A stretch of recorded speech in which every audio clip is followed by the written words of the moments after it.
I don't know what we discovered. I know it's something dangerous, and I know that the urban legends we were told might carry an ounce of truth or two. That's about all I can tell you. I work for a mining corporation that I will not name, just to protect myself and my company after our findings. We operate almost all around the world, and have multiple businesses that work under us. Lots of people call us corrupt.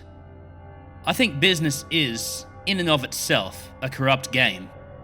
A large group of miners, including me, were recently sent to a cave in the Sonoran Desert of Mexico. The cave doesn't have an official name. It's deep in the desert, far away from any civilization. It's started to build up an online reputation though, and has a nickname. Cueva de los Perdidos, or Cave of the Lost. The locals speak of ghosts, demons, paranormal occurrences, disappearances, and caving accidents and tragedies. Many are cliché stories, probably adapted from other urban legends just to fit the narrative of the cave. The most famous story of them all recounts how God began to cast his rejected beings into the cave, where they grew in hatred of him and started to plot vengeance through the destruction of his creations. I laughed at first when told that we would be prospecting in the cave. Seems pretty foolish of me now. So our boss wanted us to check out the cave, see if there was any business worth doing. Rumours had been spreading around mysterious new ores and rocks being found down in the caverns, though very few mining operations had been done in the cave before. I suppose my boss was trying to capitalise on the rumours. So 2 months ago, our flights landed down in Mexico, and we transitioned all of our gear, tools, and technology into the Sonoran Desert over the course of a few days, where we spent a night camping out in the desert. We gathered our tents in a large circle around the cave entrance, singing and dancing, drinking all night. The campfires blazed, and as the gusts of gales blew across the sand, they carried the embers of the campfires with them. One wind flew in that was strong enough to put all the fires out simultaneously. Our drunken crew burst into laughter. I turned around and saw a quiet miner sitting at the edge of the party on a log. He was alone. He sat with a flask in his hand, taking slow sips. He chewed on his lower lip and couldn't seem to sit still, readjusting his legs, arms, and hands every few seconds. The next morning, we began to go down into the caves, setting up support beams and putting down scaffolding as we went along. A lot of progress was made in those first few days. A week or two had passed before we'd found any difference in the shape of the caverns. The cave was unnatural, almost blocky, like someone had carved it out themselves and shaped it into the form of an underground dungeon. The tunnels appeared like hallways and corridors. The main stretch of cavern itself began to follow a semi-pattern, a spiral, almost like it was a massive staircase. You entered the cave from the top, walked down a long tunnel, then found yourself dropping down onto another level with another corridor, which dropped onto another corridor. We managed to get deep underground with ease. Nobody talked about the odd patterns. Hundreds of platforms, ladders, and support beams later, we were almost halfway through the cave. At least judging by the estimates. The distance we covered daily began to decrease after that. Plenty of ores had been found already and taken back up to the surface, and other minerals and rock samples were brought up as well, thought to be scientific discoveries. We went deeper still, in time, but the cave started to become less recognisable. The pattern was broken. We reached a crossroads where multiple tunnels now intersected. Our boss ordered us to split into groups, and we began a day-to-day scan of each tunnel to see where they led. My group hadn't been exploring for too long when I noticed a pile of skeletons and other remains. None were human. There was a single corpse that was still rotting, that of a dog, except it had sharper, more pronounced teeth, like fangs. The rest of its body was too decayed to make out any other details. The carcass was wrong. almost like it was backward or upside down. The bone structure wasn't correct. Its head was misshapen. The legs weren't facing the right way. After finding the pile, a cold wind blew through the caverns and I shivered. "Shit ain't normal. Something's down there for sure," said one of the miners. "Yeah, the monster under your bed," I replied, chortling. My wisecracking couldn't make the mushy feeling inside me disappear. The miner replied with some intensive joke about my mother, and we laughed. Glances were exchanged between all of us as we left behind the remains. I held my breath. For the rest of the day, hardly anyone spoke a word to each other. Every step down the tunnels felt like a step further into hell. You know that "don't fuck with me" feeling you get just before a fist fight? I was starting to get that feeling from the caverns. We returned to the surface a few hours later with plenty of progress made. The other tunnels of the crossroads were later that night discovered to fray off into other directions. More piles of skeletons had been found, though none as large as the first. Our boss was confronted later that night about it all. A group of us, including myself, cornered him nearby the entrance to the cave. First pile wasn't that scary. Now we've seen more. You can't tell us there isn't something dangerous down there now, can you? Said a miner. I watched our boss break into a sweat. Look, there has to be something rational to explain all of that. The caves are barren. You've seen it. Whatever's killing everything else has to already be dead itself, after beating out its competition, don't you think? He tried to rationalise. Now all of you can stop complaining immediately, or your pay's going to get docked, understood?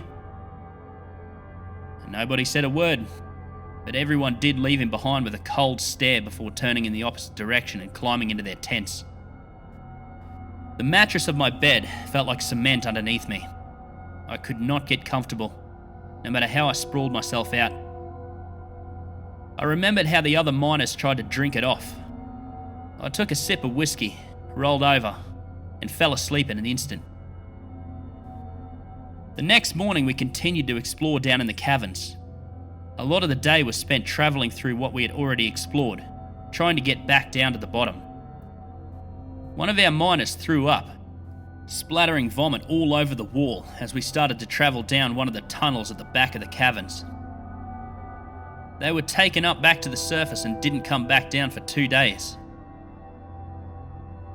It seemed the walls of the tunnel were beginning to close in on us the further we walked. The caves were starting to get colder too. I felt a chill shoot up my back, and somewhere in the recesses of my mind, I heard the slithering and rattling of a snake. It hissed, just before I snapped back to reality. There were tiny etches in the tunnel walls, like the drawings of kindergarteners or cavemen. I observed them and figured they could still be natural due to the progressively changing texture and colour of rocks. It had started off with tan and light brown, and now was a light grey. It went from smooth at the start to rough and crumbly, like the cave was coming closer to collapse than it was before. We reached a small intersection of tunnels, and that was when the headlight of my helmet caught a glimpse of something. Scattered papers all over the floor, and the decayed chunks of what used to be a desk. There were wooden support beams holding up the cavern. Rot riddled them. One was cracked in half, with the other part broken on the rocky ground. I stepped over a pile of pebbles and picked up one of the papers, looking it over. The handwriting was neat and in cursive, though I could hardly read the thin scratch on the paper. I gathered up all of the sheets and bundled them into my bag, then looked around to see the other miners staring at me. One swallowed hard. Another, wide-eyed, stared down at the intersecting tunnels, the one farthest to the right. "Let's go this way," he said. I made a mental map of where we were, in case our group ended up getting lost. I thought about the papers again, thinking to read through them later. We started down the tunnel and found it led straight to a dead end. The wall was covered in tiny scratches, almost invisible on the surface of the rock. The sweat on my body seemed to become thicker. We all turned around, and by the time we'd explored the next tunnel over, we needed to head up to the surface. I shot one last glance behind me as we found ourselves at the original intersection, the one at the bottom of the cave. All I saw down the tunnels was endless, silent darkness. We made the same tiring climb to the surface again, yet it felt longer than it had before. One of us almost passed out from the heat. We had to hold him steady for a while before proceeding upwards. We made it back out as the sun was setting over the Sonoran Desert. The skies were pumpkin orange and filled with dry, secretive malice. The temperature was dropping with each passing minute. By the time the clouds were beginning to roll in and the wind was picking up, everything had gone black and indigo. Faint outlines and silhouettes could be seen dancing outside of my tent, which I remained inside of alone. I remembered the papers and tore open my bag in a trance, ripping them all out. I picked one up, which read at the top, June 25th, 1934. Christ, the days have been long for my crew and I. We haven't found anything of interest in those caves, other than uneasy feelings. The wind seems to blow here a lot, and it always comes during the most dramatic moments. I can't figure out why that's the only thing I think of. But perhaps it's because there's nothing much here to see. It's just a cave after all. We reached the bottom yesterday. I can't wait to see what else we come across tomorrow. I'll keep a note of it all in here. And perhaps I'll have at least one good story to tell my wife by the time I get back from this expedition. Signed, John Wilson. I felt a rock in my stomach after I finished reading that paragraph. I spent the rest of the night reading the papers. Most were simple reviews of the day. We didn't find much. I need to get back to my wife. I think I hate this. John Wilson. Nothing changed. I almost got bored of reading them when I came across one that caught my interest more than the others had. July 18th, 1934. A few days have passed. The cave is different now. It feels like it has a voice. That voice is urging us to leave. We came across a pile of skeletons too. Ugly looking things. The bone structure was not correct. It was like God himself reached his hand out of the sky and played with them until they were just mangled piles of scrap. I don't think I want to keep doing this. I haven't been the fondest of this operation the whole time, but there's some force. It wants us to leave. It hasn't even had to say a word to let us know that. I swallowed, then skimmed the next few paragraphs. I came across one from a few days after that I read the entirety of. July 29th, 1934. Haven't been praying much, but damn, I prayed hard last night. God does not want us to keep going down there. I don't want us to keep going down there. It's where the rejects go, the failures go. It's not quite hell. It's where God's ideas that didn't work go to rest. There was another page. One word was written on it, scribbled in a manic, crazed font. Trapped. That was what appeared to be the end of the journal. I froze for a moment, my hand held in a death grip on the single piece of paper. I tossed it aside, rolled over, and shut my eyes as tightly as I could. I decided I would talk to our boss the next day to see if I had to keep going down there. In my heart, I knew the answer. The morning came. I woke up in a haze, rubbed the sleep out of my eyes, and drank a pot of coffee in record time. I went to find my boss, carrying the crumpled up papers from the night before. He was standing, staring into the caverns, his hands clasped behind his back and eyes squinted. The sky was painted orange and violet. "Can you explain this?" I unballed the piece of paper and shoved it into his hands. "Found it in the caverns yesterday." I folded my arms and tapped my foot as he eyed it down, looking at me occasionally. He gave me a long stare before he handed it back. His lips were pursed, eyes like that of a snake's. You still want us to go down there, don't you? I asked. There was no rubble where we found this journal. He wasn't trapped by rocks. There was no cave collapse, and there's no evidence of it either. Something happened down there. You're overhyping all of this. Crazy shit happens in caves all the time. Don't like it? Don't sign up for the job. I'm warning you. Don't get in my way, my boss said. I stared at him for an entire minute, counting the seconds. He turned to the cave and refused to look me in the eyes. I watched a bead of sweat form on his forehead. You know you're wrong. Hope you can live with that, I said, turning away. We went back down in the cave soon after. My skin felt icy. There was a strong, almost impossibly cool draft of air. I felt it brush past my flesh, all of my hairs standing on end.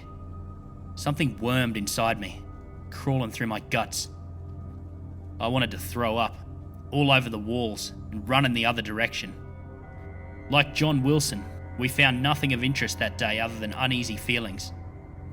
The only difference being, John wasn't prepared for when he would find something of interest in the coming days. I was. That night I prayed hard, just like John had. It was the first time in my life I'd ever prayed. I'd lived most of my days believing in nothing but luck and the natural law of the universe. When I was young, I'd even used to make fun of the more devout of the Christians at my school. I went to bed feeling like the world had stopped spinning on its axis and was just dead weight, floating in the blackness of space. Incoherent whispers rambled in the back of my mind. I fell asleep and went straight into a dream. I woke up, surrounded by piles of rotting corpses and skeletons. All were mangled, God's action figures per se, bent in all the wrong places. Some had fangs where they shouldn't have. Others had teeth, scales, and claws. I saw a single human body. Its flesh was still decomposing.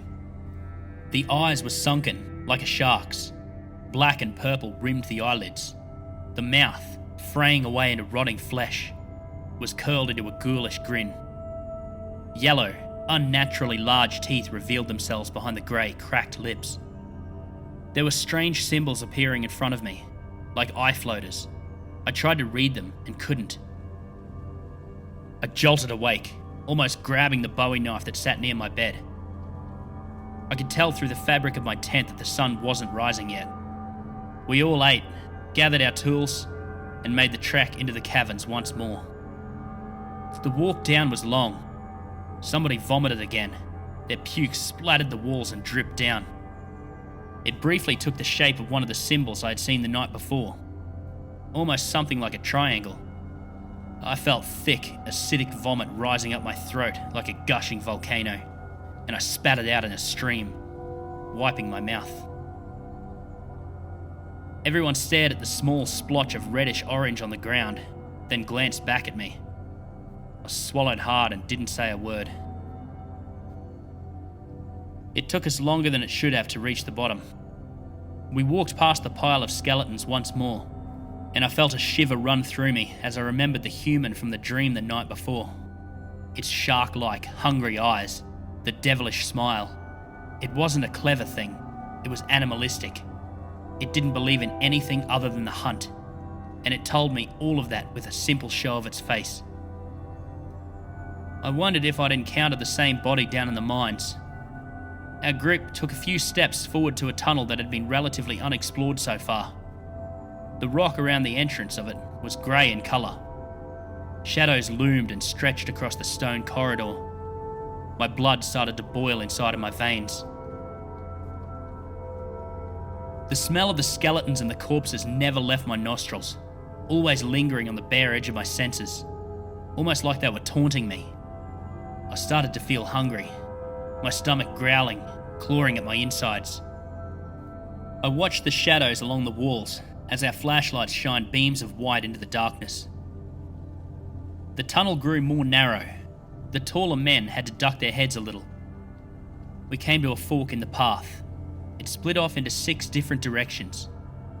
I remember staring down each and seeing the same in every tunnel. Nothing but shadows, shrouding the horrors that tainted the caves. Farthest left, let's move, barked the leading man. We walked down the tunnel. I heard echoes of dripping sounds from somewhere ahead of us. Gurgling water could be heard too.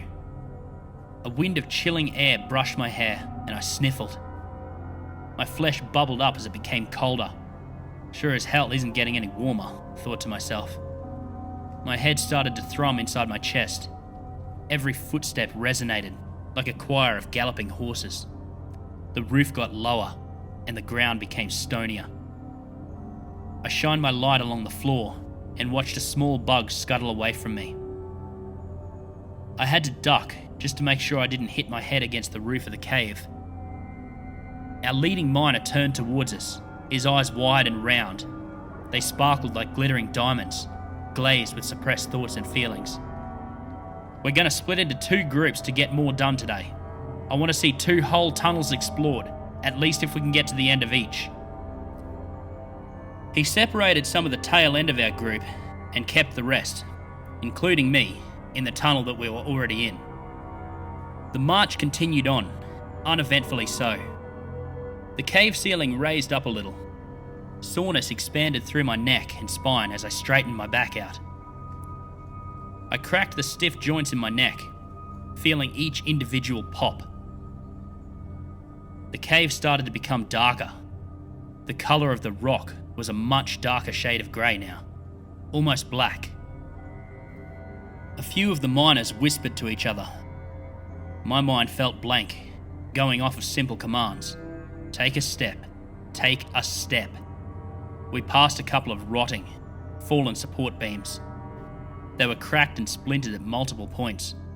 One had split completely, with one end laying ahead of the other pieces. I stepped on a splintered scrap and listened to the crunching and cracking of it under my foot. We continued to find small ruins along the way, fragments of tables and desks, crumpled papers that I scooped up, old tools, cobwebs, anything you'd expect to find in an abandoned mine shaft.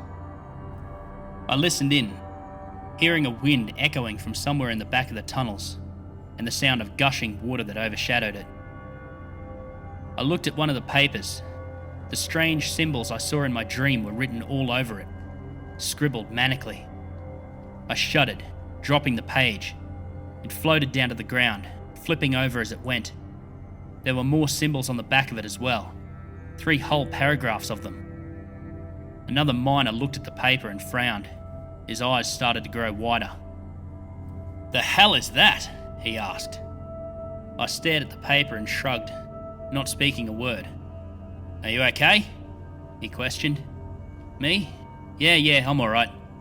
Place just creeps me out a little," I said. He nodded his head, teeth bared in a grimace. We went deeper. In a few minutes, we discovered a pit. I studied its shape.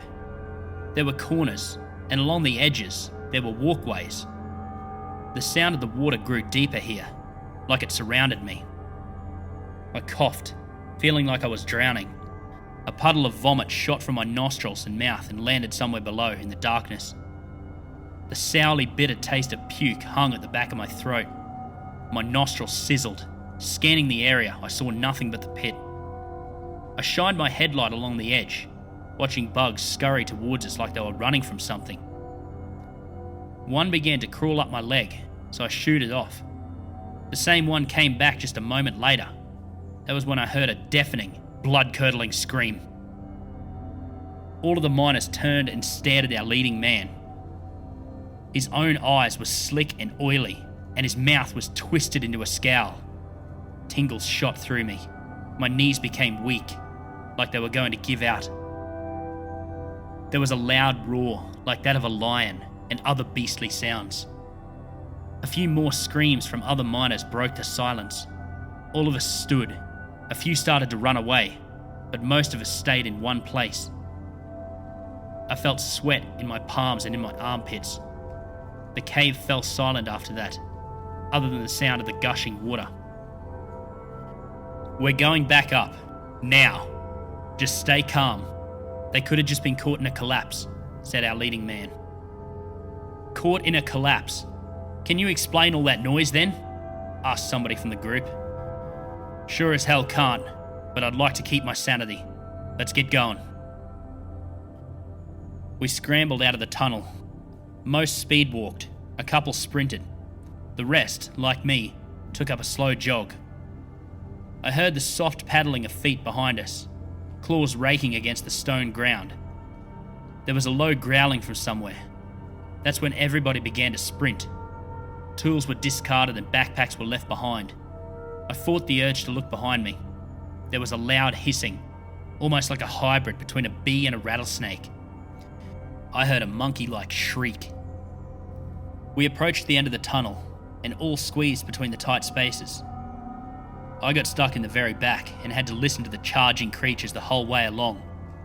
One of them whispered to me, laughing in between their words. Their voice was shaky and hypnotic, carrying a weird rhythm. We emerged from the other side. I shot one last glance around and caught a glimpse of a bright, wispy eye. It glowed red.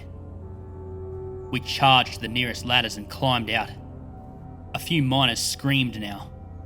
I helped one of them climb up as vomit dribbled from their mouth and down their shirt. The light from the surface was slowly starting to draw closer. I felt a winding sigh escape from me. All of us rested for a moment on a rocky ledge, drinking from our water bottles and drawing in deep breaths. The coppery, metallic scent of blood started to waft up from somewhere in the bottom of the cave. Every one of us began to retch and vomit, bile coating the cavern walls. "What the hell is going on?" someone said, nearly choking on their own puke. We finished, wiped our mouths, and continued our journey back up to the surface. All of my muscles tensed up every time I reached for another rung of the ladder. We walked along one of the wider stretches of the cave, then found another set of ladders and went up. We were nearing the surface when we encountered another group of miners who were ahead of us. "Hey," said our leading man. They turned around. They were drenched in sweat, panting heavily. "What happened?" "Davis went missing. Heard all the screams and got out of there." We came out of the cavern like a battalion of marching soldiers. Every single miner in the camp surrounded the boss's tent. One of the leading miners shouted insults at him for 5 minutes until he came out, his face not unlike that of a criminal who's been caught red-handed. "Look, it could have just been a cave-in or something. You never know. Relax. We can't find their bodies if it did collapse. Too dangerous," said the boss. "Now will all of you back off?" "What, are you going to send us back down there now? Tell us to rub some dirt on it, General Eisenhower? Are we your fighting boys now? Going to get the krauts at Bastogne?" someone taunted. He looked down and away, and then gulped. The rest of the day, the entire camp was filled with whispers about the boss. "He's not going to do shit about it, is he?" someone asked me. I took a long sip from a flask. "We'll see about that." Our boss was found hanging in his tent the next morning. The entire camp packed up and left for home. I haven't gone to work or been sent any news about new expeditions since I returned home. I've been having visions at night. Even though I forget them when I wake up, I know I've been having them because I see glimpses of them every day. Just short glimpses, but I never remember fully what they're about. I see the symbols sometimes too. I can read them. I can understand the whispers better now. They're more coherent. I don't know everything that goes on down there, but I do at the same time. Like a car. You don't see the engine start, but you hear it and you know it's running. I'll try to keep it short. Sometimes God fails when he makes things. Sometimes he needs a place to put them. And sometimes God doesn't want everybody to see that he has failed.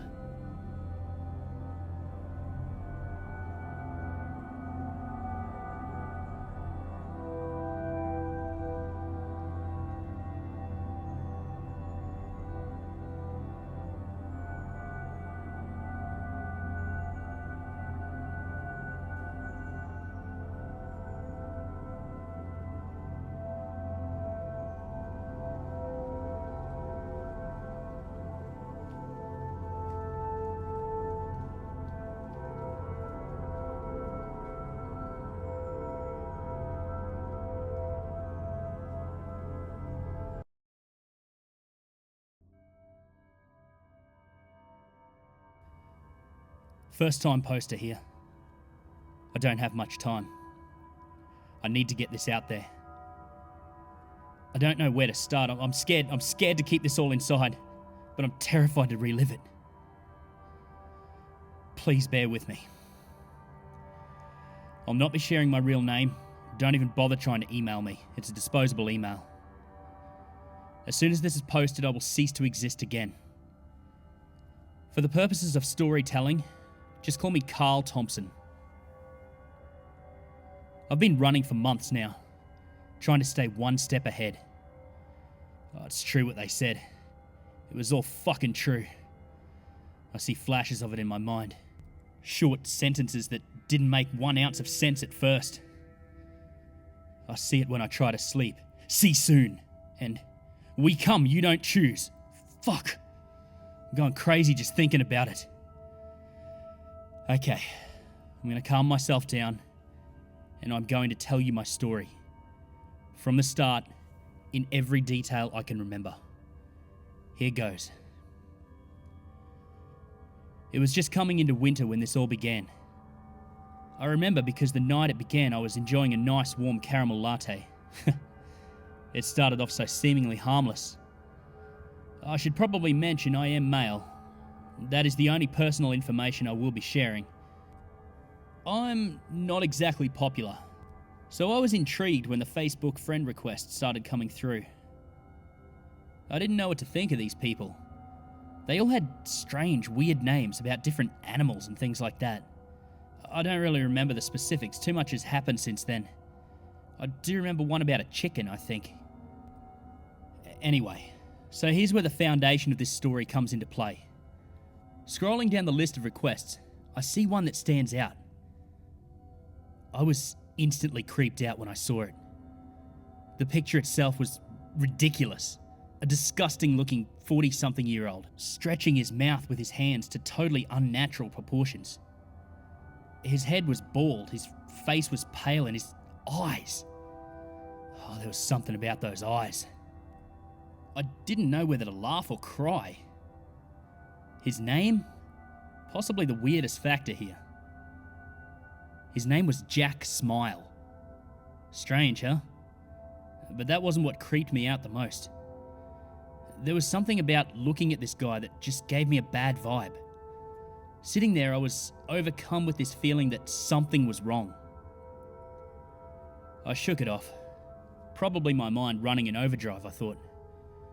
I didn't accept the request, but I didn't think anything more of it either. I closed my laptop up and decided to play some PlayStation before bed. Waking up the next morning, I looked at the clock and realised I'd overslept big time. I struggled out of bed. I felt like shit, like I'd just popped a bunch of Valium. I could not keep my eyes open. Deciding I'd already wasted enough of the day, I forced myself to stand up and go and get some much-needed caffeine. On the way out of my room, I opened up my laptop ready to jump on and check some emails, catch up on social media, you know, the daily norms. But as the laptop screen powered on and revealed the Facebook website, I noticed an unusual amount of notifications. As I said, I'm not the most popular guy, so this was totally out of the ordinary for me. Feeling pretty chuffed with my seemingly newfound popularity, I went and got myself a coffee and came back. I sat down and hastily clicked the notifications icon. My stomach literally dropped. Well, not literally, but I understand the saying now. It felt as though my stomach was falling, over and over again. There in front of me were hundreds of notifications, letting me know my posts and photos had been publicly shared. One by one I scrolled down, seeing endless notifications reading, Jack Smile shared your photo, Jack Smile shared your post, Jack Smile shared your status, Jack Smile shared your etc, and on and on and on. Feeling beyond creeped at this point, I navigated to the guy's profile. There in front of me were all of my posts and photos dating right back to when I first joined Facebook. Why? I kept asking myself, why? Why was he fucking doing this? Is it someone I know playing a stupid prank? Not wanting anything further to do with this individual, ever, I swiftly hit the block button. At this point, I think it's important to point out that I am a privacy freak. My Facebook profile is hidden, my IP is hidden, everything is locked down. I'm a hermit. Not even my best friends know where I live. Important information to keep in mind for the purposes of this story. So anyway, I had him blocked, and I set an alert via a browser extension to sound a bell whenever the words Jack Smile were identified. Thinking this was the end of it, I carried on checking my emails and got on with my day. About a week went by, perhaps longer, I'm a little hazy. Everything was normal. No friend requests, no weird random post shares. I'd just about forgotten the whole thing. It was Saturday afternoon, and I was caught up on all my assessments. I was studying online at this point. It was a nice day outside, and I hate nice days and outside, so I decided to jump on the PS4 and play some Battlefield. Partied up with my buddy, we'll call him Simon, and started searching for a match. We ended up playing for hours. It was the most fun I'd had in a long time. I was just about to tell Simon that I was heading off to grab some dinner when his voice became shaken, then fell silent. I was worried. I shouted for him to answer me for about 2 minutes before I got a response. Still audibly shaken, Simon just managed to get his words out. Dude, someone just messaged me on PSN. He knows your fucking name, dude. I knew instantly. I knew what was happening. My heart began to race and that feeling in my stomach returned and hit me like a ton of bricks. I didn't want to know, but I had to ask. Who is it, man?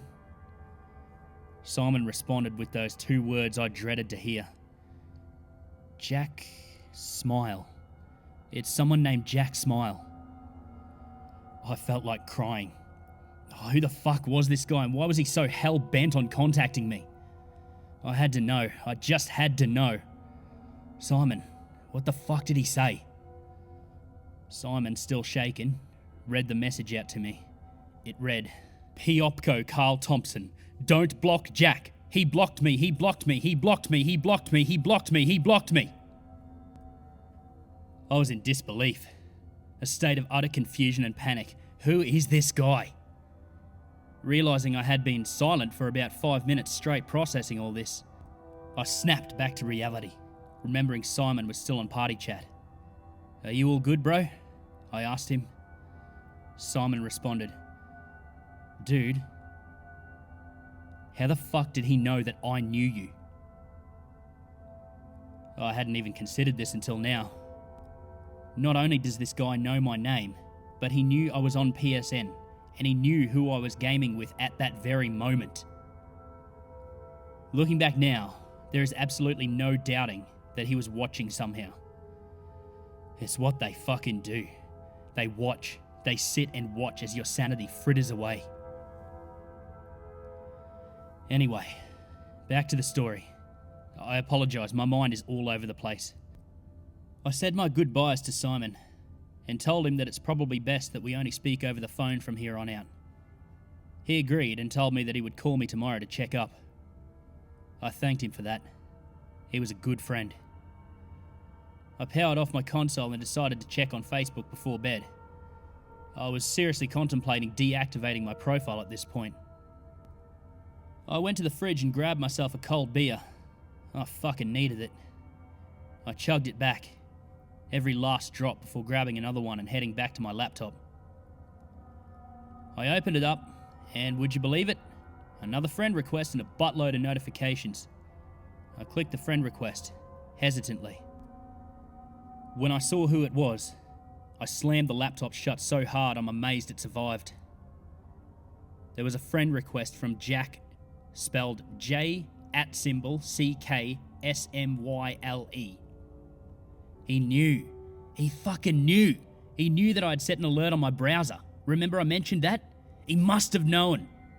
Why else would he spell his name that way? There was no other explanation. This was creepy before, but as far as I was concerned, it had just become dangerous.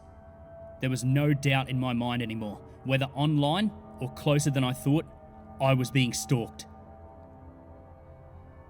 I didn't get 1 ounce of sleep that night. The sun came up and stung me unforgivingly through my bedroom window. I felt like trash. My phone had gone flat, so I put it onto charge before heading out into the kitchen to grab a shitty microwave breakfast. I threw it in the microwave and threw it in the bin as soon as it was done. It smelled worse than I felt. But I digress. Returning to my bedroom, I checked my now slightly charged phone. 4 missed calls. Fuck. Could it be? I stared at them. They were all from a blocked number. I couldn't even trace it.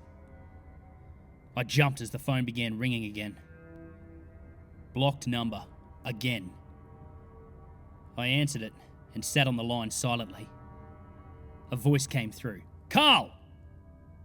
I was shitting bricks. No holding back now. I responded, I don't know who the fuck you are or what you want, but I will find out and I'll be handing your information to the cops. Back off! I felt pretty good about that, and the line was quiet for a moment before the voice came through again. Dude, it's Simon, you idiot! Damn it. Now I felt like a piece of shit. I'd totally forgotten he was going to call me. I responded, I'm so sorry, man. I saw the blocked number and I thought it must have been that fucking mouth dude. Simon was understanding of this. It's all good, bro. I was just calling to check in. But I have to go now. I love you, bro. And he hung up. That was weird. Everyone loves their best bro, but no one says it. Especially Simon and I. Looking back, if I hadn't been so overtired, my mind probably would have been better able to put it all together. Why Simon had called me from a blocked number when he never had before. Why he was in such a rush to hang up the phone. And why, after all this time, he felt the need to tell me he loves me. It wasn't until I caught a glimpse of the patrol car pulling up outside my house and answered my door to a police officer, informing me that my best friend of the past 20 years had gone missing, that I pieced it together. I broke down. I can barely remember that moment, it's all a blur. I do remember one thing though. I just couldn't figure out why the police had come to me. If this is a missing persons case, then why weren't they out there searching, and why me? I thought they only contacted direct family. I picked myself up off the ground, turned to the officer and put my questions to him. His response still tears me up inside to this day. He put his hand on my shoulder, looked me in the eyes and said, because he mentioned you in his suicide note. I'm so sorry, son. I don't remember much of the following month.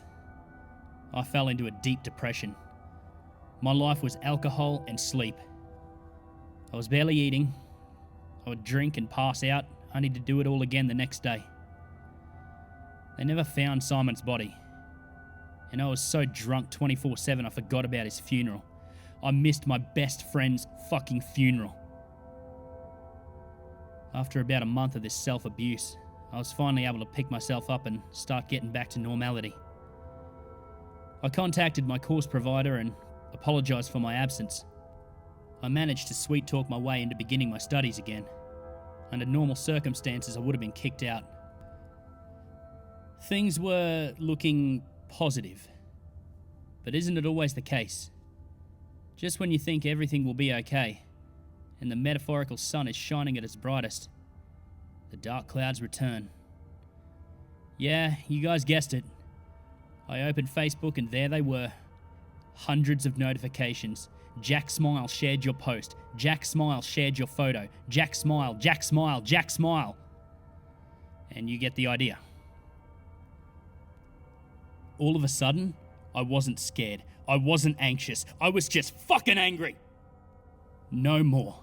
I'm gonna talk to this arsehole and find out exactly what the fuck he wants. I clicked on his profile to initiate a private message session. I'm gonna copy and paste the message session below. I'll tidy it up a little so it reads clearer, but I'm going to leave his responses intact so you get an idea of what I was dealing with here and what to look out for. Me. Okay, own the fuck up, asshole. Who are you and what do you want? Scene. 2 hours later. Me. You have seen this message. Answer. Scene. Jack smile. Hello to Carl Thompson, hello. Me. Why the fuck are you doing this? Is this a joke? Scene. Jack smile. Not joke because PEOPCO need the people. Me. What are you talking about? Scene. Jack smile. This is a very good that you are talk to Jack. If you aren't talk Jack, I have no way to come see.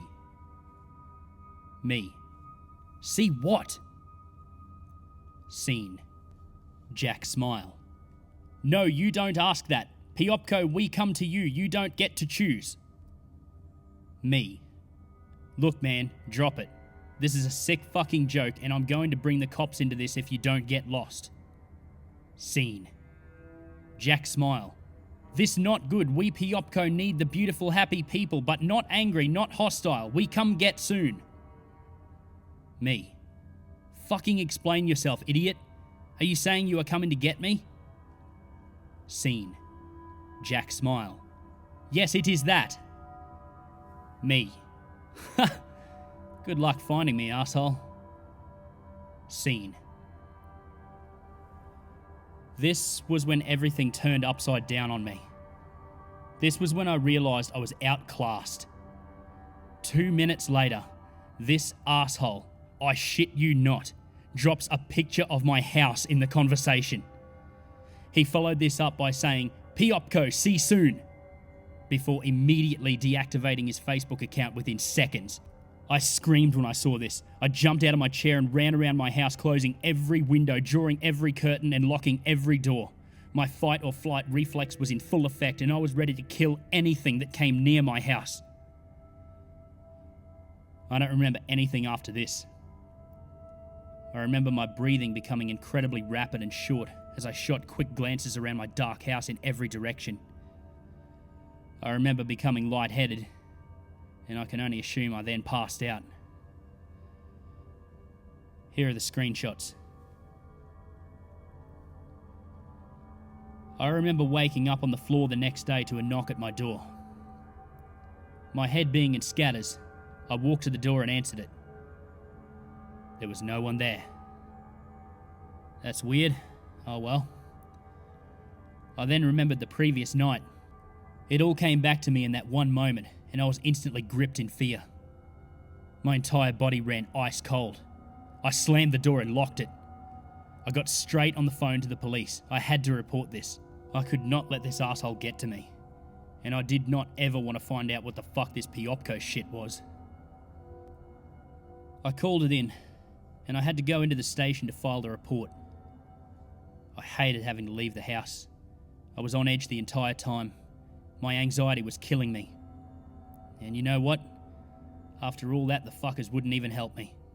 They said, there's been no physical contact, and as far as they could tell, it's just some internet troll. I knew better. Feeling defeated, I began the walk home. I lived in a small town, so no big deal. The worst part was knowing that freak could be out there anywhere. I've never felt so exposed. Walking home, I felt naked, like there were eyes on me the whole way. Then I noticed it. It was faint, barely audible, and it had been with me the whole time. I assumed it was bugs or, I don't know, something. But no, I was mistaken. I looked up above me and there was no mistaking it. There was a drone. A very small one, but it was undoubtedly a drone. As soon as I spotted it, it flew away. I've never made it home so fast in my life. I collapsed on the floor and cried like a bitch for hours. I didn't know what else to do. I was scared to be in my home. I was scared to leave my home. I was scared to engage in the digital world. Even online, I could feel those watching eyes on me. I disconnected my Wi-Fi. I unplugged my PS4. I shut down my laptop and I took the SIM card out of my phone. I wondered to myself just how long he had been watching. Emotionally and physically spent, I crawled into bed. I laid there for hours, my mind running in overdrive, trying to think of any reasonable explanation for all of this. But there wasn't one. I was hearing strange noises. Laying there, I was convinced it was all in my head, that I was being driven to insanity. Then suddenly a thought hit me, and I physically felt my face turning pale white. The laundry door! How could I be so stupid? I forgot to lock it the previous night. I jumped out of bed and ran to my bedroom door, stopping at the last minute. My mind froze as the reality of what was happening seized my entire body in fear. Laughing. I heard laughing inside the house. It was ridiculous. It was like a childish, babyish laugh, but clearly coming from a grown man. I heard scratching and laughing. The laughter became louder and louder, and suddenly I heard a door slam shut. I sat pressed up against my now locked bedroom door until morning came. I picked up my collector's edition bat and slowly walked outside. I crept down the hall. The slightest noises were causing my heart to stop. I turned and walked into the laundry. What I saw caused my legs to collapse underneath me. I fell onto my knees and stared, incapacitated by fear and disbelief, at 3 large words carved into the wooden wall. PEOPCO, see soon. Oh, he was in my house. He was in my fucking house. There was nothing left to do. I had no options left but to hole up in here and either wait this out or die. I called a taxi and got dropped off at the hardware store. I bought the biggest, toughest looking door locks, chains and padlocks I could find. On the way back home, I told the cab driver to take me to a bar. I spent the next hour intoxicating myself before buying a case of beer to go and catching another cab back home. I fortified the shit out of my home, cracked open my case of beer, rested my baseball bat in my lap, and waited. And waited. And waited. Nothing. Absolutely nothing. I began to relax. I plugged the TV back in, opened another beer and kicked back. Perhaps this is just the moment he was waiting for. Because it was then that I felt it. A sharp pain. Something tiny and sharp being driven into the back of my neck. I was thrown into a small panic. Then all of a sudden, before I could even figure out what was going on, I was completely calm. Then it all went black. The next part of this story is incredibly difficult for me to tell. I apologise if my writing seems sloppy. I apologise if you struggle to understand it. I'm doing my best to stay focused here. In some strange way, this is therapeutic, but it's not easy. So here goes. The next thing I can remember is waking up. It was hot, like really fucking hot, and I was thirsty. I sat up and began to take in my surroundings. I saw dry mountains, bushland, a wooden fence spanning miles it seemed. Then I remembered. The pain in my neck. Someone sedated me. It's the only explanation. This was it. Whoever had been following me, they'd got to me. I tried to stand up, but I couldn't. I was still too weak. I felt like crying. If you think you felt genuine fear, you haven't. Trust me. I ripped at the chains that bound me for what felt like eternity. I pulled until I was bleeding, and then I pulled some more. It wasn't until the sun began to fall that the hopelessness truly sank in. There was nothing I could do. I had no idea who these people were, what they wanted, and there was nothing I could do but wait to find out. I didn't know what they were planning, but you don't chain a person to a tree if you have good intentions for them. I knew that much. The fear was killing me. I was totally awake and conscious at this stage, and it was all beginning to sink in. I was probably going to die. It's a strange sensation, let me tell you. The fear is brutal, but the certainty of looming death brings a strange sense of calm. So I did what most in my situation would. I laid down and waited. Just waited. What was the point in trying? It was over. I lost. I laid there for hours, just going over this whole thing in my head, over and over again. It was then I heard it. That fucking laughter. That childish laughter I heard in my house that night. But it was coming from a group. Yeah, there were a lot of them. People just like me, I wondered. The laughter grew closer and louder. I closed my eyes and waited. I wondered to myself how they were going to do it. Would they just shoot me? Would they stab me? I kept my eyes closed and waited for the inevitable. Then I heard his voice. I just knew it was him. "Get up from ground," he said. It was so strange. If my situation was not so dire, I would have laughed.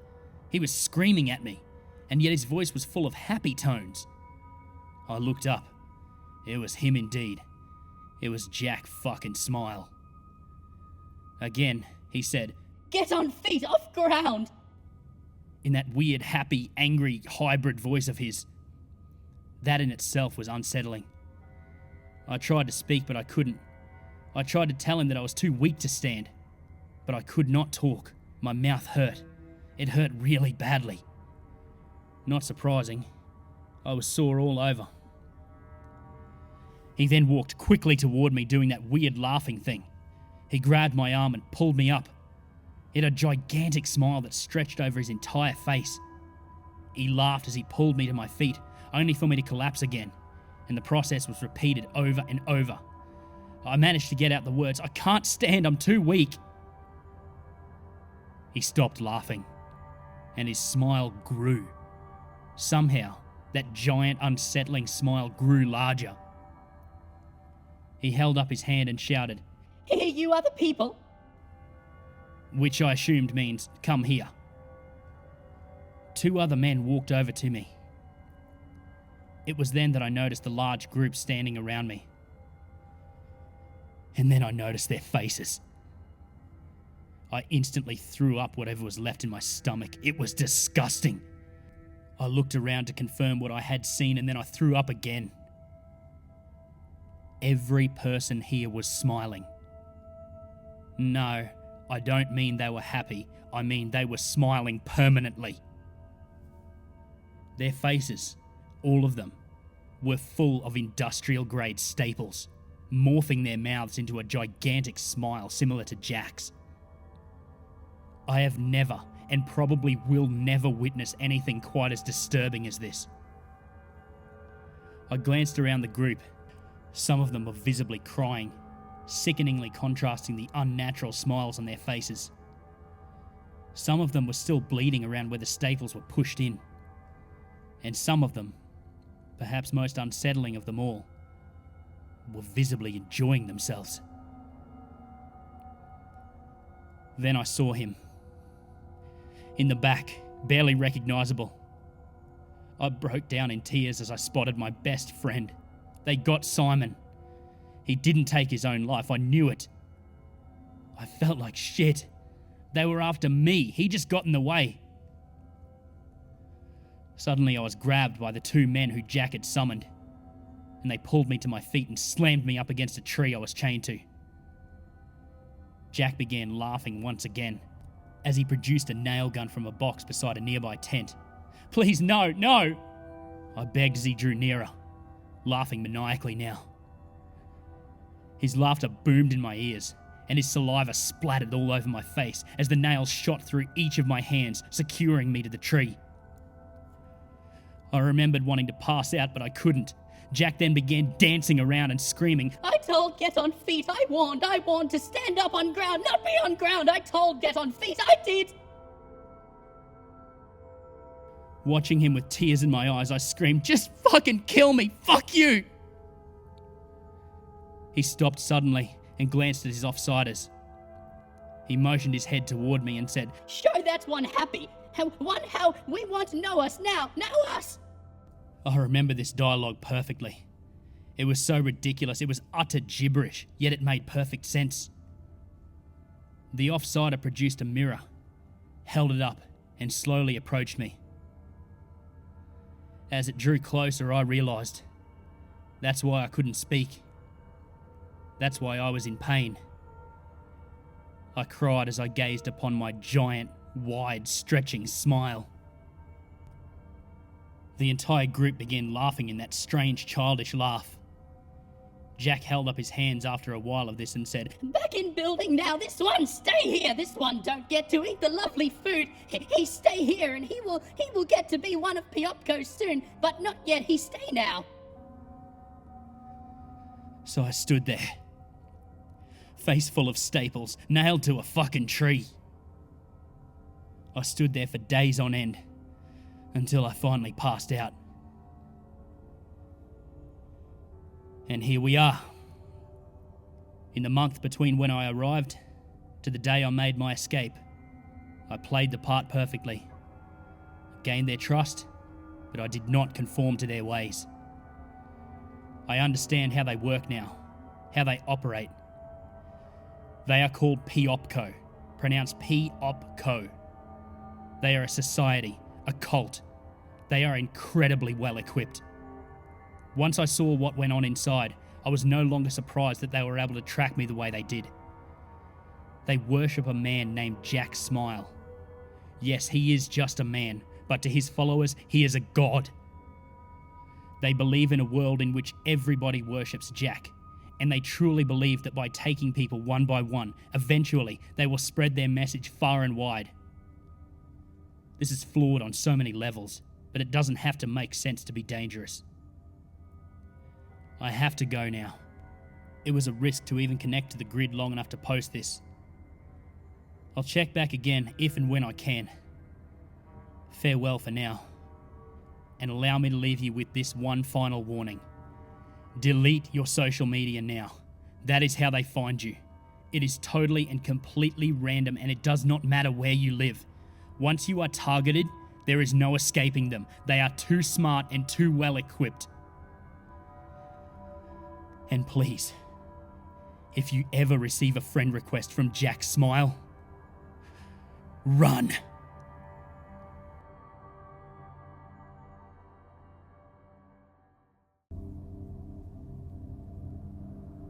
Say, stranger, have you ever played a game of Fun with Fates? Oh, I can't say that I have, fella. How does it work? Let me get one started for you. And you just tag along, yeah? Sure thing. A man sits in an office. His desk is all neat and clean. Too clean, in fact. There's not a single fucking thing on it. Well, maybe a gun. Yes, I think there's a gun. A gun? Yeah. Glock, possibly. That's the only one I know. All black and pistol-like. And there's one of those nameplates on the desk too. Has Peter inscribed on it, I think. My name's Peter. Oh, sorry. It might have said Peterson. That's my last name. You fucking kidding me? Peter Peterson. Yeah. Well, alrighty then. Anyway, the nameplate definitely said Peter Peterson. And now you notice something really weird. What?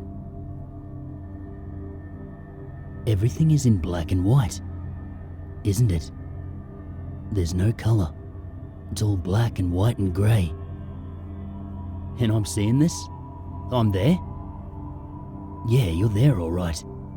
watching it all unfold. Peter Peterson picks up the gun from the desk and looks at it weirdly. Weirdly? Yeah. It's like he hasn't seen a gun before. Like he doesn't know how to handle it.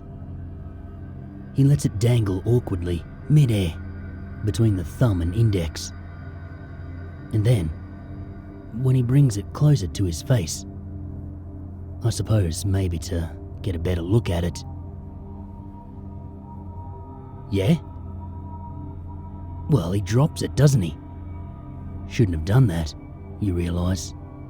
Should not have done that. Why? Well, it goes off the moment it contacts the desk. Single violent bullet through his brain. Wow, that's messed up. Sure is, man. Sure is. You know the worst part? No. He doesn't die. You see, there are parts of the brain you can live without. Like the cerebellum. You'll probably be all fucked up for the rest of your life though. Eating vegetables through straws or something. Damn, that's dark. Not as dark as Peter Peterson's remaining existence though. His wife hightails out of there soon after, you see. Packs up her shit and leaves him dying a slow, agonising death. Trapped inside his own body. Fucker lives forever too. Dies at the ripe old age of 60-something. At the end, there's nothing left of his sanity. He's eaten it all, fed on it, suckled it all up. 30-something years imprisoned in your own fucked up, decaying mind. Imagine that. Oh shit. Anyway, thanks for the coffee, stranger. I'll pay you back for it when I find that goddamn wallet. You have my word. Don't mention it. I'll see you around. And so I leave Peter Peterson behind, having just weaved his demise down to the tiniest detail. It ain't a pretty job, but the spouses tend to pay me well. I spice things up a bit though. Just having them drop dead seems like such a waste. Seems like you gotta have some fun with fates.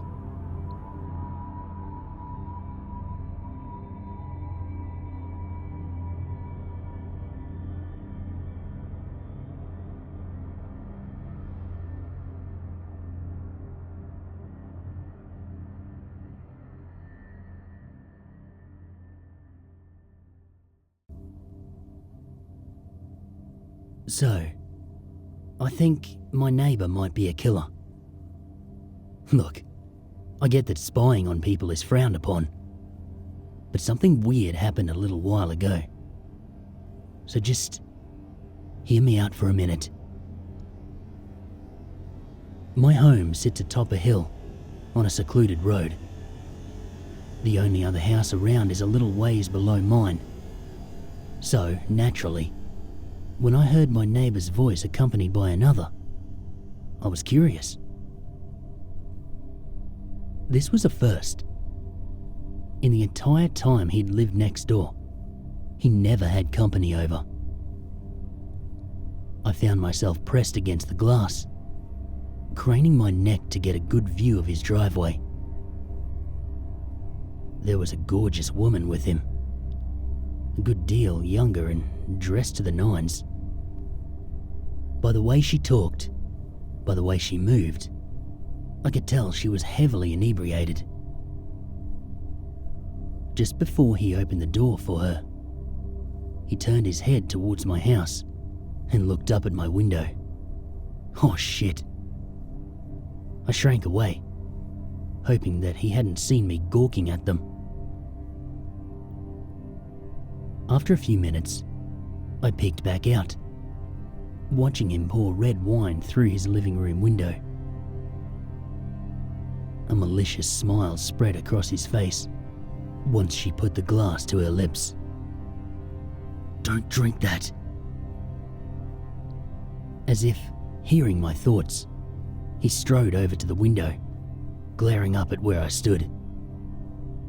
My skin was crawling. I felt trapped inside his cold pupils until he pulled the curtains together, obscuring my view. Was that a scream? I hardly dare leave my post.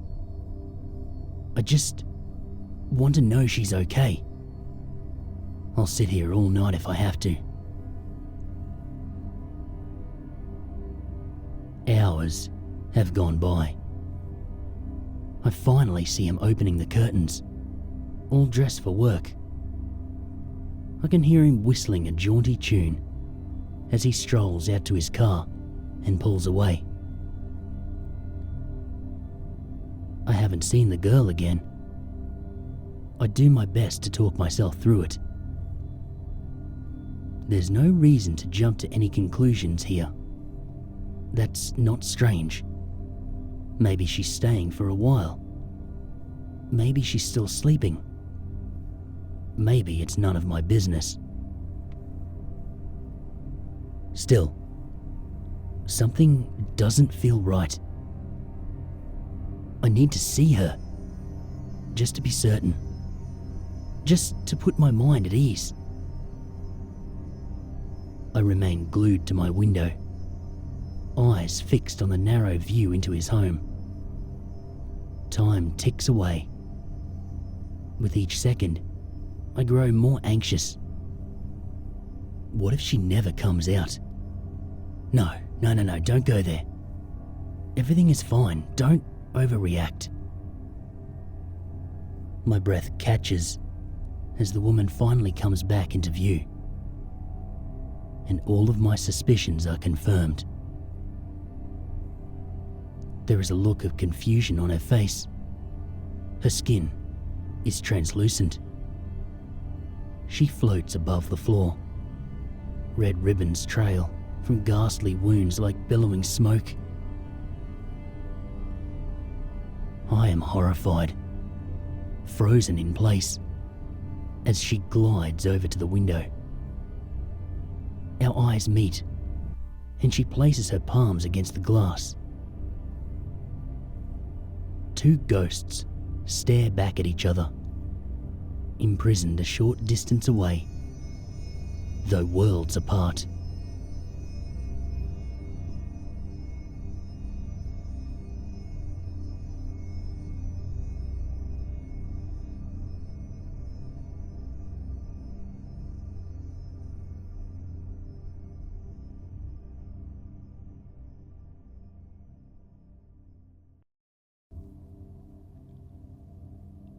I looked up from my book when I heard the bell jangle. I own a lovely little rare bookstore in an old skyscraper.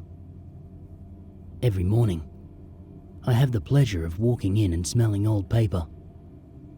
It's quite a wonderful smell, really. Now, watching Mrs. Jenkins clip-clop over, I steeled myself against the cloud of syrupy perfume that was about to condense about me. She always rained on my parade, but I smiled warmly as she approached. I knew she was going to ask about her order, and it infuriated me just a little. I told her that obtaining the original notes to Shel Silverstein's Boy Named Stu, which had been made famous by Johnny Cash, might be impossible. They might not even exist. I've made numerous inquiries to both Silverstein's and Cash's attorneys, but I have yet to hear anything. I've also enlisted a few private dealers and private eyes to help. So far, nothing. Good morning, Mrs. Jenkins. I actually choked a little when I said her name. My mouth was now a French boutique. I sipped a little water. Good morning yourself, she snapped. I want to hear something. I've paid your initial fee, which I find ridiculous, mind you. What is happening with my investment? I drew an unwanted breath. Yes, of course you do. I would like to remind you. Remind me of what? Do you think I have dementia? Or a learning disorder? Do you think I need you for my memories? I take garlic and ginkgo biloba for such things. I don't want a reminder. I want progress. She stared at me expectantly. Luckily, my years in customer service allowed me to push aside how I felt to try and help. This is, after all, what customer service is all about. Trying to help someone. I have many people working on this, and as soon as I hear anything, I'll contact you immediately. I promised her, and I meant it too. No, you'll call all of your people right this instant. I'll not pay for you to sit around with your thumb up your ass. I knew there was no information because I hadn't been contacted yet. But I thought, okay, if this assuages her, I'll sit here and make the calls. And I did. She watched as one after the other, I either got no reply or no one had heard anything. Scam artist, she screamed. Fraud.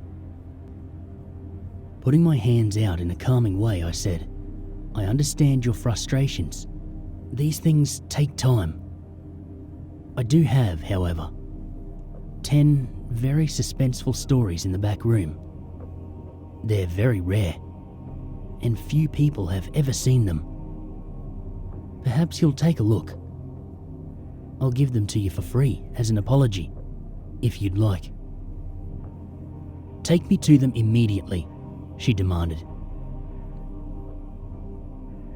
I led her into the back room, turned quickly, and pushed her into the open elevator shaft, just to the right of the door. The 10 stories sounded very suspenseful indeed.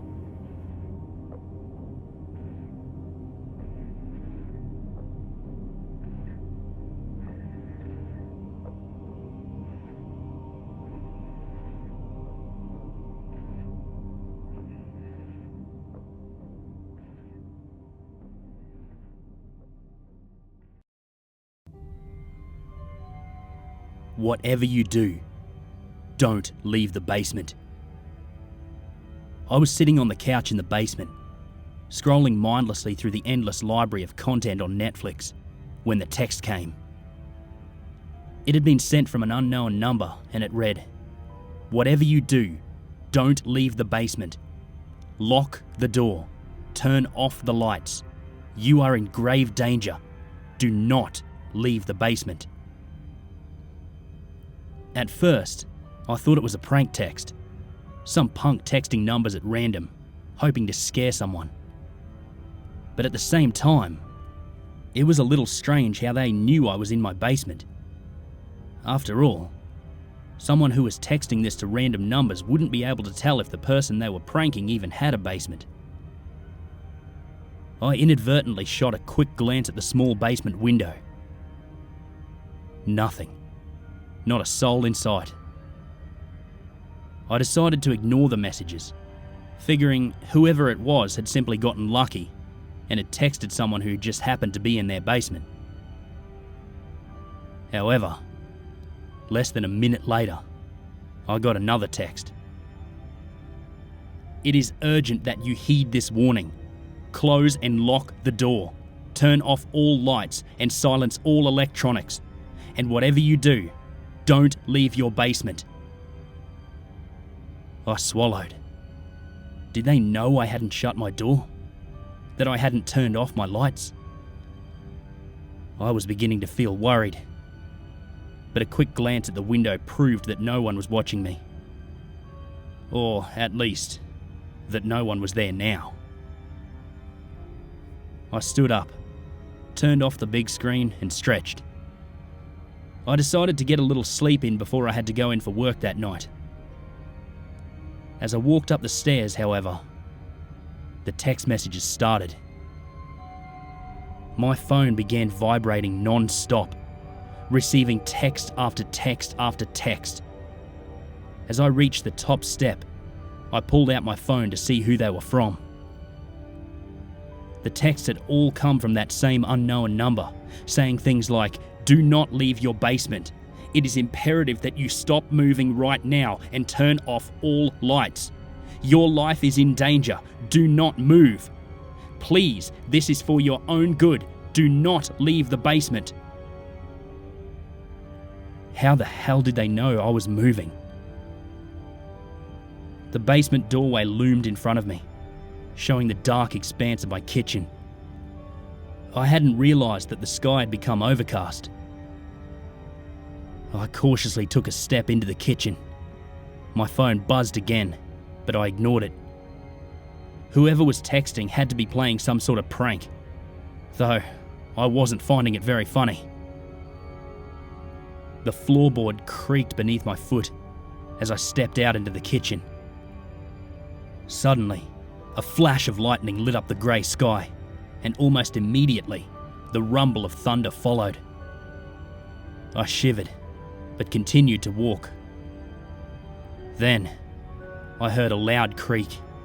However, this time, it didn't come from under my foot. In fact, it didn't come from a floorboard at all. This creak came from my door. The sound was the unmistakable noise of the front door opening slowly, as if whoever was opening it was attempting to do it quietly. As soon as the door opened, I got another text. I didn't bother to get out my phone, just leapt down into my basement and closed the door. I locked it, then strung the chain, and even carried a heavy chair up to barricade the door. But I still didn't feel safe. I carefully crept down the stairs and sat down on an old chair, pulling my phone out of my pocket to read the last few texts. The first one read, "For God's sake, please don't leave." The most recent one read, "Now you have been chosen. Do not trust anyone and don't leave the basement." I've been chosen? The hell does that mean? Finally, I did what I should have done in the first place. I texted the unknown number back. "Listen, I don't know what's going on, and I'm sure that I don't want to find out. Please just leave me the hell alone. I don't want to be a part of any of this." They didn't respond. Suddenly, I heard a sound coming from behind the basement door. A creak. The sound of pressure being placed upon a floorboard. Then, I heard the sound of the doorknob being jiggled. I froze. It jiggled again, and again. Every small noise coming from behind the locked door of the basement filled me with terror, paralysing me with horror. I looked around the small basement for anything that could remotely be considered a weapon. The room was, unfortunately, mostly empty, with the closest thing to a self-defense tool being the remote for the TV. I grabbed it and crouched down in the corner of the room. My breathing felt too loud. My head felt like it was spinning. The cold basement seemed to close in around me. I started imagining sounds. At least, I thought I was imagining them. I began hearing footsteps, voices, whispers. They echoed around me. I heard yells coming from outside my house, then screams, then silence. After what felt like an hour, the sound stopped. I breathed a sigh of relief. Maybe it was all in my head after all. And then I heard a knock at the basement window. As previously mentioned, the basement window is small. In fact, I could barely see out of it. However, I was able to catch a glimpse of something outside, darting past it. I mustered up every last drop of courage in me and weakly yelled, "Who's there?" A few moments of silence followed, and then a voice replied, Just a traveller, seeking shelter from the storm. The voice sounded male and somewhat strained, like he was speaking through gritted teeth.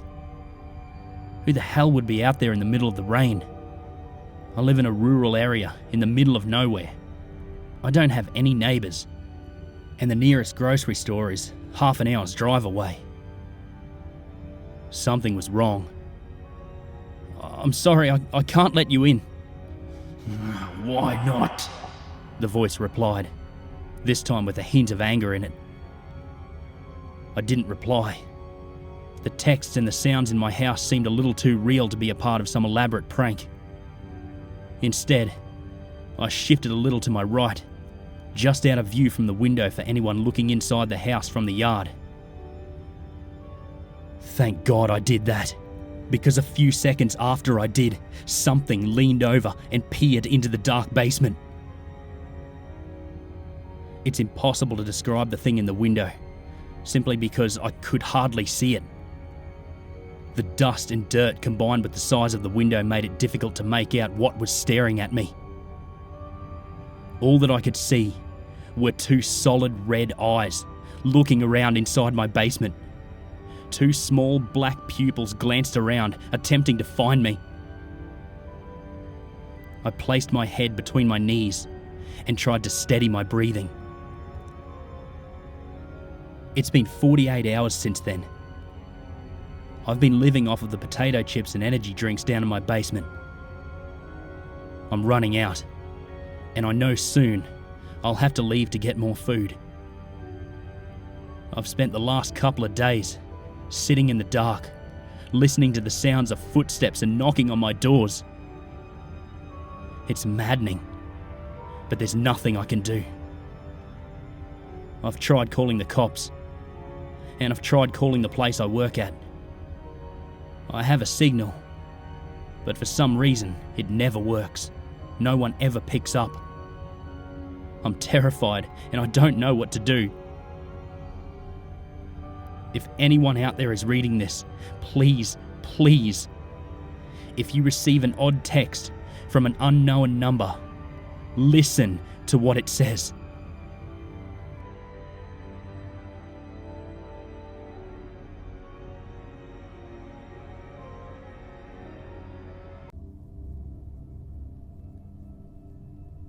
My daughter, Sadie, is unique.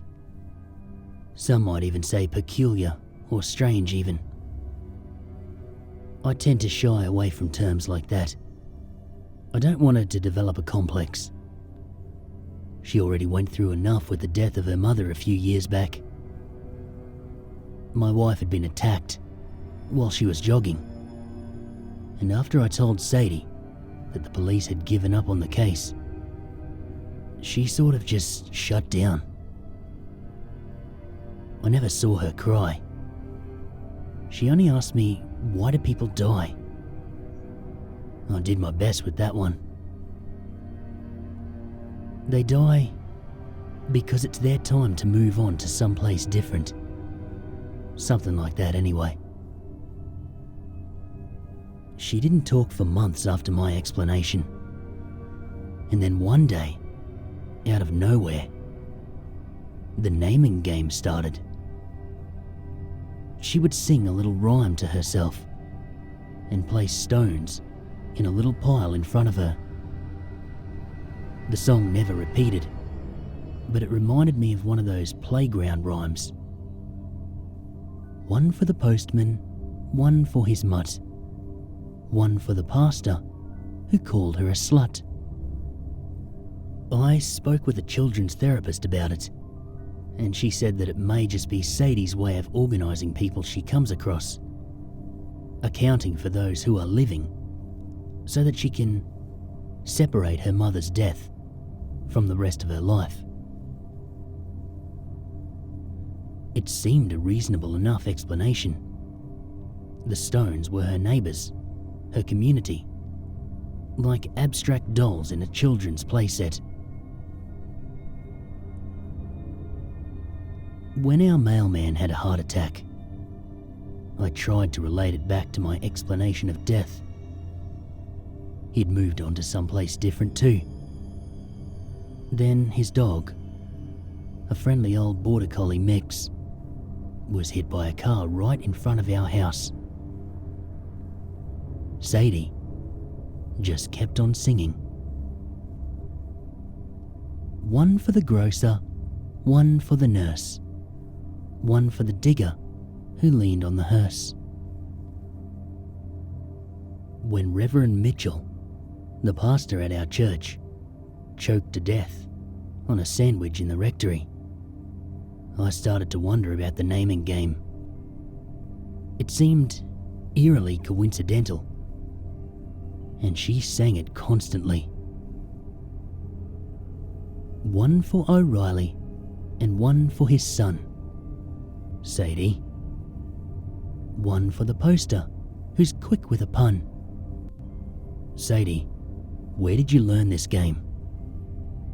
One for the newsman and one for his crew. Sadie, damn it! Who taught you this game?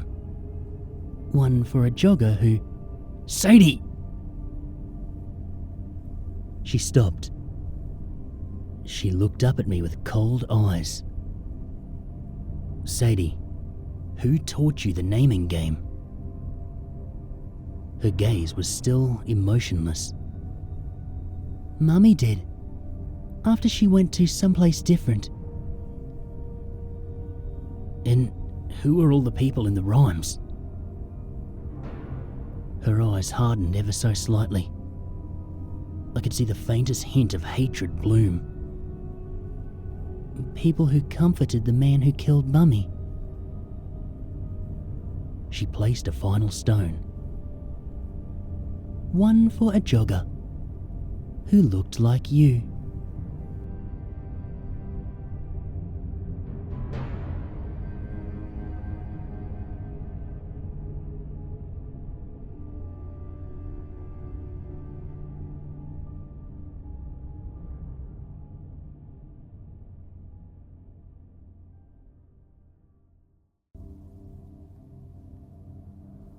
Two chefs were standing on my front porch, clutching brown paper bags filled with vegetables. Okay, strange. I pulled the door open. Yes? Can I help you? There's no time to waste, said the dark-haired one. On the right. We've got to get cooking. He forced his way past me. I whirled around. Hey, what are you... Behind my back. The tall, bearded one stepped inside and closed the door using his foot. I spun back. Who are you? There's no time, he interrupted, readjusting to get a better grip of his bags. From the kitchen, I heard drawers open and close. Now, wait just a second. Who the hell are you people? I asked forcefully. The bearded chef marched past me, checking his watch. Oh man, we've really got to get cooking. Cooking? I asked. Cooking what? In the kitchen, the dark-haired chef was slicing onions on the counter. I chuckled. Clearly it was a case of mistaken address. One of my neighbours had probably hired caterers for a birthday party. Excuse me, I said. Neither of them took any notice of me. You've got the wrong house, I said, waving my arms around. The dark-haired one heated the stove. Hello, I shouted. They didn't react at all. Now, this was becoming unsettling. The bearded chef opened my fridge and began rummaging around. Hey, what the hell? I shouted, crossing the room to wrestle a carton of eggs from him. I already told you people. Without saying a word, he ripped the carton away from me using both hands, and then he cracked 2 eggs into a bowl and started whisking. That does it. I grabbed my phone, planning to call the police. But then, the bearded chef started rummaging through my carefully arranged spice rack. Hey! As I made my way towards him, The dark-haired chef pursed his lips, then selected a jar. I stood right next to him. Okay, that is enough. You people need to... He made a 1 minute gesture. Then he circled the counter and resumed chopping. At my wit's end, I grabbed a ladle and pot and I bashed them together. It made a deafening metallic clang. The two chefs stopped what they were doing and finally turned their attention towards me. Look, I think you've got the wrong house, okay? Can you please just... The dark-haired chef approached me and snatched the ladle. There's no time for this nonsense. We've got to get cooking. He opened one of the drawers and pulled out a large knife. I groaned. Cooking what? He smirked, advancing upon me. A chill ran along my spine. I travelled backward until I bumped into the bearded chef. I gulped. With a weak voice, I said, Cooking what? Before I could finish, the bearded chef's hand clamped down over my face, smothering my mouth. The dark-haired chef took a step forward and held the knife against my throat. Cooking you.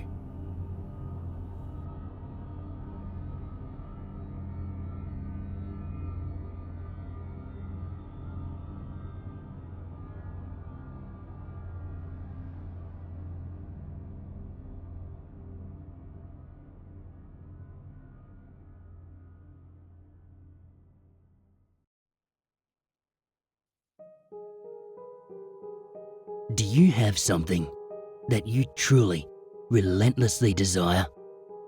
Despite your state of life, is there something else that you would go completely to the end of the world to get? Well, lucky for you, there's a way to achieve what you're looking for. You won't need to go to the end of the world to get it. But you will need to go somewhere. And this place, it may be too out of reach for some. It's not far away, closer than one may believe. But there are requirements that some individuals may not meet. First, whatever it is that you seek, know that you must seriously desire what you want. In your eyes, it should be something you need. If you begin the journey without the correct state of mind, you will surely fail, as it will be near impossible to turn back once the journey starts. The second requirement is that you will need a vehicle of sorts. Most use a car, as it's the most comfortable choice. There have been a select few that have used small, motorized vehicles, such as an ATV or motorcycle. But this has proven to be quite difficult, as the conditions of this journey, they can prove to be too bothersome. Do not use a vehicle too large or noticeable, as you will need some of the cover of night to be most safe. Also, while any sort of car will do, you may not want to choose the most expensive or cherished vehicle. You can take your slick new black Mercedes for the drive if you'd like, but don't expect it to come out in a pristine state. Make sure that your vehicle is completely fueled before beginning the drive. Okay, the first task to accomplish is to locate the road. It doesn't have a name, it's not on any map, and technically, it doesn't even exist. It will only show up if you're looking for it at the right time, and you will only spot it if you know what to look for. Finally, you must be alone during the journey. You didn't think you'd be able to go with a group, did you? It must be night when you begin. Choose the time of night where you believe the roads are the least populated. drive to any area that is just a stretch of road surrounded by woods. Here's where you want to start paying close attention.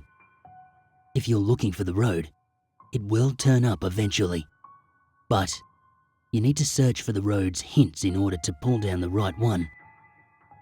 Once you're close, you will see or feel its signs, but what the signs will be, it will depend on what it is you desire. For example, if you're in search of wealth, you may spot shimmers on the empty branches of trees, as if they resembled the shine of gold or diamonds. If you seek love, you may begin to see rose petals slowly dance in the light breeze, blowing in the road's direction. If you seek revenge, you might sense an ever-growing feeling of heat or anger in your body as you approach the road. Just know what it is you really want, and you'll have no problem finding the turn. Once you're sure you've found the revealed road, take a deep breath and turn down onto it. At this point, you have officially started down the nameless road, which brings you through 11 miles, leading to whatever it is you seek. Each mile will test your desire, and it will expose if you really do want what you're searching for. Before you go any further, stop the car and just be wary of a few advisements. Do not turn on a radio during the drive. Do not use a phone during the drive. Reception would be cut off anyway. Do not open the windows during the drive. Make sure they are closed before you continue. If you are riding a vehicle without windows or a top, then prepare for the worst, as the odds are heavily against you.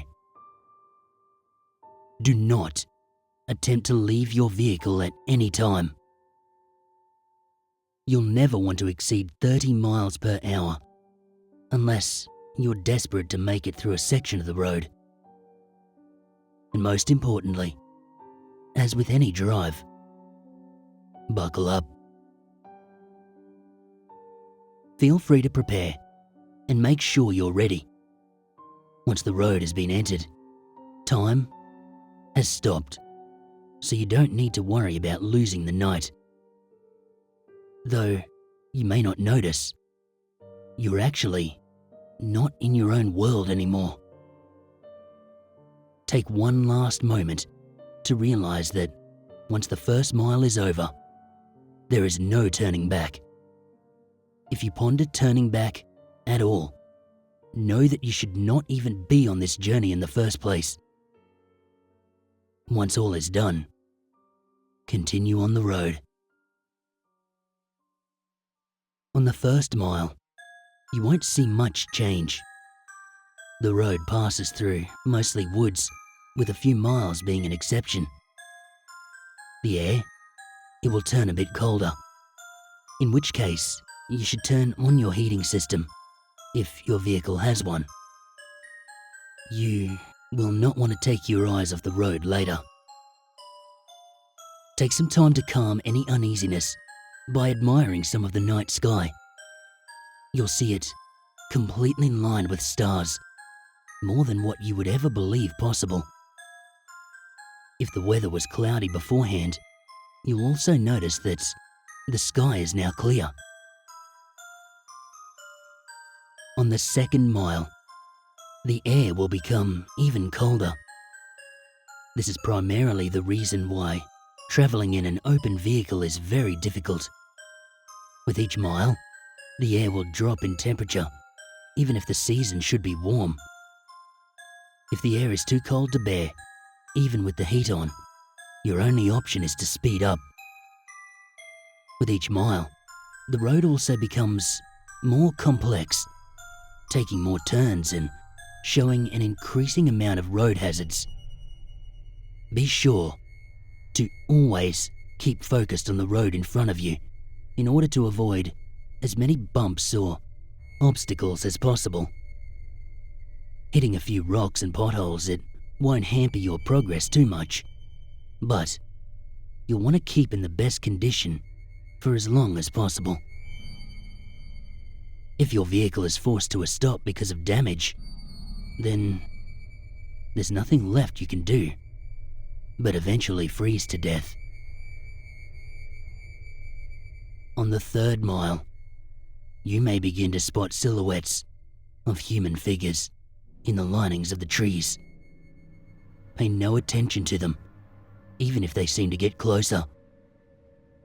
It will be hard to resist peeking at their unnerving, distant appearance, but know that they will reveal themselves later. At this mile, the road will become dirt, if you weren't driving on it in the beginning. Keep to the center of the path, as it will become narrow and wide at random intervals. On a quick side note, should you ever attempt to turn around, despite the previous warnings, you'll be left on a path which never ends. You would simply run out of fuel eventually and be left to freeze in the cold conditions. On the 4th mile, you will not only see more of the figures, but you will begin to, in a sense, hear them. In the back of your mind, a very faint, unintelligible whisper will echo. These will come and go, but you can't stop them. If they become bothersome or distracting, try and tune them out by thinking of what it is you desire. Attempting to listen and determine what the voices are saying will only attract them to you, and you want to be as far away from them as you can. They'll be closer later, so there's no use bringing them near you this early. On the 5th mile, you will come to a clearing. The lining of the trees to your left will disappear, and it will reveal a lake with no end, with a beaming, great moon over the water. The illumination from the moon, it will be so spectacular that the vehicle's headlights will no longer be required. Restrain yourself from gazing at it. If you look at its light for even more than a few seconds, the road in front of you will end, throwing your vehicle into the water, in which you will freeze in mere minutes. The voices, they will be gone for this mile, but don't rejoice yet. They'll be back. On the 6th mile, take into account that you are more than halfway done. Despite the progress, you may lose hope here. The stars, they will have disappeared at this point, leaving the sky an empty, black abyss. The clearing will have ended, leading you back into the woods. The only light you will have will be provided by your vehicle's headlights, but they will flicker from time to time, even if you're sure that they were in perfect working order. If you have a radio in the vehicle, it will turn on here automatically. If you didn't turn it off beforehand, it will produce an overwhelming screech that will send you off the path. A calm voice will then begin to speak about your greatest fears, what it is that you are horrified of in your life. It will speak in a way that will cause you to visualize the words in your mind. So, don't listen to it. If you begin to comprehend what it's saying, the horrors will prove too much for you to stay on the road safely. Attempting to turn off the radio will prove no use.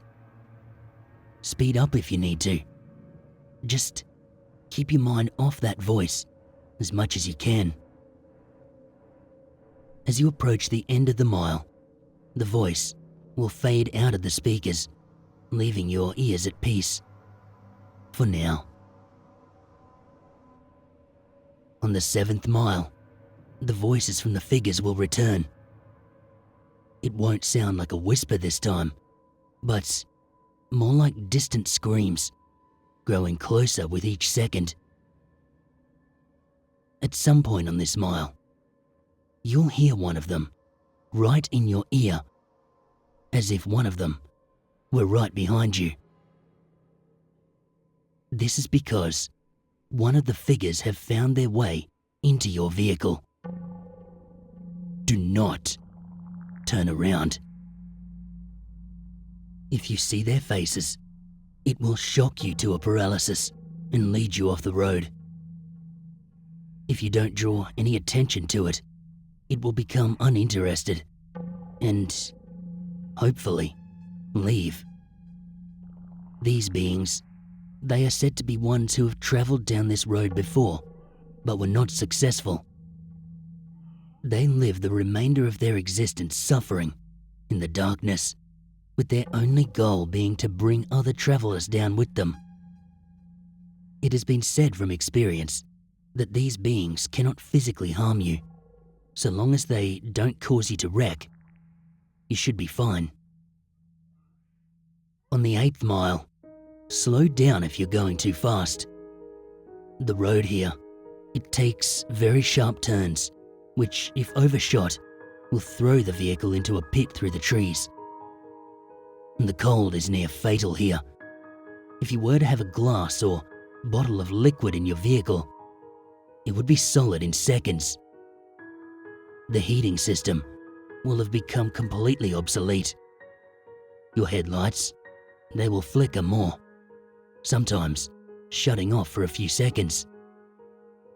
You should brake if this happens, but do not completely stop. The figures, they will be following you at this point, and should you stop for too long, they will surround and trap your vehicle. More of their screams can be heard from outside your doors, sometimes even sounding of maniacal laughter. Their hands will claw at your windows, desperate to reach in and feel something living. Do not look at them. They won't block your windshield, and the last thing you want to happen is to crash and be trapped with them. If you don't make it from here, pray that it's the freezing that ends you. On the 9th mile, your vehicle, it will stall. The headlights will shut off, as will all other systems inside. There's nothing you can do to prevent this. What you will need to do is close your eyes and immediately attempt to restart the vehicle. Keep your eyes closed, as the figures, they would have surely surrounded you at this point. The starting of the vehicle, it will frighten them. They will all back away temporarily. This will give you a chance to start moving forward again. If you begin to hear the windows crack from their struggle, don't lose focus. The beings can alter the vehicle, but remember that they still do not have the strength to physically affect you. You will hear nothing but their voices rampage in your mind, as there could be anywhere between a dozen or 100 of them after you now. Once you start the vehicle, floor it. Floor it so long as you can stay on the path. When the mile's done, the beings, they will retreat. On the 10th mile, the voices of the beings will stop. If you were to look in your rearview mirror, note, do not actually do this. You will see them following you, but not as if they were chasing. They're watching you, as if they were seeing you off. As you go down the 10th mile, the road will be smoother, as if you were back on the 1st mile. The figures, they will be lining the sides of the path ahead of you. They won't be after you, but they will just watch you as you pass. Some have theorized that the beings are impressed here, that you have come a long way on the journey to what you desire. This is false. They are not impressed, but they are happy. They are happy that you are about to approach the next mile. They are happy because you are most likely going to your death. On the 11th and final mile, everything in your vehicle will lose power, as it did on the 9th mile. The vehicle would normally be immobile, but you will still be moving. An unknown force, it will be pulling you forward. In the darkness, you will see a glowing red light up ahead, as if it were a light at the end of a tunnel. Close your eyes. Cover them. Do whatever it takes to make sure you do not see what you are about to go through. Covering your ears would also be helpful, but keeping your eyes covered, that should be the priority. The red light, it is another clearing, but there's no moon or lake this time. Once it is entered, unrelenting and inconceivable noises will sound from all directions. No amount of bravery and conditioning will spare you from these sounds. The cold, it will turn to a merciless heat, burning all parts of the vehicle.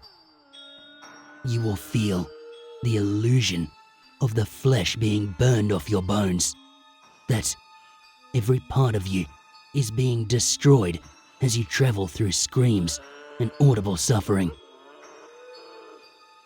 As long as you keep your eyes closed and resist the urge to see where you are, you will survive through this suffering.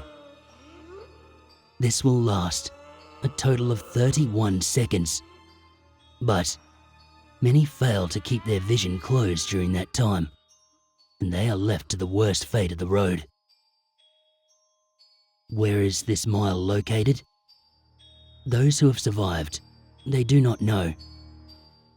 Some have named it the transmission from hell, but whether it's part of hell is debatable. After the final mile, power will return. Stop the vehicle. Take a moment to possibly regain some of your sanity. Let the screaming in your ears begin to fade, and know that you have nearly completed your journey with the hardest task overcome.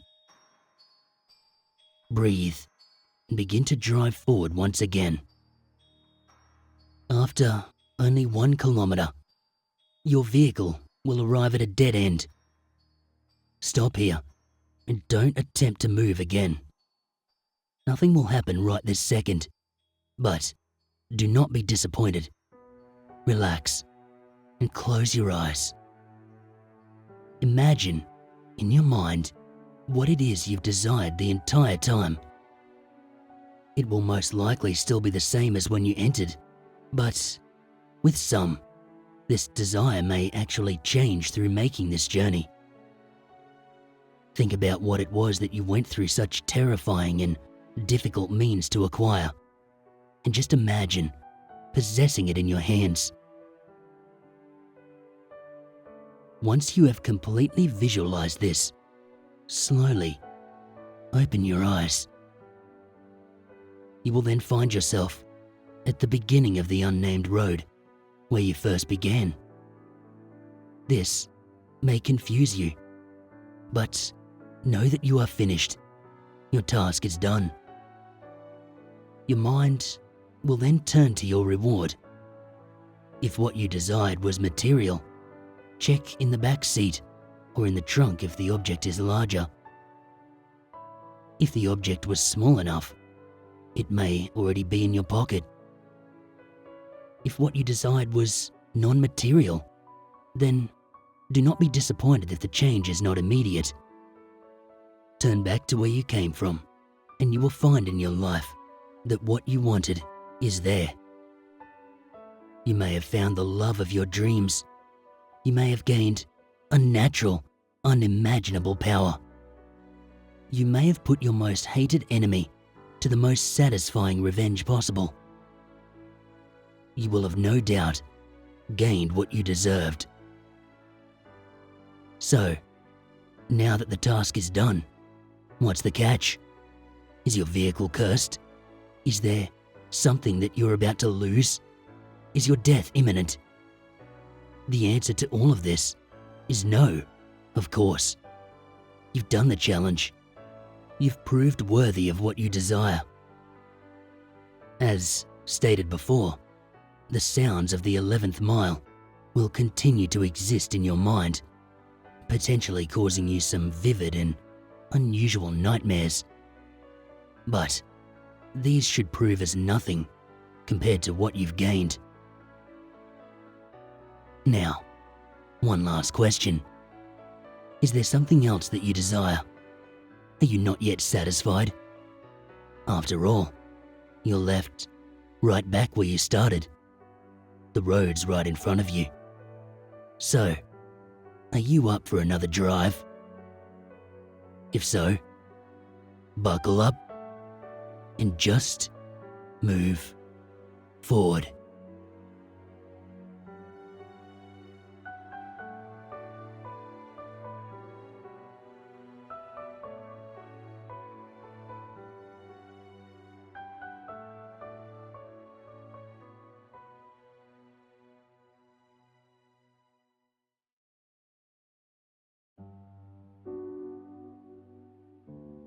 I've had hypnagogic hallucinations for about as long as I can remember. Those flashes of unreality that pop up just on the cusp of sleep.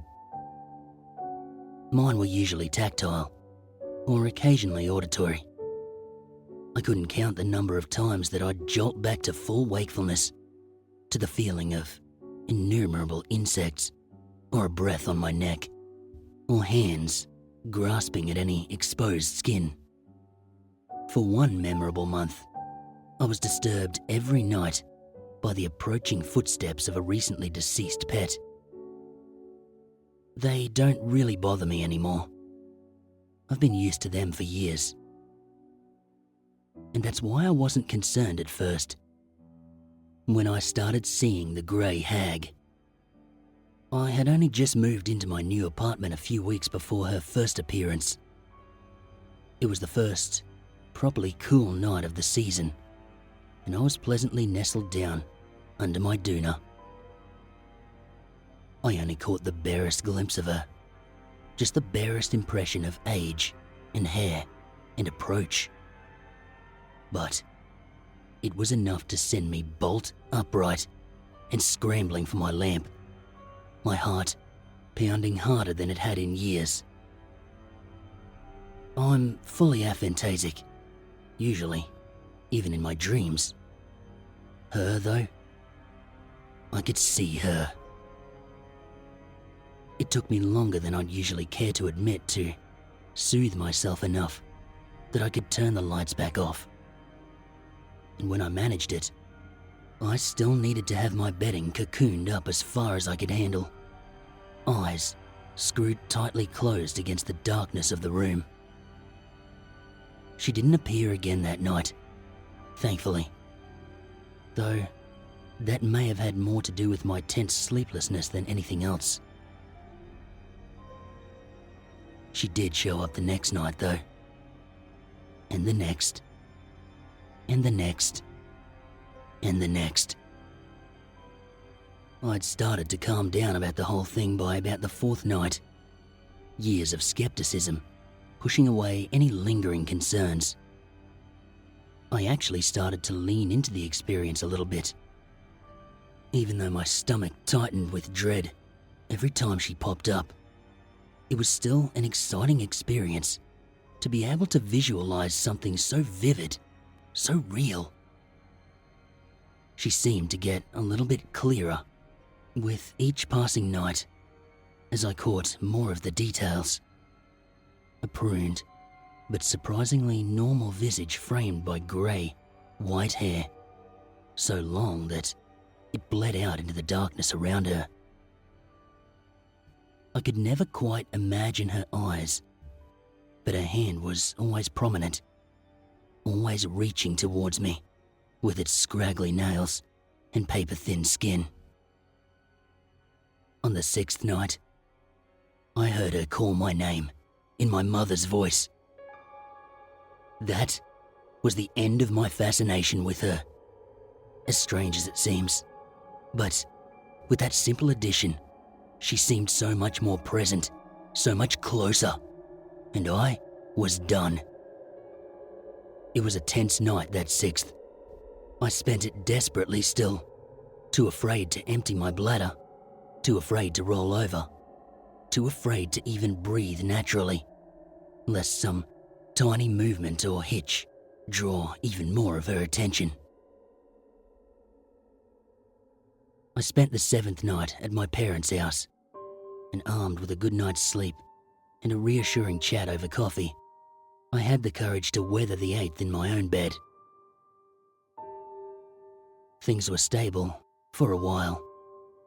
She still flashed up every night, reaching out for me, and she called my name maybe one night in 3. But with a little time and a careful refusal to acknowledge the vision, I started to learn how to let myself continue on to sleep past this newest hallucination. It was only ever an issue just as I was drifting off after all. She didn't even appear in nightmares, so it wasn't that difficult to catch an uninterrupted night's sleep. She finally touched me on the 39th night. It was only the briefest moment, as usual, but it was still enough to clearly discern the touch. 3 distinct points of contact brushed against my face, her fingers trailing a mere centimetre across my cheek before she was snatched away by the night. I had my hand on the lamp switch before I could even consider that movement might be a bad idea, flooding the room with its sharp, white light. There was nothing there, of course, but I could still feel the icy cold of her fingers on my face, intensifying by the minute as I pressed myself against the headboard, eyes flickering around the room. I knew that I'd have to do something when they started to hurt, and so I flung myself out of bed before I could let myself reconsider, hitting every light switch that I could reach between my bed and the bathroom. Obscuring my view of the bathroom with steam seemed dangerous, so I ran the hot water tap into the basin instead of turning on the shower. I checked the area over in the mirror as I waited for the water to heat. 3 slightly reddened patches met my inspection, as though I'd rested ice cubes on my skin for just a moment too long.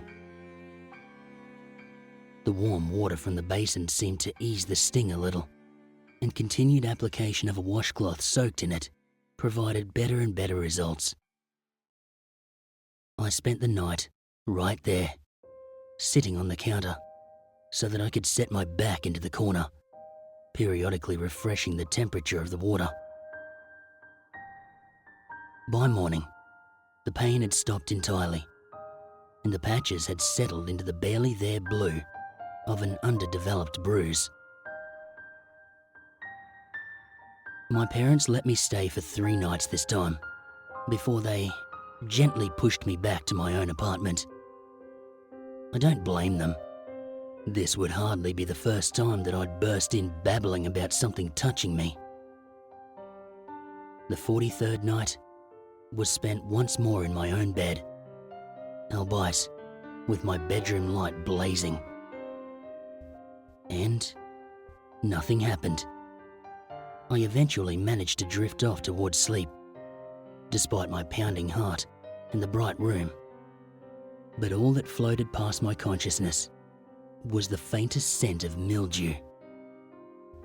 I made a mental note to wipe the bathroom down the next day and let myself fall fully asleep, waking up in the morning feeling as rested as I ever did.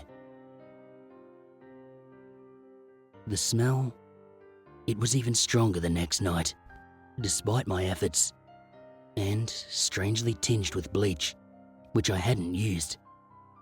Still, a bad odor was hardly an alarming experience, and I didn't let it bother me too much, simply leaving the windows open while I was at work the next day so it would air out. It didn't help. By the 6th night, the smell of mildew and bleach had reached almost unbearable levels. The handyman I got in hadn't been able to find any signs of mold or chemical damage, and, since the smell only came while I was on the cusp of sleep, clearly believed that I was entirely hysterical. There was little choice, in the end, but to accept that the smell was illusionary and unaddressable. I decided that I could live with that. There was no risk to my health if it wasn't real, and I'd rather have the smell than the hag. I set up a bucket next to the bed, in case the smell overcame me and settled into my newest sleep dysfunction. She didn't even wait for me to start falling asleep on the 7th night. I had just turned off the lights and snuggled down into my blankets when the sound of raspy breath reached me. I held my breath as I lay there, knowing that I was fully awake, but the breathing continued. Gradually, my eyes adjusted to the dark, and then I could start to make her out. An all too familiar silhouette slouched over in the corner. She was gone when I turned on the light, and then back again as soon as I turned it off. The solution seemed fairly obvious, if problematic for my power bill. I continued on like that for another 3 weeks, constantly in the light. Occasionally, I'd see her for a moment in a dark closet or in a new room before I hit the light switch. But if she was inclined to do anything in those brief snatches, she never got that chance. I learned to sleep in the light, and I actually haven't had a hypnagogic episode in that time. But I have a different issue now. My bedroom light burned out at about 4 o'clock this morning. The popping noise of it pulled me awake, and it took me a moment to shake off the disorientation of sleep, enough to realize what was going on. There she was, standing in her usual corner. She didn't make any sort of movement towards me. Not while I came fully awake. Not while I reached slowly for the lamp. She just stood there, the heavy sound of her breathing overpowering even my own. I've been writing this for the last couple of hours while I waited for the sun to rise. She just stood there the entire time, unmoving, bathed in the light of first my lamp and now the sun.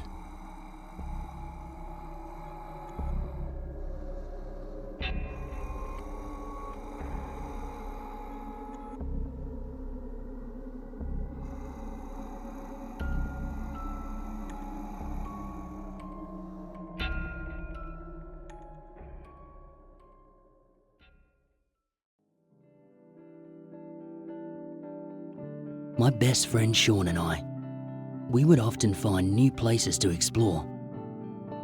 We were only 12 at the time when we came across an abandoned gold mine. There were quite a few of those around us, but most had collapsed or been filled in. Sean had found a hole that we could squeeze through, and as we both stared down into it, I started having second thoughts. We were arguing when we saw it. A white light pulsating within the depths of the mine. It was strangely alluring, and it cut the argument short. As children, we thought it must be treasure. You know, buried gold or something.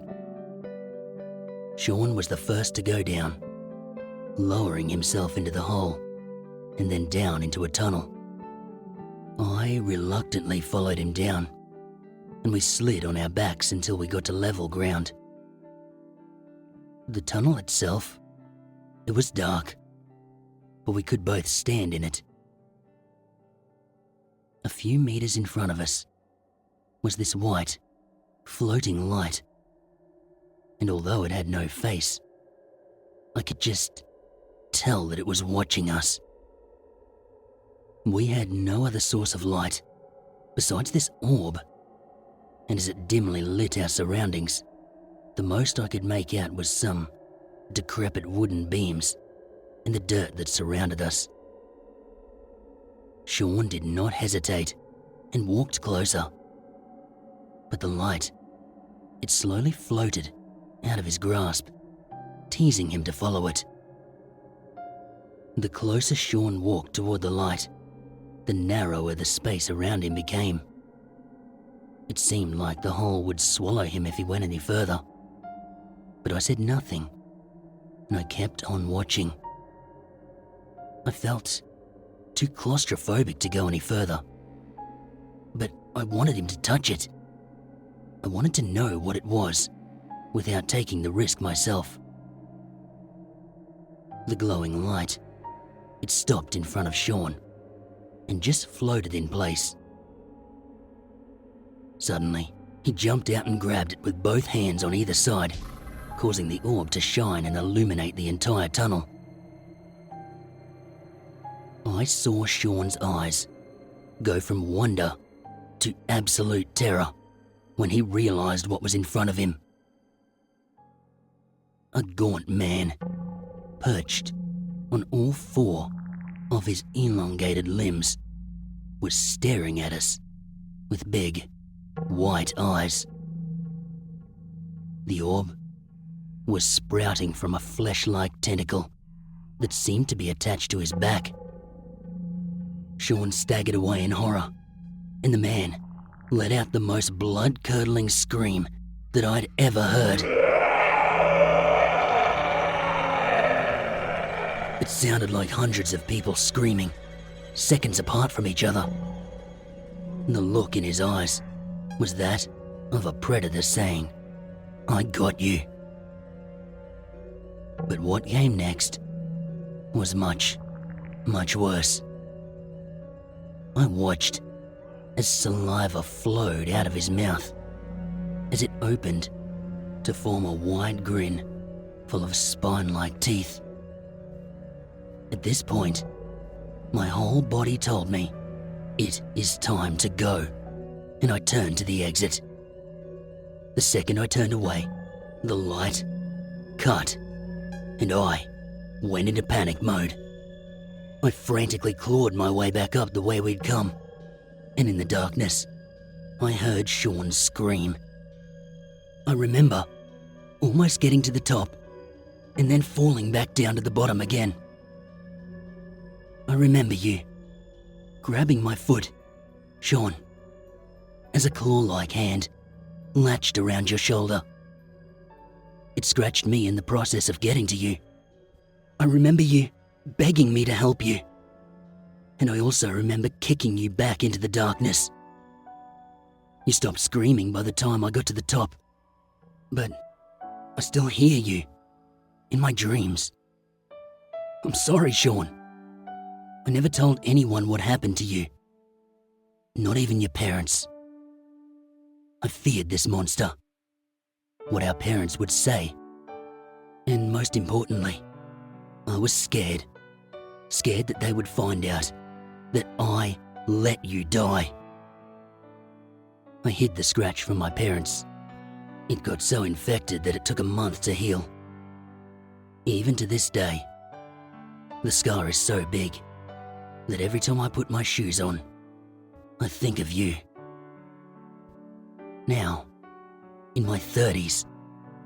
I don't fear the monster that never came for me, nor am I worried my parents might punish me.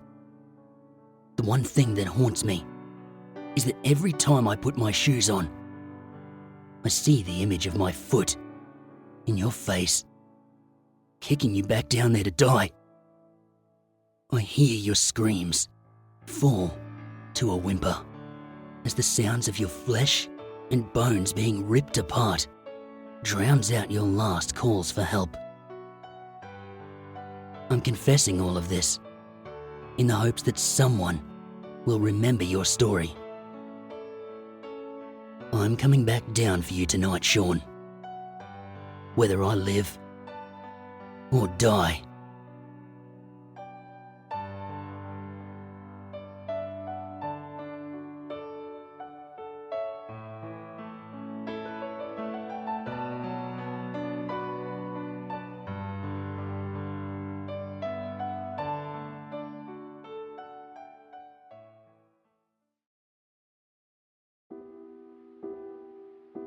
I found the doll at a tag sale, buried under ragged stuffed animals and Barbie dolls with bad haircuts.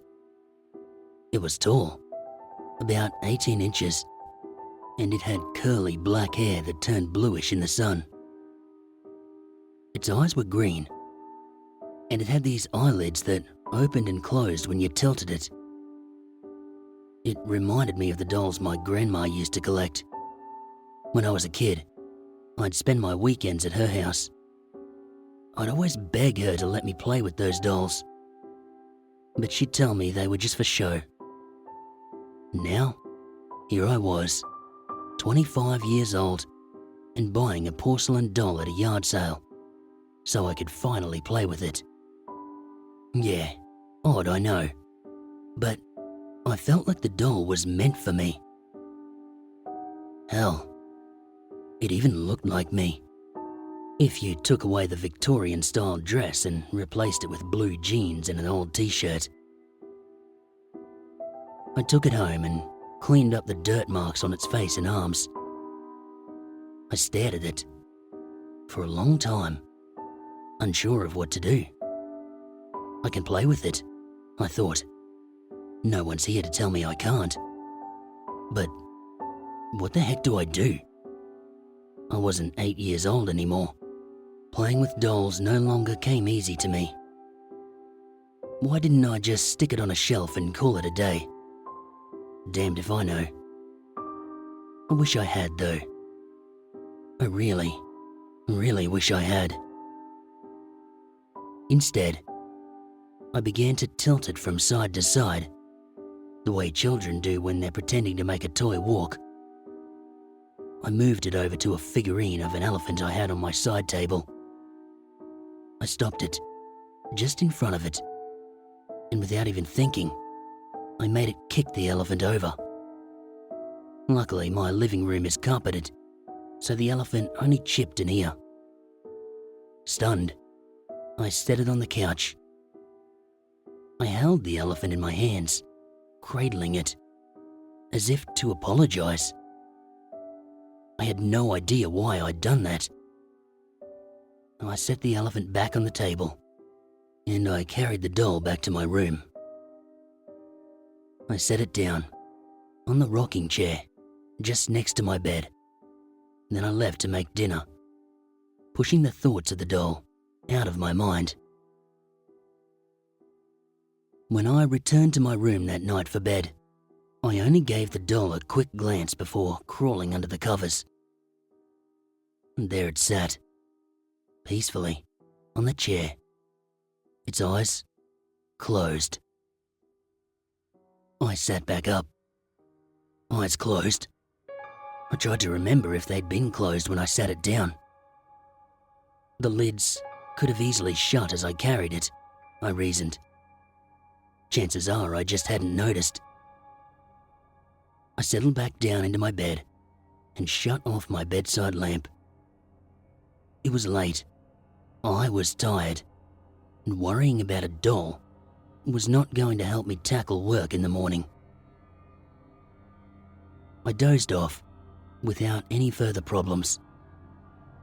I've always been one of those people blessed with the ability to fall asleep the second my head hits a pillow.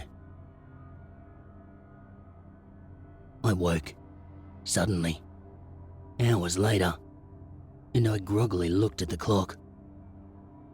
It was 2 a.m. 4 more hours and my alarm would go off. Just as I rolled over onto my side to fall back asleep, I realized I had to pee. Bad. I turned on the light, stood up, and I groaned as my eyes tried to adjust. When they did, I found myself staring into the green eyes of the doll I'd bought earlier. No, I thought, squeezing my eyes shut and opening them once more, only to meet those glassy green eyes again. Its eyes were closed. I know that. I walked over to the chair and I picked the doll up. I tilted it forward. Its eyelids closed. I tilted it back and they opened. I repeated my steps, trying to think of how its eyes could have opened without me tilting it. The windows in my bedroom were closed, so no breeze could have come in and rocked the chair. There was no explanation for how those eyes opened. I set it down on the chair, and I tilted its eyes so they closed once more. I didn't want to look at them. I wrapped my arms tight around my chest and walked to the bathroom. When I returned, I couldn't help but look at it. Its eyes were closed, just as I'd left them. I smiled. Maybe I had opened them before bed, and I was just too tired to remember. I assured myself that was probably what had happened. I climbed back into bed, and I reached over to turn off the light. Once more, my eyes found their way to its face. I watched in horror as one eye winked open, then shut again. I shook my head. I was seeing things. I had to be seeing things. I shut off the light and huddled down under the covers. I closed my eyes, but I couldn't fall asleep. I kept feeling like someone was watching me.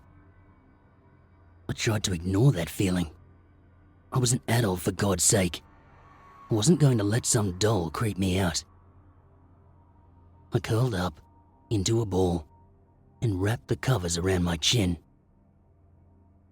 After a few minutes, my body and my mind began to relax. I could feel sleep finally coming on. And that was when I heard the noise. A soft, creaking noise. The sound of my rocking chair, rocking back and forth, back and forth. I slowly rolled over to face the chair, afraid to turn on the light. The moonlight, shining through my window, gave me enough light to see by. The doll. It was still seated, staring right at me as the chair rocked. At first, I thought the chair was rocking by itself. But as my eyes adjusted, I saw a pale figure crouch next to it, pushing on its back. I held my breath, as if that would stop the thing from noticing me. The thing? It stood, and I saw that it was a little girl of about 6 or 7. She was wearing an old-fashioned white nightgown, and her black hair was tied in pigtails. Her skin was so pale white, and under her big eyes were dark circles. I could just barely see through her. It was enough to tell me that this was not a living girl. The girl stared at me and tilted her head, like she was asking me to play with her. I pushed myself as far down into the mattress as I could. I tried to look away from her, but I couldn't. I watched as she picked up the doll and held it to her chest. How could she pick it up? I thought. She shouldn't be able to do that, but she could. Did that mean that she could touch me too? I shuddered at the thought. She was a little girl, yes, but she was also dead. Something about her felt wrong. Something felt bad. She took 2 steps toward me, thrusting the doll forward. I watched as the doll's eyes began blinking madly and its mouth cracked open. Shrieks of laughter came from its broken mouth, and I screamed. The little girl opened her mouth in a wide smile, baring teeth that were pointed and bloody. She threw the doll at me and laughed. It was that same laugh that had come from the doll. As I watched the doll fly toward me, my mind scrambled to come up with a plan. The girl had come into my house with the doll. That much was clear. Maybe, if I destroyed that doll, she'd leave me alone.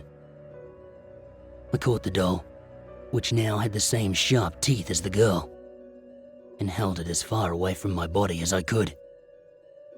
I heard her laugh as the doll began to snap at my arm. I knew I had to get to the living room and start a fire in the fireplace. Though I knew very little about getting rid of evil spirits, I seemed to remember fire being the best way. Wishing I hadn't stopped going to church years ago, I began to recite what I remembered of Our Father under my breath as I carefully shifted the doll to my left hand. I slowly opened my nightstand drawer and pulled out the Bible I kept there, but, admittedly, never read. Before she could tell what was happening, I threw the book at her and leapt from the bed. She made a terrible noise, a cross between a growl and a scream. But I forced myself not to look behind me. I yanked the door open and slammed it shut. I knew that the door would not stop her, but it did make me feel a bit safer to have it closed. I sprinted down the hall and into the living room. The doll was twisting violently in my hands, as if it knew what I was planning. Maybe it did. I shuddered at the thought and kneeled before the fireplace. I pinned the doll down under my left knee, with its biting mouth pressed into the carpet. Luckily, I'd left plenty of newspapers by the fireplace. I threw them in, along with the logs, and lit everything up. I could hear shrill laughter in the hallway, just outside my bedroom door. If the Bible had done anything to the girl, she was clearly over it by now. I had to work fast. The fire wasn't as strong as I wanted it to be, but I could hear the girl's laughter getting louder, and the doll was pushing my knee up with a force it should not have possessed. I sucked in a deep breath and pulled my knee backwards off the doll. As my knee lifted, I shot my hands forward and pressed it to the floor so it wouldn't move. I lifted it and flung it against the back of the fireplace. Its face, arms and legs shattered, and its cloth body fell into the fire. As it hit the flames, an awful cry filled the house. I crouched in a ball and covered my ears as best I could, but the screams, they filled my head. They were coming from everywhere. The doll, the hallway, every room in my house. I couldn't escape it. Suddenly, a flash of white shot across the room from behind me and stopped just in front of the fireplace. The girl was more translucent now, and her face was twisted in pain. She tried to lift the doll from the fireplace, but her hands went straight through what was left of its body. I watched as the girl began to turn back, as if she too was in the fire. She yelled and turned toward me, anger in her dead eyes. She moved closer to me, but her steps were slow and heavy, as if each movement took all of her energy.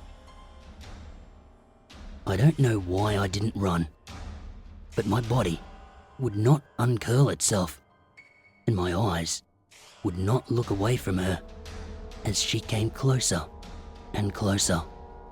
More of her, turning black with each labored step. When she was a couple of feet away, my body woke up. I sprung to my feet and stumbled backward. She was moving much slower than I was, but I didn't dare turn away from her. As I backed up, my foot caught on the edge of the couch. I fell to the floor, and the girl leapt into the air, mouth opened wide in a scream. I echoed her scream, certain that I was about to feel those sharp teeth sink into my skin in seconds. But as she flew toward me, her body began to dissolve into black smoke until there was nothing left. I was alone. I sat there, I don't know how long, waiting for her to return. Finally, I crawled into the fireplace and I looked into the ashes. The fire had burned out, and only the shattered pieces of porcelain remained of the doll. I reached down into the ash and I lifted out every piece of the doll I could find. I didn't care if the ashes were still hot. If they were, I didn't feel it. I wrapped them in newspaper and I went into my backyard. I grabbed a shovel and I dug a hole in the far edge of my lawn and buried each piece. It's been an hour since I buried the doll. I haven't seen the girl, but I'm not sure she's really gone. I feel like I'm being watched, like I did last night. I don't know what to do. I'm afraid if I go to work, she'll be waiting for me when I get back. But I don't want to stay here either. I keep thinking I hear her laughing. But that's just in my head. Right? Right?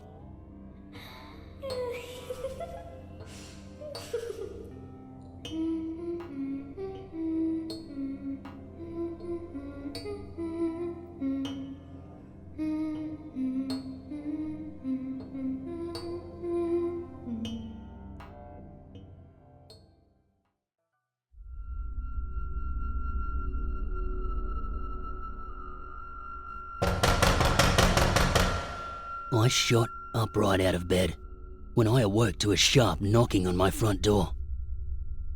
At first, I figured that I'd just overslept, but then I realized that my wife was still asleep next to me, and it was pitch black outside. She was seemingly undisturbed by the violent rapping at the front door. What the fuck? I thought to myself as I crawled out of bed and began making my way down the stairs. I noticed that it was 2:34 a.m. as I passed the kitchen and lurched toward the front door. By that point, the knocking had intensified to a deafening level. I was astounded my wife hadn't been awoken by now. Finally, I reached the door after what seemed like an eternity and I looked out through the peephole. There was nothing there, but yet the hammering on the door continued, as if someone was trying to break it down. I began to panic at this point. I felt my stomach tighten into a sharp knot, and I heard my heart pounding through my chest. Not wasting any time, I ran to the closet and I grabbed my son's baseball bat. I slowly approached the door again, baseball bat in tow. Whatever was on the other side of that door was going to have a bad night. I grabbed the handle with one hand and I flung it open, my makeshift weapon ready to flail in the other.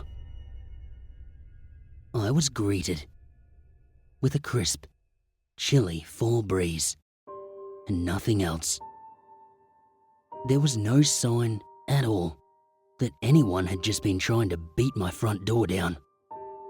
Shit, I muttered to myself as the thought hit me. The door had been unlocked when I threw it open to assail my midnight knocker. How could I have been so careless? I thought to myself. I shut the door, taking extra care to lock it this time. The pounding in my chest had begun to subside as I made my way back up the stairs towards my bedroom, still clenching the baseball bat. Finally, I slid under the covers where my wife was still sleeping, seemingly undisturbed by what had just happened. When I awoke next, the room was fully illuminated by the morning sun. I rubbed my eyes, and I smelled breakfast cooking as I slowly came to. I made my way down the stairs, and I found my wife in the kitchen, diligently preparing breakfast, just like she does every morning. "Good morning, honey," she said, as I walked into the kitchen. "Good morning," I replied before adding, "Did you hear what happened last night? That damn pounding at the door?" No, I can't say I did. Who was it at that hour?" she asked me, looking confused. No one," I said. "Oh, just tell me," she responded, sounding irritated. "That's what I mean. There was no one there. It was like they just vanished," I said, trailing off as I looked into the living room. "People don't just vanish, Robert. You've always had the wildest dreams," she said. And then I saw it. I saw crimson smears on the living room window.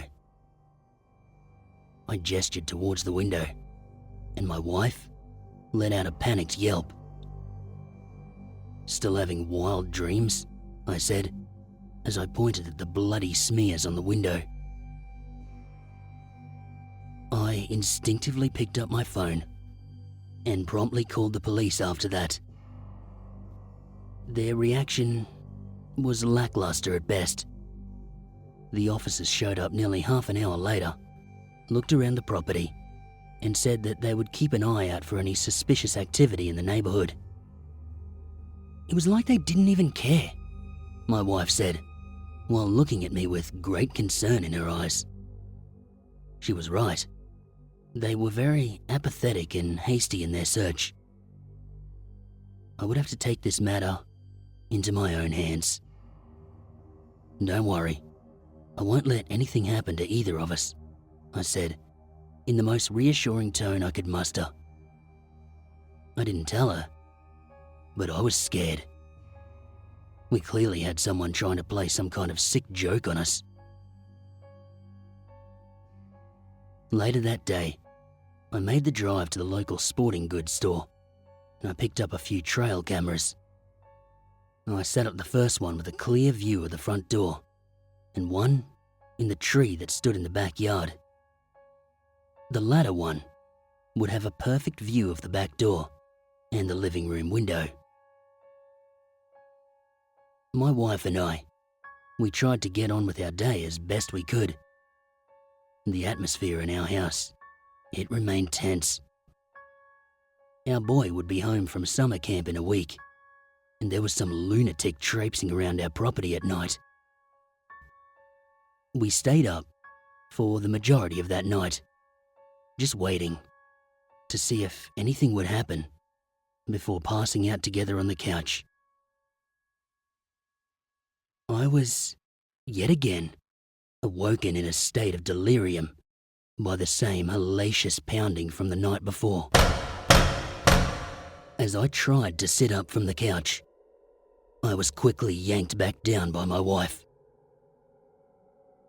"Hold still. There's something out there," she whispered in my ear while clinging tightly to me. The pounding continued for a few more minutes before it was accompanied by a childish-sounding voice. "Be my friend?" It wailed through the front door as the pounding continued.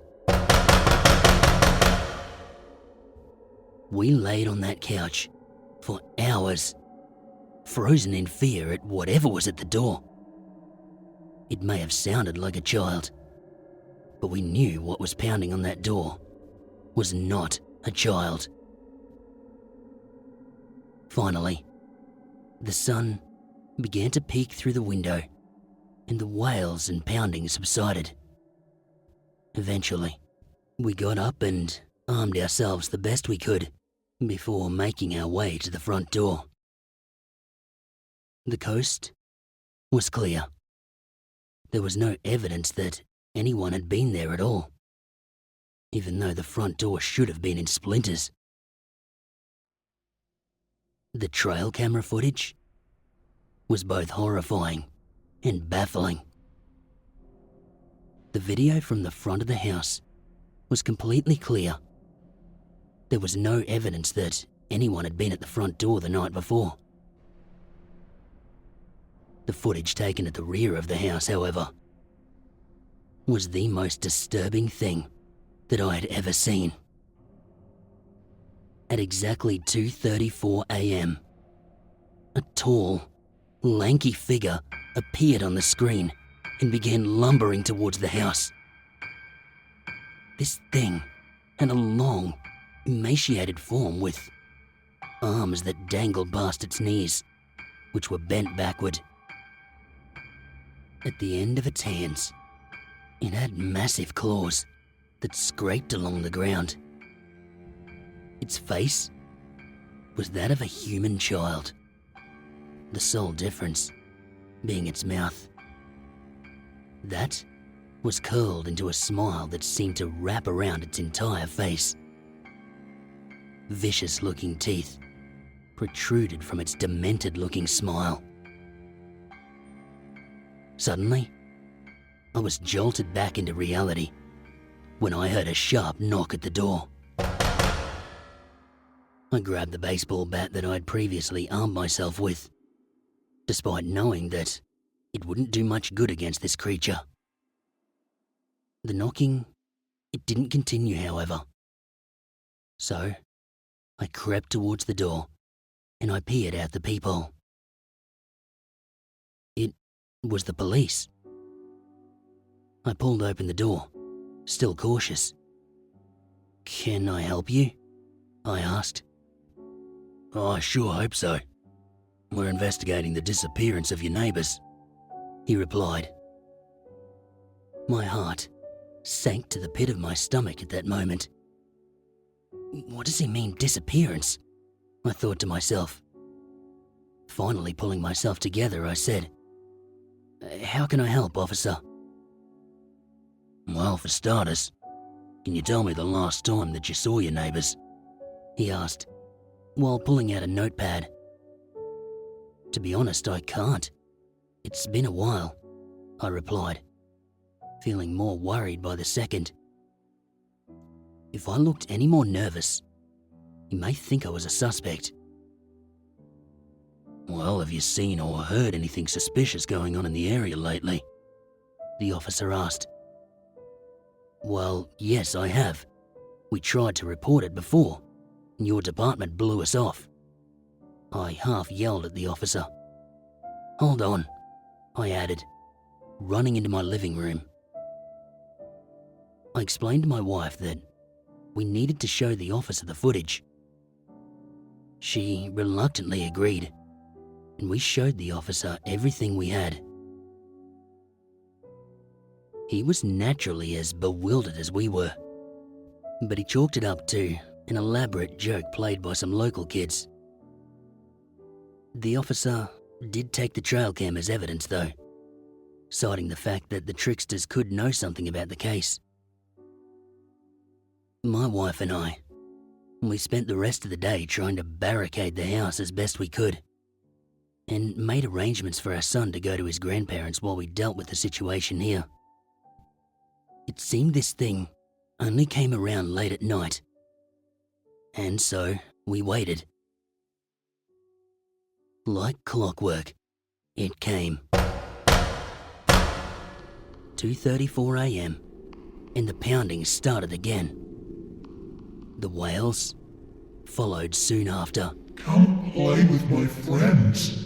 It shrieked, giddy with excitement.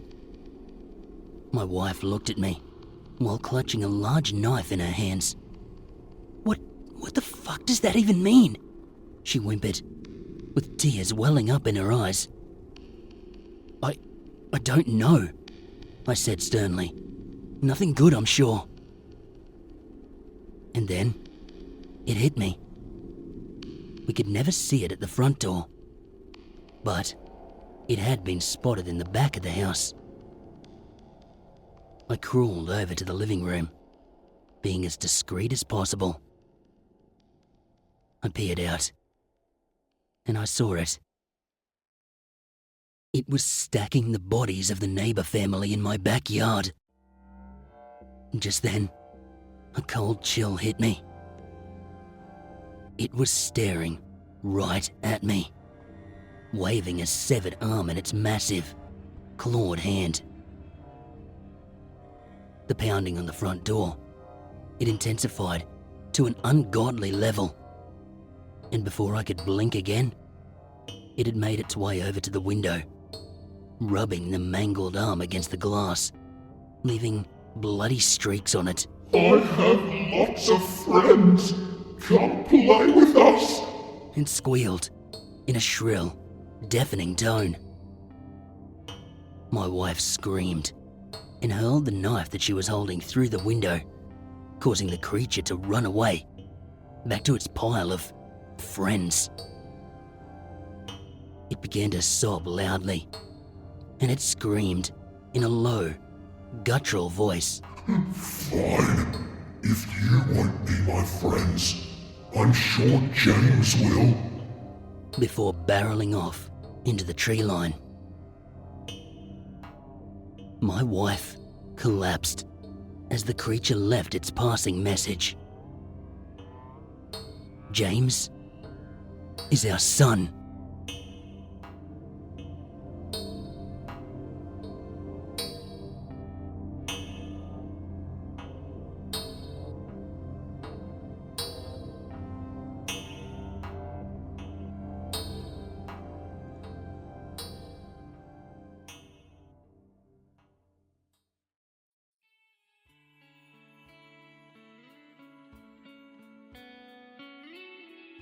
Living in Australia as a kid is strange. You get all the American and British media, television and books. We watch the same shows, and in a lot of ways, share the same culture. But none of that belongs here in Australia. It all feels out of place. Christmas specials always reminded me of that. It's always snowing on television at Christmas time, and I'm watching kids build snowmen, and families wear those tacky, patterned jumpers, while I'm melting in the middle of a blistering Australian summer, just trying to stay conscious in the heat. I guess we have a lot of the same urban legends too. The same scary stories and monsters. They travel here one way or another. Serial killer hitchhikers, werewolves, vampires, all that. But they don't really belong in Australia either. I don't know if you've ever seen the Australian landscape, but it's nothing like the forests or plains you get in Europe or the States. For a start, we call forested parts here the bush. The name is bloody appropriate too. A eucalyptus forest is hard going for hikers. The undergrowth is thick and scraggly, everywhere other than the paths that have been worn by bushwalkers or animals. If you want to go off the path, well, imagine walking through a hedge filled with thorns and barbs. Now, add the very high likelihood of spiders, which aren't like the pissy little ones you guys get. Big, fat spiders with thick ropey webs that tangle around your face and neck. And then there's the risk of snakes. Or, more dangerously, unseen ledges or cliffs. The whole thing is a huge pain in the ass. Your monsters, they wouldn't fit in here. It's hard to imagine being chased through the woods by a werewolf when anything bigger than a rabbit has to keep to the paths or find itself tangled up in a lantana. But most white kids, they don't actually learn much about the old Aboriginal stories. The things which live out in the bush, or those big red deserts. I think about that a lot now, particularly after living alone in a place called Blackheath in the Blue Mountains. It's not far from Sydney, the city with the big pretty bridge. My curiosity was nothing more until recently. Things got pretty rough out here on my own. Living alone can really screw with your head. Most nights, I sit out on my deck until late, reading and writing while having a smoke. I have a floodlight out here now, but it draws in too many bugs, especially in summer. We get these things called Christmas beetles when the weather gets warm. They're about the size of your thumbnail, and they're stupid as hell. If you leave a light on at night, they come in scores, bumping into you like drunks at a crowded nightclub. I keep a little citronella candle to shoo the mozzies. Then, I turn on a bright spotlight around the other side of the house to lure the beetles away from the back deck. Well, last week on Monday, I was out maybe around 10:30 at night, just doing my usual. Everything was fine, until suddenly, the spotlight on the other side of the house goes out. I groaned aloud. I had a spare bulb in the house, but the whole thing was an inconvenience more than anything. Anyway, I went and got the spare bulb, walked around the side of the house, and, well, the bulb wasn't blowing. It was gone. Unscrewed and nowhere to be seen. Looking around, I heard a weird sort of scraping sound nearby, kinda like two rocks rubbing together. It started slow, and it picked up speed, moving fast towards me. I didn't stop to think about it. I just made a beeline for the door and got inside the house. Bugger that for a game of soldiers. I locked my door, and I spent a good 10 minutes just cussing out and turning on every light in the house. I called the cops and I told them someone was on my property, but they figured it was probably just some local kids pulling a prank on me. They agreed to send someone out, but they weren't in any hurry. My part of town is pretty quiet. Nothing really happens here. It's lonely, out of the way, Peaceful. Exactly the kind of place I thought I wanted to live. Well, I was having second thoughts, I can tell you that. I couldn't sleep much, even though I was pretty sure the cops wouldn't come till morning. Every time I almost dozed off, I'd hear that scraping stone sound. I told myself it was a stick falling from a tree, or an animal. Maybe just shifting boards in the house. But no, it was definitely stone. Stone rubbing on stone. I peeked out the window a few times to see if I could see anything, but that was pretty fruitless. A couple of times I thought I saw something, like a couple of eyes moving about. But eyes aren't anything out of the ordinary in the bush. Animals, I thought aloud. Just wallabies or something. The cop showed up the next morning about 9 to ask about the night before. He gave me a good fright when he knocked at the door and woke me up. But I was sure as hell glad to see the sun outside my window. He was an Aboriginal man named Cohen. I knew him from around town and he was a nice enough bloke. Always gave a smile and g'day when I passed him on the street.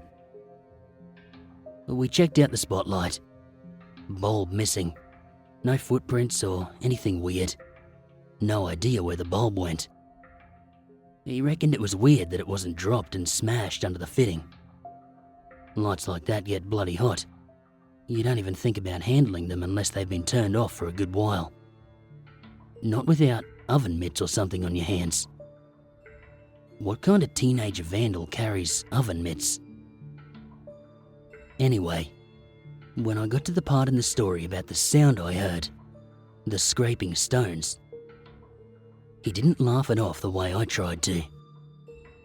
In fact, he looked pretty bloody serious. "Malingee," he said, under his breath. "Malingee? What is a Malingee?" I asked. Old kid story. Blackfella's been trying to scare kids and keep them from wandering the bush at night as long as your mob. Longer, probably. Cohen smiled. "So, how does the story go?" I asked, more curious than concerned. "Well, the Malingee is a tall fella. His skin's hard like rock. His legs and arms are bandy-like. Makes him walk all funny, so his knees knock and scrape together when he steps," Cohen explained. He didn't take what he was saying too seriously, though. He was explaining a kid's story. He usually doesn't cause much trouble. Not if you get out of the way when you hear the scrapes. But if you don't, well, he ain't all too friendly either. That all? I ask, managing to laugh now at what was obviously just a bit of folklore. "Well, that's most of it. Arnie says he's got red eyes that you can always see, like fire, and he don't like bright lights all too much." Cohen let out a belly laugh. "Don't reckon you pissed off an old Malingee with your spotlight, do you?" "Seems less than likely," I said, smiling as I walked Cohen to his car. I said goodbye and waved him off as he drove away. I felt better after talking to someone. Being alone too much, it really screws with your head, especially if you don't live in eyeshot of neighbours. It's pretty easy to feel vulnerable on your own. I spent the rest of the day working from home. Got some shopping done and the rest. I replaced the bulb, but I decided not to sit outside that night, so I kept it off. I passed the next few days mostly the same way. Nothing too weird to report there. Some nights, I thought I heard a scrape. Thought I saw some eyes out there too. Didn't think too much of it though. It's easy to build things up in your head when you've had a fright. Best not to think about it. I kept inside at night, until Saturday, 5 days since the incident with the light. Figured I should stop being such an idiot and make use of my deck again. So, that night, I was sitting out, about the same time, 10:30, having a smoke and editing some stuff I'd written for a job I took. I fixed the spotlight so that was on around the corner keeping the beetles at bay, and I had my little citronella candle to shoo the mozzies. I was feeling pretty fine. Until I heard the bulb smash.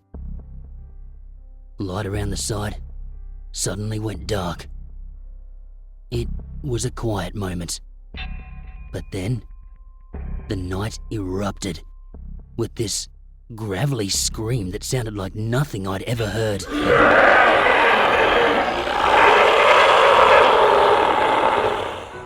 That was no bloody teenager. I turned toward the house and the sound came. The scraping stone, slow at first, but picking up speed and hurrying fast around the house toward me. I bolted for the back door and pretty much jumped through as I slammed it behind me. I hardly had time to latch it before the handle began to shake and that goddamn stone scratching was just outside. It must have been smart though, because as soon as it realised that the door was locked, it moved toward a window. I stood still. It didn't follow me inside last time, but looking at that window and seeing its face stoop down and smile that lipless, toothy grin at me, well, it put the fear of God in me right there and then. That smug bastard didn't hesitate to smash the glass out and reach inside. I didn't really have time to react.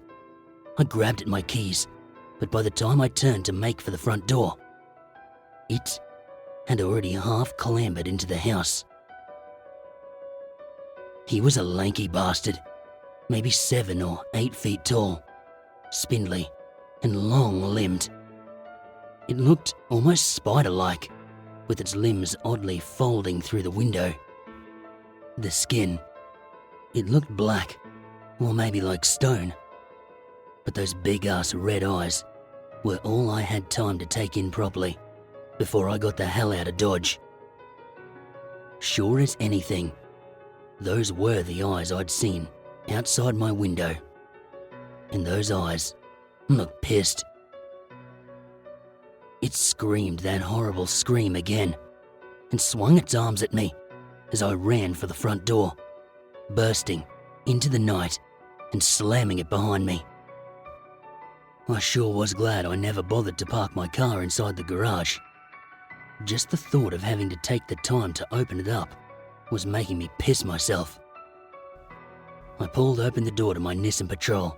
I fell in, and just as I start the engine, the front door bursts open in splinters as that god-awful Malingee barrels out into the night.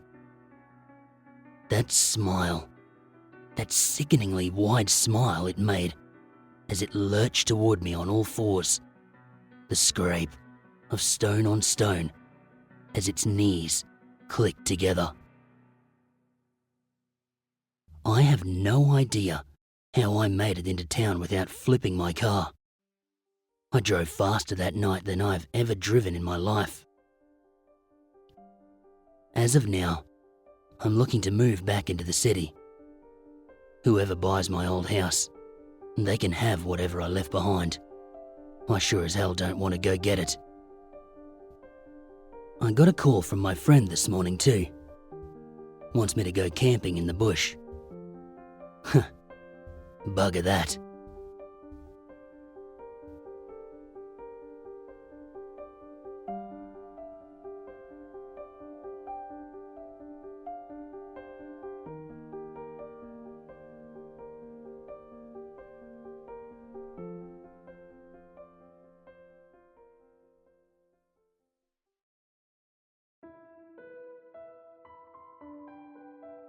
I'm a Star Wars fan. Always have been, always will be. I've always maintained that I was born at the most amazing time that any Star Wars fan could have been, the 90s. I was one of the lucky few who was able to witness the entire Star Wars saga the way Lucas intended. I was thrown into the world of Star Wars during the special edition re-releases of episodes 4, 5 and 6. And then, a couple of years later, I was back in that same theatre as The Phantom Menace exploded onto screens around the world. You see, the ideal time in Star Wars history.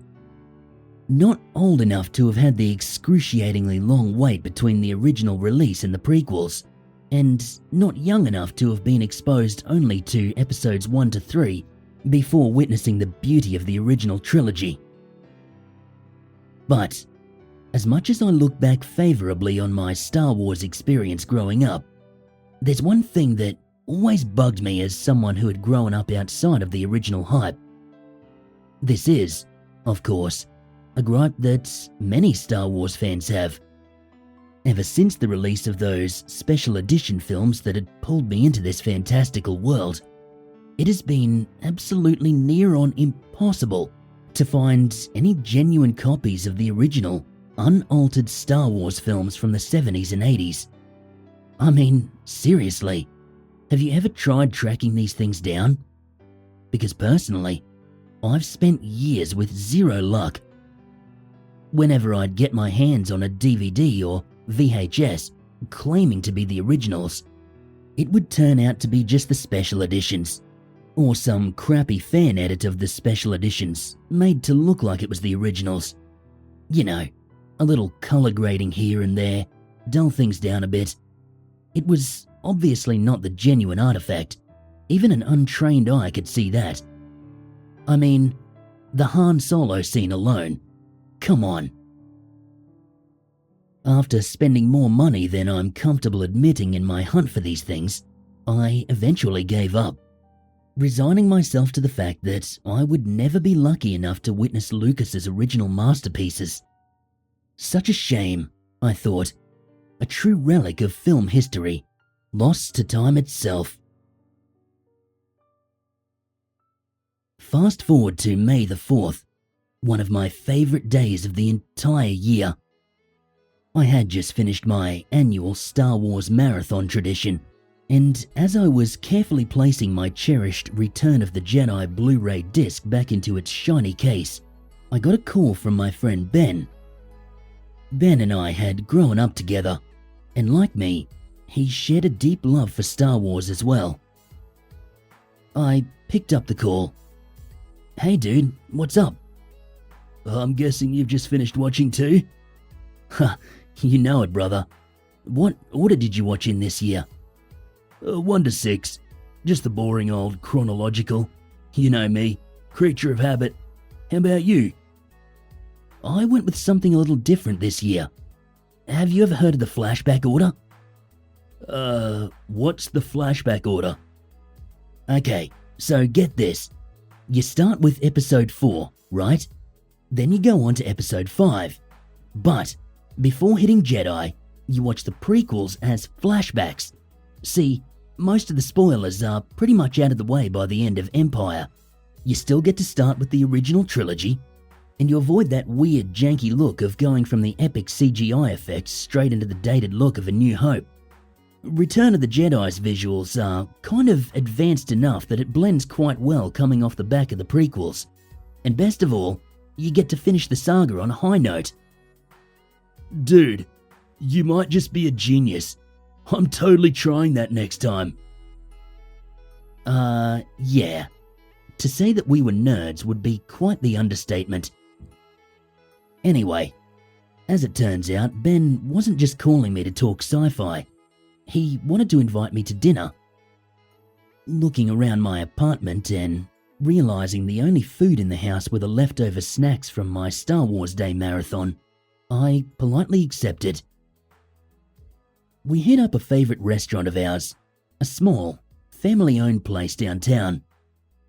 It was kinda musty and run down, but the owners had been there for decades, and their passion for food had not faded one little bit. Sitting down and preparing to order my usual, something strange suddenly pinged in my brain. It must have registered somewhat subconsciously. Something barely visible, right off in the farthest corners of my peripheral vision. Because out of nowhere, I was overcome by the irresistible urge to turn my head and look at whatever my brain was screaming at me to investigate. As my eyes slowly made their way over to a small bookshelf behind the counter, I was overcome by a feeling of sheer disbelief. My eyes worked their way down what I was witnessing, picking up one little detail at a time. CBS, Fox, Video. A red S, followed by TAR, Wars. All in red. No caption, no mention of Episode 4. Just a classic Star Wars logo, all in red, and beside it, two more instantly recognizable logos. The Empire Strikes Back. Return of the Jedi. I sat, absolutely frozen in my seat, overcome by a feeling of complete and utter disbelief. I decided in that moment that these had to be mine. I didn't say a word to Ben. I knew how badly he wanted to find these as well. I felt terrible keeping this from him, knowing just how happy owning these would make both of us. But I wanted them. Besides, I wasn't even sure if they were real yet, or if the owners were even willing to part with them. If I could just get a hold of them first, then maybe he could watch them some other time. After dinner, we each went our separate ways. But rather than taking a right and heading back to my apartment, I took a left and circled straight back around the block, back into the restaurant. I caught them just as they were about to turn the sign around to closed. I got straight down to business, overcome with sheer excitement. I blurted out, "How much do you want for that?" Kathy, one of the owners, lifted up a glass angel statue on the bookshelf, pointing to it, confused. No, the tapes. The Star Wars collection. Is that the original?" "Oh, this? I have no idea. They've been shifted from one place to another around here for so many years now. I assumed they belonged to my husband, but he has no idea where they came from. Arthur?" She called out, beckoning her husband. "The young man wants to know if he can buy this." I stared intently as he looked the tapes over. "Take 'em, mate," he said bluntly. "No good to us. We don't even have a player of any kind. We barely get enough time to watch a bit of telly here and there, let alone sit down and watch 3 films. He let out a small chuckle at this. I couldn't believe what I was hearing.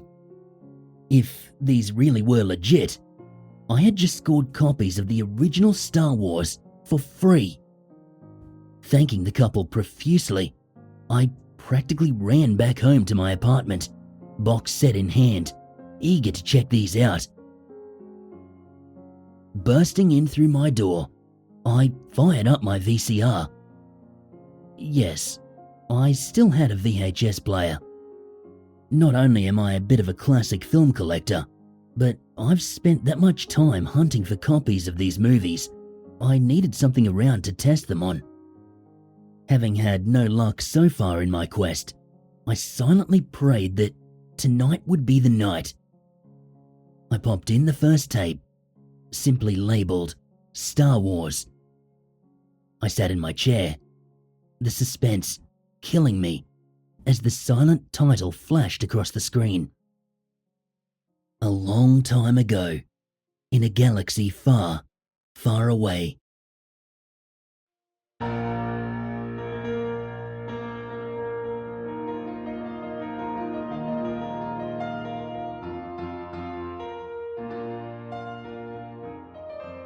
I couldn't believe it.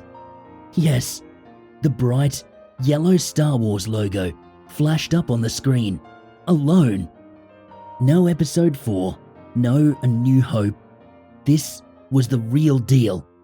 This was Star Wars 1977 on VHS, and as I continued to watch, this was only reaffirmed as the events of the film played out. Oh yeah, Han shot first, alright. I continued my second Star Wars marathon for this day, marveling as I witnessed what audiences across the world first witnessed all those years ago. Finishing the first movie, I excitedly popped Empire into the VCR, absolutely glued to the screen, unable to keep my eyes off it. It was about halfway through Empire, I guess, that things begin to feel a bit strange. I didn't know if perhaps it was a combination of being overtired and the weird effect of watching films I'd seen a million times in an older format, kinda doing funny things to my brain. But something just felt not quite right. I slapped myself a bit, shaking it off, as I watched Luke Skywalker make the descent into the Dagobah system. Something about this was mesmerizing, an entirely different feel to the special edition somehow. It was almost darker. I began to feel a bit uneasy actually, as Luke traipsed around the murky swamp, looking for Yoda. This scene appeared to be playing out for much longer than I remember it. The scene continued to drag on and on and on, with no sign of Yoda appearing as he normally would. Luke just walked around, aimlessly looking for whatever it was he was searching for, until he finally found it. Or randomly stumbled upon it, rather. It was the cave. You know, the dark side cave. Luke began to hesitantly walk towards it. Okay, this was weird. I knew Lucas made some changes from the originals, but this was wildly different to how the film is supposed to play out. I began to feel disappointed. It seems I'd stumbled upon yet another fake copy after all. And then Luke turned around and looked directly into the camera. This was not fake. Either that, or there's a frighteningly similar Mark Hamill imposter out there somewhere. He stared directly into my eyes. Come with me. Let's go, Luke said in a rather monotone voice, not at all characteristic of the young Jedi. I felt further mesmerized by this invitation, and I stood from my chair as Luke walked into the cave. The strangest sensation overcame me, like right here was exactly where I needed to be. In my living room, yet somehow right there in that cave with Luke. I watched as Luke pulled out and ignited his lightsaber, and as he did so, I gripped tightly my own makeshift saber. Luke continued onwards, further into the darkness. And that is when I heard it. The faintest sound of footsteps, accompanied by heavy breathing. Strangely, the footsteps echoed and reverberated, both through my TV's soundbar, yet somehow within my own head and all around me. I gripped my warrior's weapon tight as I prepared for the approach of the Dark Lord, copying Luke's every action. As he braced, so did I. As he readied his battle stance, so too did I. Without even a second of warning, Vader swung at Luke with all his might, his saber connecting with Skywalker's with an electric crash. Luke easily parried the attack, swinging at Vader full force as I continued mimicking his every move. In the strangest twist of events, Luke quickly spun around, returning with a powerful underarm strike and slicing off Vader's saber hand as the mechanical monstrosity cried out in pain. I had no idea what was happening or how this was happening, but I didn't care. I was absolutely enslaved by the mysterious events flashing across my set. Shaking off a little, I readied my pretend lightsaber once again, just as Luke did on screen. Vader, ever the master of the Force, quickly pulled his red lightsaber back to his remaining hand, igniting it just in time to block Luke's next flurry of attacks, which I copied with equal precision and power.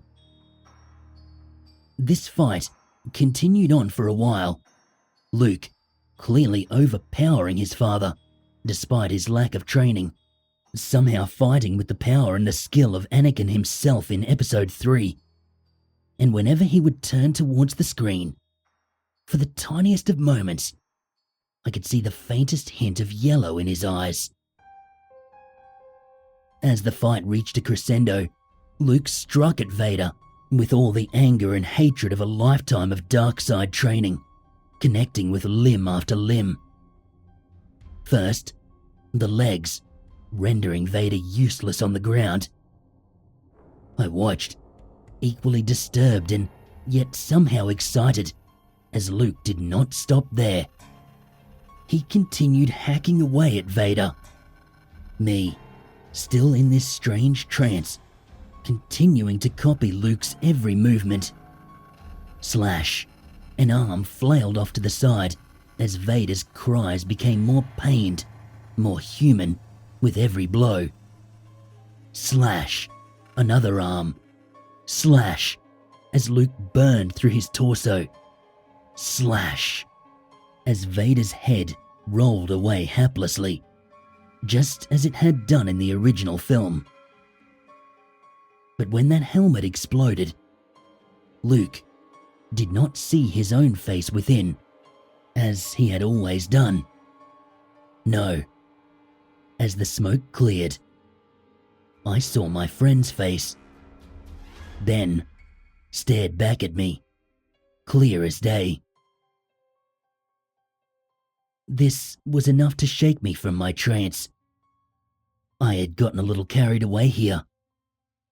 Slowly, I released my tight grip on the kitchen knife as I glanced around at Ben's dismembered body all over my apartment floor. Slowly, I began to pick him up, piece by piece. He had obviously come here with the intention of stealing my films. That was clear. He had no right. These were mine. I had earned them. I only did what I had to do to protect them. After picking up and disposing of Ben entirely, I sat back down on my couch and I stared into the television screen, which had now faded to black. In the darkness of my cave, my apartment, I continued staring into the void of the now lifeless television set. And you know what? I swear, I could make out the faintest shine of yellow, staring right back at me.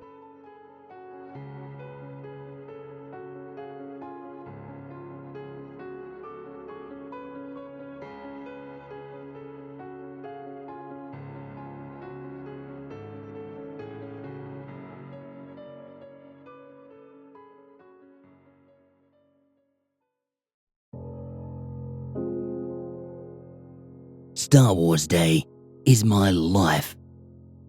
You know, if you were to describe the joy, the cheer, the excitement of Christmas Day without mentioning Christmas, in my mind, I would probably just assume you were talking about May the 4th.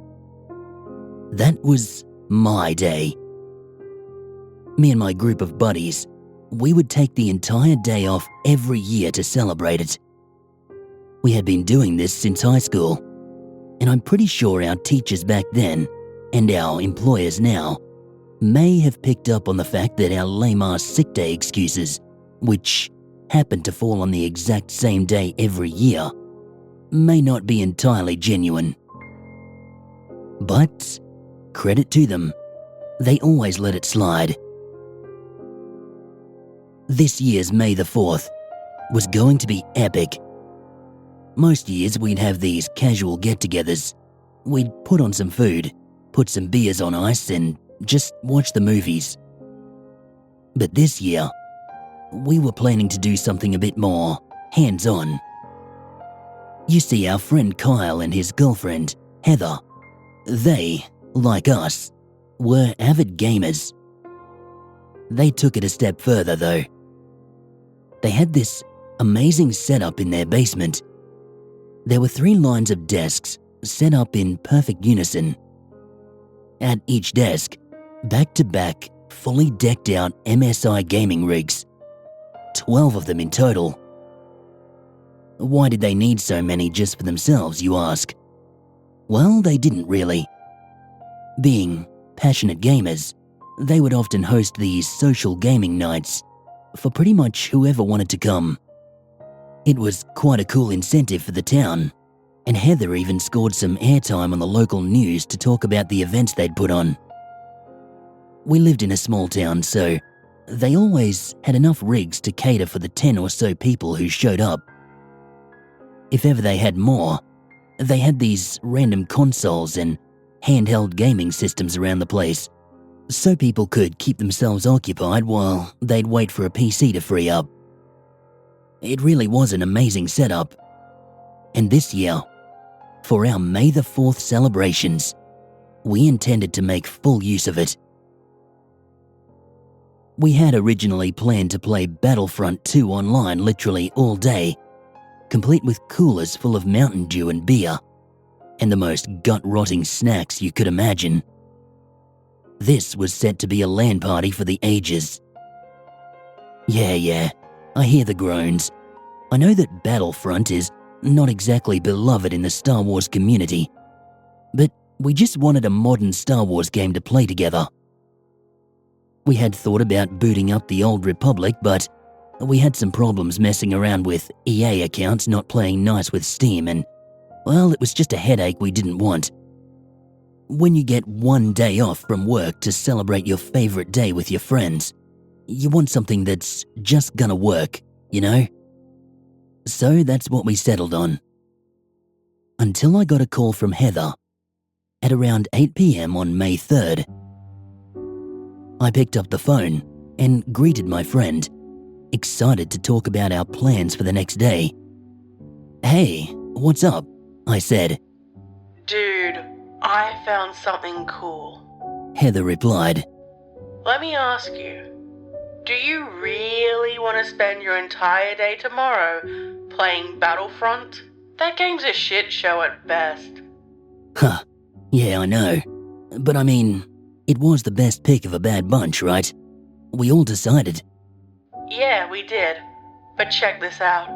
I found a Fallout mod." Okay, I mean, I guess the setting can be maybe similar. But I don't know about playing Fallout on Star Wars Day. Doesn't really fit, you know? No, dude.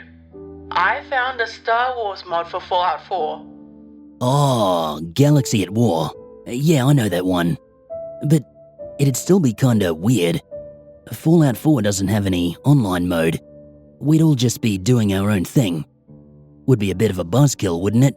Mate, shut up and listen for a second. I'm looking at the mod right here in front of my eyes. F4 SW Online is called. I had to contact the uploader to clarify, but if this works, this mod will essentially turn Fallout 4 into a modern-day Star Wars MMO. Seriously? How cool would that be? Do you think you can get it to work? I can sure try. I'm gonna download the mod now and get it set up for tomorrow. I'll let you know in the morning if it worked, when you guys get here. Otherwise, we can always go back to plan A. Sounds great. See you tomorrow. And with that, the call ended. I spent a couple more hours scrolling through Facebook and Instagram, you know, as you for some unknown reason feel the need to do before sleeping. Eventually, noticing the clock tick nearer to midnight, I put my phone onto the charger and went off to sleep, excited to wake up and start our Star Wars Day celebrations.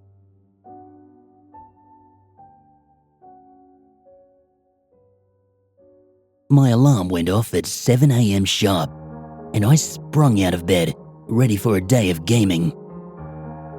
As I pulled on my favorite Empire Strikes Back t-shirt, I was reminded of the phone call with Heather last night, and this mystery Fallout mod she described. I wondered how she'd found it. I'd searched plenty of mod sites for Star Wars mods, but the only functional ones I'd really come across were simple lightsaber mods, and of course, Galaxy at War. But that was nothing like what Heather had described. Anyway, hopefully she managed to get it working. It sounded amazing. The walk to Heather and Kyle's place was a short one. We lived a couple of blocks from each other. A quiet walk through a quiet part of town with not much going on. Your typical urban sprawl. A little convenience store and coffee shop sat halfway between our houses, which made for a nice little meet-up spot. I stopped in and I grabbed my usual chai latte, no sugar, and I continued on down to Kyle's place. Upon arriving, Kyle and the guys had already gathered for our busy day of gaming ahead. Life responsibilities for the geeks and the nerdy. We weren't bothered. Star Wars was our passion. You don't hear us judging people who choose to sit in front of the TV all day and watch football. And plenty of folks do that every weekend. We only do this once a year, and we plan to make the most of it. As I sipped on my chai latte like a pretentious dick, I noticed Heather wasn't around. I was keen to ask her about the mod, so I called out to Kyle, who was busy on the other side of the room getting the food and drinks prepped for the day. I asked him, "Hey, where's Heather? She's not joining us today." "Oh, nah dude," he replied. "She left this note for me on her laptop."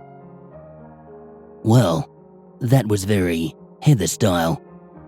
Being the techie girl, handwritten notes be damned. On the laptop sat a simple Word doc which read, "Morning. I've been called into the office.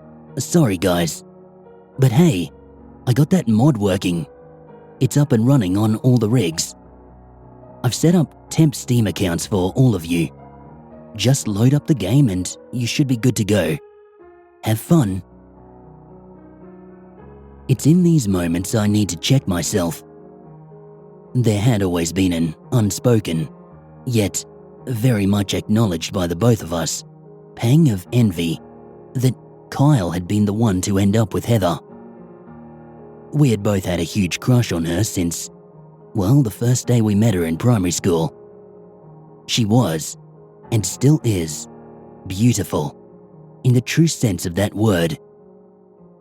But, as fate would have it, she only ever had eyes for him. Their bond was undeniable. If there had ever been any doubt about that, perhaps I may have tried a bit harder. But it was obvious to everyone. These two, they were among the rare specimens of our world who, through some stroke of universal blessing, managed to be born in the same time, place, and move in the same circles as their soulmate. All told, I was truly happy for them, and happy that we were all still friends, regardless of messy feelings. As always, I brushed these thoughts aside, and I focused on what mattered. Star Wars Day. Finally, it was our day. I made my way over to one of the rigs, testing each chair as I went to make sure I wouldn't get landed with the infamous squeaky one.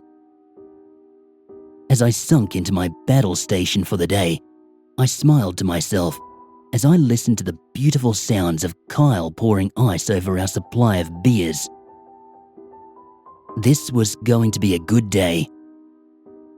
The guys joined me one by one. Brad took a seat next to me, the chair squeaking like a banshee as he lowered himself down into it. He gave me a knowing, slightly resentful look as he did so. He knew. Oh, he knew. Oh well, early bird gets the good chair, I guess. We were all settled in, and we booted up our rigs. The ambience of beer caps cracking and potato chips crunching, accompanying the nostalgic sound of the Windows startup screen. I loaded up Steam, as did my friends, and we launched Fallout 4.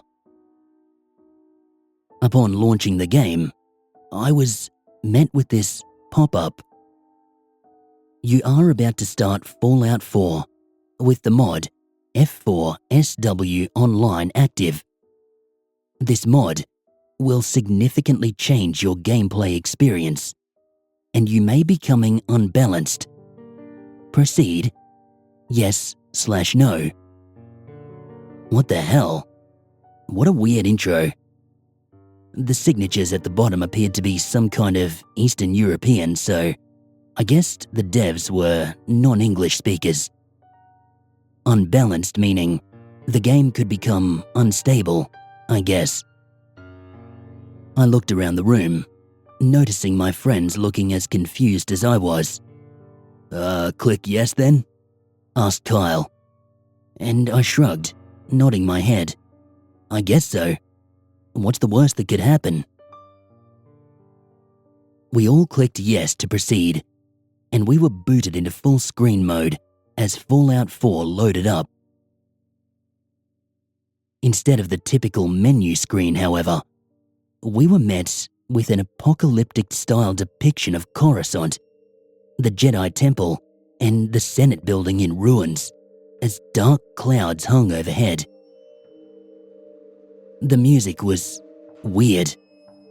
It wasn't the Fallout music, but it wasn't Star Wars either. It was a kind of generic mishmash of both, but slower. Kind of gloomy. There wasn't much to do in the menu. There were only 3 selections: Start, Options, or Load Game. Options didn't really present any choices other than mapping your controls, which remained largely unchanged from the original Fallout 4, aside from some extra, additional options. Tapping the F key, for example, would supposedly activate Force Push. I navigated back to the main menu and selected Start Game, having no other real option. I had nothing to load up after all. Upon clicking Start, the menu faded away to black. After a quick few seconds, some familiar blue text faded in.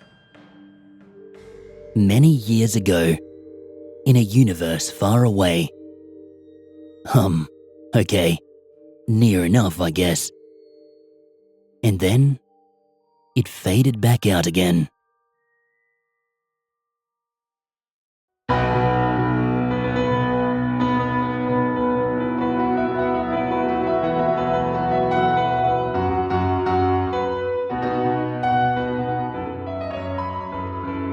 Wow, they really nailed the feel of that classic Star Wars intro.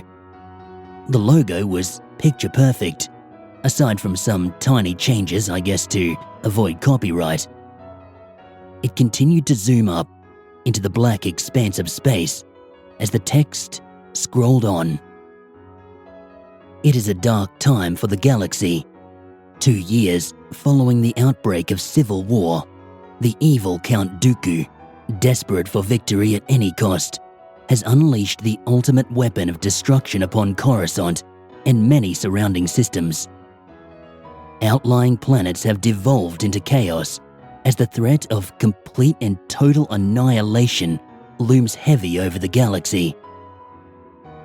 A small team of surviving Jedi have fled to the most isolated corners of the capital in an attempt to regroup and overthrow the separatist forces who now control the galaxy.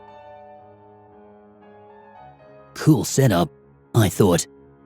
I really enjoyed the way they had incorporated the nuclear apocalypse theme into the canon Star Wars timeline. So, if I was understanding this correctly, this would be some kind of alternative universe setting, taking place somewhere between Attack of the Clones and Revenge of the Sith. Upon completion of the opening scroll, the camera panned down, just like it would do in the films, and focused on what looked like the ruins of an ancient temple. The scene cut to what appeared to be 2 young Jedi warriors, a boy and a girl, standing in front of a floor-to-ceiling mirror. Behind them stands Jedi Master Obi-Wan Kenobi. Okay, cool. So this is basically the Fallout 4 character creation screen. I chose the male character, and I began my customization. Nothing crazy. I don't get too deep with these. As long as the hair color's the same and the face looks kinda similar to my own, I'm quite happy. I changed the hair to mid-length black, and I sprinkled a couple of freckles across the face, and that was me done. The rest of the guys spent a lot longer on theirs, but as for me, I was keen to get out and explore the world. When we all got done creating our characters, the screen suddenly glitched to black before cutting back in. We were now all in this ruined temple together, standing before Obi-Wan. Looks like the mod was actually the real deal. It was a bit glitchy, sure, but for all intents and purposes, it did exactly what it said on the box. Fallout 4 had effectively become an open-world, online multiplayer Star Wars game. The game, for the most part, played out as you would expect. Rather than beginning the game before the bombs go off, you begin in a world that is already ruined. As we all stood there before Obi-Wan, we noticed that he was talking. I guessed it must have been a little difficult to do cutscenes in this mod, given the online element. Master Kenobi gave a quick speech. We are the only survivors. We must gather our forces, etc., etc. The end of his speech was a bit strange, though. After the main speech was finished, he would only repeat one line. Whatever you do, it's already too late. It was very out of character for him. He was always the guy full of optimism and hope in the films. But I guess a nuclear weapon wiping out half the galaxy probably changes one's outlook a little bit. From here, things unfolded in a very Fallout kind of way, but with subtle changes. Instead of going to Concord to rescue the surviving Minutemen, you were sent by Obi-Wan to the Great Western Sea to gather a platoon of clones who had sent word they were pinned down. Upon getting them back to the temple safely, you were then ordered by their captain, I guess this guy replaces Preston Garvey, to head out to Barsotown and assist someone named Whisper. Whisper actually turns out to be a Sith. He gave me a bit of a fright actually the first time I met him, spinning around and revealing his yellow eyes. But as it turned out, the Sith are actually your allies in this game. Even when they returned to the temple, Obi-Wan and the other Jedi never attacked them. I guess it makes sense canonically. Even in the Clone Wars, Darth Maul didn't want Palpatine in power any more than the Jedi did. We continued on through the game, completing these static quests here and there. It was all very simple. Many of the Fallout quest lines were simply re-scripted and reskinned, but they all took place in this very Star Wars-esque environment, interchanged with Star Wars set pieces and characters. They even had the odd starship flying overhead. It was a very immersive experience, and I was thoroughly enjoying myself. You went through the game as an individual, but with your fellow players by your side. The only thing was, this removed the option of various dialogue choices, since it would be too difficult for 5 or 6 people to choose different dialogue and still have the game operate as normal. There was also no actual cutscenes during dialogue, so the main character's voice just kind of echoed in from the void. The game started getting strange when it came time for us to leave Coruscant. I guess that this part of the game was essentially when Preston informs you that it's time to take back the castle. We all followed a waypoint to a dark corner of the temple where the clone captain was waiting for us. He told us that it was time we shifted our forces to a stronger hold off-planet, somewhere less likely to draw attention. We were instructed to build a starship capable of light-speed travel, and a new subsection was added to the temple's workshop. This was actually quite fun, but the issue came when too many people were trying to build at once. It got messy, so we had to opt for just one of us to do the job. I scored the privilege, and I got to work building our ship. It was very similar to the vault building DLC. Huge big pieces to click together in order to create a massive starship. You had various hulls, wings, cockpits, bridges, etc. Upon completion, you would snap it into a generator in order to refuel the ship. Sadly, as I expected, space travel was not an addition to the mod. You just kind of approached the ship and then pressed E to activate it. Then you would select a fast travel destination. As I looked at the map, I noticed that a few expanded destinations had been added. One of them was off-planet. It was not a system name that I recognized, and I've read all of the expanded universe.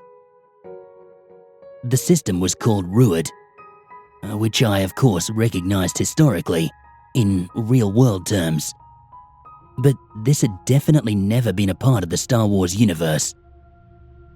Anyway, I chose it, and off we went. Upon reaching the Ruid system, this is where things in the game got very weird. As soon as we spawned in beside the ship, we were met with a landscape that was just downright wrong. Mist that looked more like red clouds encapsulated the surface of the planet. Shanty-like buildings popped up randomly from the earth. Gnarled trees hung from the sky, seemingly hovering downwards, but their roots extending upwards indefinitely. In a way, it kind of resembled the Dagobah system, with its swampy, foggy setting. But the colours were off. Where Dagobah was gloomy and murky, this planet was more of a colourful setting. Shades of red and yellow, and a purple sky extending over the horizon. We began to explore this planet. Me, heading west, off towards the looming cityscape. and each of my friends taking their own path. As we progressed, I occasionally heard them gasp, and I soon saw why. I jumped back and gasped myself. It was twisted, disfigured, a downright awful creature. I only thought to look around as my character let out a grunt, signaling that he had lost health, and I looked down to see this thing shuffling on its hands and knees off into the grass. "What the hell was that?" one of my friends exclaimed. I chased after it, but I couldn't find it anywhere. As we progressed through the Ruid system, these things would pop up seemingly at random, crawling out of patches of grass or thick swamps, biting our characters' legs before scuttling off. It made traversing this planet quite unsettling, as you'd never really see them coming. I was nearing the city when I heard my friend Mike shout, "What the hell?" Looking over to him, I noticed that his screen was on the Windows desktop. He shouted again. "One of those things just crawled up my back, and the game booted me." I scooted my chair over, puzzled. "That's weird," I said. "Try booting back in?" Mike double-clicked his Steam icon and selected Fallout 4 before being met with another pop-up message. "It's already too late," it read, before booting him back to the desktop again. He stared, flabbergasted, as he tried again and again to launch back into the game, only to be met with that same cryptic message again and again. There was quite literally nothing we could do to get his game working again. We tried signing out of Steam and signing back in with his own Steam account. Same message. He even did a soft reset of Windows. Same message. Shy of doing a full, hard reset of the entire OS, which would defeat the purpose as that would uninstall the mod, we tried everything.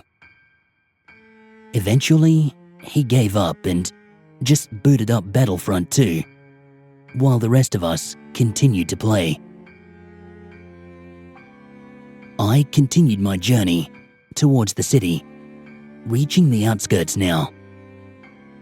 Whatever happened here had not been pretty.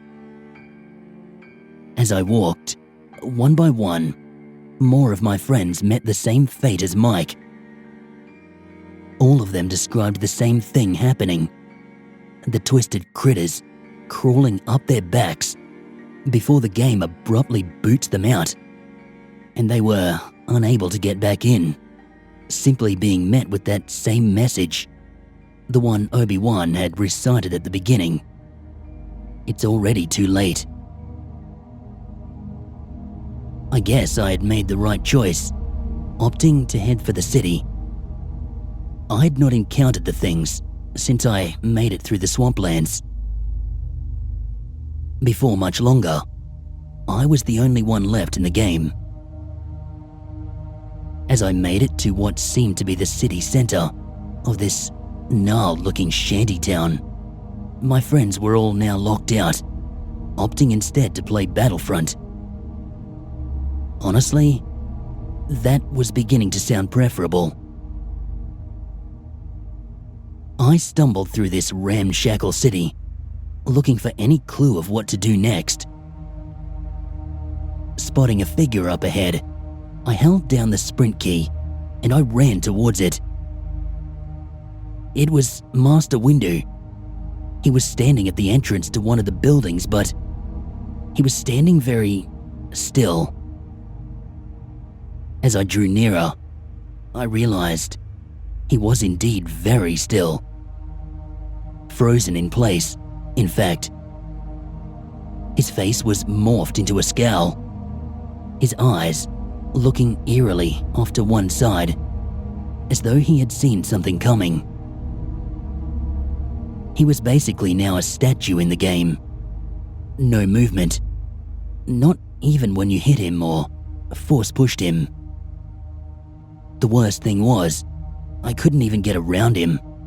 So, if there was anything to find in this building, which it looked like there was, I couldn't even get in to see it.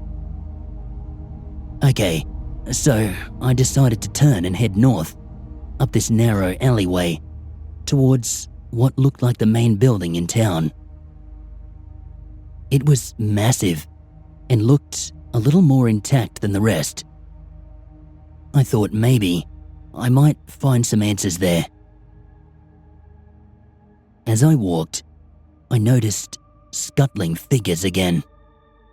Kind of like the same ones from the swamp, but these ones standing upright, darting between the windows of the wrecked buildings. It was actually super unsettling in first-person mode, so I switched the view to third.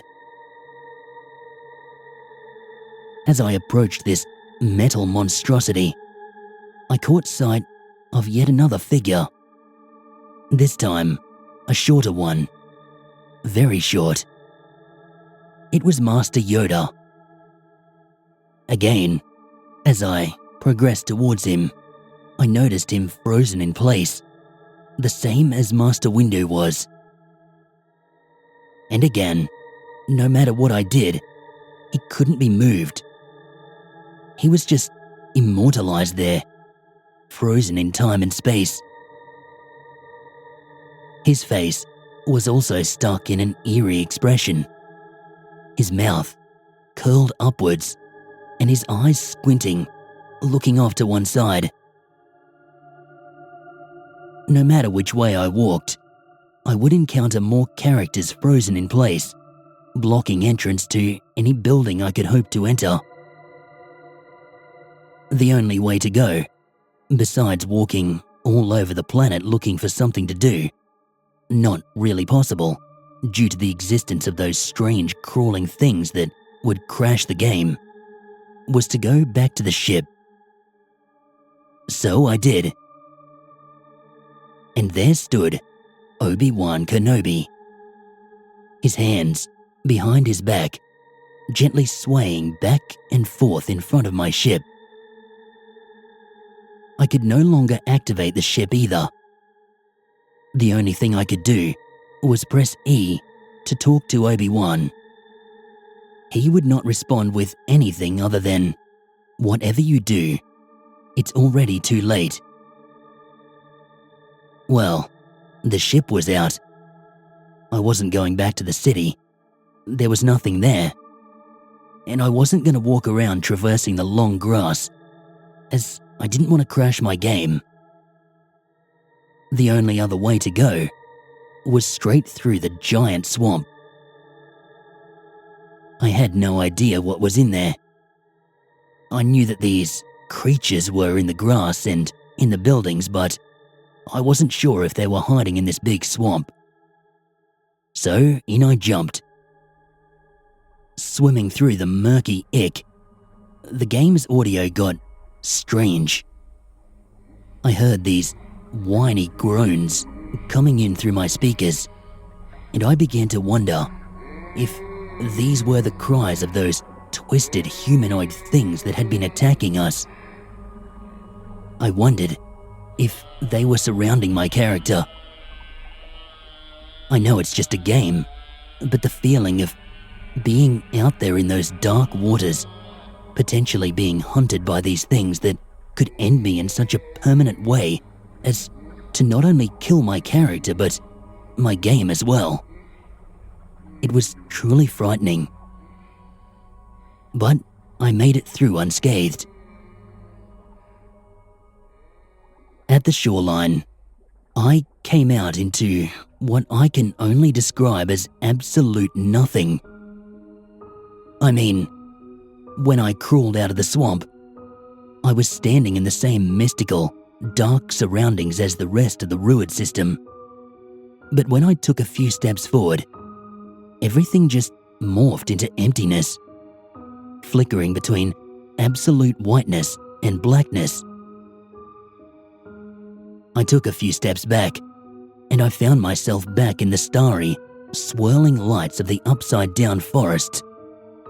Then, a few steps forward, and bam, back into the void.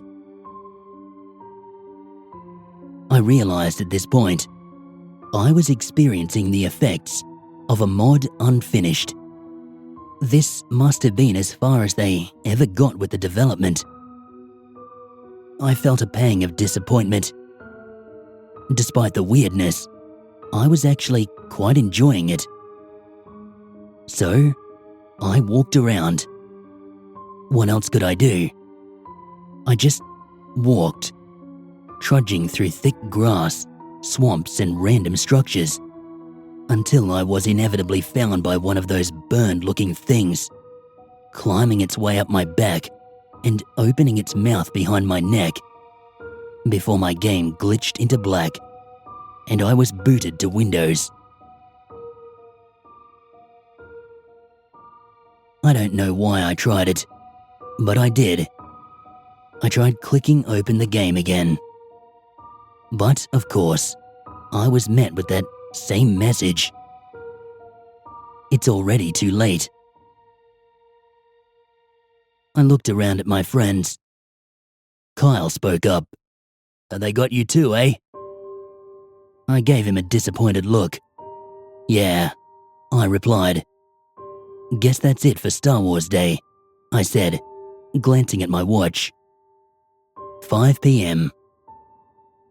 It was about time for us to wind down, start heading back home. Tomorrow we would have no such luxuries so as to sit around gaming. Tomorrow, it was back to the grind. And it was the thought of the grind that first gave me pause. Hey Kyle, what time's Heather meant to be home? I asked. Actually, should have been around 3 or 4, he replied, curiously. In fact, we both found it odd that we hadn't even heard from her all day. No messages, no calls. Nothing but that note on her laptop. We decided to wait and see if perhaps she was running late. We cracked another couple of beers and played another couple of rounds on Battlefront 2. It wasn't until another hour passed, and there was still no word from Heather, that Kyle tried calling her. And it was only when her phone went directly to voicemail that we became concerned. After calling her office and being told that no, she wasn't there, we entered full-on panic mode. Kyle was in a right state, understandably so, and as he got on the phone to the police, I decided to take one more look at the last real indication we had as to where Heather might be. Her laptop. I walked on over to the kitchen bench, where it still sat plugged in, and I slowly opened it up to read the note she had left. Nothing out of the ordinary there. 3 days? Are you serious? I overheard Kyle say on the phone. The police, I'm guessing, informing him as to the expected timeframes for missing persons reports. It was as I minimized the Word document containing the note that I gestured to him to wait, to not hang up that phone. We had all been so excited for Star Wars Day that we never stopped to question any of it. We had not stopped to think why Heather would have possibly been called into the office when she had been working remotely from home for the last 8 months. No one had even questioned where she had found the mod in the first place.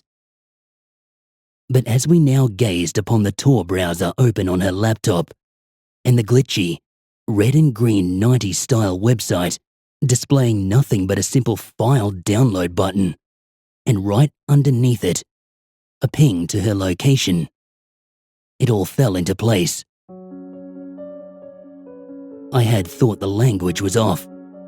The permissions, an Eastern European look about them. Trafficking is big business in that part of the world. A beautiful girl like Heather, that was high demand. But how do you transport a person out of the country from right under their closest friends' noses? Kyle realised before I did, probably around the time the phone lines were cut. The mod did not exist for fun.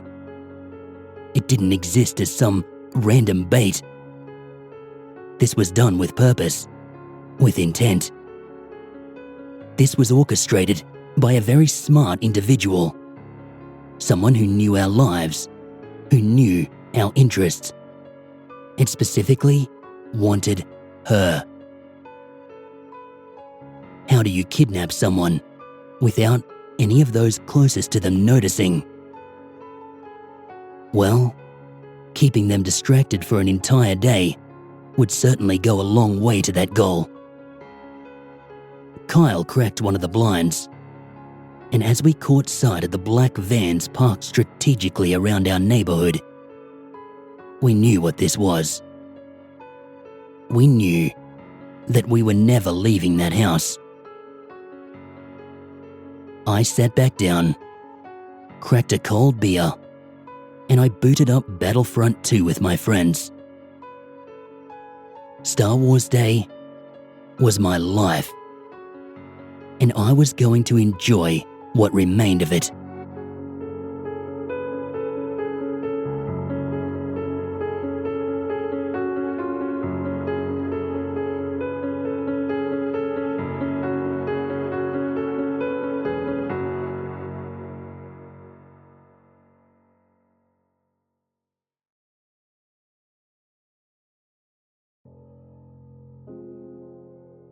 It was a hot summer night as myself and my roommate were cleaning out our place, trying to see if there was anything of value that we could sell. You know, so that we could keep up our diet of instant noodles and coffee.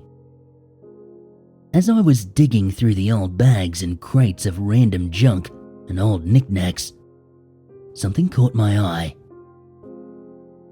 Underneath a pile of old gaming controllers and bags of clothes was a box. What caught my attention about it was, despite being in the attic, buried under boxes and bags, this box, it seemed brand new. No creases, no dents, not even a speck of dust.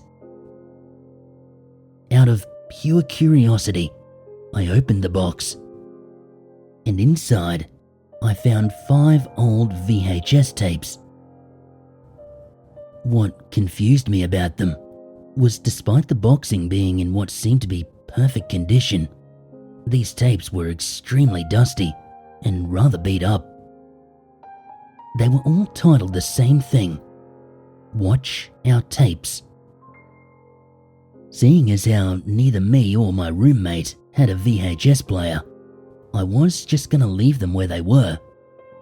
But for some reason, as if it had me under some kind of spell, I had the sudden urge to bring them downstairs with me, which I did.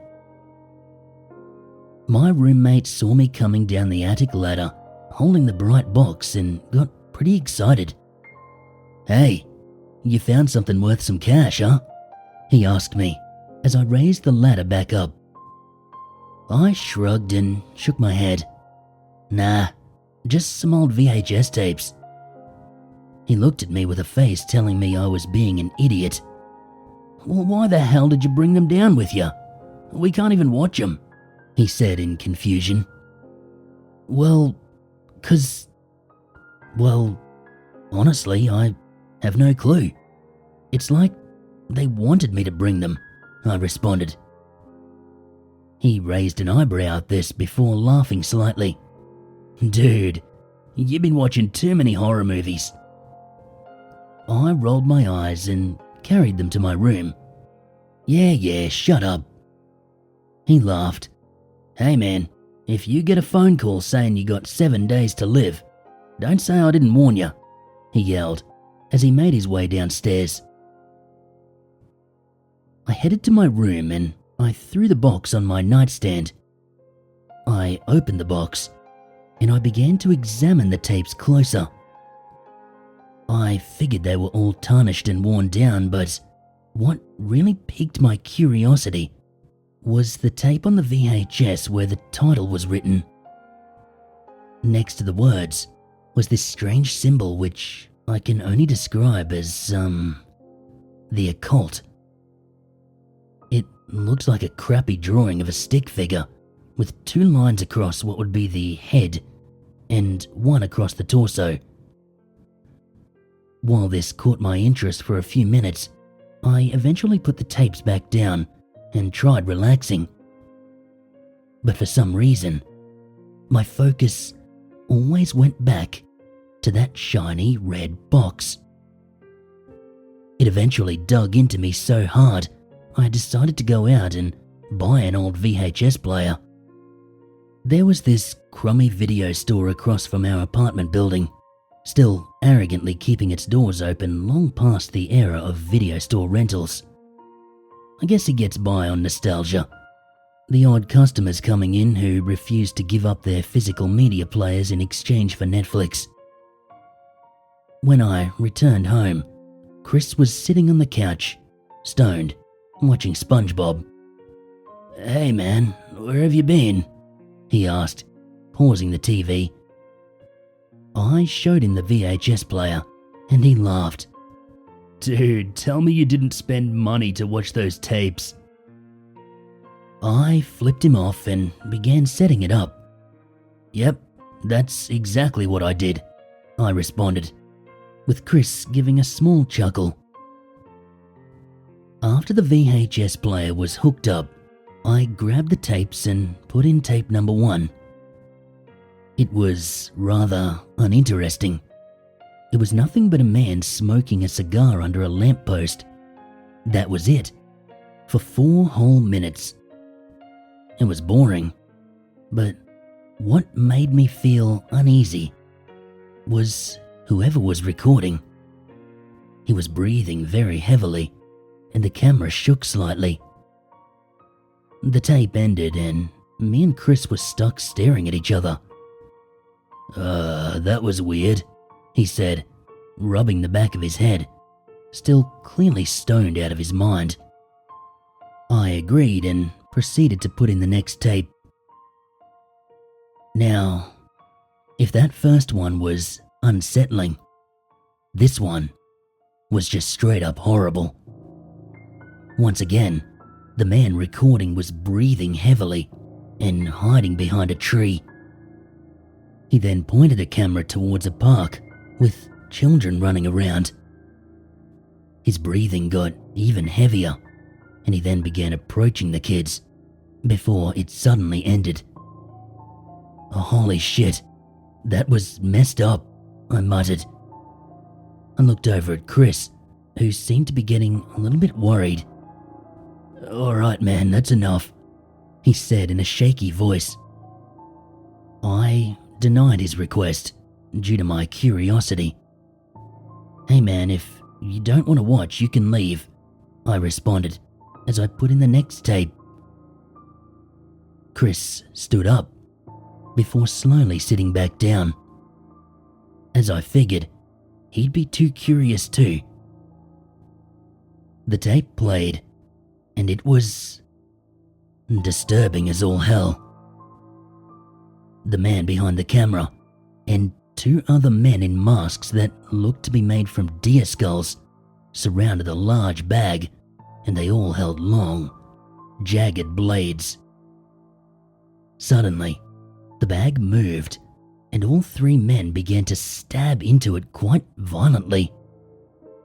Then, it got real disturbing, because the bag began spilling out blood.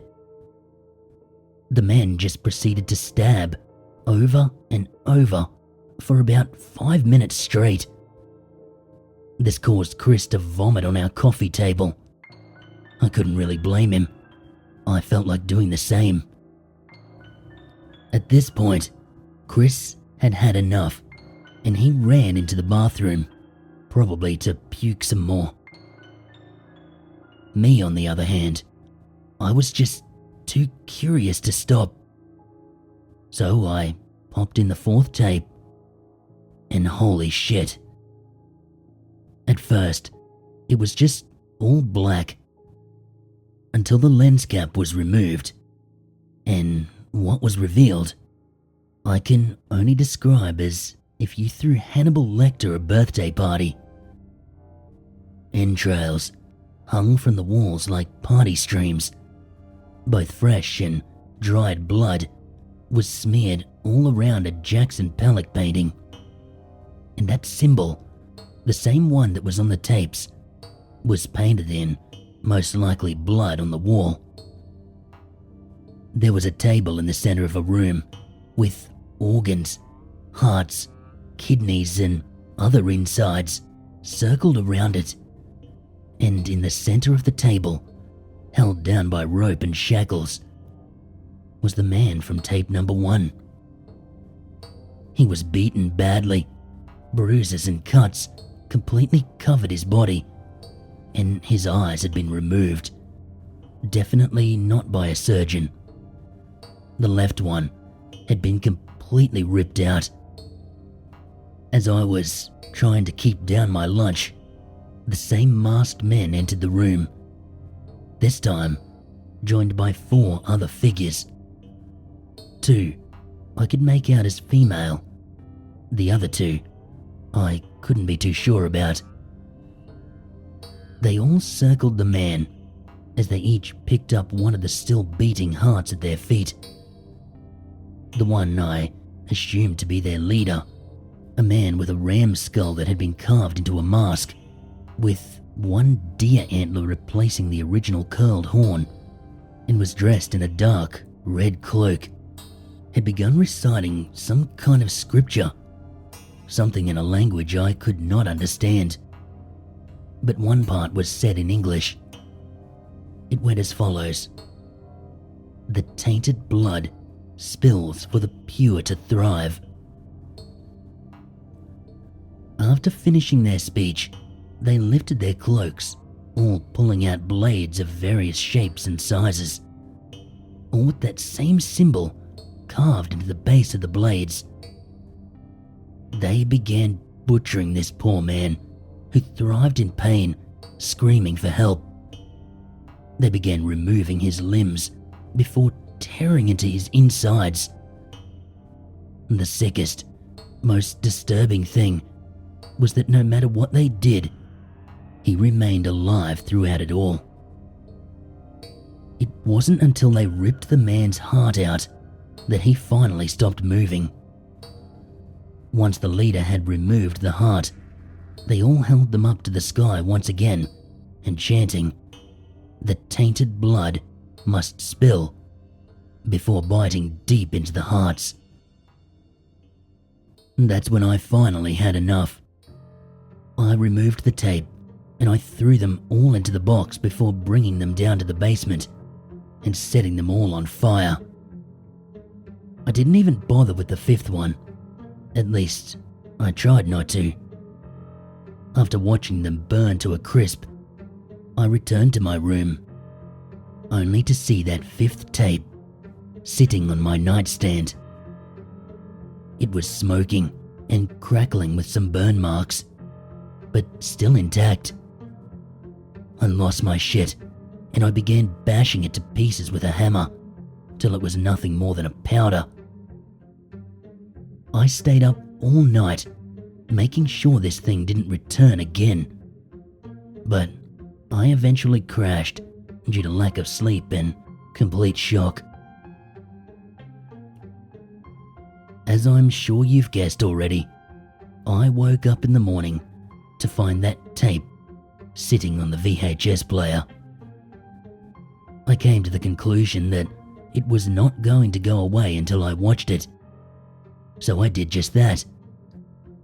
And holy shit, I wish I never did.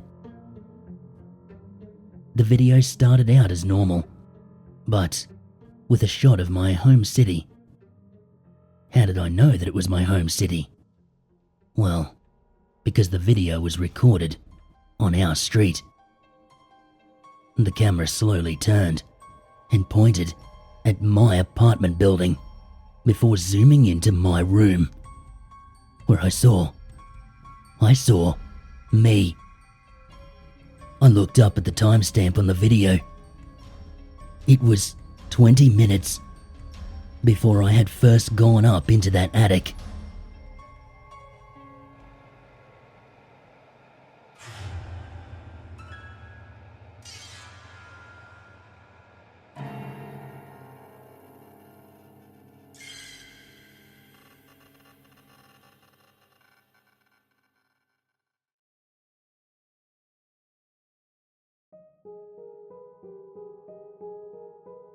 A few years ago, I was employed as an IT consultant at a biochemical research office out in the middle of nowhere in East Anglia. It usually took about an hour and a half to get from where I lived out to the office, but the pay was decent, so I was quite happy with the long commute. One Sunday night in late August, I got called up at 11:45 from my supervisor, telling me there'd been some kind of massive system-wide crash in the evening, and she needed me to come in pronto and get it sorted. I knew I'd get good compensation, so I downed 2 cups of coffee, hopped in my car, and headed out for the office. The drive was mainly along a motorway, although at that hour, it was almost all populated by lorries. However, a good stretch took me through a track of rural countryside, which was crisscrossed by narrow roads bordered by large hedgerows and small woods. I'll admit that it was a bit creepy driving through the desolate pastures and forests at midnight on an isolated expanse of road. Thanks to the trafficless conditions, I arrived in little under an hour, and I spent the rest of the night debugging, fueled by copious amounts of coffee and Red Bull. Finally, I was done by about 4:30 in the morning, by which time I was all too happy to be heading home and get some shut-eye. I stepped into my car and I waved goodbye to the security man, who, apart from my supervisor, was the only other occupant of the building at the time. I was setting off just as the sky was starting to turn that deep, early morning blue, and the air was beginning to be filled with birdsong. I passed out of the office park where the building was located and had crossed over into the dense bocage of the country. I did my best trying to stay alert, and I kept my eye on the winding road, which now seemed to be even emptier than it had been when I drove up. But after about 20 minutes, my car sputtered to a stop. I yawned and checked the tank. It was still half full. I glanced at the clock. It read 5 minutes to 5. I quietly swore to myself. This was just about the worst possible place to break down, and my tech expertise doesn't exactly cover car engines. I switched on my old flip phone and I was surprised and damn thankful that I had any service. I made the call to AA and gave them my location, telling the operator that I had broken down. They said someone would be out as soon as possible, probably within an hour. I was extremely tired, but I decided to keep myself awake by getting out into the fresh morning air. It was getting lighter, and the surrounding landscape was bathed in the morning blue. But I estimated it would still be an hour before the sun came up. Lighting up a cigarette, I stood there smoking against my car for a few minutes, quietly surveying the topography of the land. My part of the road was sandwiched between a small copse and a field bordered by tall hedges that rose into a slight hill, topped with a large tree. The road ahead was on an incline, so I couldn't see much beyond where it crested at the top. Through the trees of the copse, I could make out the shape of what appeared to be an old alms cottage, although I think it must have been abandoned.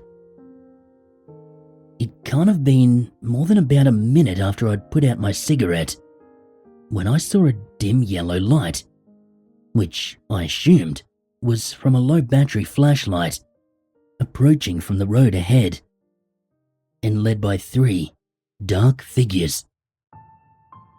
I stood upright and I squinted into the darkness, thinking that they were perhaps masochistic joggers or farm labourers heading off for work. However, as the silhouettes got closer and became clearer, I saw that they were not holding flashlights at all, but rather old-fashioned lanterns with wicks burning away in small glass boxes. As they approached, I got a look at them in the morning light, and by the way they were dressed, I thought they must be going to some kind of reenactment or something. One of them was a policeman, but instead of wearing a high-vis vest and a heavy belt, he was dressed as an old village constable with a black uniform and shiny buttons, and with an honest-to-God silver whistle chain dangling out of his pocket. Another was in the garb of a farmer, with a tweed suit and a flat cap, and he seemed to be holding something heavy. As he got closer, I realized that it was a double-barreled shotgun, which made me more than a little nervous. I couldn't get a good look at the last one, not until they came right up to me, as he was in all black. But as soon as I glimpsed his collar, I realized that he must have been a vicar. As they approached me, I could see by their eyes that they were all terrified. The constable spoke first. "Pardon, sir, but have you seen a lass in white come down this way?" He spoke in broad Norfolk, and he seemed overly formal in his address. No, sorry. Is something wrong?" At that, they turned to each other. "Reverend?" said the man in tweed. The vicar seemed deep in contemplation. "If she hasn't come along the road, then she'll be miles away by now," said the constable. "Nonsense. She couldn't possibly get out over the fens before dawn," declared the man in tweed, looking towards the vicar, although he said nothing in response. "We'd need a bloody aeroplane to catch her now, George. There's no chance she hasn't gotten away." This solemn declaration was followed by a moment of awkward silence. "Not unless she went into the wood," the Reverend said eventually. "Well, that's it then. Come on," said the farmer, motioning towards the cops. "I won't go in there, George, and that gun of yours won't do naught to save us, and I reckon you know it too, Reverend." "If she gets away, then it's on our hands," said the vicar quietly. "Let's just pray we find her before daybreak." The constable nodded gravely, and the trio turned towards the small group of trees. "Can I be of any help?" I finally asked, although, to be honest, I was afraid of saying anything. It didn't matter though, as the vicar slowly turned and looked towards me as if he'd heard a very soft noise. It was as if they could no longer see me at all. I was at once glad and terrified.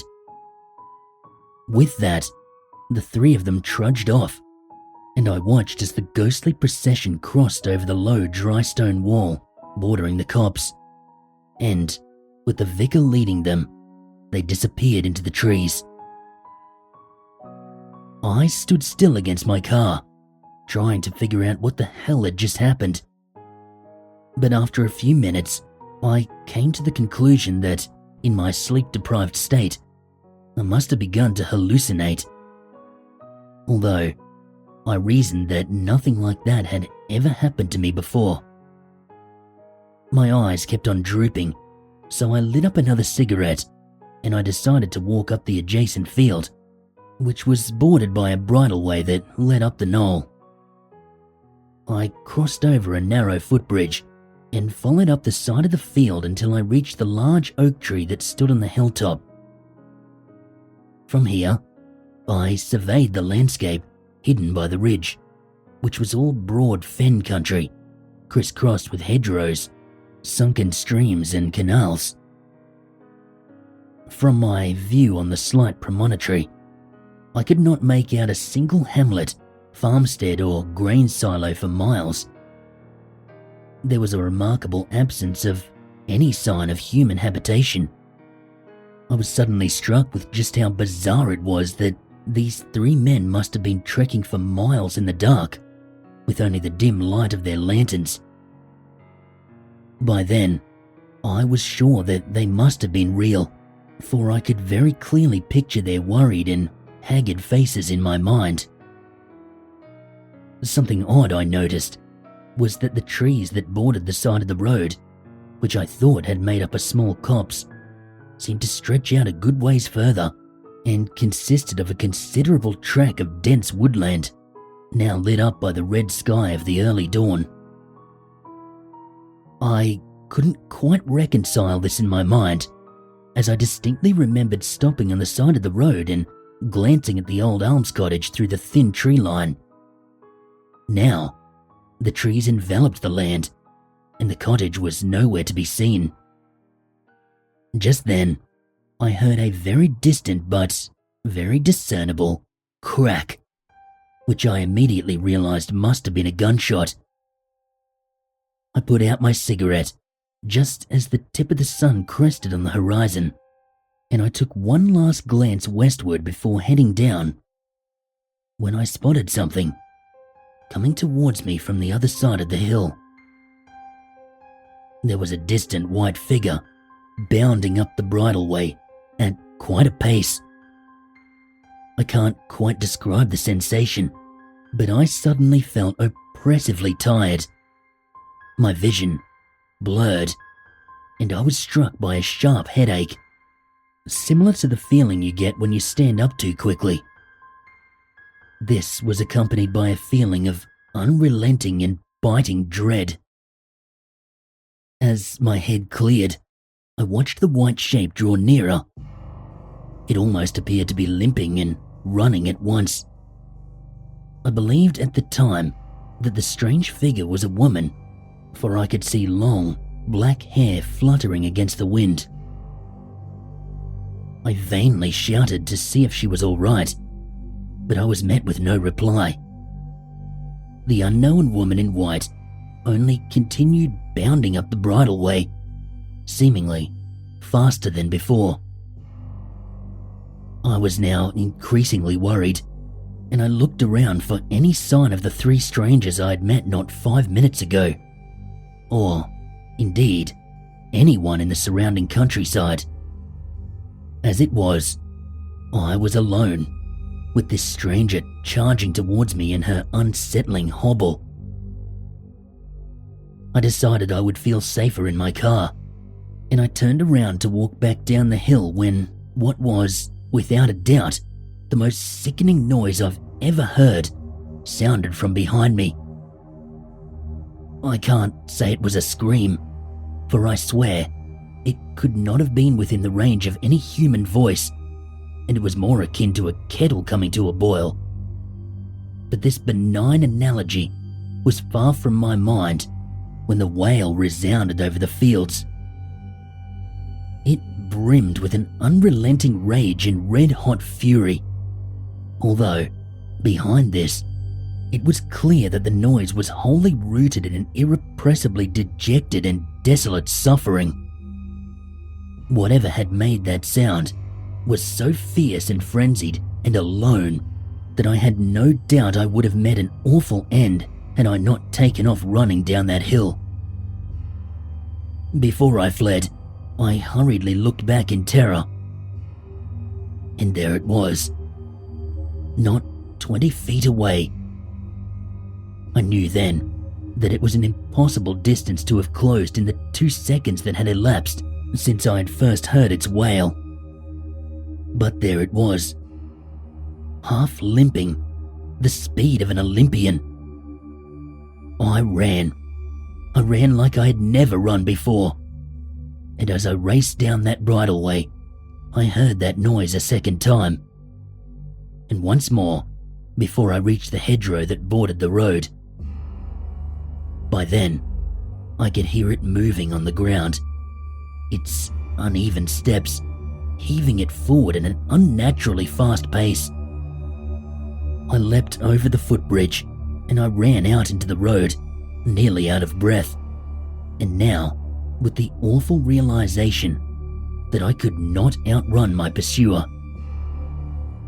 Just as I reached my car, I heard the hum of a distant engine, and I hurriedly looked up the road, where a dark shape was crossing the distant horizon. As I shaded my eyes from the sun, I caught a glimpse of the flashing yellow emergency lights of a AA repair vehicle descending the road ahead. I spun around, expecting to be confronted by that dreadful, limping white figure. But the road was empty. I was alone. Incredulous, I looked up at the hill, scanning the fields for any trace of the woman in white. I found none. 10 minutes later, I was sitting in the passenger seat of the tow truck, listening to the AA repairman going on about the advantages of an early morning shift. Somehow, the banality of my situation seemed utterly ridiculous. The adrenaline was still coursing through me, and needless to say, I didn't sleep until the following evening. Just as we departed that stretch of road, we both heard a barely audible gunshot. The repairman remarked that it must be rabbit hunters, but I remained silent. As the truck crested the ridgeline, I glanced back towards the hill, and I caught sight of a piece of white fabric stuck in the oak tree, and I watched as it wrestled itself free with the breeze and fluttered off towards the sunrise.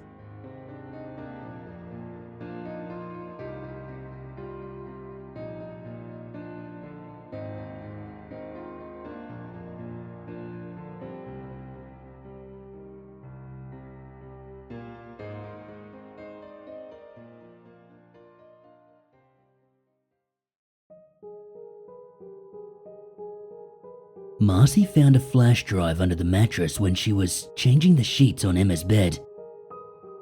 We both found this quite odd.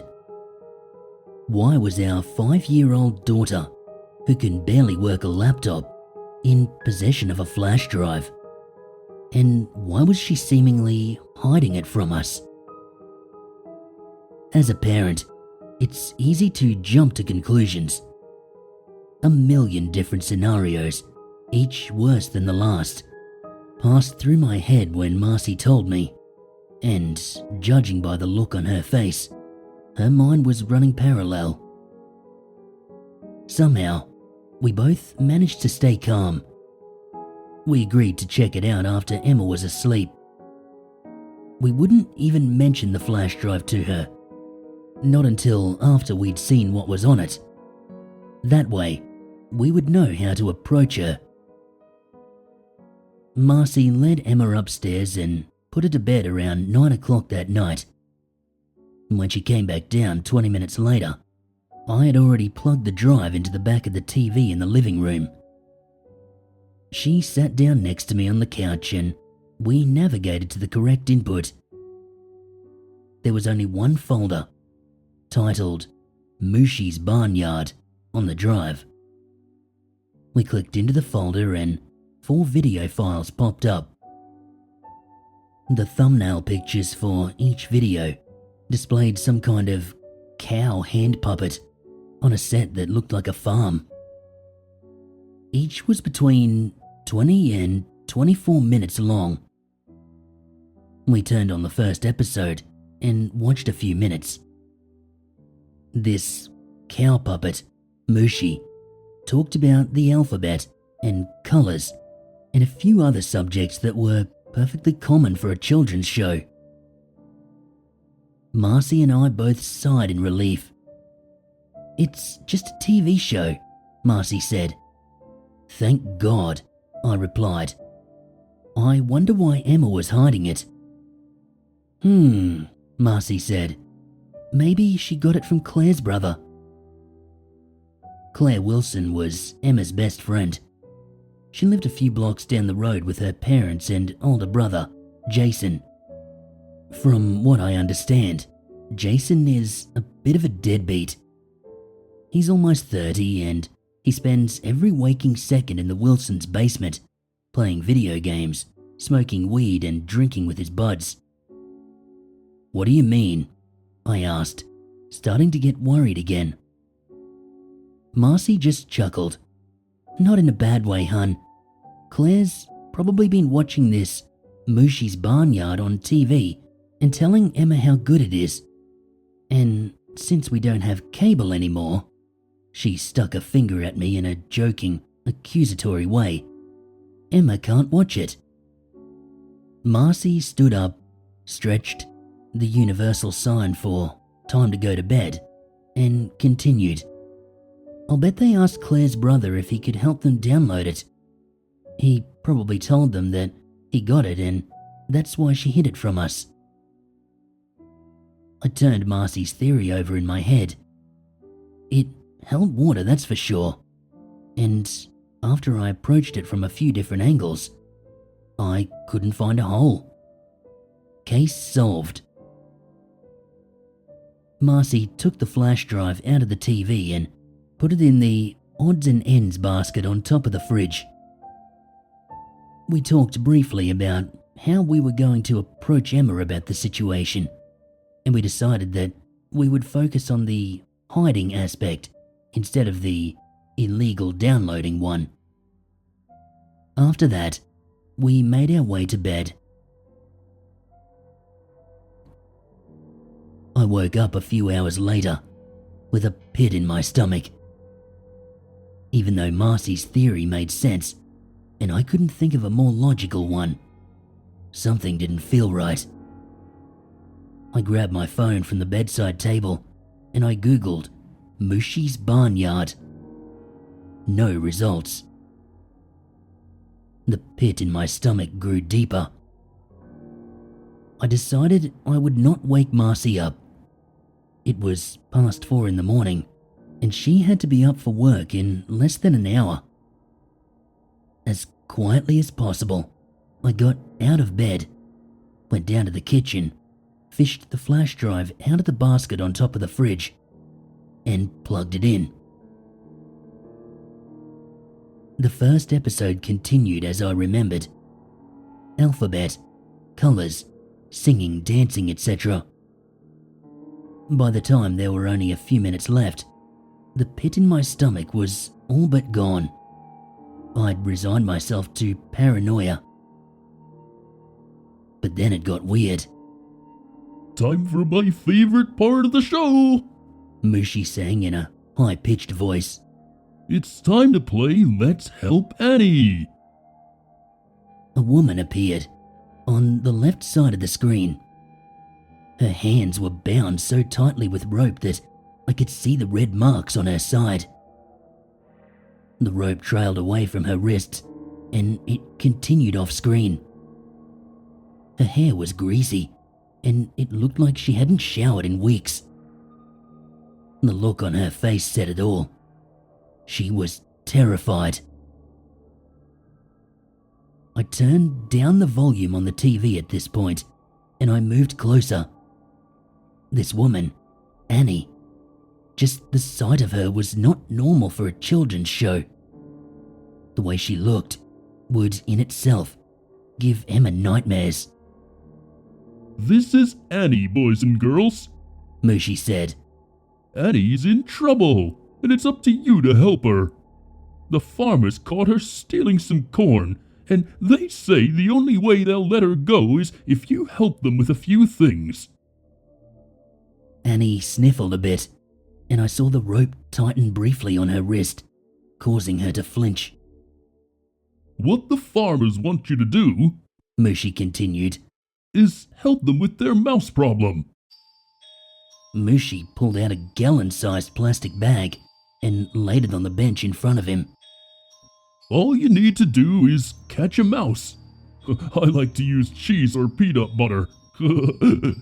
Put it in a plastic bag like this one and seal it as tight as you can. If enough of you boys and girls will do that, then Annie will be just fine. I looked at the TV in awe. What was this? Why were they making children kill mice? And who was Annie? I'll see you in the next episode, boys and girls. A little tune played in the background as Mooshee disappeared and the video ended. After that, I watched the last 5 minutes of each of the other episodes, fast forwarding until Annie came into the picture. In each episode, she looked skinnier and dirtier. Cuts and bruises appeared on her forearms and shoulders. By episode 3, she was limping. In each episode, when Mooshee introduced the "Let's help Annie" bit, he explained that not enough children had done what the farmers had asked. It was the boys and girls' fault that Annie looked worse in this episode. And in each episode, the farmers' demands got more worrisome. In episode 2, Mooshee tells the children to run away the next time they go to a store with their parents. In episode 3, he tells them to go out late at night after their parents are in bed and walk around for a bit. Both worrisome, sure. But episode 4 is the one that sent me flying upstairs to wake up Marcy. It's a wonder that she understood anything that came out of my mouth. I was panicking, and it all came out like water from a busted hydrant. She rubbed my back to calm me down, but I could see that panic was starting to strike her too. Together, we went into Emma's room and woke her up. "We found the computer stick under your mattress, sweetie. We wanted to know, where did you get it?" Marcy asked. "Claire gave it to me," Emma responded, still rubbing the sleep from her eyes. "Where did she get it?" "I don't know, Mummy." "Have you watched it? Has Claire watched it?" "I tried to, but Annie was too scary. I didn't kill any mice, Mummy, I swear." Emma's eyes began to glisten with tears. "Am I in trouble?" "Absolutely not, sweetie. But I need you to tell me, has Claire watched it?" Emma nodded. "She said she watched all of them. She was going to watch the last show tonight." Marcy's head began to turn towards me, but I was at the top of the stairs before we made eye contact. Within a few seconds, I was out the front door and sprinting down the street towards Claire's parents' house. When I got there, I noticed that their front door was cracked open. Not much, only about the width of a broom handle, but enough to confirm my fear. I didn't have a weapon on me, and I couldn't find anything in the yard. I'd even forgot my phone on the coffee table. As I sprinted back to my house to call the police, I knew that I was too late. The police confirmed it shortly after. The final 5 minutes of the final episode of Mooshee's Barnyard played back in my mind. Good job, kids! You helped Annie! The farmers have decided to let her go, all thanks to your hard work. All you need to do now is, after your parents go to bed of course, call the number at the bottom of your screen, say your address and unlock your front door. The farmers will drop her off at your house, and she'll be safe and sound.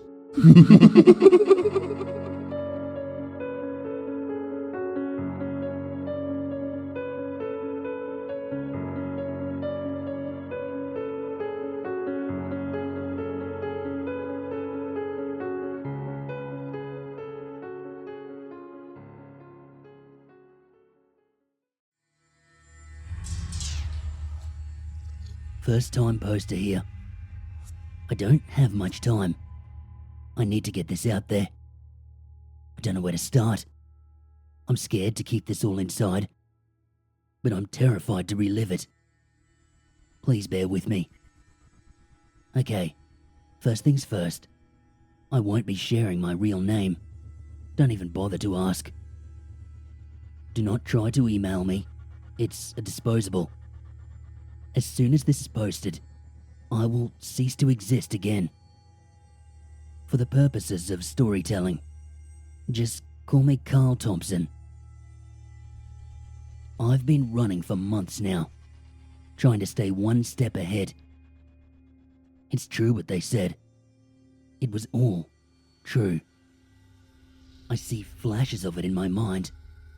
Short sentences that didn't make 1 ounce of sense at first. I see it when I try to sleep. See soon. We come, you don't come choose. See, come get, we come get you. I'm going crazy just thinking about this. Okay, I'm going to calm myself down, and I am going to tell you my story. From the start, in every detail I can remember. Here goes. It was just coming into winter when this all began. I remember this because the night it began I was enjoying a nice warm cup of cocoa. It started off seemingly harmless. I should mention here, I'm not exactly what you'd call popular, so I was quite intrigued when the Facebook friend requests started coming through. I didn't know what to think of these people. They all had strange, weird names about different animals and things like that. I don't really remember the specifics. Too much has happened since then. I do remember one about a chicken, I think. Anyway, here's where the foundation of this story comes into play. Scrolling down the list of requests, I see one that stands out. I was instantly creeped out when I saw it. The picture itself was ridiculous. A disgusting-looking 40-something-year-old stretching his mouth with his hands to totally unnatural proportions. His head was bald, his face pale, and his eyes. There was something about those eyes. I didn't know whether to laugh or cry. His name? Possibly the weirdest factor here. His name was Jack Smile. Strange, huh? But that wasn't what creeped me out. There was something about looking at this guy. It just gave me a bad vibe. Sitting there, I was overcome with this feeling that something was wrong. I shook myself off. Probably my mind running in overdrive, I thought. I didn't accept this request, but I didn't think anything more of it either. I closed my laptop and I decided to play some PS4 before bed.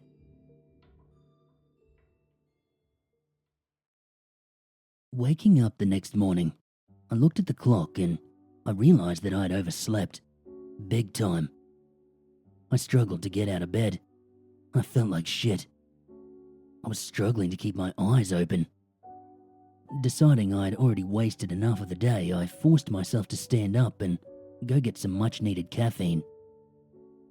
On the way out of my room, I opened up my laptop, ready to jump on and check some emails, catch up on social media and whatnot. You know, the daily norms. But as the laptop screen powered on and revealed the Facebook website, I noticed an unusual amount of notifications. Like I said, I am far from popular, so this was totally out of the ordinary for me. I was feeling pretty chuffed with my seemingly newfound popularity. I went and got myself a coffee and came back. Sitting down, I hastily clicked the notifications icon, and my stomach literally dropped. Well, not literally, but I understand the saying now. It felt as though my stomach was falling, over and over and over again. There in front of me were hundreds of notifications, letting me know that my posts and photos had been publicly shared. One by one, I scrolled down, seeing endless notifications reading, "Jack Smile shared your photo. Jack Smile shared your post. Jack Smile shared your status. Jack Smile, Jack Smile, Jack Smile." On and on and on. Feeling beyond creeped at this point, I navigated to this guy's profile. There in front of me were all of my posts and photos, dating right back to when I first joined Facebook. Why? I kept asking myself, why? Why was he doing this? Is it someone I know playing a stupid prank? Not wanting anything further to do with this individual, ever, I swiftly hit the block button. At this point, I think it's important to point out that I am a privacy freak. My Facebook profile, it is hidden. My IP is hidden. Everything is locked down. I'm a hermit. Not even my best friends know where I live. Important information to keep in mind for the purpose of this story. So anyway, I had this guy blocked, and I set an alert via a browser extension to sound a bell whenever the words Jack Smile were identified. Thinking that this was the end of it, I carried on checking my emails, and I got on with my day. About a week went by, perhaps longer. I'm a bit hazy at this point. Everything was normal. No friend requests, no weird random post shares. I had just about forgotten the whole thing. It was Saturday afternoon, and I was caught up on all my assessments. It was a nice day outside, and I hate nice days and outside, so I decided to jump on the PS4 and play some Battlefield. I partied up with my buddy, we'll call him Simon, and we started to search for a match. We ended up playing for hours. It was the most fun I'd had in a long time. I was just about to tell Simon that I was heading off to grab some dinner when his voice became funny, and then his voice became silent. I was worried. I shouted for him to answer me for about 2 minutes before I got a response. Still audibly shaken, Simon managed to get his words out. Dude, someone just messaged me on PSN. He knows your name, dude. I knew instantly. I knew what was happening. My heart began to race, and that feeling in my stomach returned and hit me like a ton of bricks. I didn't want to know, but I had to ask. Who is it, man? Simon responded with those 2 words I dreaded to hear. Jack Smile. It's someone named Jack Smile. I felt like crying. Who the hell was this guy? And why was he so hell-bent on contacting me? I had to ask. I just had to know. Simon, what did he say? Simon, still shaken, read the message out to me. It read, PEOPCO Carl Thompson, don't block Jack. He blocked me. He blocked me. He blocked me. He blocked me. He blocked me. What in the hell? I was in disbelief, a state of utter confusion and panic. Who is this guy? Realizing I'd been silent for about 5 minutes straight, processing all this, I slapped myself awake, remembering that Simon was still on party chat. Are you all good, bro? I asked him. Simon responded, Dude, how did he know that I knew you?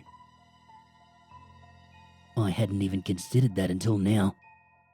Not only does this guy know my name, but he knew that I was on PSN, and he knew who I was gaming with at that very moment. Looking back now, there is absolutely no doubting that he was watching somehow. It's what they do. They watch. They sit and they watch as your sanity fritters away. Anyway, not to get too far ahead of myself, I apologize. My mind, it's all over the place. I said my goodbyes to Simon, and I told him that it's probably best we only speak over the phone from here on out.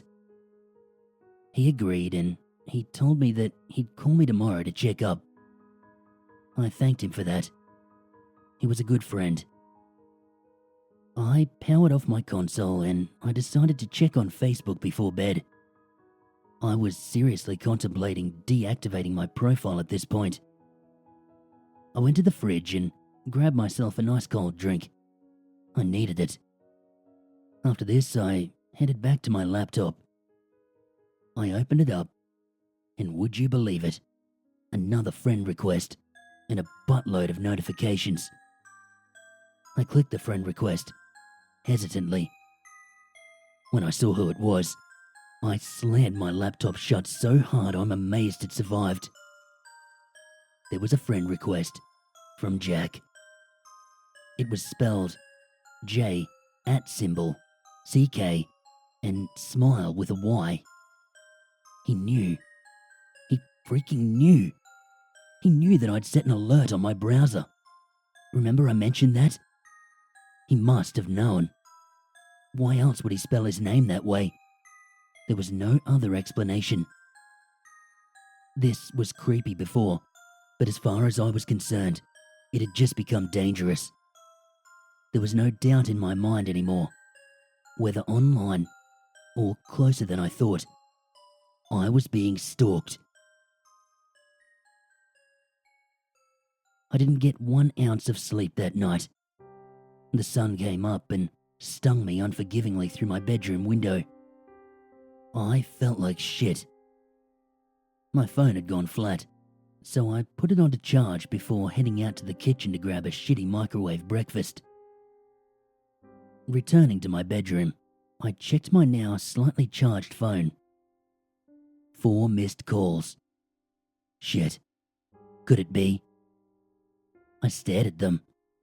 They were all from a blocked number. I couldn't even trace it. I jumped as the phone began ringing again. Blocked number. Again. I answered it, and I sat on the line silently. A voice came through. Carl! I was shitting bricks now. No holding back. I replied, I don't know who you are or what you want, but I'm gonna find out, and I'll be handing your information to the cops. Back off. I felt pretty good about that, and the line was quiet for a moment before the voice came over again. Dude, it's Simon, you idiot. Damn it. Now I felt like a piece of shit. I'd totally forgotten he was going to call me. I responded, I'm so sorry, man. I saw the blocked number, and I thought it must have been that freaking mouth guy. Simon was understanding of this. It's all good, bro. I was just calling to check in. But I have to go now. I love you, bro. And he hung up. That was weird. I mean, everyone loves their best mate, but no one says it. Especially Simon and I. Looking back, if I had not been so overtired, my mind probably would have been better able to put it all together. Why Simon had called me from a blocked number when he never had before. Why he was in such a rush to hang up the phone. And why, after all this time, he felt the need to tell me he loves me. It wasn't until hours later when I caught a glimpse of the patrol car pulling up outside my house, and I answered my door to a police officer, informing me that my best friend of the past 20 years had gone missing that I pieced it together. I broke down. I can barely remember that moment. It's all a blur. I do remember one thing though. I just couldn't figure out why the police had come to me. If this is a missing persons case, then why were they not out searching? And why me? I thought they only contacted direct family. I picked myself up off the ground, turned to the officer, and I put my questions to him. His response still tears me up inside to this day. Firmly putting a hand on my shoulder, he looked me in the eyes, and he told me, because he mentioned you in his suicide note, "I'm so sorry, son."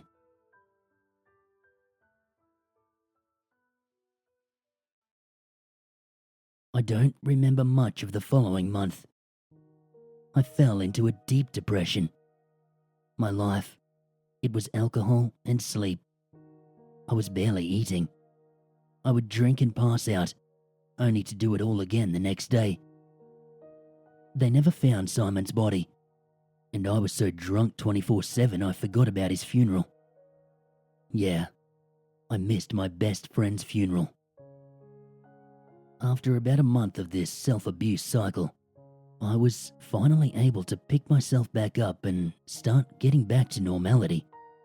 I contacted my course provider and apologized for my absence. Managed to sweet-talk my way back into beginning my studies again. Under normal circumstances, I would have been kicked out. Things were looking positive. But isn't it always the case? Just when you think everything's going to be okay, and the metaphorical sun is shining at its brightest, the dark clouds return. Yeah, you guys guessed it. I opened Facebook and there they were. Hundreds of notifications. Jack Smile shared your post. Jack Smile shared your photo. Jack Smile. Yeah, you get the idea. All of a sudden, I wasn't scared. I wasn't anxious. I was just plain angry. No more. I'm going to talk to this arsehole and find out what he wants. I clicked on his profile and initiated a private message session. I'm going to present the messages here below. I'll tidy them up a little so it reads a bit clearer. But I'm going to leave his responses intact so that you can get an idea of what I was dealing with here and what to look out for. Me. Okay, own up, arsehole. Who are you and what do you want? Scene. 2 hours later. Me. You have seen this message. Answer me. Jack Smile. Hello to Carl Thompson. Hello. Me. Why are you doing this? Is this a joke? Jack Smile. Not joke because PEOPCO need the people. Me. What are you talking about? Jack Smile. This is a very good that you are talk to Jack. If you aren't talk Jack, I have no way to come see. Me. See what? Jack Smile. No, you don't ask that. PEOPCO, we come to you. You don't get to choose. Me. Look, man, drop it. This is a sick joke and I'm gonna bring the cops into this if you don't get lost. Jack Smile. This not good. We PEOPCO need the beautiful, happy people, but not angry, not hostile. We come get soon. Me. Explain yourself, idiot. Are you saying you're gonna come get me? Jack Smile. Yes, it is that. Me. Huh. Good luck finding me, arsehole. Scene. This was when everything turned upside down for me. This is when I realized that I was outclassed. 2 minutes later, this arsehole, I shit you not, drops a picture of my house in the conversation. He followed this up by simply saying, "PEOPCO, see soon," before immediately deactivating his Facebook account within seconds. I was in a state of shock upon seeing this. I sat there, staring at my screen, my hand over my mouth, cold fear pumping through my body. I slowly stood up and walked around my house, closing every window, drawing every blind, and locking every door. My fight or flight reflex was in full effect, and I was ready to kill anything that came near my house.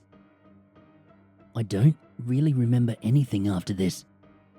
I remember my breathing becoming incredibly rapid and short as I shot quick glances around my dark house in every direction.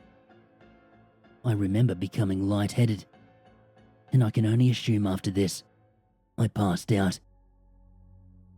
I still keep evidence with me of this ill-fated Facebook conversation, just in case I ever get the chance to take these arseholes down. I'll put this up on the screen now.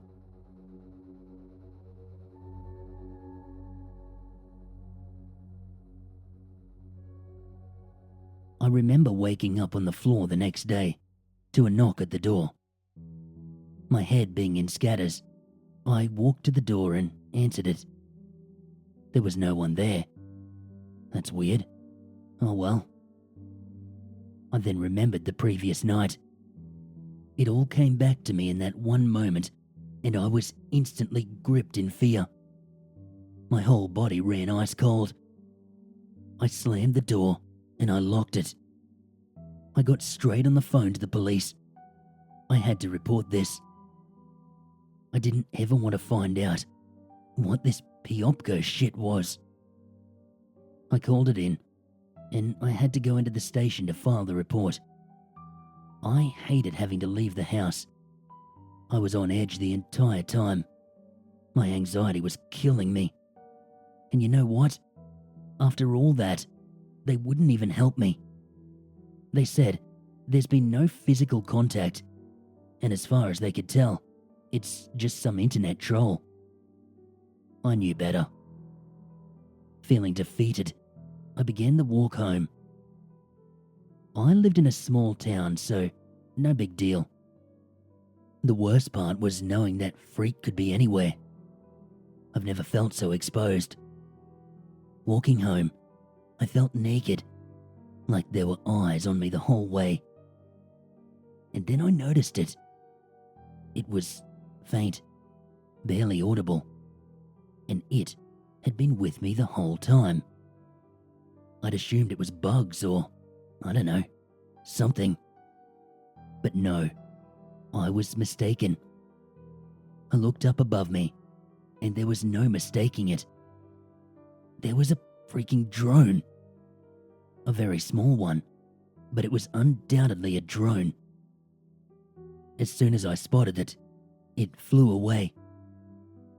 I've never made it home so fast in my life.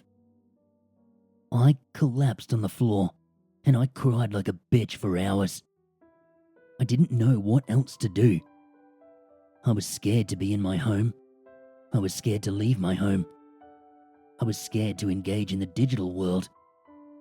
Even online, I could feel those watching eyes on me. I disconnected my Wi-Fi, unplugged my PS4, I shut down my laptop, and I took the SIM card out of my phone. I wondered to myself, how long has he been watching? Emotionally and physically spent, I crawled into bed and I laid there for hours, my mind running in overdrive, trying to think of any reasonable explanation for all of this. There wasn't one. I was hearing strange noises now. Laying there, I was convinced that this was all in my head, that I was being driven to insanity. Then suddenly, a thought hit me, and I physically felt my face turning pale white. The laundry door. I'd forgotten to lock it the previous night. No one ever considers a locked door that lays beyond another locked door. It had slipped my mind many times before, but never had there been any consequences. This time was different. I jumped out of my bed and I ran to my bedroom door, stopping at the last minute. My mind froze as the reality of what was happening seized my entire body in fear. Laughing. I heard laughing inside the house. It was ridiculous. It was like a childish, babyish laugh, but clearly coming from a grown man. I heard scratching and laughing. The laughter became louder and louder and louder, and suddenly I heard a door slam shut. I sat, pressed up against my now locked bedroom door until morning came.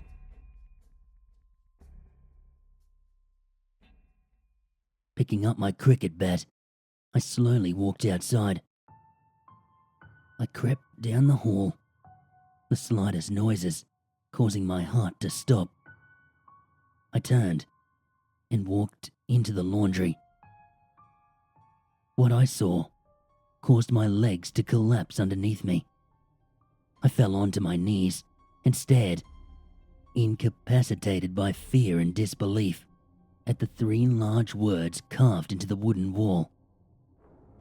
PEOPCO, see soon. He was in my house. He was inside my house. There was nothing left to do.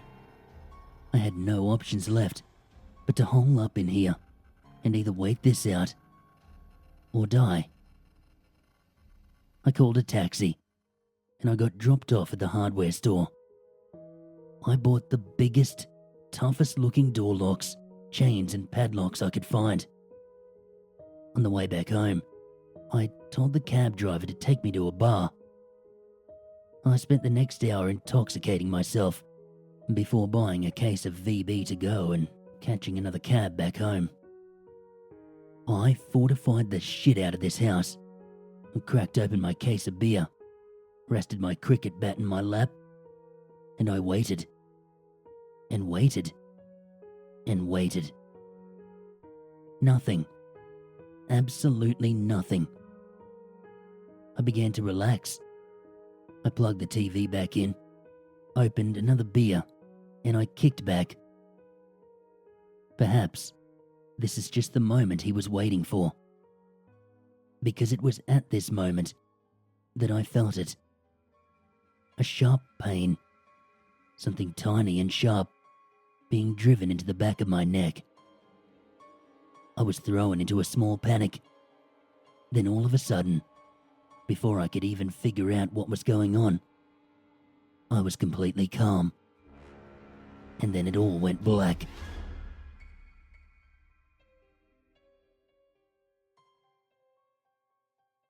The next part of this story is incredibly difficult for me to tell. I apologize if this seems sloppy. I apologize if you struggle to understand it. I'm doing my best to stay focused here. In some strange way, this is therapeutic, but it's not easy. So, here it goes. The next thing I can remember is waking up. It was hot, like really hot, and I was thirsty. I sat up and I began to take in my surroundings. I saw dry mountains, bushland, a wooden fence spanning kilometers it seemed. Then I remembered the pain in my neck. Someone sedated me. It's the only explanation. This was it. Whoever had been following me, they had got to me. I tried to stand up, but I couldn't. I was still too weak. I felt like crying. If you think you felt genuine fear, you haven't. Trust me. I ripped at the chains that bound me for what felt like eternity. I pulled until I was bleeding, and then I pulled some more. It wasn't until the sun began to fall that the hopelessness truly sank in, there was nothing I could do. I had no idea who these people were, what they wanted, and there was nothing I could do but wait. I didn't know what they were planning, but you don't chain a person to a tree if you have good intentions for them. I knew that much. The fear, the suspense, the anticipation, it was killing me. I was totally awake and conscious at this stage, and it was all beginning to sink in. I was probably going to die. It's a strange sensation, let me tell you. The fear is brutal, but the certainty of looming death, it brings a strange sense of calm. So, I did what most in my situation would do. I laid down, and I waited. I just waited. What was the point in trying? It was over for me. I lost. I laid there for hours, just going over this whole thing in my head, over and over again. It was then I heard it. That freaking laughter. That childish laughter I heard in my house that night. But it was coming from a group. Yeah, there were a lot of them. People just like me, I wondered. The laughter grew closer and louder. I closed my eyes and I waited. I wondered to myself how they were going to do it. Would they just shoot me? Would they stab me?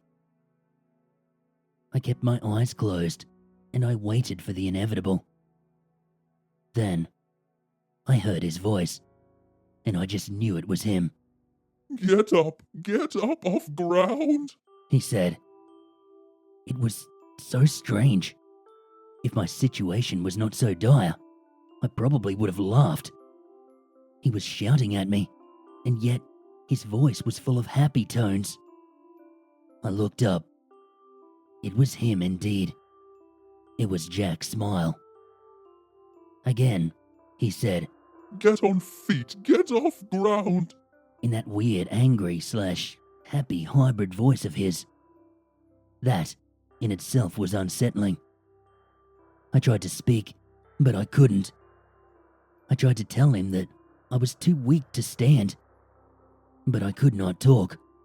My mouth, it hurt. It hurt really bad. Not surprising. I was sore all over.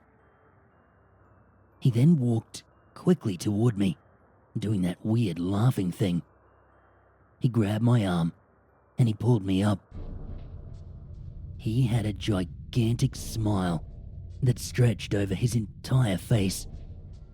He laughed again as he pulled me to my feet, only for me to collapse again, and that process was repeated over and over.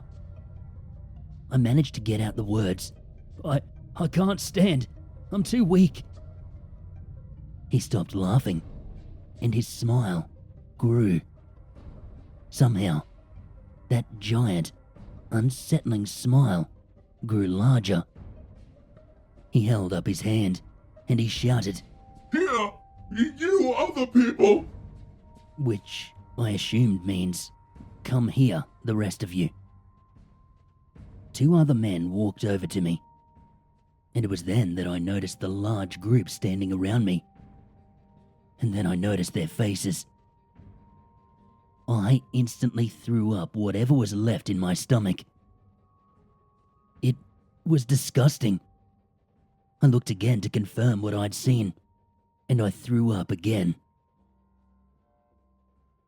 Every person here was smiling. No, I don't mean they were happy. I mean they were smiling permanently. Their faces, all of them, were full of industrial-grade staples, morphing their mouths into a gigantic smile similar to Jack's. I have never, and probably will never, witness anything quite as disturbing as this. I glanced around the group. Some of them, were visibly crying, sickeningly contrasting the unnatural smiles on their faces. Some of them were still bleeding around where the staples were pushed in. And some of them, perhaps most unsettling of them all, were visibly enjoying themselves. Then I saw him. In the back, barely recognizable. I broke down into tears as I spotted my best friend. They got Simon. He didn't take his own life. I knew it. I felt like shit. They were after me. He just got in the way. Suddenly, I was grabbed by the two men who Jack had summoned, and they pulled me to my feet, slamming me against the tree I was chained to. Jack began laughing once again as he produced a nail gun from a box beside a nearby tent.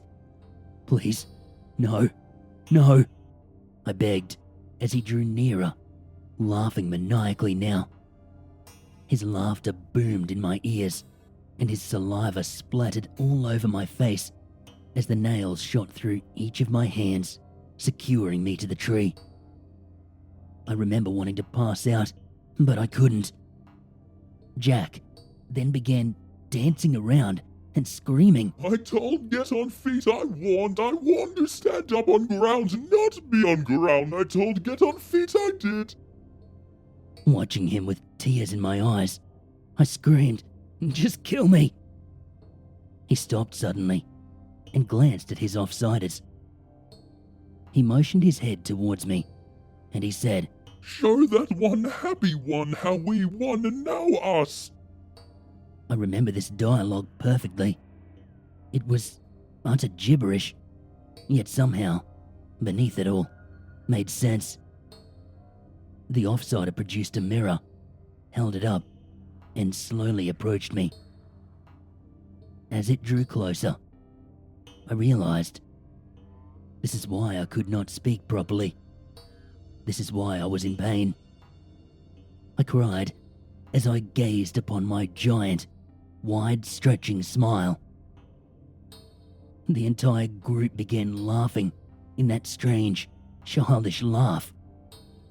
Jack held up his hands after a while of this, and he exclaimed, Back in building now, this one, stay here, this one don't get to eat the lovely food. He stay here, he will get to be one of PEOPCO soon, but not yet, he stay now. So I stood there, face full of staples, nailed to a tree. I stood there for days on end, until finally I passed out. And here we are. In the month between when I arrived at that place to the day I made my escape, I played the part perfectly. I gained their trust, but I did not conform to their ways. I understand now how they work, how they operate. They are called PEOPCO. They are a society, a cult. They are incredibly well equipped. Once I saw what went on inside, I was no longer surprised that they were able to track me the way they did. They worship a man named Jack Smile. Yes, he is just a man, but to his followers, he is a god.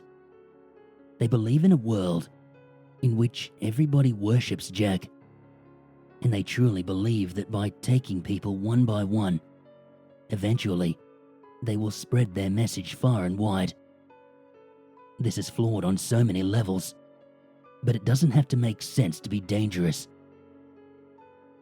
I have to go now. It was a risk to even connect to the grid long enough to post this. I'll check back again if and when I can. Farewell for now. And allow me to leave you with this final warning. Delete your social media now. That is how they find you. It is totally and completely random, and it does not matter where you live. Once you are targeted, there is no escaping them. They are too smart and too well equipped. So please, if you ever receive a friend request from Jack Smile, run.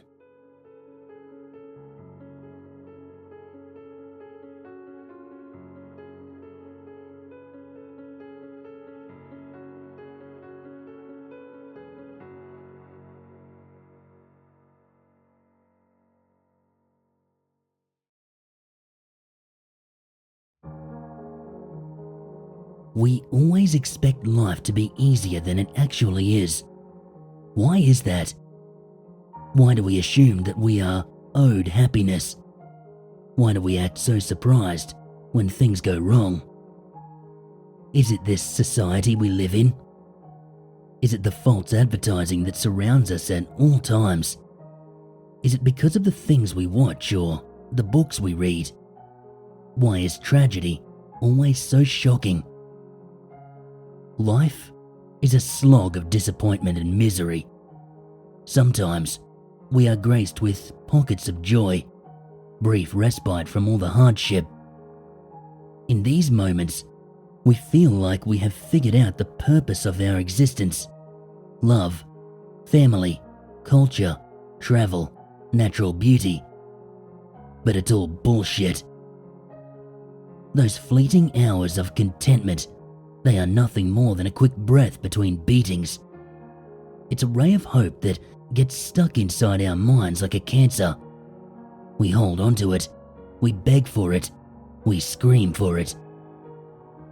During times of unbearable mental agony, having something to hope for is actually worse than if there was no hope at all.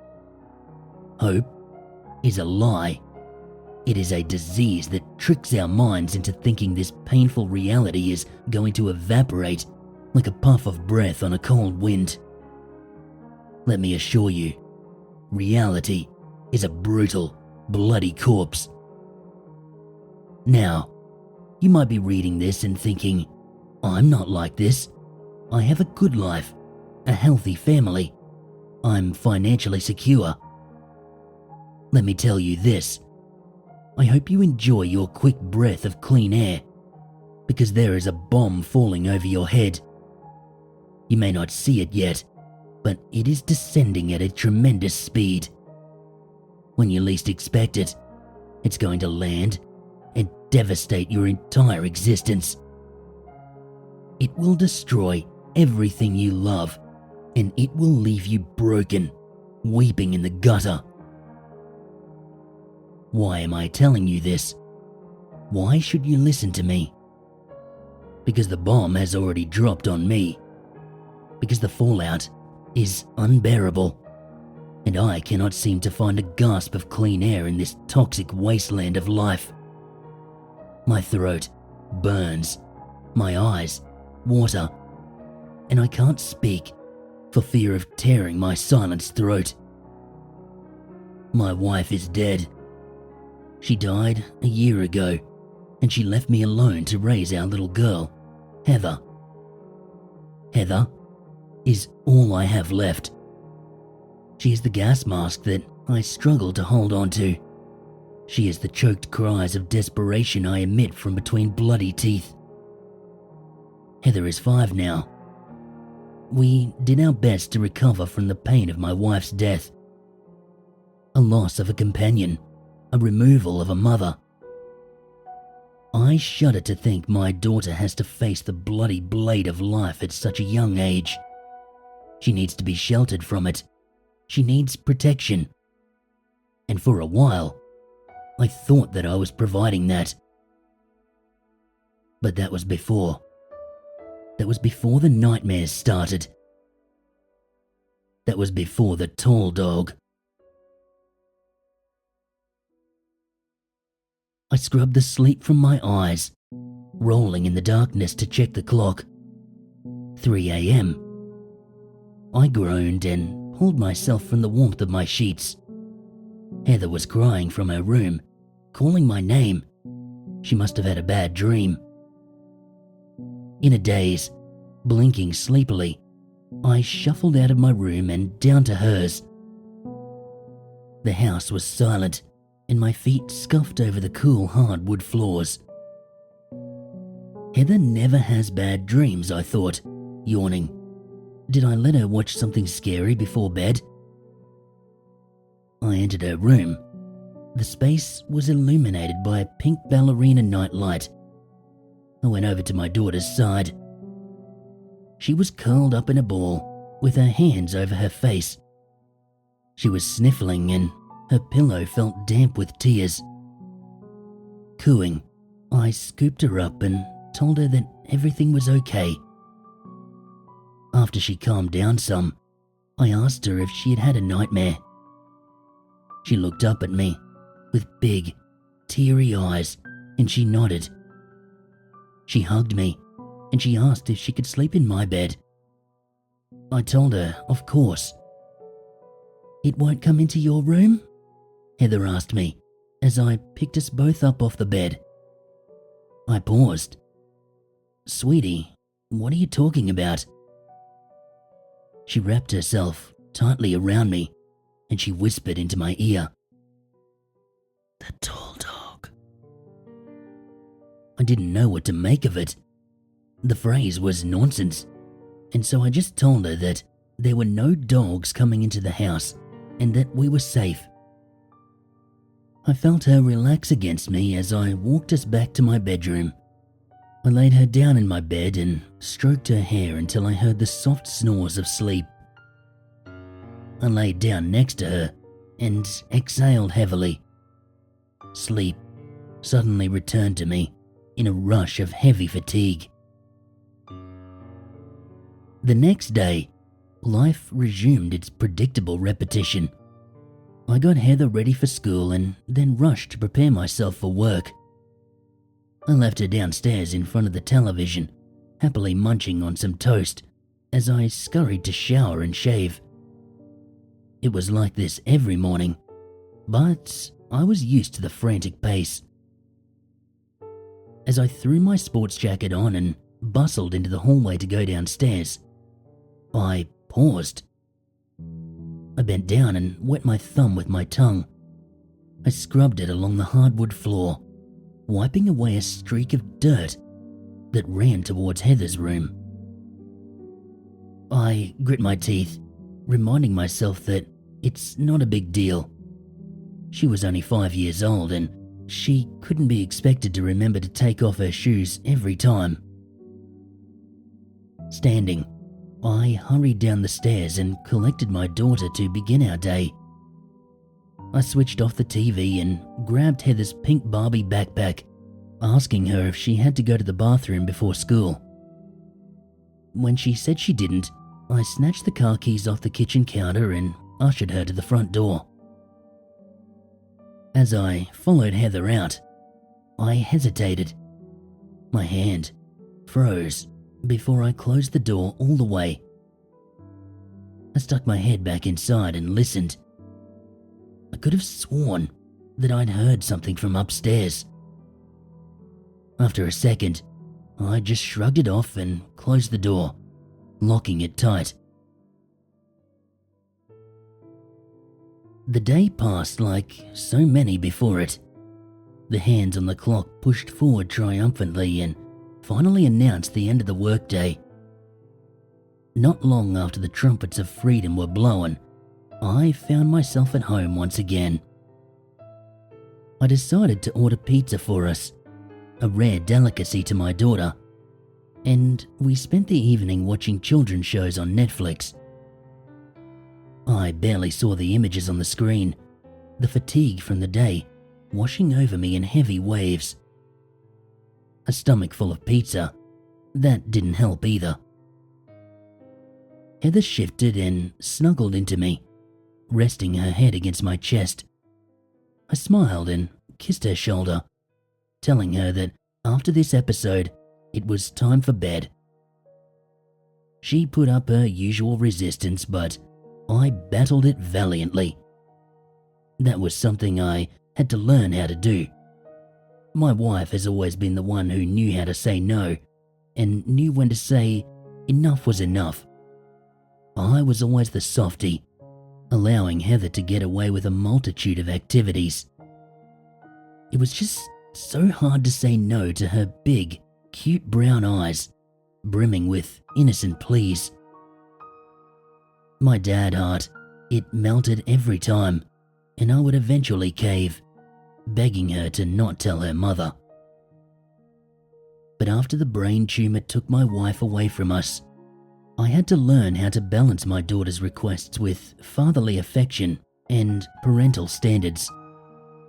I thought I'd found a reasonable balance. With each passing day, I would discover another piece of this mad puzzle and take another step closer to becoming a functional single parent. When the show ended, I told Heather to run upstairs and brush her teeth and get ready for bed. Groaning, she eventually obeyed, and I began to pick up the kitchen. I placed our plates in the dishwasher and threw out the empty pizza box. I checked my watch and saw that it was almost 11. I sighed. I hadn't realized it had gotten this late. I should have put Heather to bed 2 hours ago. I exhaled. I guess it wasn't the end of the world. After the kitchen was clean, I turned off all the lights and made sure the front door was locked.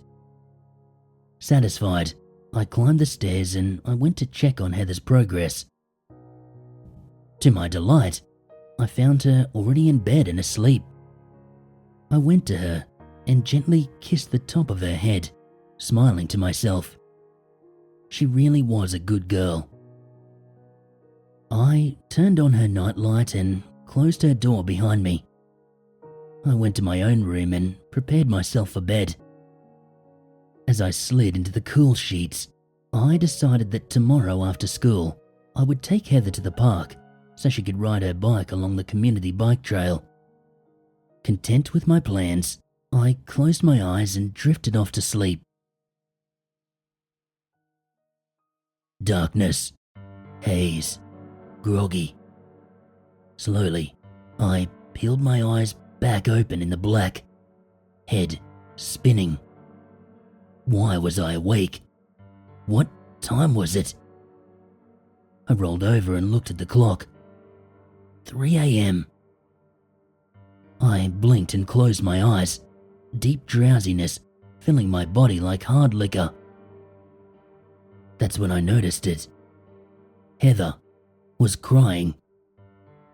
I forced my eyes open again. This must be why I woke up. I pulled myself into a sitting position and scrubbed my face with the palms of my hands. Why was she crying? Another nightmare? As I stood, I prayed that this was not going to turn into a regular thing. I stumbled around in the darkness and pulled my door open. I stepped out into the hall and I paused, cocking my head towards the stairs. I thought I heard something moving down there. Another wave of cries from Heather's room forced me back into motion, and I shuffled down the hall, opening her door. The room was bathed in soft, pink light, the tiny ballerina illuminating the walls with her glowing body. I went to my daughter and I knelt by her bed, whispering softly that Daddy was here and everything was okay. She wrapped her arms around my neck and she hugged me tight, soft sniffles escaping her bubbly nose. I stroked her hair and I asked her if she had another nightmare. She pulled away from me and looked up, her eyes brimming with tears. "Yes, Daddy, it was awful," she cried. And when I woke up," she trailed off, struggling to get herself under control. My eyes melted. What is it, sweetie?" "When I woke up, the tall dog was whispering in my ear," she sobbed, collapsing against me. I felt my stomach churn slightly. Prickles of unease rose along my arms like tiny mountains of fleshy fear. This would be the second night in a row that Heather mentioned this tall dog. I didn't know what the hell she was talking about, what it was, but clearly it was bothering her. I wondered if perhaps someone at school had told her something, or she'd seen something scary on TV about a dog. Whatever it was giving my daughter nightmares, and I needed to find a way to make it stop. Suddenly, Heather squeezed my neck, and I heard her gasp. Before I could react, she buried her face against me and started sobbing even harder, her whole body shaking now. Confused, I pulled her off me and cupped her face in my hands. "What is it? What's wrong?" I asked urgently. Heather pointed behind me, towards the open door. "It just peeked around the corner, and it was looking at you." I spun around, my heart thundering. There was nothing there. Of course there was nothing there. Why would there be? Putting a hand over my chest, I forced myself to settle down. "There's nothing there, honey. It's just shadows. It's late. Do you want to sleep in my bed again?" Her eyes remained locked on the open door as she slowly nodded.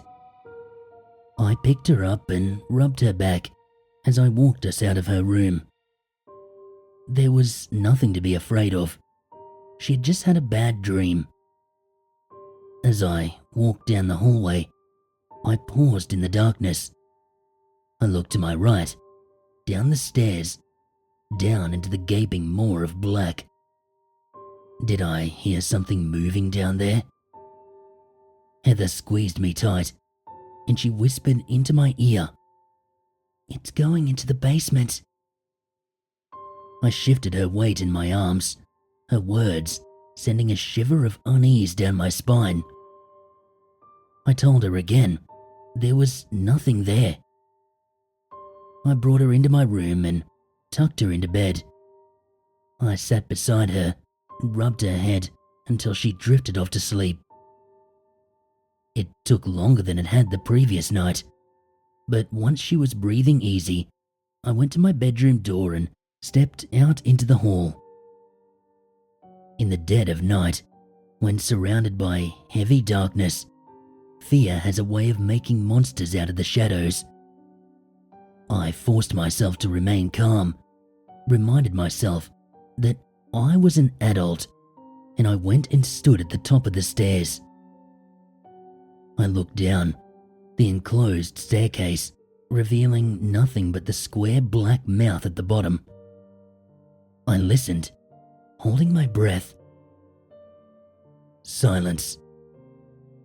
I shook my head. I told myself that I was being ridiculous, and I went back into my room. I closed the door and I lay down next to my daughter. I stared up at the ceiling, mind alert and awake. I knew that I was not going to be falling asleep anytime soon. I pulled my phone off the nightstand and I brought up the web browser. After taking a moment to think, I plugged in the search term, tall dog. I scrolled on past some dog show sites that popped up and finally found a link to a message board. I tapped on it. My heart skipped a beat as I read the question at the top.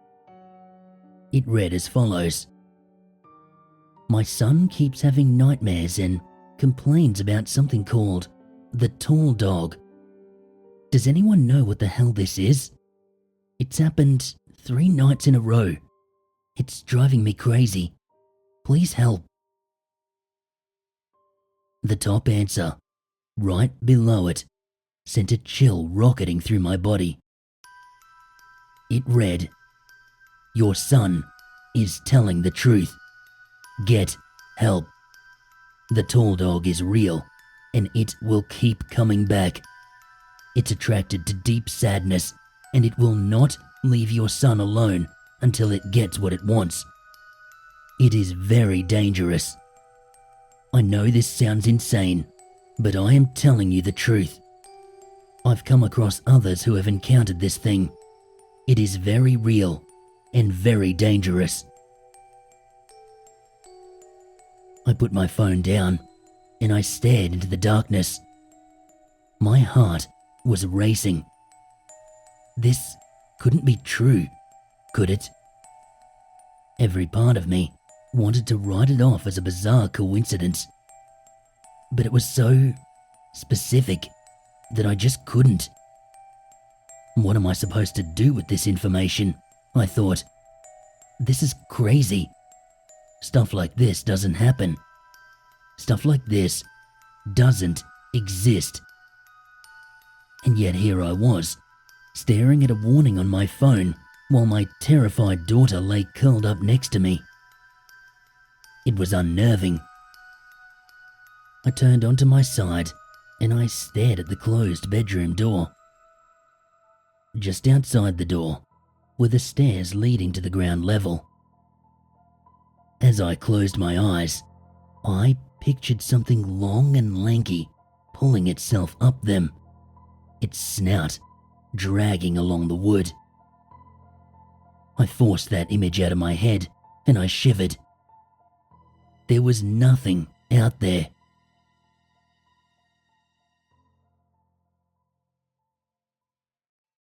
The next day, Heather didn't mention anything about the nightmares, and I didn't ask her. I wanted all this to go away, and bringing it up in the daylight didn't seem like that would help my cause. I prepared her for school and then got myself ready for work. As we left the house, I realized just how tired I was. The lack of sleep last night, it was taking its toll on me.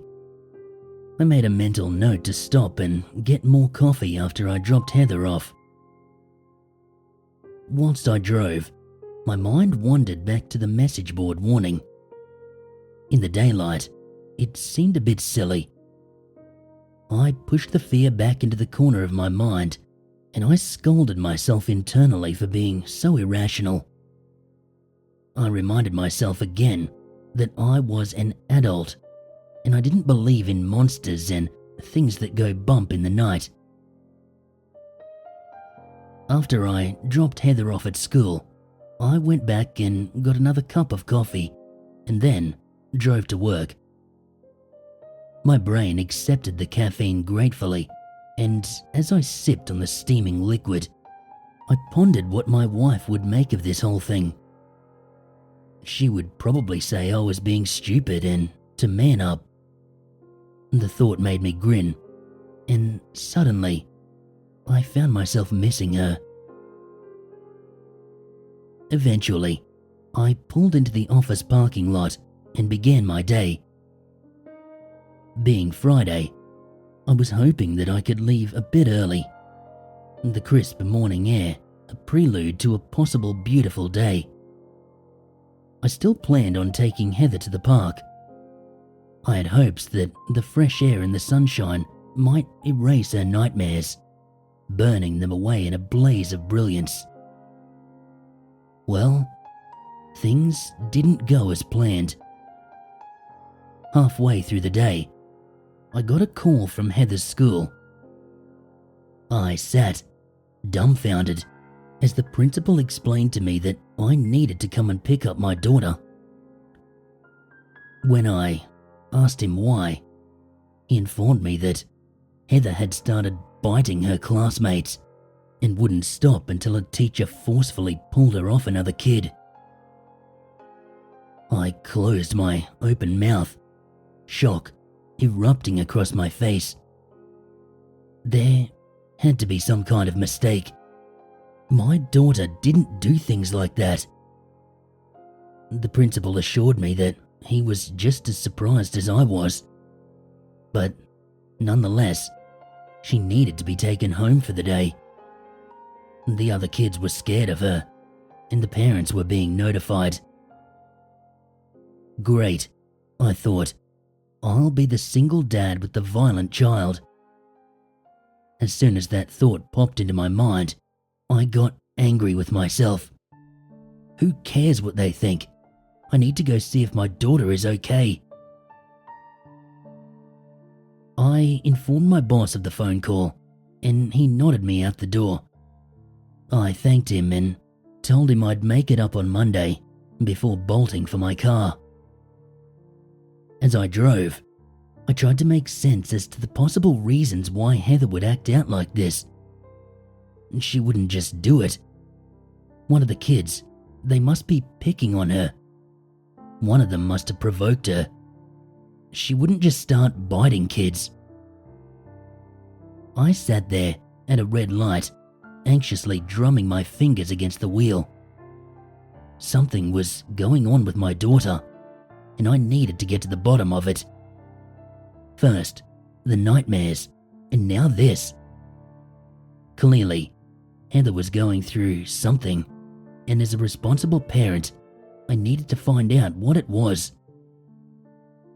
I grit my teeth as the light finally turned green and I gunned the engine. I wondered if this had something to do with my wife. I wondered if this was Heather's way of coming to terms with her death over a year later. I felt my eyes suddenly well up and my knuckles turned white. It wasn't fair. It was not fair that she had been taken from us. Why? What had we done to deserve such sadness? What was going through Heather's young mind in the absence of her mother? What could I do to fill that sorrow? Then, I started to panic. The creeping thoughts of Heather's upcoming teenage years. What if this was the end of our good relationship? What if she started blaming me for her mum's death? I knew she was only 5, but time has a way of preserving deep hurt and forming scars that never heal. I realized just how much I needed to be there for my daughter in these early years, these crucial development times. How I acted, that could make or break the way she viewed, well, everything. As these thoughts scrambled my mind, I pulled into the school parking lot, and as I did, I was slammed with a realization, one that chilled me to the bone. I remembered the message board warning.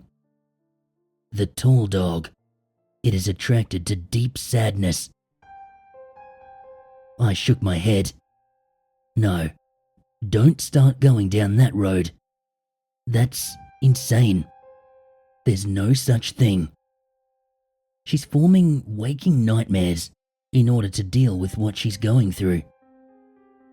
Steeling myself, I ran into the school. Before I knew it, I was sitting in the principal's office, listening to him apologize for making such a big deal out of this, and that it was more for the other kids than for Heather. I barely heard him, nodding as his words washed over me in waves of numb noise. Finally, a teacher led Heather into the room, and I scooped her up in a big hug. I kissed her on the cheek, and I saw that she had been crying. I told her that I loved her and that we were going home. She nodded silently at me, her big, brown eyes filling with tears. I told the teacher and the principal that I was sorry for the incident, and I assured them it would not happen again. They both smiled and they thanked me. But I saw something else behind their masks of public decency. I saw judgment. They saw me as a single father with no idea how to raise a little girl. They saw a struggling man with no answers. They saw someone who had lost his wife and was still finding a way to live without her. Suddenly, I got angry. A spike of adrenaline coursing through my veins, but I kept my mouth shut. I turned and I left, hugging my daughter close to me as I stormed out of the school. I didn't know if it was righteous anger or embarrassment, and I did not care. They had no idea what I had gone through, what I was dealing with. Who the hell were they to judge me?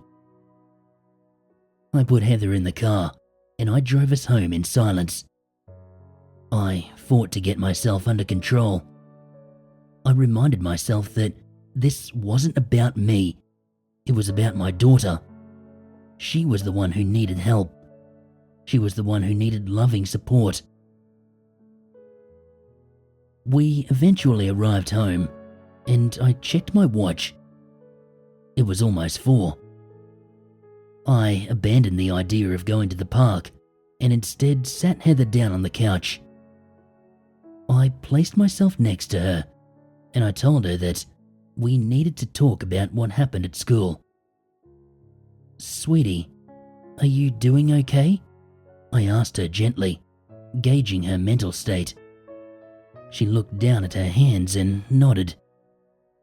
I cleared my throat. I was always so bad at this. "Is it true you bit those kids today?" I saw her lip quiver, and she slowly nodded without looking up at me. I sighed. "Honey, you can't bite people. You know that, right? Why did you bite those kids?"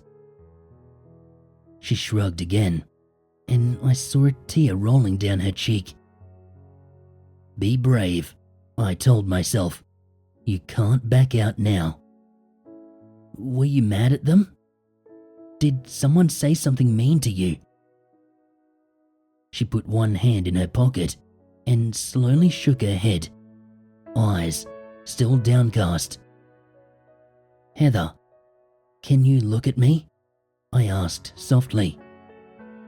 She turned her eyes to mine, and I saw she was crying openly now. She kept on fidgeting in her pocket. "Honey, can you promise me that you won't do it again?" I asked. More tears ran down her cheeks, and she cried, "I'm sorry, Daddy. I'm really sorry." I leaned down and kissed her on the head. "It's okay, honey.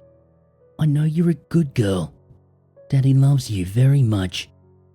Just please don't bite anyone again, okay?" She sniffled back another outburst of tears, and her hand, it kept on twisting in her pocket. I finally noticed, and I patted her leg. "What's in your pocket, Heather? Do you have something you want to show me?" She suddenly looked embarrassed and shook her head. But I prodded her, and after some coaching, she finally pulled out a handful of brown nuggets. I blinked, wondering why my daughter was carrying around a pocket full of dirt. And then my heart slammed so hard against my ribcage, I thought it would break. "Sweetie," I said, trying to keep my voice under control. Is that dog food?" She balled her fist up, and she hugged the nuggets to her chest, staring at her feet that dangled from the edge of the couch. "Where did you get that?" I asked, feeling a deep disturbance roll over me. "I found them," she answered quietly. "And what are you doing with them in your pocket?" I asked, a flurry of nerves fluttering in my chest. Heather looked up at me. "They taste good." I forced myself to breathe and held out my hand. "Why don't you let me hang on to those, and I'll make us an early dinner, okay?" Reluctantly, she handed over the nuggets, and I plastered a smile to my face. I asked her if she wanted to watch some TV while I made us dinner, and she offered me a small grin and nodded sheepishly. As I turned on her shows, I fought with the voice screaming in my head. Something was going on here. Something really, really awful was happening to my daughter. I didn't know what exactly, but the past couple of days seemed to mark a turning point in her behavior. I started preparing dinner, begging myself to stop overreacting, but I couldn't shut it out. The nightmares, the tall dog nonsense, the biting, and now she was eating dog food. I didn't know what to do. I didn't know what to say to her. I wanted to ask her about her mother, ask her if she'd been thinking about her recently, but I was afraid to. I didn't want to open up a wound I couldn't close. What if she started asking questions I couldn't answer? What if her behavior got worse? I began to wonder if I needed to take her to a therapist. As the thought entered my mind, I violently slammed the door on it. There was nothing wrong with my daughter. She was just a vibrant little girl who had a few nightmares and bit a couple of kids. So what? When I was her age, I'm sure I did things much worse, and I turned out fine. Yes, but what about the tall dog? What does that mean? I shouted internally at myself to stop thinking about it. There was no such thing, and I needed to face the problems I could handle. I finished making dinner in mental agony, and I prepared 2 plates. I went to the couch and sat with Heather, both of us eating in silence as cartoon images danced on the screen. I suddenly thought back to what Heather had said the other night. When I woke up, the tall dog was whispering in my ear. I grit my teeth around my food. I was not thinking about this bullshit anymore. I crawled into bed, mentally exhausted. It had taken me forever to get Heather to sleep. She had begged to sleep in my bed, but I told her no, and that I'd keep my door open just in case she woke up scared. I just didn't want her to start forming bad habits. I rested my head against my pillow, and I stared out into the dark hallway from the crack in my door. I shut my eyes, and I said a silent prayer that Heather might sleep through the night. Maybe then, all of this would be over, and she would go back to being the little angel I knew she was. I didn't want to continue down this road of parental speculation and continue assuming that every little bad action was a foretelling of a bleak future for her. I let out a long breath, and I waited for the gentle arms of sleep to rock me into the world of dreams. It didn't take long.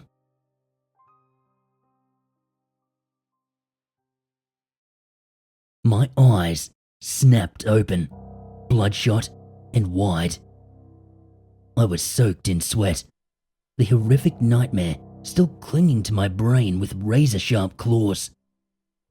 I rolled onto my back and I wiped the sweat from my face. I swallowed hard and I waited for reality to clear away the cobwebs of slumber. My heart was racing, and I put a hand over my bare chest, willing it to slow. My wife. I had been dreaming about my wife. She'd been in a hospital bed, screaming my name, clutching her head. I'd been beside her, crying, begging her to just tell me what was wrong, but she just kept screaming. I began to scream for a doctor, and that's when I realized all the lights in the hospital were off and no one was in the halls. I kept screaming for help, pleading with my wife, until finally I heard a noise. From the blackness of the hall, a doctor in a bloody lab coat came crawling into the room on all fours. His eyes, they were wild, and he started barking at me, his mouth foaming. I backed away from him, shock and terror rising in me like a dark mountain. The doctor lunged at me, teeth bared, and that was when I woke up. I pulled my hands across my face, forcing the images from my head. What a horrible nightmare. I realized my stressed mind was probably mixing all my current worries into one terrifying nighttime cocktail, sneaking up on me and pouring it down my throat while I slept. I looked over at the clock. 3 a.m. I snorted, eyes wide, grateful that at least it was me instead of Heather who had woken up tonight.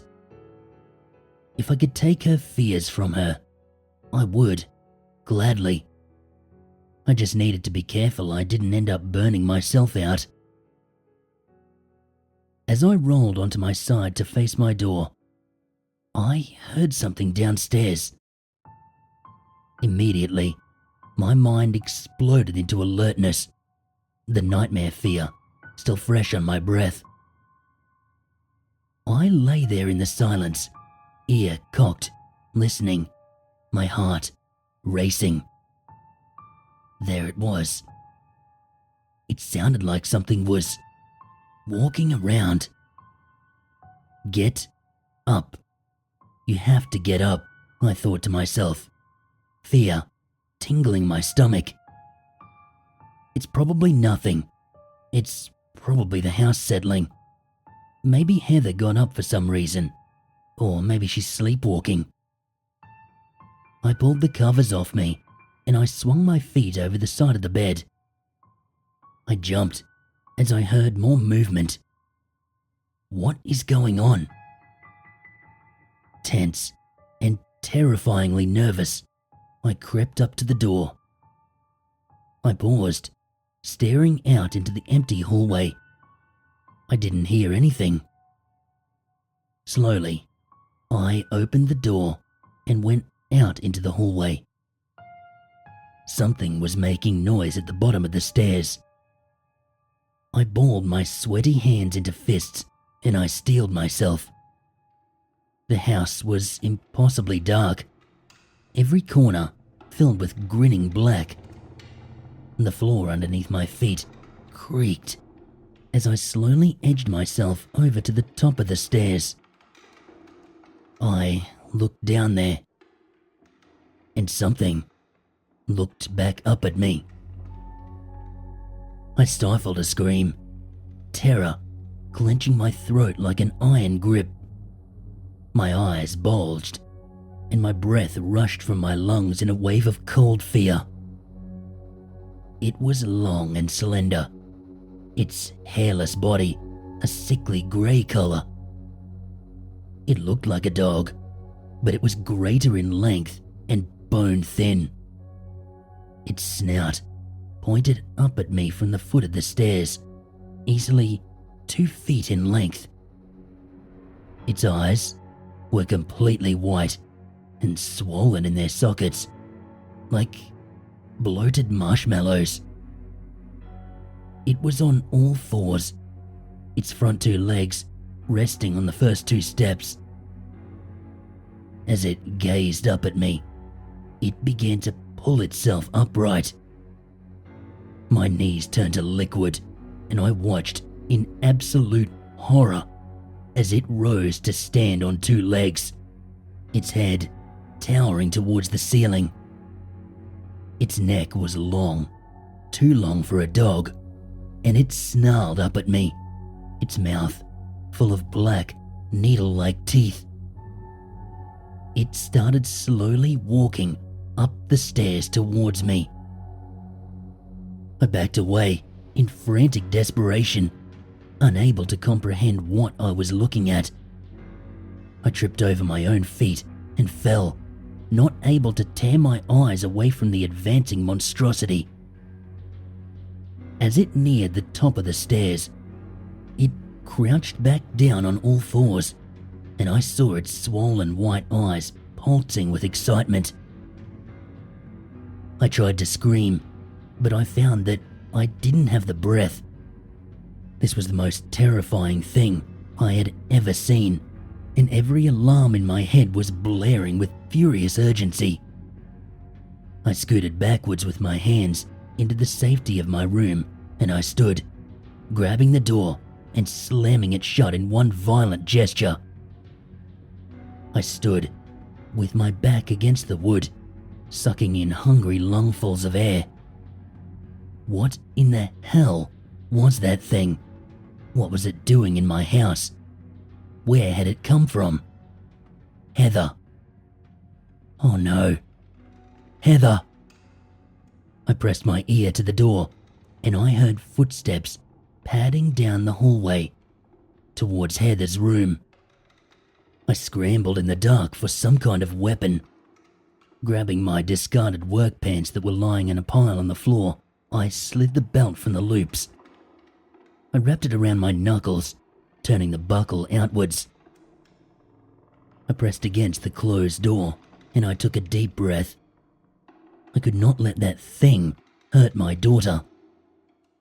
I opened the door and stepped out into the dark hall. My eyes scanned my surroundings, but I couldn't see it. I knew it had to be in Heather's room. Cautiously, I crept down the hall, my ears trained to pick up any sound of this thing. Heather's door was wide open, and a faint pink light drifted out from the inside. I entered her room and froze. The monster, the tall dog, was on all fours by Heather's bed. Its snout was inches from her ear, and its mouth moved rapidly. I couldn't hear any noise though. It was like it was speaking directly into her dream. Heather's eyes were shut, but she had begun to stir, soft cries escaping her lips as the tall dog silently filled her mind. Suddenly, it realized I was in the room, and it whipped its head around.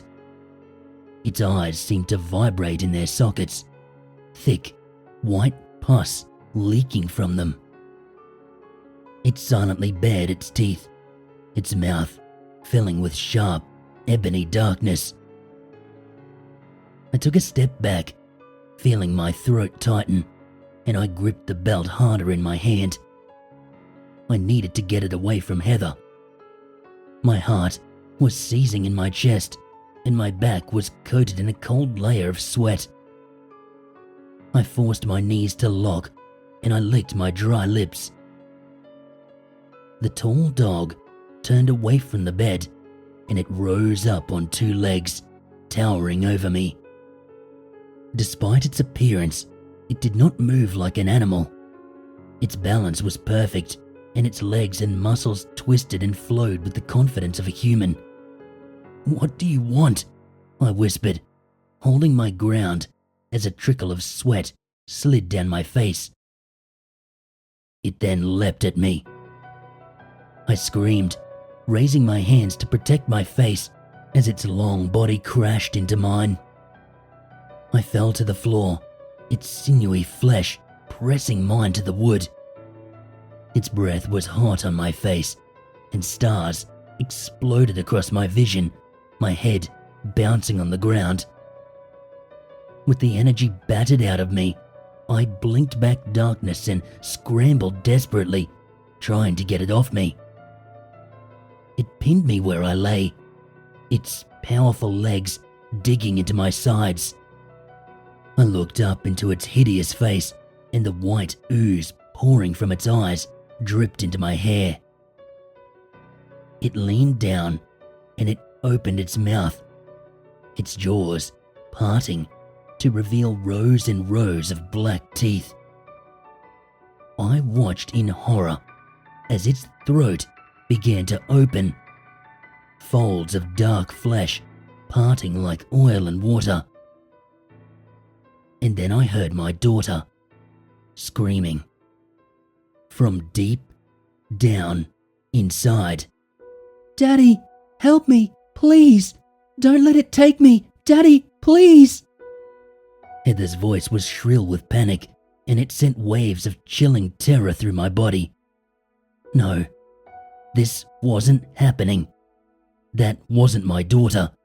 It couldn't be. Please, God. No. The tall dog snapped its jaws shut, and I shoved it off me, a surge of energy igniting my muscles. It skittered on all fours towards the open door, and I scrambled to stand, breathing heavily. "What did you do to her?" I screamed, shaking in fear and fury. "What have you done to my daughter?" The tall dog crouched and eyed me, sniffing the air. I waited for it to strike, waited for it to move. This thing was going to kill me. I knew that, but I was ready. I stood my ground in the dim light, trembling, accepting whatever happened next. Instead of charging me, though, it turned away and sprinted down the hall. In shock, I listened to it crash down the stairs and onto the ground floor. More footsteps followed and then faded away. I realized it was gone, leaving me shaking in horror. I turned to Heather, who lay motionless on the bed. I threw the belt onto the floor and went to her side, prayers flowing from my lips. Tears leaked down my cheeks as I grabbed Heather and lifted her head to rest on my lap. Her eyes were closed and her body was still. "Please, God, I'm begging you. No, no, no." My mind was absolutely collapsing. "Heather, my angel, wake up. Daddy's here. Please, please wake up." I shook her, pleading, as reality tore my exhausted brain in two. Suddenly, her eyes flickered, and then she opened them. She stared up at me, blinking rapidly, as if she wasn't sure where she was. I let out a cry of raw relief, and I hugged her tight against me, more tears pouring from my eyes. I sobbed, rocking back and forth on the bed, clutching her to my chest. I thought that I had lost her. I thought that she had been taken away from me. And then Heather began to bark. My bloodshot eyes widened, and I pulled her away to look at her face. Her eyes roamed around the room, curiously, and her tongue lolled from the side of her mouth. Drool leaked from her lips as she sat upon my lap, panting. She finally looked up at me and let out a series of yaps, all signs of humanity draining from her eyes. "Heather, stop it! Stop that!" I cried, shaking her. "Don't do that! It's okay! It's gone, sweetie!" But she didn't stop. She jumped from my arms, and she began to run in circles, as if she were chasing an imaginary tail. She stopped where she was, and cocked her head at me, shouting a sharp bark, as if she wanted me to play with her. I sat on the bed, watching her, and gripped my face with sweaty hands, and I began to scream.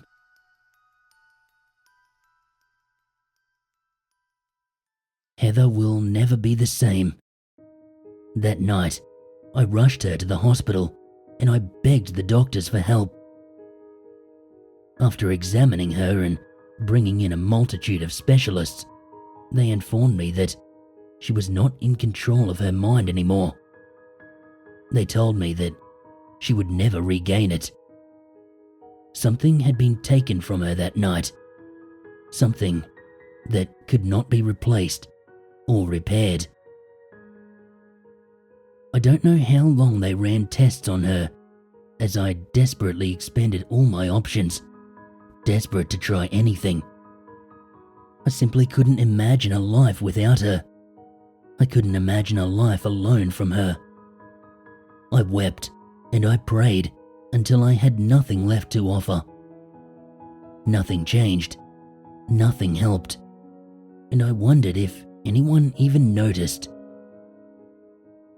You see, life is an unflinching monster. It doesn't care about you. It doesn't take your side. It simply is.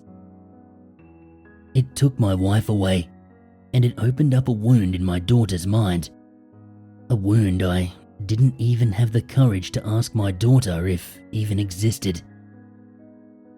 Something horrible had caught scent of that gaping wound. Something had grown hungry for it. It had entered our life and slipped into the gory cracks of my daughter's hidden, suppressed sadness. It had replaced her mind with its own, and it had devoured the fractured remains of a confused and hurt psyche. And I know now that I have lost Heather forever to it.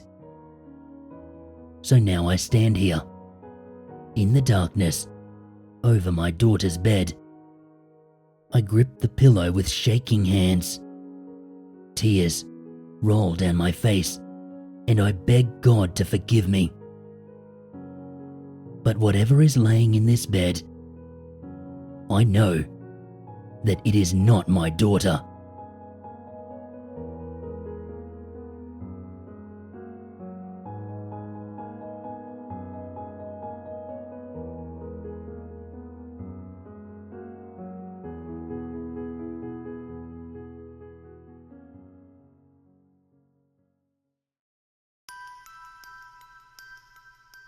Here is the truth as I know. There are things that exist in this world that cannot be explained. And just because you don't believe in something, that doesn't mean it can't hurt you. I had heard tales of the trail for years. Every old-time hiker I ran into, they had a story about their time on the trail. How they were just dropped into it without any warning, and they were never the same again. Most of the time, they barely made it out with their lives. A bunch of weird cooked up bullshit, I thought. It wasn't bullshit though. I found myself on the trail this past July, and it was their stories that kept me alive. I've spoken to no one about this before. I don't want to be known as that hiker guy that others walk into the poison ivy to avoid.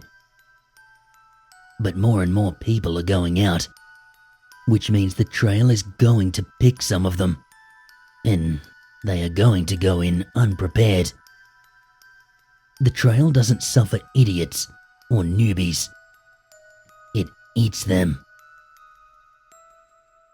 First of all, know that the trail takes who it wants, when it wants, from wherever it wants.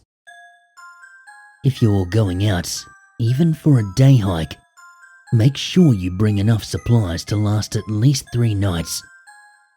That's the average time the trail takes to get through, according to most of those that survived. This means food, water, shelter. You're not going to realize you're on the trail until you're already deep in it, so there is no going back, no restocking. Listen very carefully to this next part. Do not take anything from the trail unless it is given or offered to you. Water is fine to take from the streams.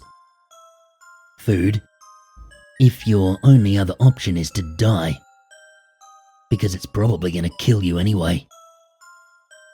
There are signs that you are on the trail.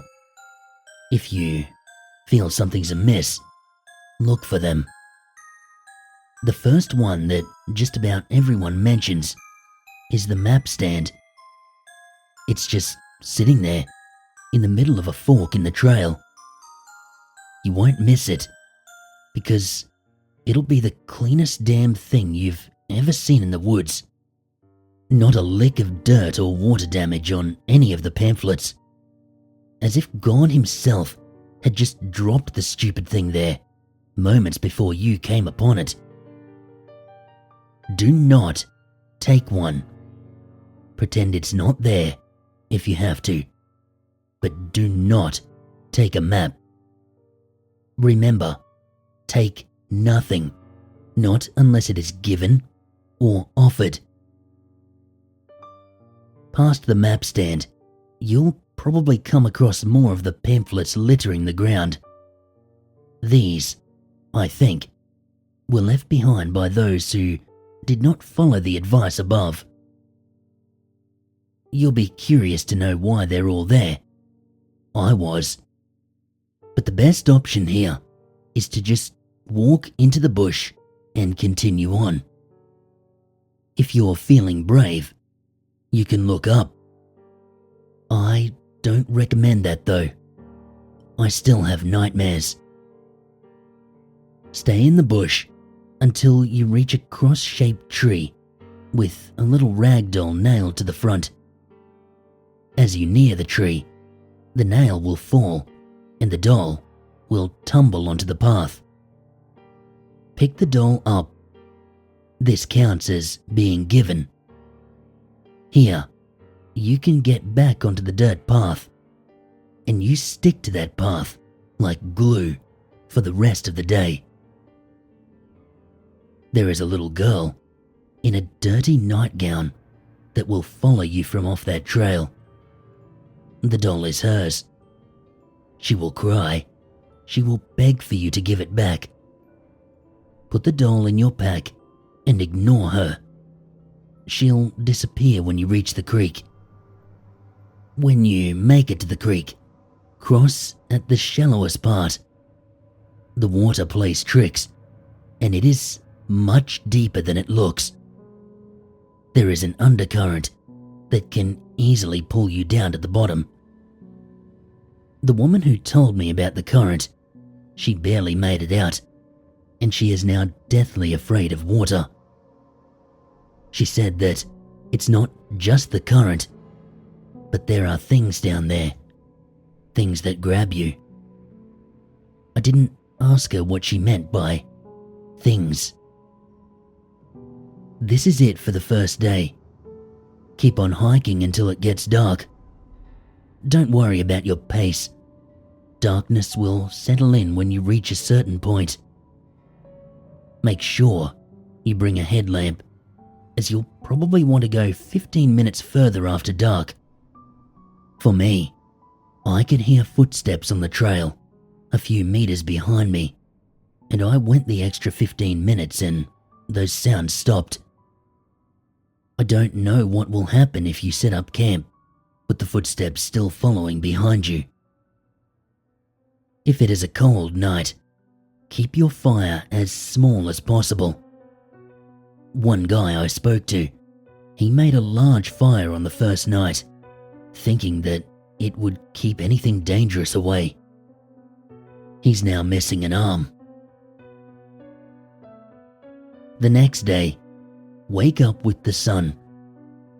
Electronic devices don't really work on the trail, and if they do, they cannot be trusted, so don't rely on your phone's alarm.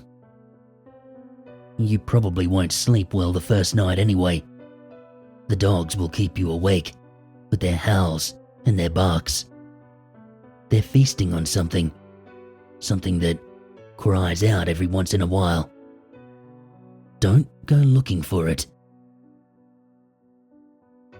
Stick to the trail for at least 2 kilometers. After that, the trail will split. I don't have a definitive answer on which way to go. Some people have had 5 ways show up, some only 2. Choose the one that you think is the best. Just keep in mind that on the trail, not everything is as it seems. From here, things will probably be different for you, depending on which trail you picked. It's now down to a bit of luck and using your head. For me, the trail almost claimed me on that split. It showed me a family member.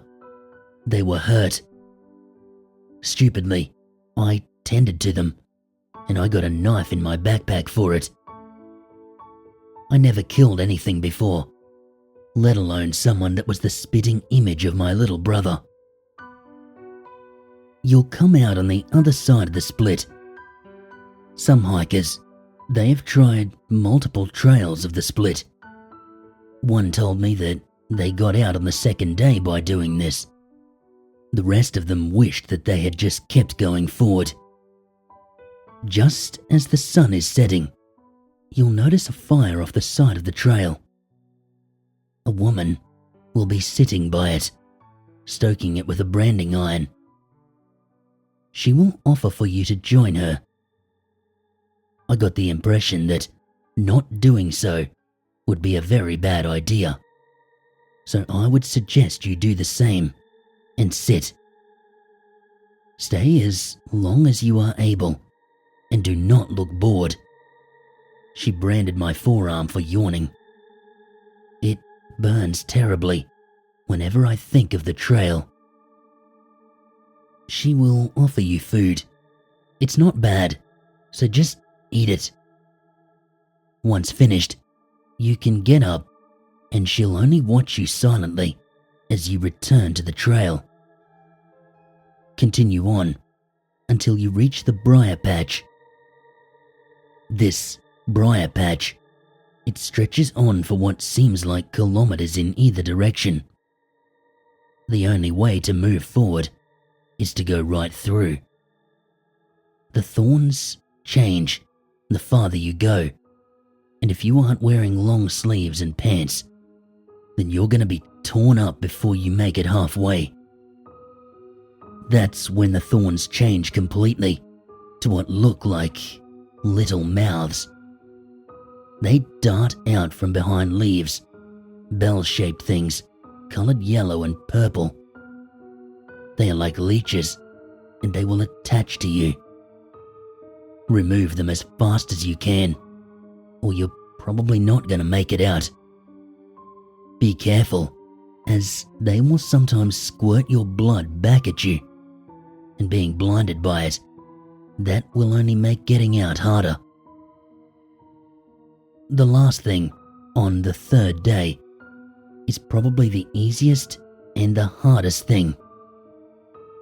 You should come to a house in the middle of the woods. I heard crying from it. Others hear screams or strange, moaning voices. Remember that doll from earlier? This is what you need it for. There will not be a trail anywhere in sight, and entering the woods, that will just bring you back to the house.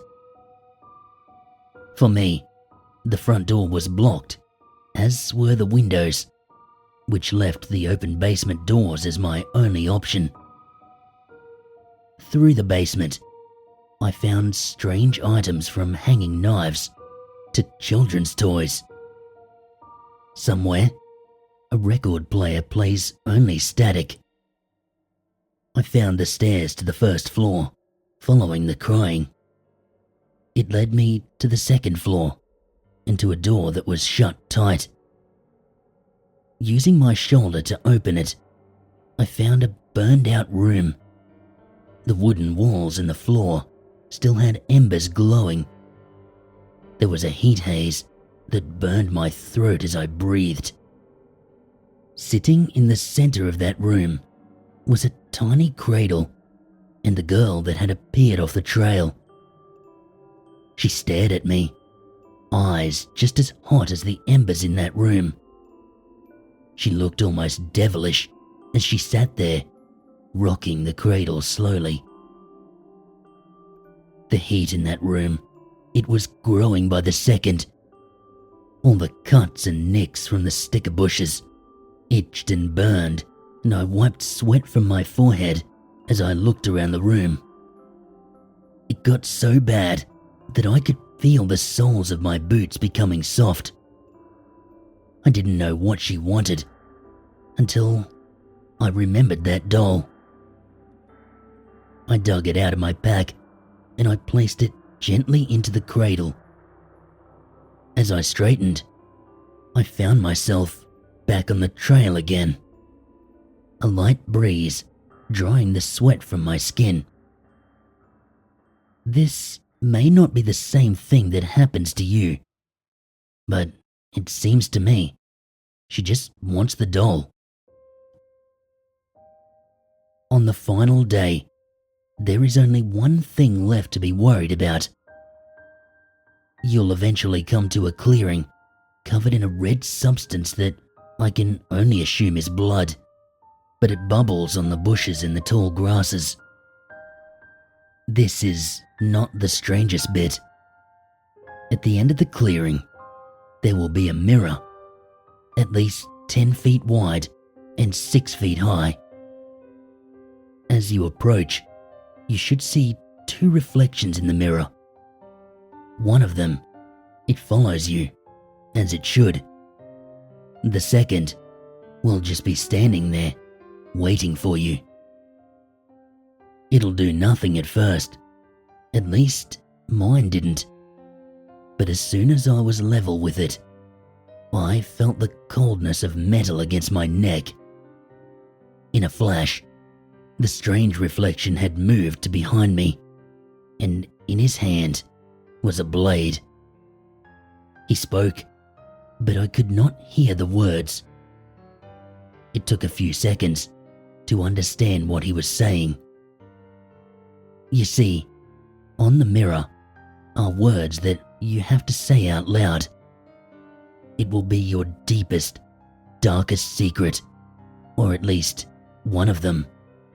It may be something utterly terrible, something that scares you, something you may not have even been consciously aware of.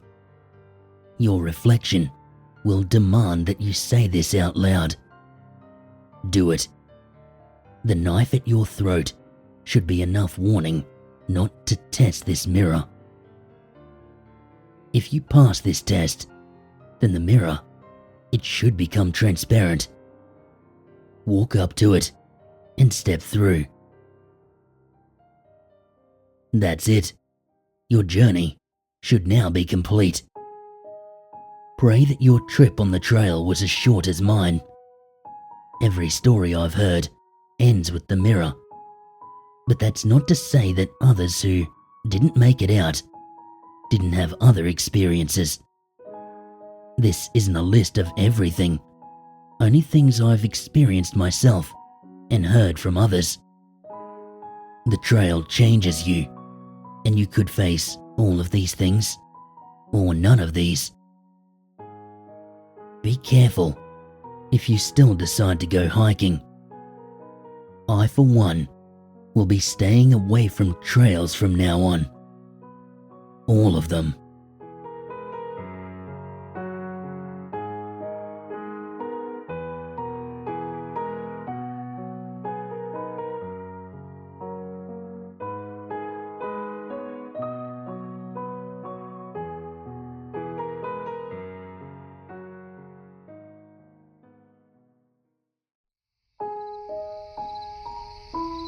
Greetings once again, my fellow wanderers, and welcome back to All Aussie Horror. In tonight's episode, we're going to be hearing some terrifying stories to do with encounters with unexplained forces and monsters deep in the Aussie outback. Australia is home to many dangerous creepy crawlies, as many of you well know. But what about those you can't really see coming? Old things, ancient things, things which our modern sensibilities cannot truly comprehend. Intrigued? Then let's get started. I'm joined tonight by my good friend, Jay Nightmares, who will be reading the second story in tonight's lineup. So, be sure to stick around for that. Alrighty guys, that's about all from me. Let's gather round the fire. Grab a nice, warm cup of tea, or an ice-cold beer, whichever takes your fancy, and let's get started.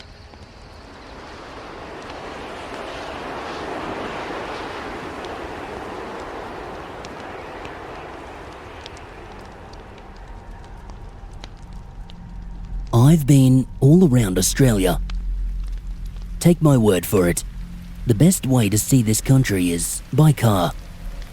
There's just so many little hidden secrets and pockets of paradise you miss if you try to do it all by bus or simply jetting between the major cities.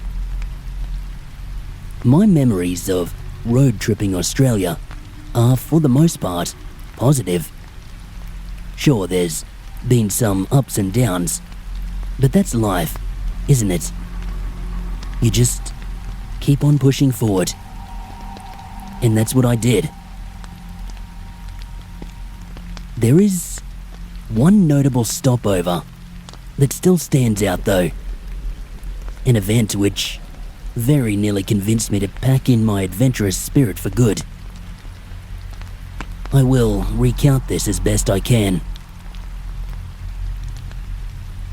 This was sometime around late September. I was headed from Barrage Bay up to Narooma. It's a gorgeous coastal drive for the most part, aside from one little detour inland as you pass Wallaga Lake. The best part of road tripping is the impulsivity, especially when you're driving a fully equipped camper van like me. You can pull in just about anywhere for a break, as long as the area you're pulling up at isn't illegal for camping and whatnot. And so I did, as I came around the bending roads of that beautiful lakeside drive. I found this picture-perfect spot to camp out for the night. Remote, peaceful, just the way I liked it. I set up my camp, got a hot pot of coffee going and kicked back in the deck chair, soaking up the sun. I got there right on sunset, so it was absolutely ideal. September can be a little bit warmer, but in the mornings and in the evenings that time of year, you won't find better weather down under. I was gazing out over the crystal clear blue waters when I heard someone speaking. They said. This startled me. It was not a language I recognized, and there was no one around. Well, there certainly was not a moment ago anyway. Again, that same voice. That's when I realized there was no one around. I was hearing this voice in my head. Bloody hell, I must be out of it. It has been a long drive. Louder this time, and sending shockwaves through my head. Every time it spoke out, it was like the kick of a bass drum reverberating from the inside of my brain. It hurt. That's when shit got real bizarre. 3 kids came tearing out of the bush, breaking the tree line right behind my camper. They were shouting at me, pointing to the road, screaming, "Go, go, leave now." The kids were clearly Indigenous.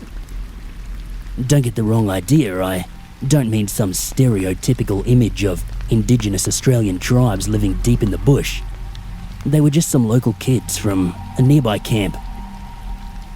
They sure seemed to know something I didn't though, and it didn't sound good. I decided that I'd best heed their advice. This, coupled with that weird voice, was giving me a bad feeling. I packed up my stuff and I scrambled back inside my camper. I strapped into the driver's seat, turned the engine over, and flicked on the high beams. As I did so, they shot straight into the dark bushland ahead and illuminated something massive. It was huge. I shit you not, 12 foot at the bare minimum. It had an almost spider-like appearance. Its arms and legs stuck straight out to the sides, Its face was pale white. You ever see those Slender Man stories? Kinda like him, but with a nasty look on his face. His eyes were beady and black, and its body, it was just like a shadowy mass. In my head, a voice, like before, but it said no words, just a low growl.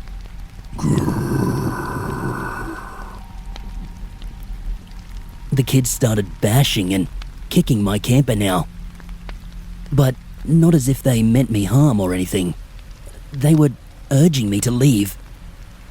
They screamed something out at me, a word I'll never forget.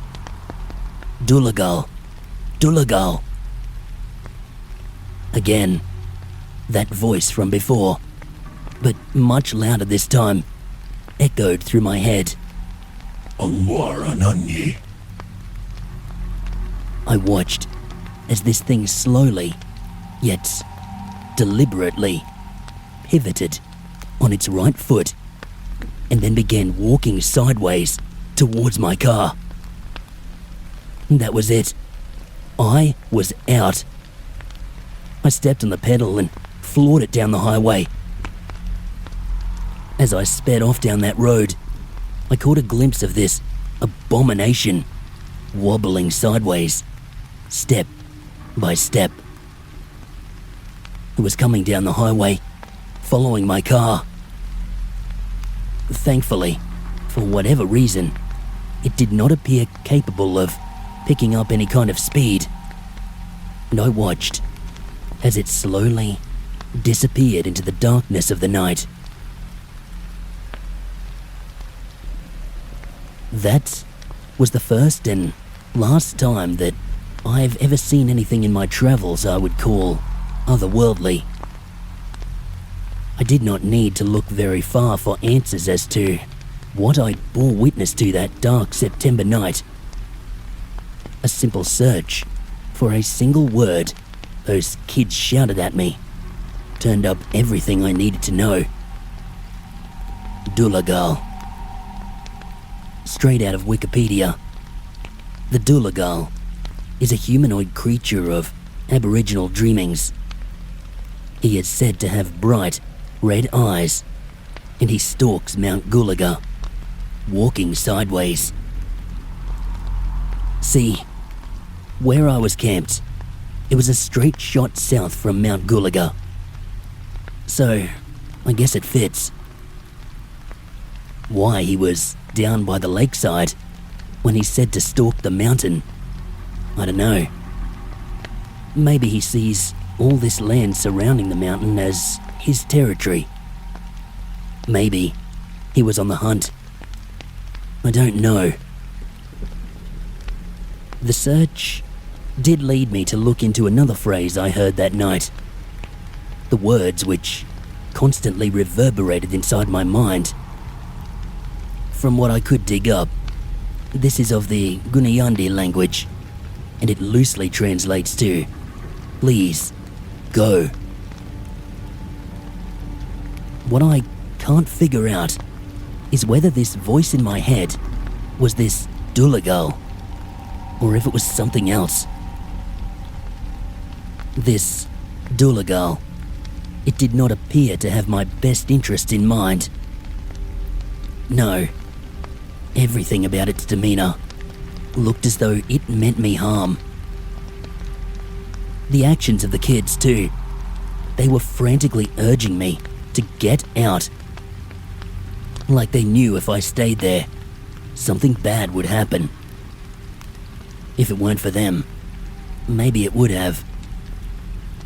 But nah, I don't reckon it was that Doolagal talking to me that night. He would have been quite happy to sneak right up on me. Still to this day, I can't shake that image of that awkward, sideways walk as he lumbered out from those trees.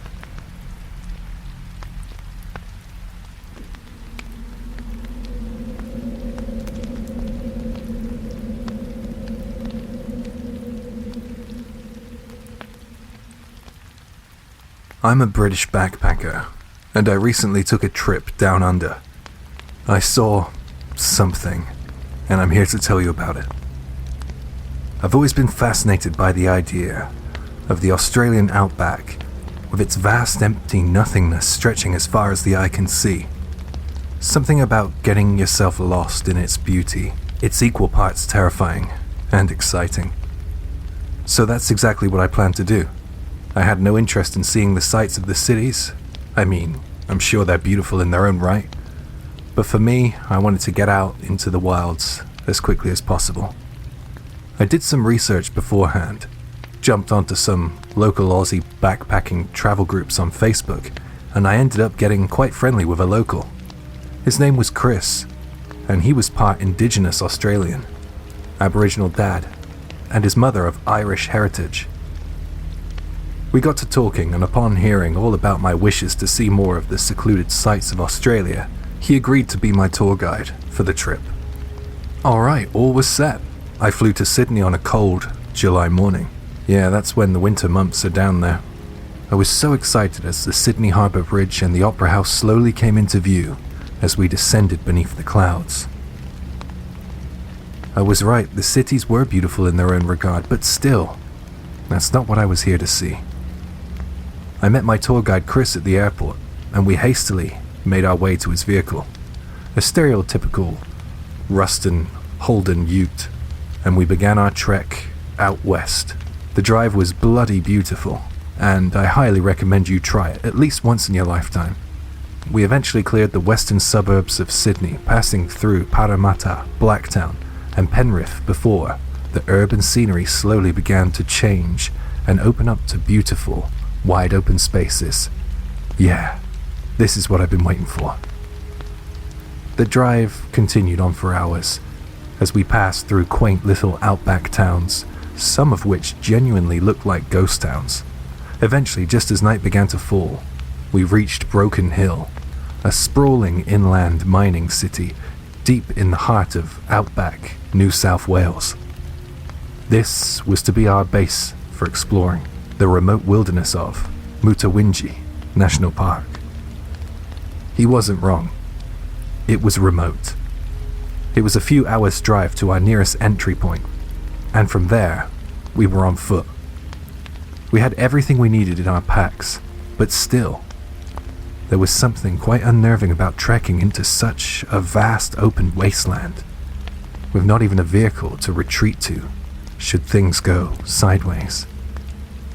But this is what I came for, and I was going to see it through.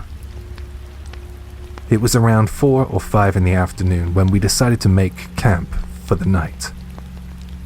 It had been a long day, and I was starving. Thankfully, Chris had picked up a few recipes from his old man during his childhood years growing up in the outback. Bush tucker, they call it down there. Chris cooked up a hot stew, and we had that with what they called damper, the bread of the bush. It was actually pretty cool to see someone make bread using nothing but ingredients pulled straight from the land. It's made using wattle seed and saltbush. It's not much for the taste buds, but let me tell you, when you're out there with nothing really but the clothes on your back, and whatever the land grants you, being able to fill your belly with bread is a beautiful thing. It was a great way to end what had been an amazing start to my first venture into the Australian outback. We set up camp beneath some gum trees, nearby a beautiful water hole. It was of course far too cold for any swimming, but the ambience was nice. There was a gentle trickle in a nearby stream, and the crackle of campfire had me off to sleep very quickly. It must have been close to, or maybe just past midnight when I woke from a sound sleep to a hand pressing against my mouth. This is obviously not a great way to wake up deep in the Aussie wilderness, and believe me, in that moment, there were many thoughts of Australia's outback serial killers racing through my mind. But as it would happen, it was Chris. His eyes were wide, and he had a finger pressed against his lips, telling me in no uncertain terms to keep my mouth shut. I began to glance around, trying to find the source of Chris's sudden panicked state. Looking around at first, I didn't notice anything in the vast expanse of the open outback. In every direction, nothing but darkness and land. What made this experience even more terrifying is that we didn't even have the cover of a tent. We were just camping out, rough in our swags. I had no idea what to expect. I had visions of dangerous wild animals hunting us, circling in around us. And that's when Chris lifted a single hand and pointed towards the waterhole and whispered a single word: Nadubi. It took me a while in my sleepy state to process what I was looking at. In a flash, I was reminded of every sleep-deprived night spent as a kid after staying up late and watching my dad's scary werewolf films. For that is almost exactly what I was looking at here. It looked in every way possible, bar some subtle differences, just like a werewolf. It stood bolt upright on two jagged hind legs, its arms slumped down by its sides, and its head hung downward. Its scrunched up face molding into a slender snout, which looked more beak-like than that of a dog. It began to slowly creep around the waterhole, my eyes remaining fixed on it the whole time. With each step, the dry earth crunched beneath it. As it came closer to our side of the small pond, I began to notice more alarming features about this thing. It may have resembled a werewolf in form and posture, but that's where the similarities ended. Its entire body was covered in sharp tendrils, like a porcupine. I watched as it sniffed at the night air. I suppose searching for something it could call a meal. I don't know. I'm unsure what the purpose was, what its motives were. But by the look of it, neither could have been good. Chris, ever so slowly and carefully, pulled the small swag blanket over the both of us, and we huddled there in place, hoping and praying that we would go unnoticed. For a series of very, very long hours, we lay there in silence as we listened to this thing take measured paces around our camp. It just walked around, occasionally sniffing at our backs and some of the food we had left around camp. At one point we heard the unmistakable sound of slurping. We guessed at that point it must have found itself some leftovers. Every so often it would retreat back over to the other side of the waterhole, from what we could hear anyway, but would then return. It seemed like it was waiting for something. Perhaps it thought somebody might be coming back for whatever reason. Unaware, we were right there beneath the swag blanket. It was undoubtedly the most horrifying night of my life. The thoughts that were running around my mind after seeing this thing, thinking about what it could do to us with that nightmarish form it carried. It was beyond terrifying. We did not dare to move that whole night, and it's a good thing, as it would, in the end, be the sun that would be our savior. I guess it didn't much like the light, or perhaps the heat, as we heard it very quickly run away as soon as the morning rays began making their way across our camp. It took us another good hour before we could summon the bravery to emerge from our makeshift hiding spot, and when we did, we were even more horrified than we already had been. We were greeted by the sight of many, many corpses.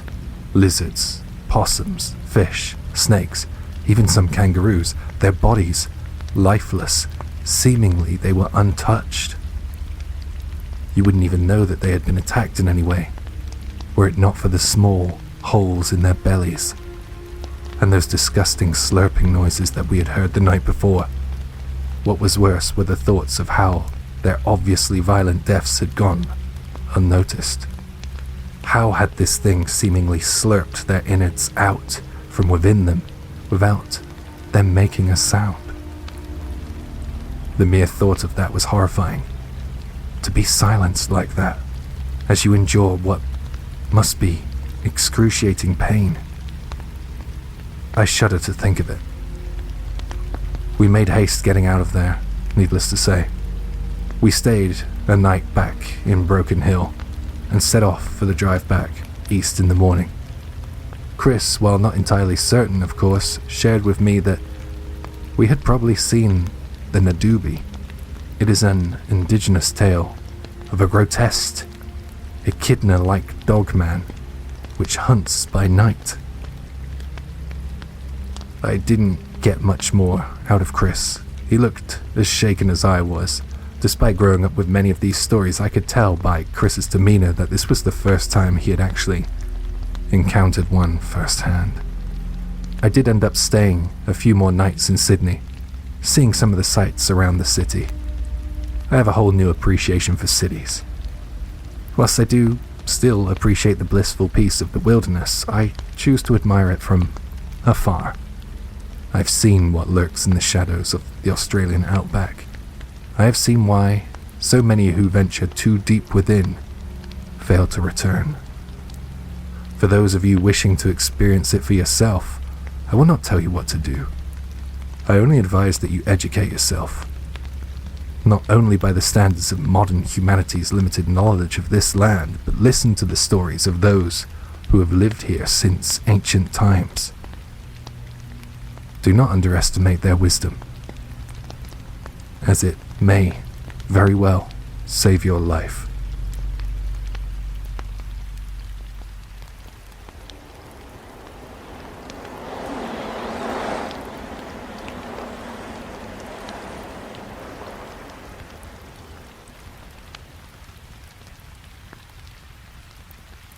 Have you ever visited Australia? I'm guessing most of you who have said yes have probably seen the sights of Sydney, Melbourne, maybe Brizzy and the Gold Coast. If you've never been to the north, you've missed out. Picture sprawling, white sand beaches, lush rainforests and rolling green hinterlands. At the heartland of all this, North Queensland's tropical urban playground, Cairns. That's where I based myself during my last trip to Oz. There's more than enough to do in and around Cairns that you can easily kill 2 or 3 weeks. And that I did. I snorkeled, I dived, I fished, I hiked, and I swam to my heart's content. The whole trip was set to culminate with a 3-night hike and camp excursion into one of the region's most extensive rainforests, the Daintree. A group of 5 of us, including the tour guide, would take part. They like to keep the groups for these tours small so as to minimize their impact on the natural environment. We set off on a Sunday morning, fog enveloping the road as we headed off toward our point of entry. My senses went into overload as soon as I stepped out of the van and took in the smells and the sights of the rainforest. It was nothing short of breathtaking. Hours and hours we trekked, our guide ensuring we followed a path of relative safety along the way. I say relative because, well, that's what it was. We all signed waivers before embarking on this tour, and we were all aware of the risks. There are a great many things within the Aussie rainforests quite capable of killing you. Not least of all, the mighty cassowary birds.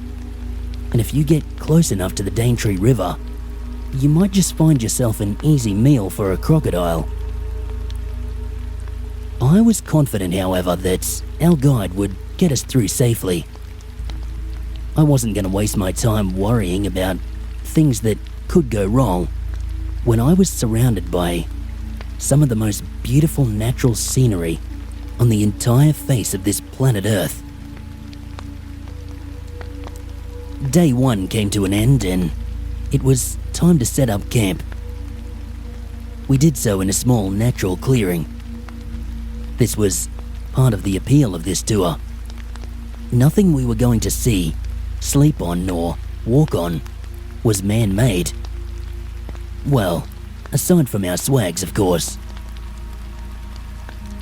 we settled in for the night, and I fell into a blissful sleep, drifting off to the ambient sounds of the night. We all awoke the next morning to birdsong, a light patter of rain, and the morning sun shining tiny little rays of light down beneath the thick canopy. Even at full pelt, it struggled to break through. So, a lot of the time we were left relying on our flashlights. It must have been a couple of hours into the next day's hike when we noticed a member of our group was missing. Instantly, our guide went into protocol mode, backtracking the path that we had come from. He was, of course, reassuring everyone, keeping us calm, but I could see it in his eyes. The fear was setting in. This wasn't right. A member of our group had disappeared within a matter of seconds, without anyone noticing. We were rightfully scared. But it was when we spun around to find a second member of our group gone that the panic really set in. Myself and the remaining member of our group resolved to keep each other in eyeshot at all times. The tour guide wasn't taking any more chances, grabbing me by the arm and exclaiming, "We're leaving, now." Didn't need to tell me twice. We began the long trek back out of the rainforest. Strangely, our guide continuously urged us to walk with haste, but not to run. I found this odd, of course, as if there was something out here picking people off. Wouldn't we want to get the hell out of here as fast as possible? Occasionally, our pace would quicken into a jog, and our guide would hiss at us, "Slow down, don't move too quickly." And so we obeyed, walking as quickly as we could, while making the least amount of noise possible. As we walked, I began to notice things, shadows, just out of the corner of my eye. Imperceptible at first, but more and more noticeable the longer we walked. They began as flashes, something I could pass off as nothing. And at first, I was resolved to not look anywhere but straight ahead. It was not until one of these shadows caught my eye, and then failed to leave the edges of my vision, that I took a peek. Not normal. What I was looking at was entirely wrong. It was something resembling the human form, but hunched, thicker than it should be. A look of complete and total emptiness on its face, as its beady, black eyes stared back at me. A feeling of something ancient, something primitive, something altogether wrong. The others had noticed it too, it seems, as all three of us were now locked in the trance I had found myself in.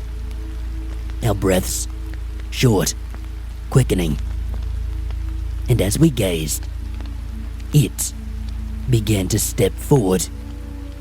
One step, then another, then another. The crunch of a dry leaf beneath its awful form was enough to snap us out of our stupor, as our guide breathed a quick series of words, which we followed without question. "On my mark, follow me. Do not look back. Run." And so we did. We ran. We ran faster than I ever thought possible. All the while, I could hear something behind us, Something inhuman. Something moving much faster than it looked like it should have been able to. I began to feel my breathing intensify, my lungs burning, my legs inevitably turning to jelly. Adrenaline was pushing our bodies far past the point of physical exhaustion, and I knew it would only be a matter of time before instinct could fuel us no further. For one of us, this would sadly not be an issue, as I saw a black flash roar past me and drag my one remaining tour companion into the forest. I heard the most god-awful scream I have ever heard, and as I continued to run, to my horror, I heard the unmistakable sound of a man being eaten alive. Those sounds will haunt me until the day I take my final step into death's embrace myself. We did not stop.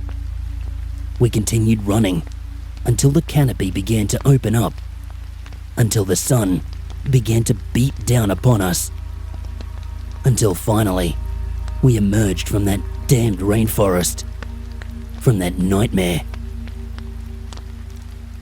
The two of us practically threw ourselves into the van, and we floored it off down the tiny access road. I lay in the back, exhausted, traumatized, and absolutely devastated. I had just witnessed something not of this earth, something vile, something evil. I would never forget the look of that thing as it took those slow steps toward us. That look on its face, that look of utter indifference towards us. It had no sympathy for us. All it knew is that it was hungry. I've never experienced a feeling like that before. A feeling of a complete and total lack of empathy being felt towards you. It is the most helpless I have ever felt in my life, and I hope I never experience that again. That drive out of the rainforest, down that lonely access road, was absolutely harrowing. For as I gazed out of the side of the window of the van, I saw something that made me realize just how lucky I was to still be among the land of the living. I saw the unmistakable sight of dozens, no, maybe hundreds of pairs of beady eyes staring out from within the trees.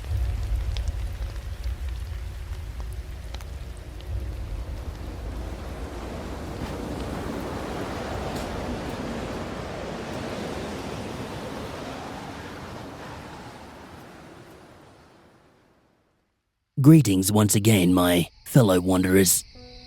If you've stuck around for this long, thank you so much for taking the time to listen to my stories tonight.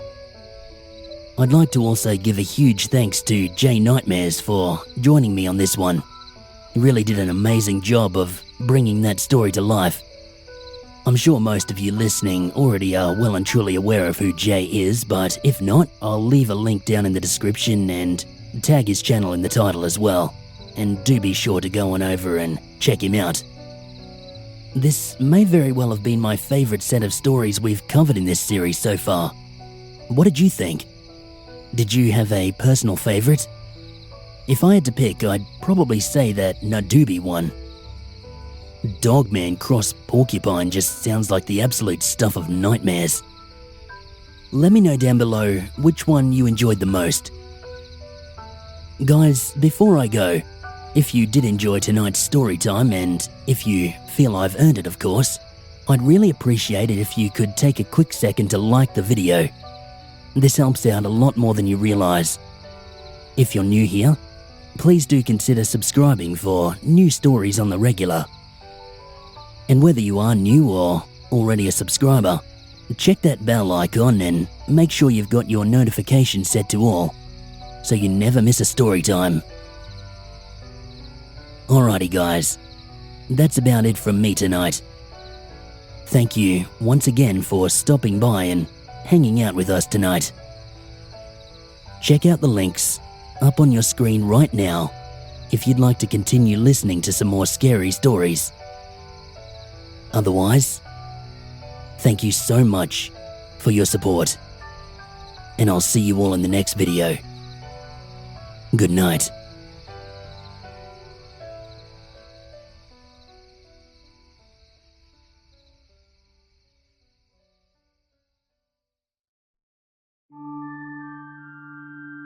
Greetings, my fellow wanderers.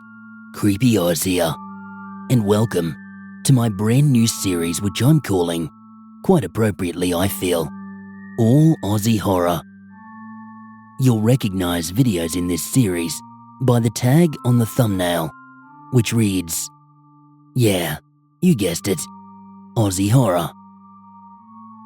In this series, we're going to be diving into true and fictional stories relating to Aussie folklore and Indigenous dreamings. In tonight's episode, we'll be hearing 3 terrifying stories of encounters with one of the most famous Australian supernatural phenomenons, the Min Min lights. So, come on in, pull up a stump, grab yourself a nice, warm cup of tea, or an ice-cold beer, and let's get on with tonight's stories.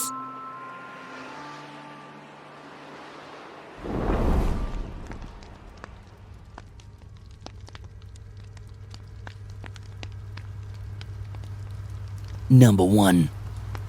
It kept coming closer. Truckee here. I work long-haul jobs between the top end of the territory and as far down as southern New South Wales. I've never been much of a believer in folklore and fantasies and whatnot, but I did always find the stories of strange lights in the sky quite fascinating. So, I'm pulling a 4-horse from the Isa up to Katherine. Got me beats going, coffee's hot, life's good. Truly, I mean, driving trucks, it's not the most exciting job in the world, but there's a sense of freedom that comes with it. Something you feel in your soul when you're out there and it's just you and the open road ahead. It was a good night. I was enjoying the drive. That's when I caught sight of him. Well, the first time anyway. Just out of the corner of my eye, right off in the horizon. It was faint, like a tiny glowing firefly, if it was right in front of you. But you could tell this thing's a way off. Thing about the outback though, distance can be deceiving. Could have been 10 k's away, could have been 100 k's away, but it was a ways off.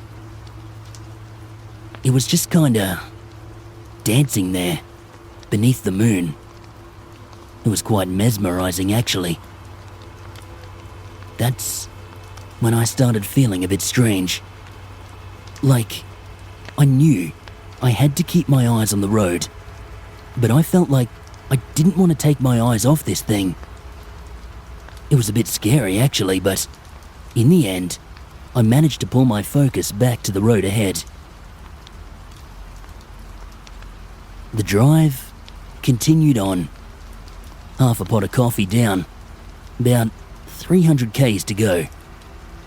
I was just thinking about what I might like to have for breakfast when I hit Katherine. When I'm near on blinded. At first, I thought some turkey must have been flashing his floodlights up me rear end, but nah. Once the light clears, I take a look in the mirror. Now there's 2 of the bloody things. Same as before.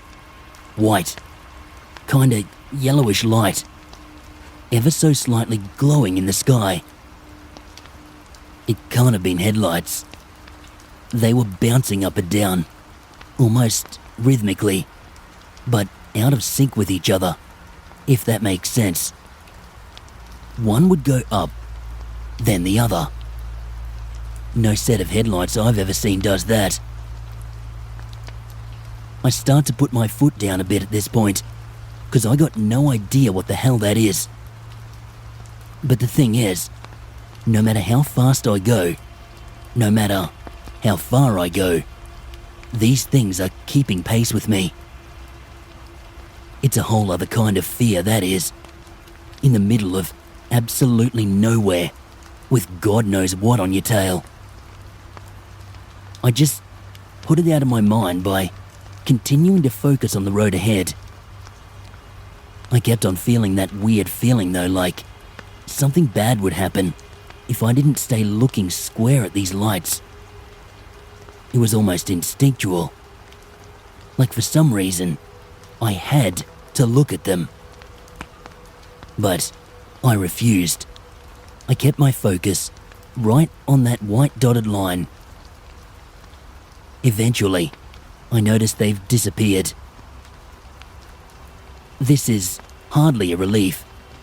I mean, they came back once, didn't they? Sure enough, I would see those lights one more time. They were much closer this time. Too close for comfort, that's for sure. By the time I caught sight of them, it was like they were trying to race my truck down the highway. Two of them again, side by side, bouncing up and down, right outside my window. They held my gaze this time. It was bloody terrifying. Like, I literally could not look away. The longer I looked, the longer this feeling took over me, like a dread. Like I knew death was coming. Maybe it would have been, if I hadn't been able to break that trance.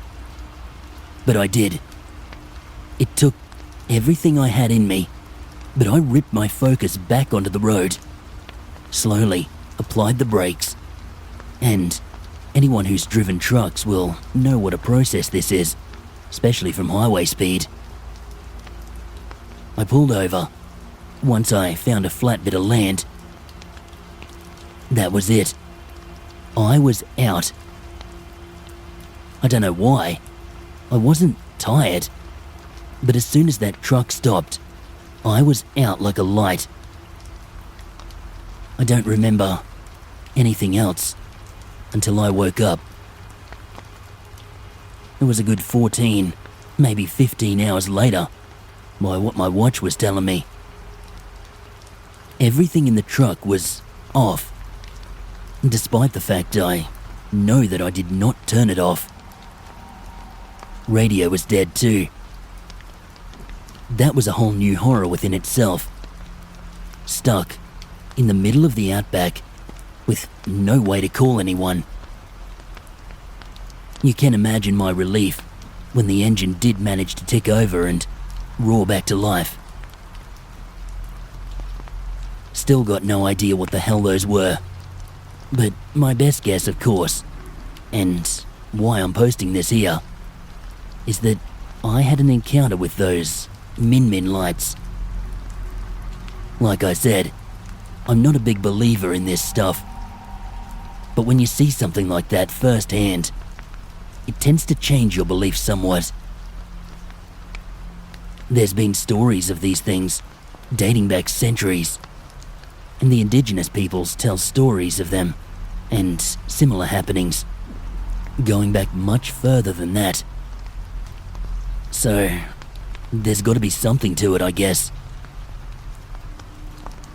Anyway, if anyone can shed some light on this, I'm open to it. Hell, even if you want to throw some kind of logical explanation my way, I'd sure appreciate that.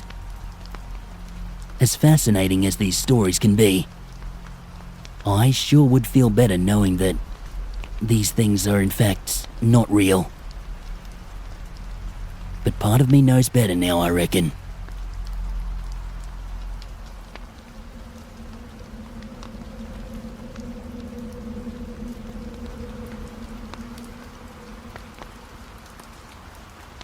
Number 2.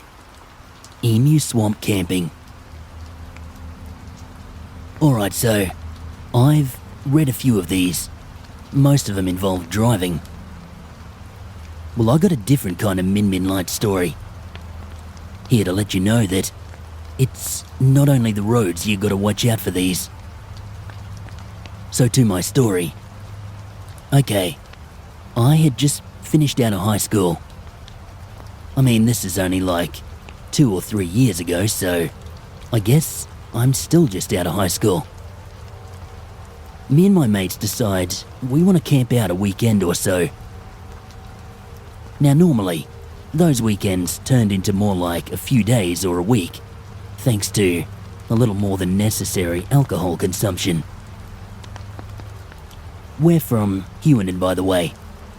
I don't know if you're reading this, if you're from Australia, or even if you are, maybe you've never heard of the place. It's just a little ways outside of Townsville. By Aussie standards anyway. So, there's plenty of nice spots around here for camping, but one of our favourites was a little spot called Emu Swamp. There's plenty of fishing, swimming, wide open spaces for camping. Only cost you a few bucks for a permit and you can stay there a good few days. It's nice too, cause it's remote enough that you're normally not packed in too tight with others. This particular trip, it was near on just us in the whole park. Mind you, the Blackbraes National Park stretches a whole lot of land, but it's a fair drive across the park to get to our spot near Emu Swamp. And we hardly saw anyone else the whole time. No worries though, more room for us.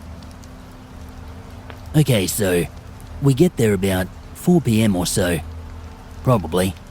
Can't really remember the exact time, but this spot, I tell ya, it's beautiful.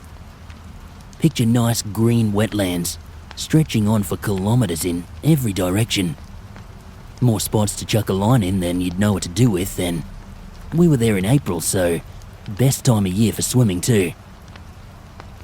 What's better, this is far enough inland you don't need to worry about crocs.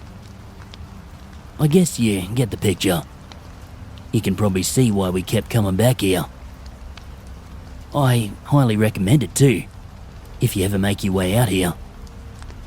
Despite this story I'm about to tell. Oh yeah, that's right. I had a story, didn't I? Alright, so like I said, we were there in the late arvo. First thing we do is crack open the beers, of course, and we spend the afternoon just sitting around chatting, talking shit as you do. It's April, so the sun starts coming down around 6 PM-ish. We have ourselves a bit of a feed. Canned hot dogs. Yum, yum, yum. Okay, here's where it gets weird. We're out there with our mate. Let's call him Jeff. He's this absolute UFO nut. So when we first saw these lights in the sky, he starts banging on about aliens and all that. We're all laughing him off as usual, thinking it's just some stray stars or something. But then, they start doing weird shit, like bouncing around, circling each other, making weird patterns in the sky. It gets to the point I'm just about starting to entertain Jeff's ramblings, and it all turns into a bit of a fun back and forth about sci-fi stuff. We're all actually getting right into it when I feel a hand on my shoulder. Yeah, nah, don't worry, I'm not sprouting off into some weird cryptid stuff here. It was me mate's hand. I turned around and he's pointing off into the scrub. Doesn't take me long to connect the dots. There they are. Those lights again. Just floating. bobbing up and down like little orbs. They're not closer to us or anything like that. They're still up there in the sky. But the fact that they were on the complete other side of the horizon just a couple of seconds ago, and now they're right behind us, that shut us up real quick. Jeff, of course, is still banging on about aliens. And I won't lie, those thoughts were certainly running through my mind as well. Everything got real hush now across the camp. I'm trying not to play things up here. I mean, we all came out unharmed. And honestly, the events looking back, it's all a bit mundane, but in the moment there was a very real sense of being hunted. Like these things were closing in on us. What happened next, I got no idea if it's related to those things in the sky or if something else spooky was going on out there. But in an instant, this mad wave of pressure, like wind or air or something else, I don't know, it just comes whooshing through our camp in a flash. It knocked the tent clean over, knocked our little grill over. All us lads are just speechless, true God. That's when we see those lights again. And they've moved again, off to the west this time, where that flash of air came from. We all kind of silently agree that it's time to get moving. We start slowly packing our stuff up. Them lights in the sky, they do not move. They just sit there, almost like they're looking at us. We're just carefully, slowly packing our gear into the ute. It's kind of like we all knew that if we were to move too suddenly, those things were going to come down and do something. I mean, that's the impression we had anyway. Obviously, I still don't know. I've still got no idea what would have happened had we stayed there. But we moved as carefully and as slowly as we could, while still making sure that we got out of there as quickly as possible. Right, the ute's all packed up, and we head on out of there. All the while we're heading back down that road, we're seeing those lights, just sitting there in the sky, in the rear view. I still got that feeling like they're watching us. And this is the part I remember most vividly. We're looking for the turnoff, right? The one that heads out of there. The one we've taken 1,000,000 times before. And it's not there. I mean, there's no road there. It's all just overgrown scrub. We know that it should be there, but it's not. So we keep driving. I mean, what else can you do, I guess? We drive, and we drive. And those lights up there, they're getting closer and closer. Like, you can feel it. They're closing in now, you know? Eventually, and I mean after a very long drive down this nothing road, we finally see the turnoff. I still can't give you any kind of logical explanation for that. Believe me, we know where that turnoff should have been. But it was gone. Just gone. Now look, I can't say Min Light with any high degree of certainty, but it does line up with other stories here. When we were driving that dark dirt road, looking for that turnoff, and nothing around us, nowhere to go, and no turnoff to speak of, I really did feel like something otherworldly was after us, chasing us. I don't know, man. It's just something primal. You just feel it. I'm not going to finish this off by leaving any ominous warnings or saying we're never going back there. We have gone back. We go often. Never seen anything like it again. And I still encourage others to go. It's beautiful out there. Moral of the story, I guess, is you just got to be careful in the outback. It's been here a lot longer than any of us. It's still got its secrets. Just be careful.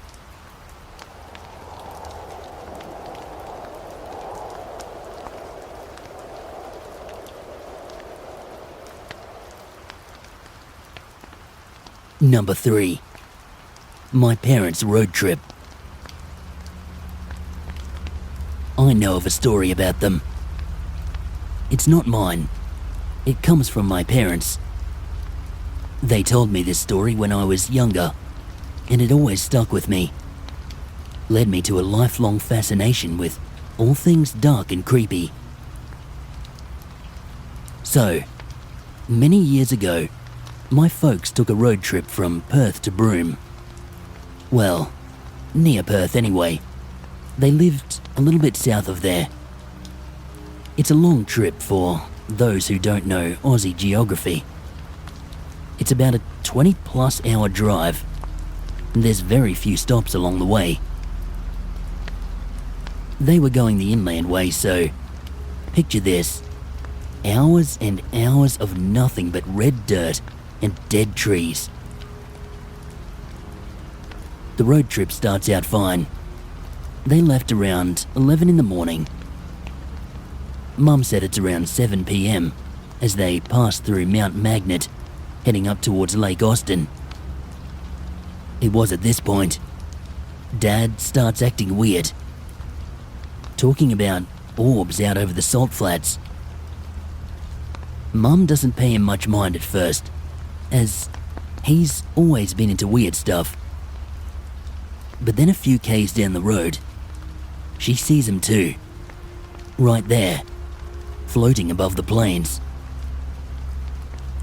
Now this was back in the 80s, and while there was talk of min lights and whatnot, it was not as widely shared as it is today with the advent of the internet and all that. They had no idea what the hell these were. They said they were strangely alluring, almost like they were being forced to look at them. That's actually when things got pretty bloody scary. Apparently, coming up around one of the bends through Lake Austin, Dad just couldn't pull his eyes away from these lights, which Mum said seemed to be following the car. Not following as in right behind, but despite the road bending and turning, they kept right there by the side of the car. They weren't changing sides, if that makes sense. Now here's the thing. That road through Lake Austin, it can be very dangerous. There's parts where the road gets so thin, there's barely enough room for you to let another oncoming car pass. And there's soft shoulders that'll take your vehicle clean off the road if you happen to brush them at a bad angle. So the fact that Dad was driving and couldn't look away from these lights, that's a terrifying situation right there. Mum did all she could to keep her cool. She tried her best to grab at the wheel, but Dad's gaze was fixed on those lights. It was like his body was there, but his mind was off in another world. That's how Mum describes it. Unfortunately, that night would not end happily for my parents. Mum did all she could to take control of the wheel from my dad. But like I said, he was in that trance-like state. Mum was watching the road, but she reckons she could see those lights coming closer and closer. Dad's foot was getting heavier on the pedal, and there was only so much she could do. The wheels, hit a soft shoulder, and the car rolled into the salt flats. The fact that they crashed relatively close to the township of Mount Magnet is quite literally the only thing that saved them. A work crew repairing a nearby sub just happened to be passing by, saw the wreck and dialed 000. They came out relatively okay. Dad suffered a compound fracture in his right knee, and Mum came out of it with a head injury, but thankfully, no long-term serious damage. They did emerge from that with a newfound respect for the spiritual essence of this land we call home, which they passed along to me. In their words, if ever you see the Min Min lights, the best thing you can do is just do everything you can to not focus on them. This pull that they have over people, it's something that can't quite be put into words. And the longer you look, the deeper you get pulled into that trance. It's always different from what they tell me and from my own research. Some people say they come out of it unscathed. Others recall waking up in their vehicles by the side of the road, engine shut off, no memory of how they got there. Others aren't so lucky, like my folks. Australia's got a pretty high road toll. A lot of these crashes happen out in the sticks. You gotta wonder, how many can be attributed to these strange lights in the sky?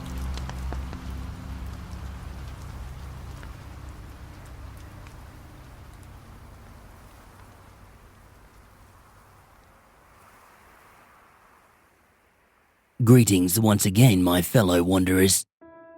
If you're still here, I'd like to thank you so much for tuning in and listening to tonight's stories. And what a lineup it was. The Min Min lights are a phenomenon which has always fascinated me personally. And as someone who has taken many road trips, train trips and bus rides across the vast, empty expanse of the outback, I do genuinely believe I've seen them on more than one occasion. How about you? Do you believe in the Min Min lights? For those of you here in Oz, have you ever seen them? Did you have a favourite story from tonight's lineup? Do let me know all about all this and more down in the comments section below. Now, before we knock off for the night, if you feel I've earned it, I hope you'll take a quick second to like the video, and if you're new here, I hope you'll consider subscribing for fresh new content on the regular. If you do, and even if you're already a subscriber here, do check that bell and make sure you've got the notifications set to all, so you never miss an upload. Alrighty guys, that's enough out of old Creepy Oz for tonight. Thank you once again for joining me this evening. I hope you enjoyed the stories. I certainly enjoyed reading them. Check out the links up on your screen right now if you'd like to continue listening to more scary stories. Until next time, my fellow wanderers, good night.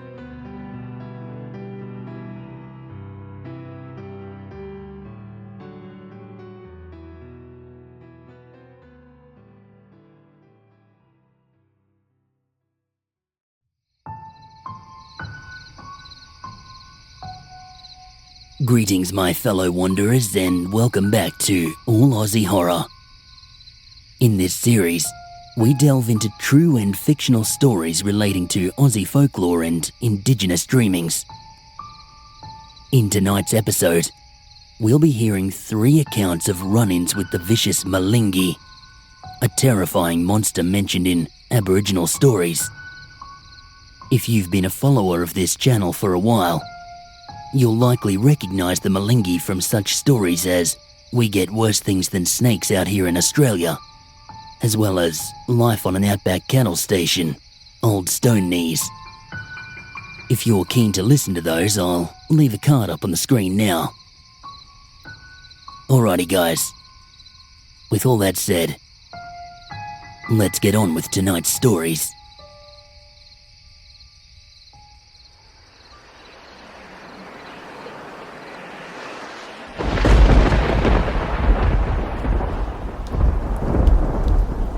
Number 1. Camping trip on the river. We don't get the kind of stuff down here that I see a lot of on this sub. A lot of it's Native American folklore I see here, which is creepy as hell, but I feel like our stuff is of a different world altogether. I've seen some stuff. A lot of it, we don't even know what to call. Our First Nation stories aren't as well documented as your Native American stories are, sadly. A lot of it got all but wiped out during the colonial years. And far beyond, come to think of it. But there are bits and pieces. There are voices that keep the old stories alive. And a few of them seem to tie in pretty neatly with what we saw that night. Me and my best mate, Gavin, we grew up together in Home Hill, one of the 2 townships either side of the mighty Burdekin River. You got Ayr, the bigger of the 2 towns on one side, and our sleepy little town on the other. We used to camp out a lot when we were growing up, but this was always done simply in our backyards, as we were too young to camp out for real. This all changed when we hit 15 years old. We were finally given the freedom to wander down to the riverside and have little overnight campouts. Now, of course, these excursions came with strict rules, as we lived in croc country. Where we live, it's basically where the Burdekin River meets the ocean, so strictly no swimming. No going near the water's edge, as well as the usual croc-safe stuff. Don't leave food out around your campsite. Set up camp well back from the water, etc.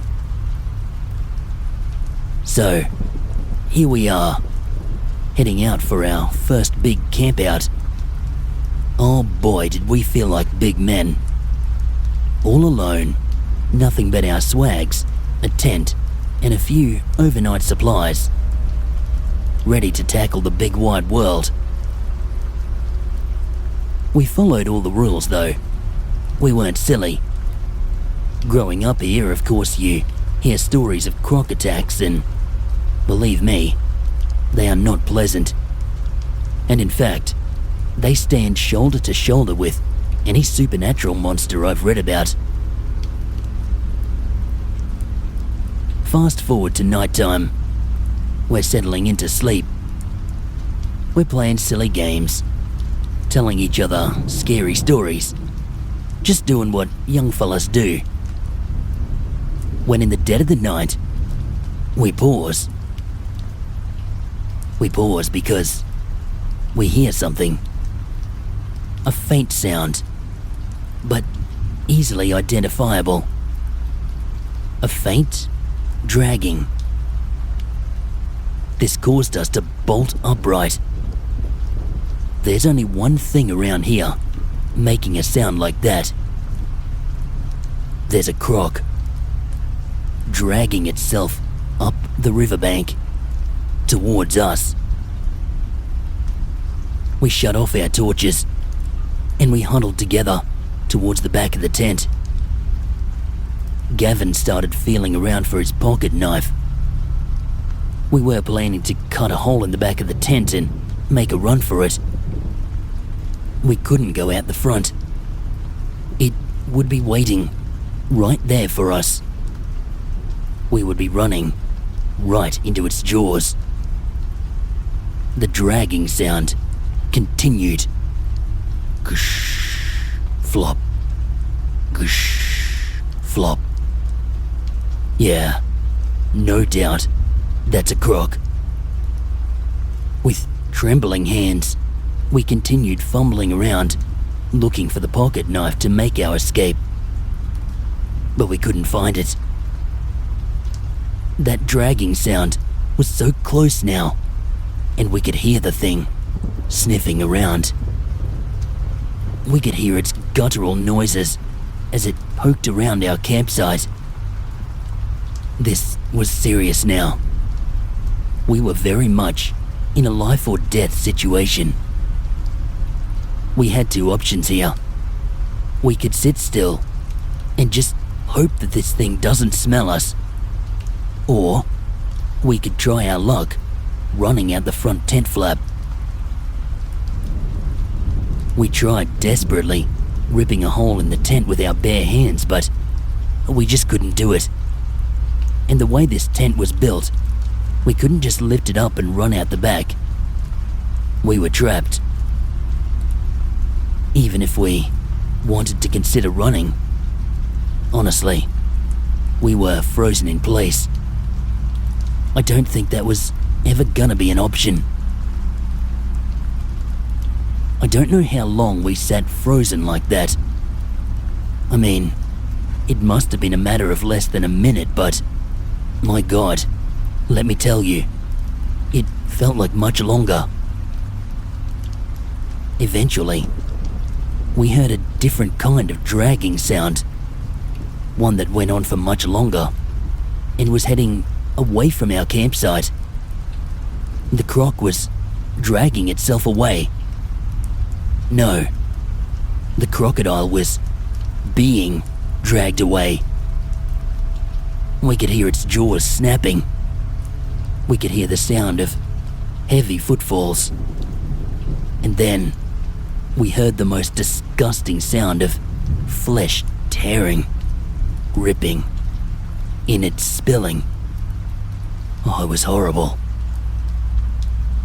Whatever was happening out there, we got the impression that we were now faced with something much worse than a croc. There was something out there big enough to drag a crocodile and, by the sounds of things, kill it. We continued sitting there, just huddled at the back of that tent. And then there was silence. The animal stopped resisting, and we heard only the sound of a lifeless body falling helplessly to the ground. Then, silence yet again. Silence, until the sound of heavy footsteps once again reverberated through the still night air. I don't know what the hell we were thinking. We could have just sat there. We could hear the footsteps moving away. We should have stayed put. I don't know. Maybe we thought that because whatever this was had killed the croc, that it was somehow friendly. I don't know. We were stupid kids. We were panicked. We were in a state of shock. But for whatever stupid, pig-headed reason, we slowly unzipped the flap and stuck out our heads. It was massive. I mean massive. At least 8 foot tall. Probably bigger. Its limbs were not human. Nah, far from it. They were all cracked and broken and, honestly, looked like this whole thing's body was made of stone. It was lumbering away into the river. It was just walking through the water, like it wasn't bothered. It dragged something in its hand. Something long and sharp. I guess that's what mutilated our crocodile. Yeah, that's what else we saw. There certainly had been a croc, but not no more. This was no small specimen either. This crocodile, it must have been at least a 4-meter salty. Its lifeless body lay by the river's edge, a massive cut down its gut. There is nothing out here capable of doing that. Or so we thought. We watched in awe as this thing continued to wander off into the night. As it walked, it released these inhuman sounds. Grunts, grumbles. Those sounds still haunt me today. I have no doubt this thing was not a friend. It was out for blood. The attack, it was just too vicious, too deliberate. It was not there to lend us a hand. That crocodile just happened to be the easiest thing in its path. Maybe it noticed us. Maybe it knew we were in the tent and we were just too much of a hassle to get to. Maybe it didn't know. I don't know. Those questions, they do trouble me though, thinking back. The incident led me to look deeper into Aussie monster stories, to the point that I now have a pretty high level of confidence that what we saw was the Malingee. The First Nations people will tell you stories about him. They too know that he is not a friend. It's actually, at its roots, a bit of a bedtime story that they would use to scare the kids out of wandering off alone. But like all of their tales, it is deeply steeped in reality. Well, I know now for sure that this one is. I don't go to that spot anymore. Far as I'm concerned, that's his territory, and he can keep it. I do warn others about what we saw that night. Tried to tell our parents about what we saw. But of course, they brushed it off as a scared kid's imagination. I've not heard of any more attacks or run-ins with him, and I'm glad for that. I'd rather not be proven right on this one.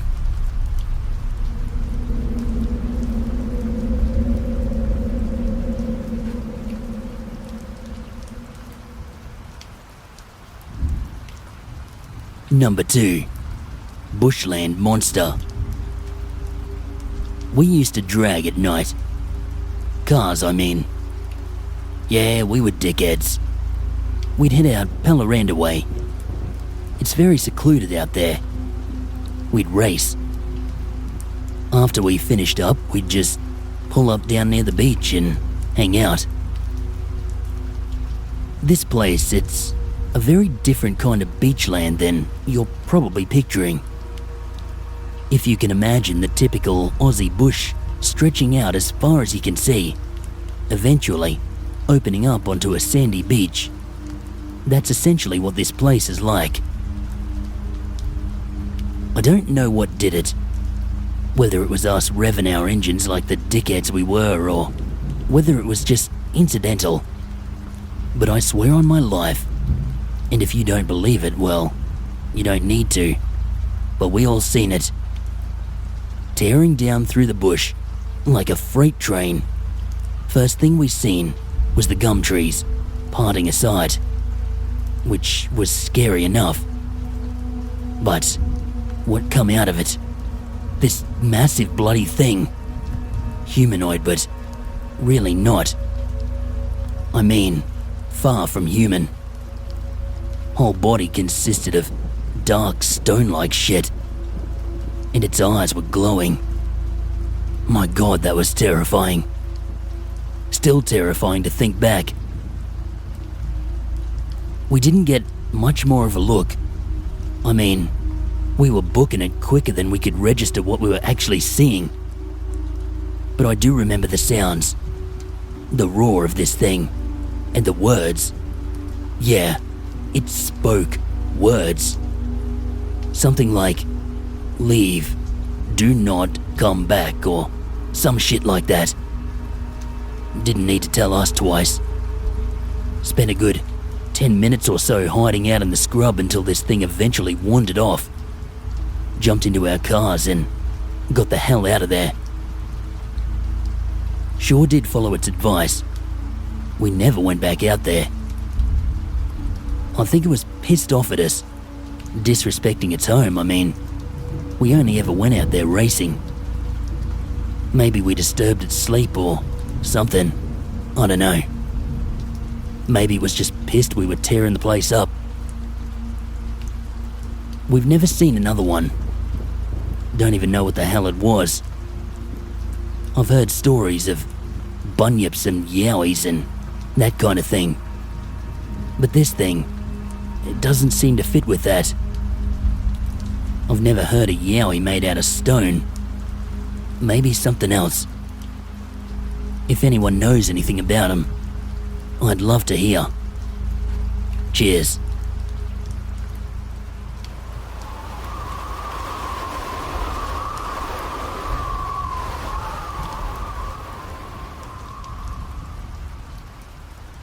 Number 3. Night Stalker.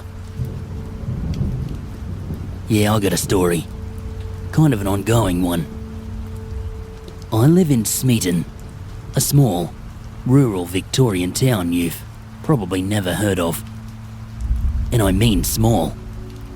Population maybe 250 if that. Don't get me wrong, I like it that way. Peace and quiet.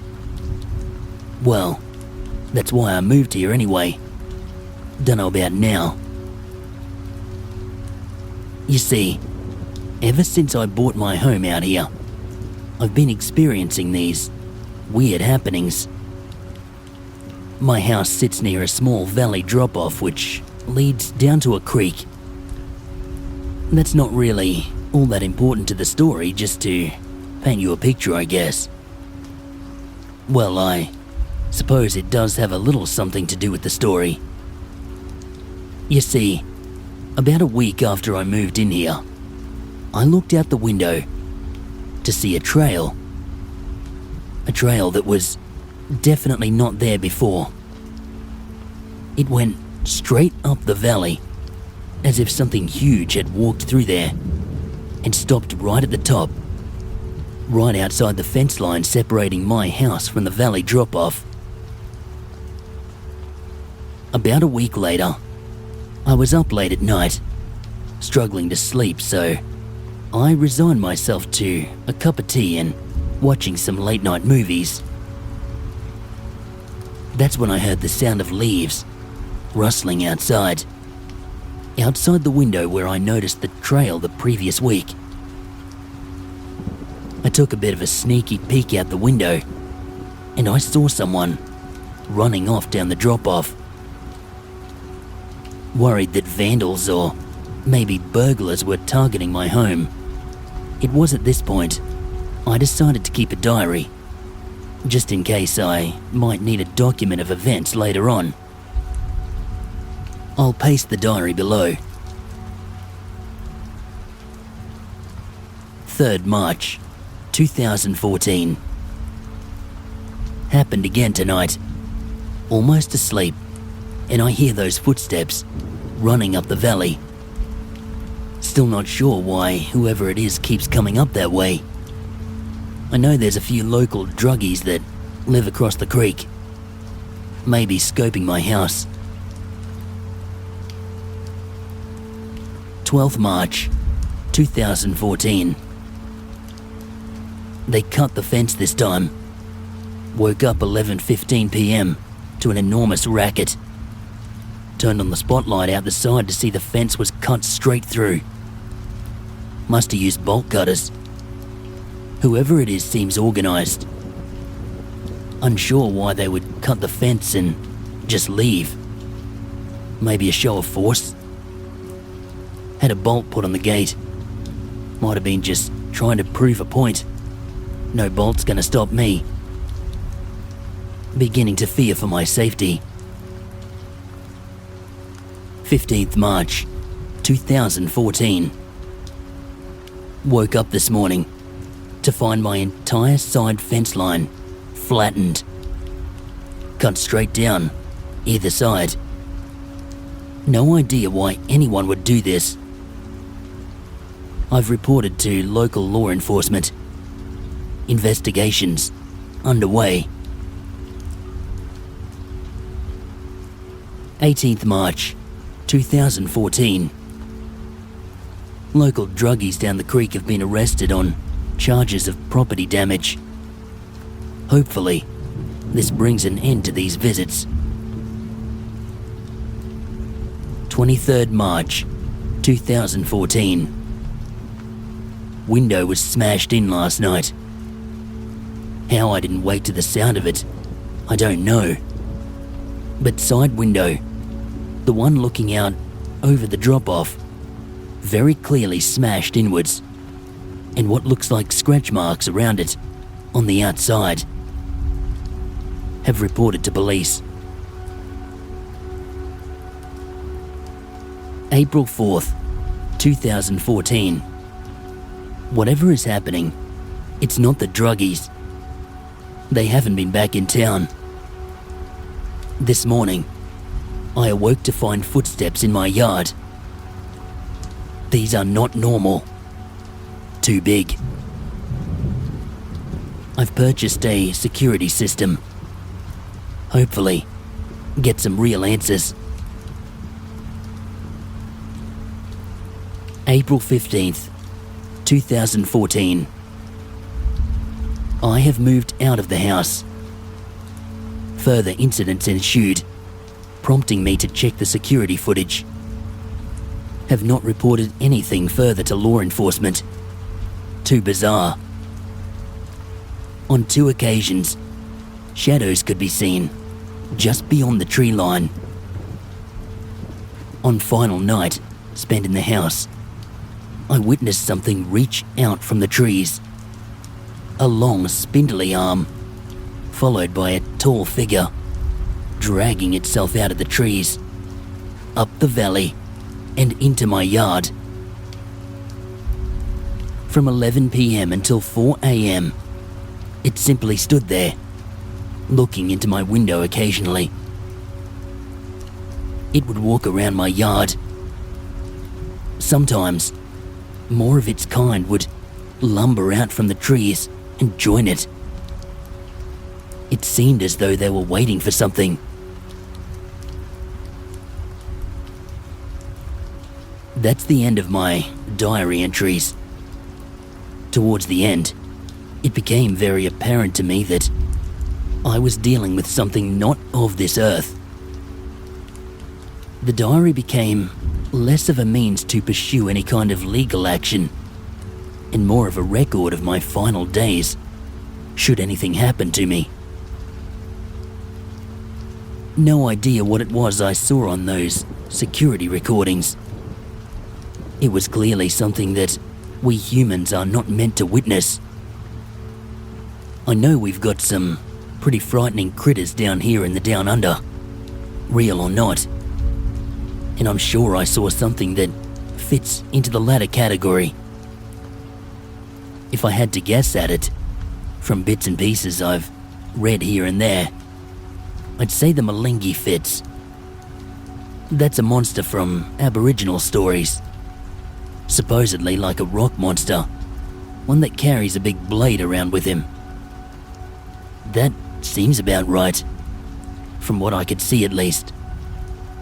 And from the thing's behavior, he wasn't there to play. He was very clearly taunting me.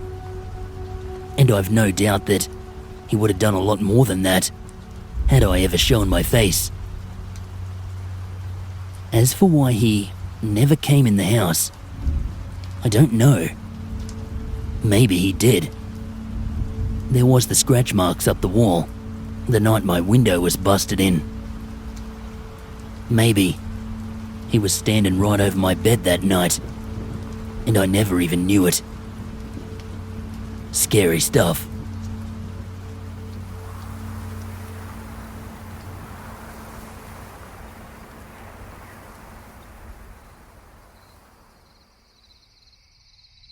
Greetings once again, my fellow wanderers.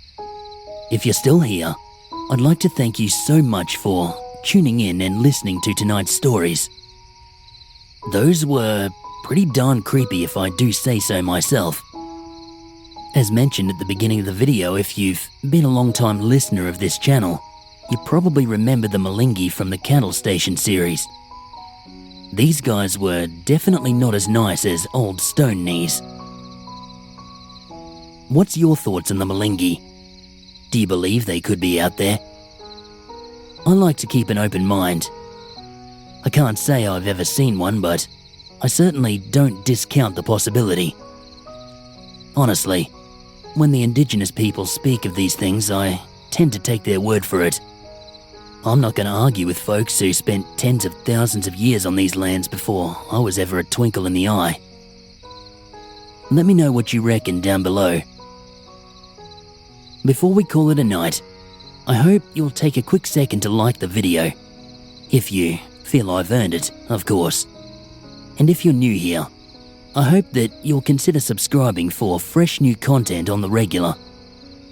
If you do, and even if you're already one of us, take a sec to check that bell and make sure you've got your notifications set to all so you never miss an upload.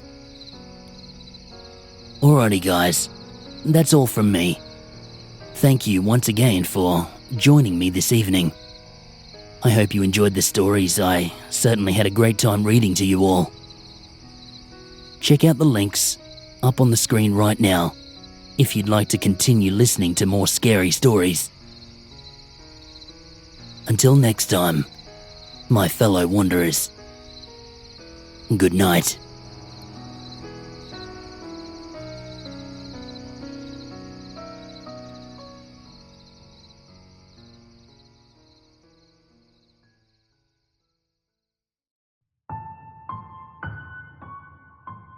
Greetings, my fellow wanderers, and welcome back once again to All Aussie Horror.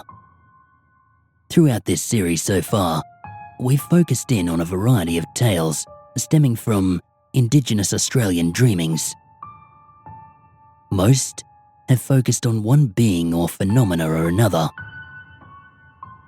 For tonight's episode, we'll hear 4 stories regarding instances where the spirits are not just scary in a mysterious way, but are seemingly outright malicious. I'm joined this evening by my good friend Papa Scare. I'm certain most of you are quite familiar with his channel, but for those who may not be, I'll tag his channel in the title and the description. Be sure to jump on over and have a listen. Before we jump in, I will warn you. The following stories may be disturbing to some listeners. So please, proceed at your own discretion.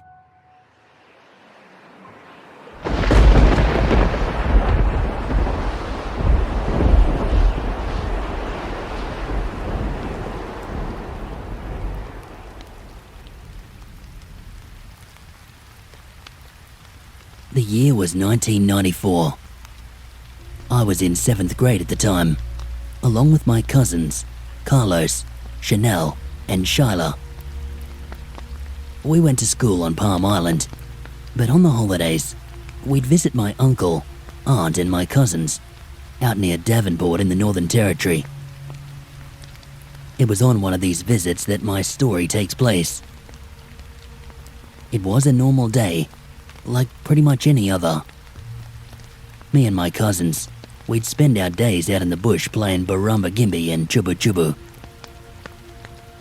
During one of our games, my cousin Carlos, he remarked about a set of prints in the dirt, just out by the tree line.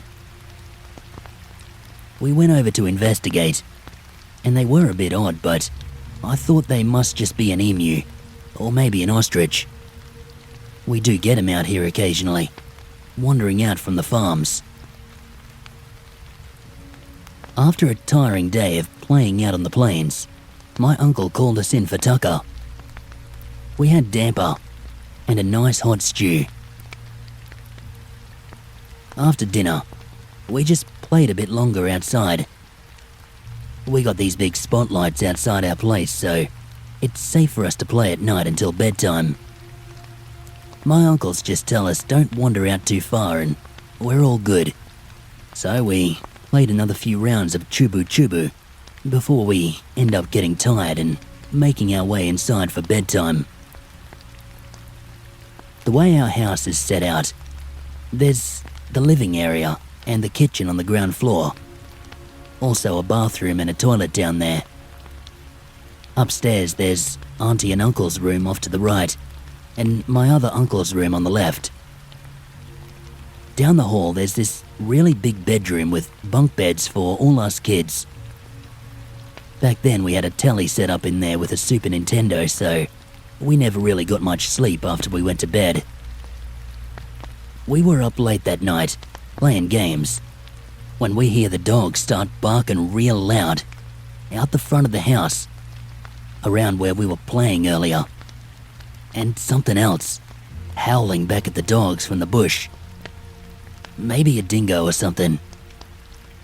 We do get dingoes out there, so I quickly run downstairs to grab the dogs, bring them inside where it's safe. I went outside to grab them, and true God, I've never seen them so scared like they were that night. But anyway, I grab their leads, and I bring them upstairs with us kids. They was acting real strange, nuzzling in real close with us, sitting in front of us like they were shielding us from something. That was when I heard my uncles talking from one of the bedrooms. Oh, they were real hush about it, but we could hear them from our room. Then, the door handle to us kids' room starts turning, and the door slowly opened. It was my uncle and auntie. As soon as they saw me, they grabbed me by the arm, pulled me up to hug me. They told me they saw me go outside, and not to do that again at night without asking. They then gestured for us all to follow them into the bedroom up the hall. My auntie and uncle's bedroom, it's got a big window that faces out the front yard. My other uncle was standing there with them. Everyone was just staring out into the dark. I was real scared by this point and didn't know what was going on. So I just asked my other uncle, and he whispered to me, "Uncle think Karacha out there." I shivered when I heard him say that. Karacha, that's like a witch doctor, kinda like a skinwalker. He's known as the executioner man in our native language. That's when I remember those tracks we seen earlier, the ones that look kinda like emu. The old stories we were always told tell us all about Karacha, how he wears big emu feather on his feet, stuck on there with dried blood. We can't really see anything out there in the dark, so my uncle tells one of the kids to run downstairs, turn on the floodlights. My cousin runs downstairs, and a minute later, the floodlights come on. Right there, in the middle of the front yard, was a huge-looking dingo. That's not what scared me that time, though. What scared me was the fact that this dingo was standing up on his back legs, the legs all straightened out, thick like a person's. On his feet, big thick feathers. He just stared right at that window. It took us a few seconds of shock, but my uncle quickly shuts the curtains, tells us to get down on the ground. The Karacha, he's got a bone in his hand. My uncle said, no doubt, we stayed there a minute longer, he would have started point the bone at us. Point the bone's an ancient ritual in our culture. It is evil magic. It's forbidden. It's carried out with this long, sharp bone. When it's pointed at you, you die. Might take a week, might take a year, but you always die. horribly. What scares me most about that night, though, it isn't seeing the thing standing there in the yard, and it wasn't the bone in his hand, although I'm thankful for my uncle's quick thinking. Nah, what scares me most is thinking back to when we were playing in that yard, walking right over to that dark tree line, looking at those fresh prints. He could have been there the whole time. And later that night, when I run out to grab the dogs, he was right there near me, looking right at me. I was totally exposed and vulnerable, and I didn't even know it. If you ever make your way to Australia, be careful in the outback. There's unseen things that you don't understand out here, and never could understand. But they see you, clear as day. And some of them, they haven't learned to tell the difference between friend and foe.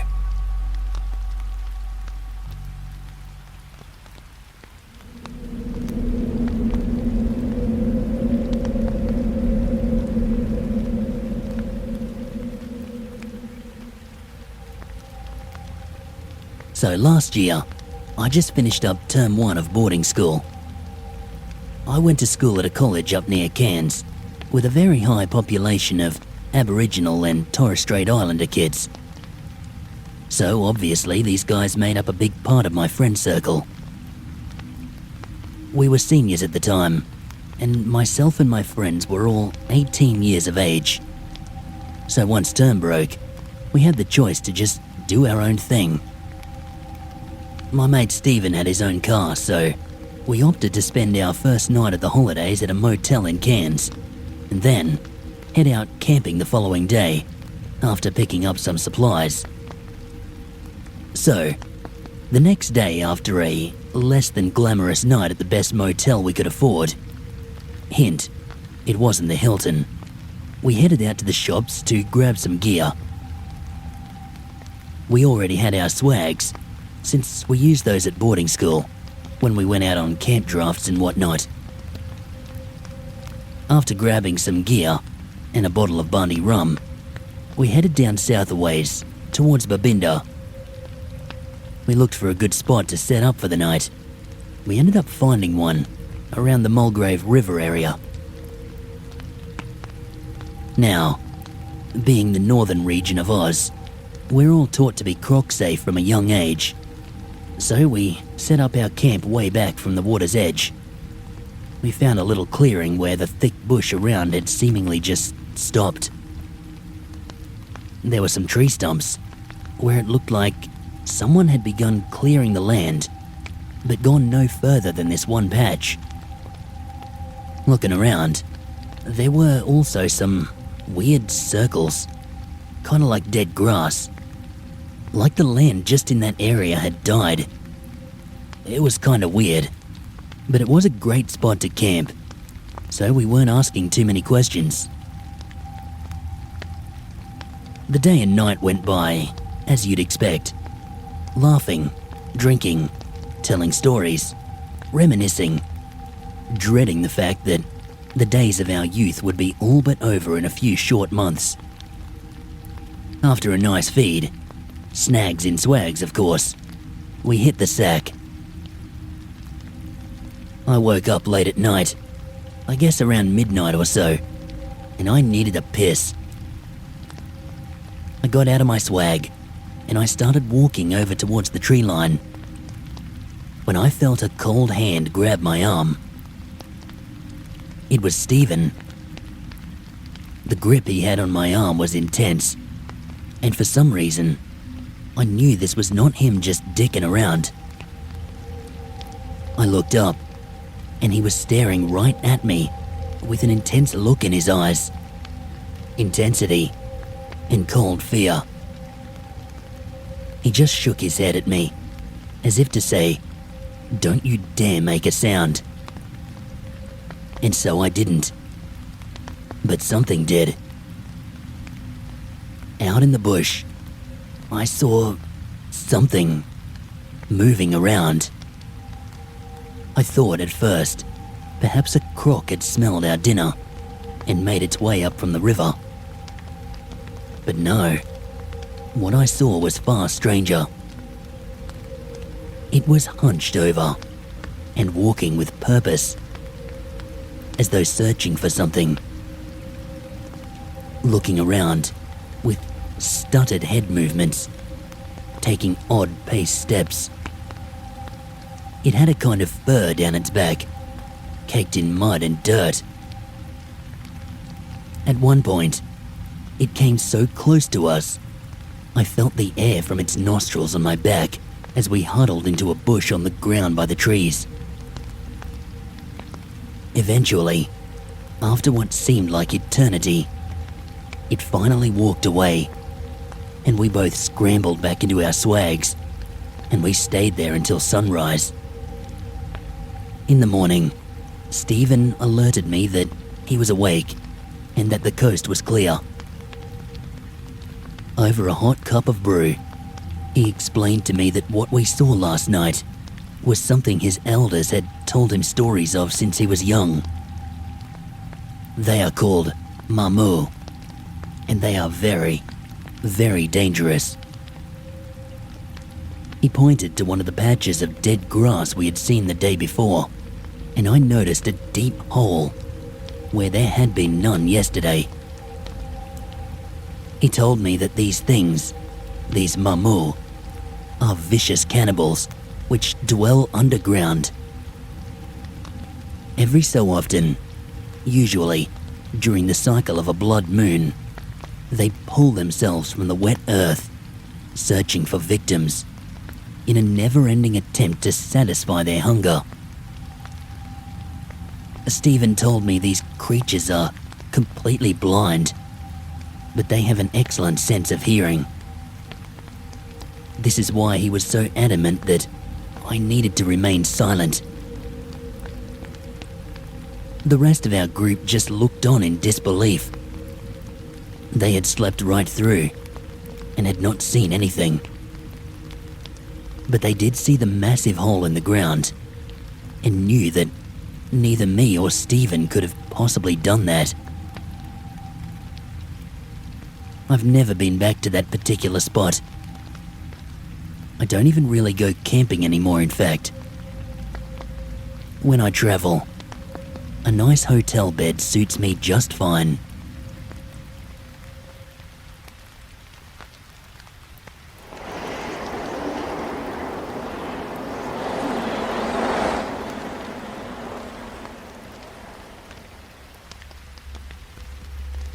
G'day all. 40-something-year-old bloke with a story that I think would fit nicely here. Me and my mates go fishing and camping often, around the rivers in rural New South Wales. It was summertime, 2003, when this happened. We were all packed up and headed out for an alcohol-fueled weekend around Guinea, along the Manning River. It was a nice spot for fishing and some beautiful camping spots around those parts. So we're sitting around the fire that night, and as usual, we're all trying to spook each other, as you do out there late at night. Hey, boys just don't grow up, okay? We're chucking around ghost stories and tales of creepy crawlies, when all of a sudden, out of nowhere, me mates stop talking and just stare right over my shoulder. I think they're messing with me, so I just say whatever, but they just keep looking straight ahead, right into the bush. Well, starting to get a bit spooked now, I turn around in my chair, real quiet. At first I didn't see anything, nothing but shade of absolute black out there in the scrub. Then, one of the shades of black took 2 giant steps toward the camp. Holy shitballs, we were not sticking around for that. All of us piled into the car and locked the doors, just in time to see this thing take another step. We could see it clear by the light of the campfire now. It was at least 8 foot tall. My first thought was the stories of yowies I'd heard growing up, but this didn't look like what I'd hear about them. It stood with bent knees, walking around sniffing the air. The arms were hairy, and the head looked like some kind of warped animal. That's what got me thinking, skinwalker. I know there's a Navajo origin, but it's the closest thing I could draw a comparison to. This giant, bloody dog, bear, human thing turned and faced our car. And it just stood there, watching us, pacing back and forth. I don't know if it could see us. The car was parked back where it was a lot darker. So maybe not. But just in case, we squished ourselves down as far as we could go, until we couldn't really see it anymore. And hopefully, it hadn't seen us. All night we stayed huddled like that, listening to this thing pace around, sometimes circling the car. We were too scared to open our eyes. Maybe it was looking in, right at us. I'll never know. All I know is that finally, it left after what felt like hours, and I was glad to never see it again. To this day, I have no idea what we saw. Yowie? Australian skinwalker? Something else entirely? I'll never know. And you know what? I never want to.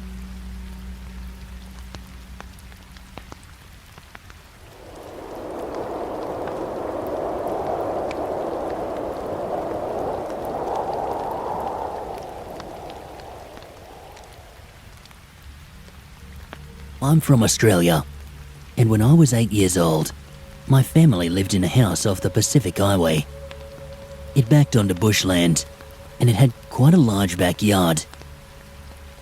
I used to play outside all the time because of this. One day, I was outside as usual, and I heard my mum call my name. So I ran inside to see what she wanted, hoping for lunchtime. When I got there, she was busy washing up. She said to me, "Where are you off to in a hurry?" She had been watching me from the kitchen window, which overlooked the backyard. I said, "You called me in." She said that she had not called me, and that I must be imagining things. I just thought she was messing with me at first, and I said, "Come on, Mum, why'd you call me?" She stopped what she was doing and looked down at me and said, "Sweetie, I didn't call you. Maybe you just heard the neighbors yelling and it sounded like me." I was adamant that it was her. It sounded exactly the same as the hundreds of other times she had called me. I started to get a bit grumpy and said it was definitely her. She told me to go back to playing and that lunch will be ready soon. This is when I started to cry and demanding that she stop messing with me. Suddenly I had her attention, and she asked why I was so sure it was her. I told her the reasoning, that it sounded exactly like her. She eventually comforted me and convinced me it was my imagination. The next week went by as normal, until one night I awoke to a tapping and scratching noise. I looked around. When my eyes adjusted to the light, I couldn't see anything in my room, so I just assumed it was an animal in the walls or the roof. Possums quite commonly come into the house for warmth and to nest in Australia. I just tried to go back to sleep. It went on for what felt like half an hour, so I looked around again and listened closely to the noise. That was when I saw something in my peripherals, over at my window. I gazed over and saw what, to this day, still gives me nightmares. It was a thin figure, about 2 inches wide. It had these elongated arms and fingers, all black and white eyes. It was tapping on my window, staring at me. I stared back at it for a moment, not believing what I was seeing. I thought I must be dreaming. For some reason, I just felt like it was toying with me. Like it was saying, I am coming to get you. Fear took over. I stuffed my head under the blanket and I screamed as loudly as I could, "Mum!" I didn't stop screaming, and I didn't hear my mum come in. The first I knew of it was when she grabbed the blanket to see what was wrong. I jumped back, thinking that whatever the hell was outside my window had come inside. She asked me, "What's wrong? What's wrong?" I pointed over to the window and said, "That's wrong." It was gone, and she asked me, "What was it?" I explained what I had seen. Slowly. I was trembling. I could barely get the words out to describe it. She told me I could come sleep in her room. I didn't get any sleep that night, nor the next few nights afterwards. I can still see that image in my mind, as clear as the night that it happened. It has made me quite afraid of the dark. I sleep with the lights or the TV on still. I've tried to rationalize it. I've tried to find answers in paranormal sightings, folklore and Dreamtime stories. I thought I found the answer about 5 years ago when I learned about Mimi spirits.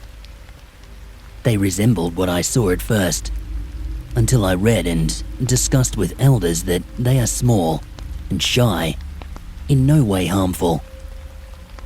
They look after the land. They do not like interacting with other beings. So, I crossed those off as a possibility. I have no idea what it was, but I have a feeling that it was the thing that called my name, mimicking my mother's voice.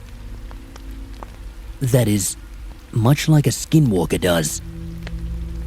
However, there are no tales of those in Australia. The closest thing to that here is the bunyip. That is a shapeshifter that lives in billabongs.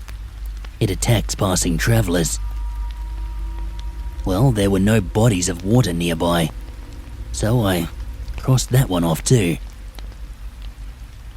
I have thought that maybe it was all in my head, that my mother was right. Just my imagination. Yet still, the image is so strongly imprinted in me, as is the voice.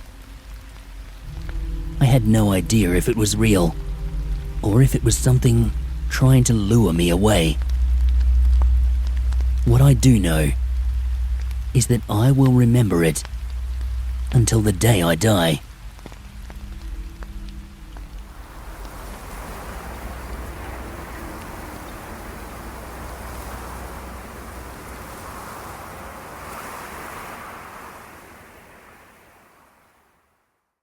Greetings, my fellow wanderers, and thanks for sticking around if you're still here. Stories of Indigenous spirits have always fascinated me, and as a horror fan, the darker themed ones have, of course, always stood out to me, so I jumped at the chance to read some. What did you think of tonight's stories? Did you have a favourite? Do you have any thoughts regarding the stories? Let me know all about it in the comments down below. And of course, a big thanks to Papa Scare for joining me tonight. It's always a pleasure working with you, my friend. Before I clock out for the night, I hope you'll take a quick second to like the video, if you feel I've earned it, of course. And if you're new here, I hope you'll consider subscribing to the channel for fresh new content every day, 7 days a week. If you do decide to join us, or even if you're already a subscriber here, take a second to check the bell, guys. Make sure you've got your notifications set so you never miss an upload. And just quickly, a shout out to my Patreon supporters, Cerise Death, King Jim 97, Endos, Alleycat 80, Michael Sullivan, and Math Bowers. Thank you all so much for your ongoing support. If you're interested in becoming a patron or channel member, check out the links down below in the video description. Alrighty guys, I'll leave it there for tonight. You'll see some links up on your screen right now if you'd like to continue listening to more scary stories. Until next time, my fellow wanderers, good night.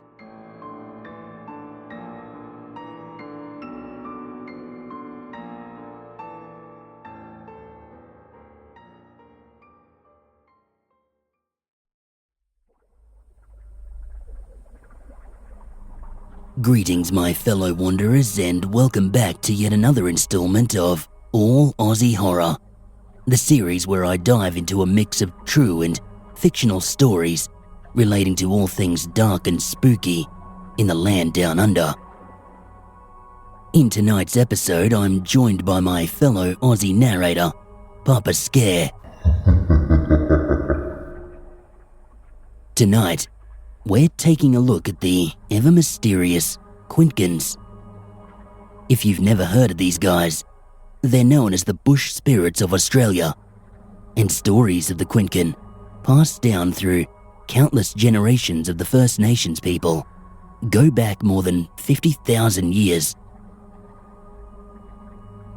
For tonight's video, we'll be hearing 7 allegedly true stories of everyday Aussies who have had experiences or sightings or run-ins with the Quinkans.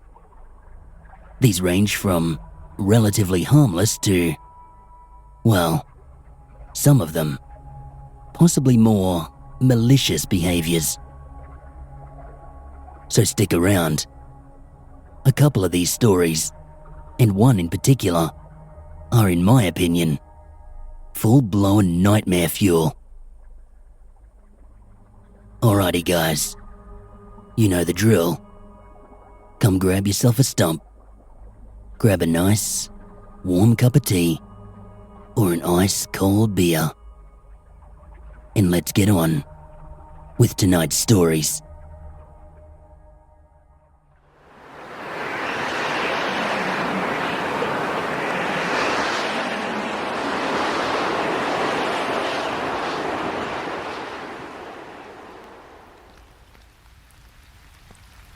When I was a young fella, my brother and I would often take camping trips out to the river. It was usually just myself and my bro, but I remember this one trip, my stepbrother and his girlfriend came along. I vaguely remember parts of this trip, but some stuff stands out. I'll go over the one notable occurrence. That's what you're here for, right? The creepy stuff. Well, yeah, it definitely was that. We had been out that way many times, and despite it being quite an eerie-looking spot, it was never scary. I didn't think so anyway. The first time I remember being truly scared out there, it was myself, my brother and my stepbrother. We were walking and talking, and my stepbrother starts trying to scare us, telling us stories of things that supposedly lurked out there in the bush. I remember distinctly, this was the first time I ever heard about the Quinkans. He kept telling us random stories about people who had seen them. This would be my very first introduction to Aboriginal spirits and beasts. It wasn't at that point I got truly scared though. I was more fascinated than anything. I had always been into dark and scary things, so these stories, they simply captivated my imagination rather than freaked me out. It was when we rounded a bend and came into a large clearing one that housed a very sizable waterhole that the scary stuff began. I remember my stepbrother. He just stopped on the spot and, in an instant, turned and bolted off down the road. That gave me and my brother a fright. It wasn't entirely out of the ordinary, though. This bloke was a weirdo, and he'd often do random shit like this. But then we saw what caused him to run. Picture this scene, right? This waterhole. It's pretty bloody big, and on the far side of it, there's this massive rock wall. During the daylight hours, it's a popular activity for people to climb up the side and jump off into the water. At night, though, it's always deserted. Not tonight, though. We see it, and at first, it's just barely discernible shadows. Then we start to make out forms. My brother's the first to say it. Is that people up there? And we both just stare up. I saw it too. Yep, for sure. Human-shaped figures walking up the rocks, off to the side. There's about 5 or 6 of them, dragging their bodies up the scrub. Not walking. I mean, quite literally, dragging themselves up. Their arms and legs flailing outwards as they do so. As they get to the top, they all kinda line up side by side, still laying on their guts. Now, their heads and the tops of their torsos hanging over the edge of the rock wall. That's bloody dangerous. Yeah, people jump from there, but there's a certain spot you gotta jump from to clear any rocks beneath. These guys, they're aiming their heads right towards those rocks, and they're teetering right on the edge. At this point, we yelled out, "Hey, what are yous doing? Get down from there, you dickheads. You're gonna get hurt." But they didn't listen. Instead, in unison, they simply leaned further and further over the rock wall edge before plummeting downwards. We watched in horror as these people bounced off the rocks on the way down before splattering into the waters at the bottom, much of which made for shallow cover over sharp rocks just beneath the surface. There's no way in hell anyone's surviving that. We stood there in a state of shock at what we had just witnessed. We had just watched people die right in front of us. That horror lasted barely a second before it was replaced by another. For when we glanced back up to see if we could catch a glimpse of where they ended up, we surely did, but not as we expected. Cold fear gripped us in an instant as we watched these things bobbing up and down in the water, floating ever so slowly towards us, their heads straight up and ahead, their faces pointed at us. It was very clear now that we were not looking at human beings. These things were shadowy, dark, humanoid, but far from human.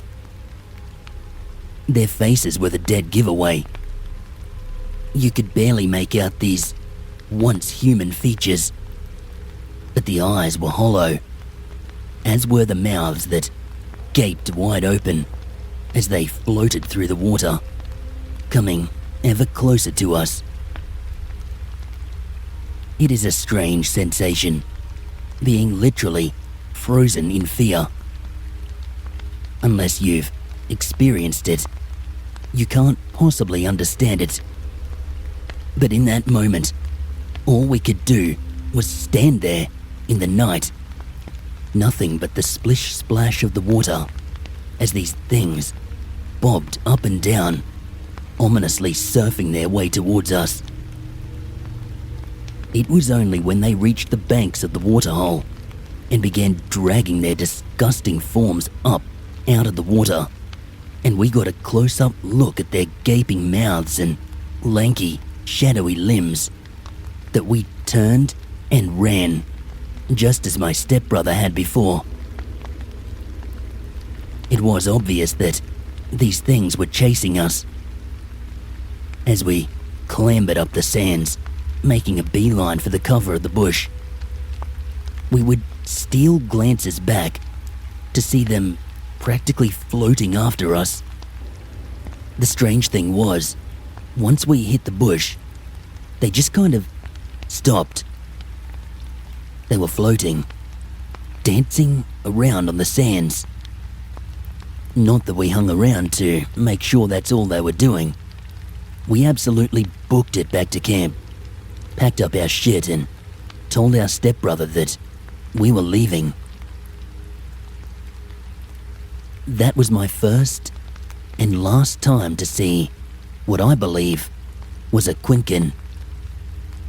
I mean, I have no idea what else it could have been. The description seems spot on. I suppose it could have been something else, another spirit of the land that I'm unaware of. But from the stories I've heard, that's what it was. Let me tell you, they scared me more than any other ghost I've ever heard tales of. The sheer oddity of what they were doing, yet how deliberate they were in their actions. The way they just slowly floated across that water, the way they toppled off the rock wall. None of it made any sense, and yet we were very clearly their target. I still don't know why they were coming for us that night, what their intentions were. I hate the thought of those wide, gaping mouths every time they appear in my nightmares. Yep, I still have those. People often talk of ghostly encounters with some sense of wonder, of fascination. But let me tell you, it's not. It's traumatic. It's terrifying. And I hope I never see these things again.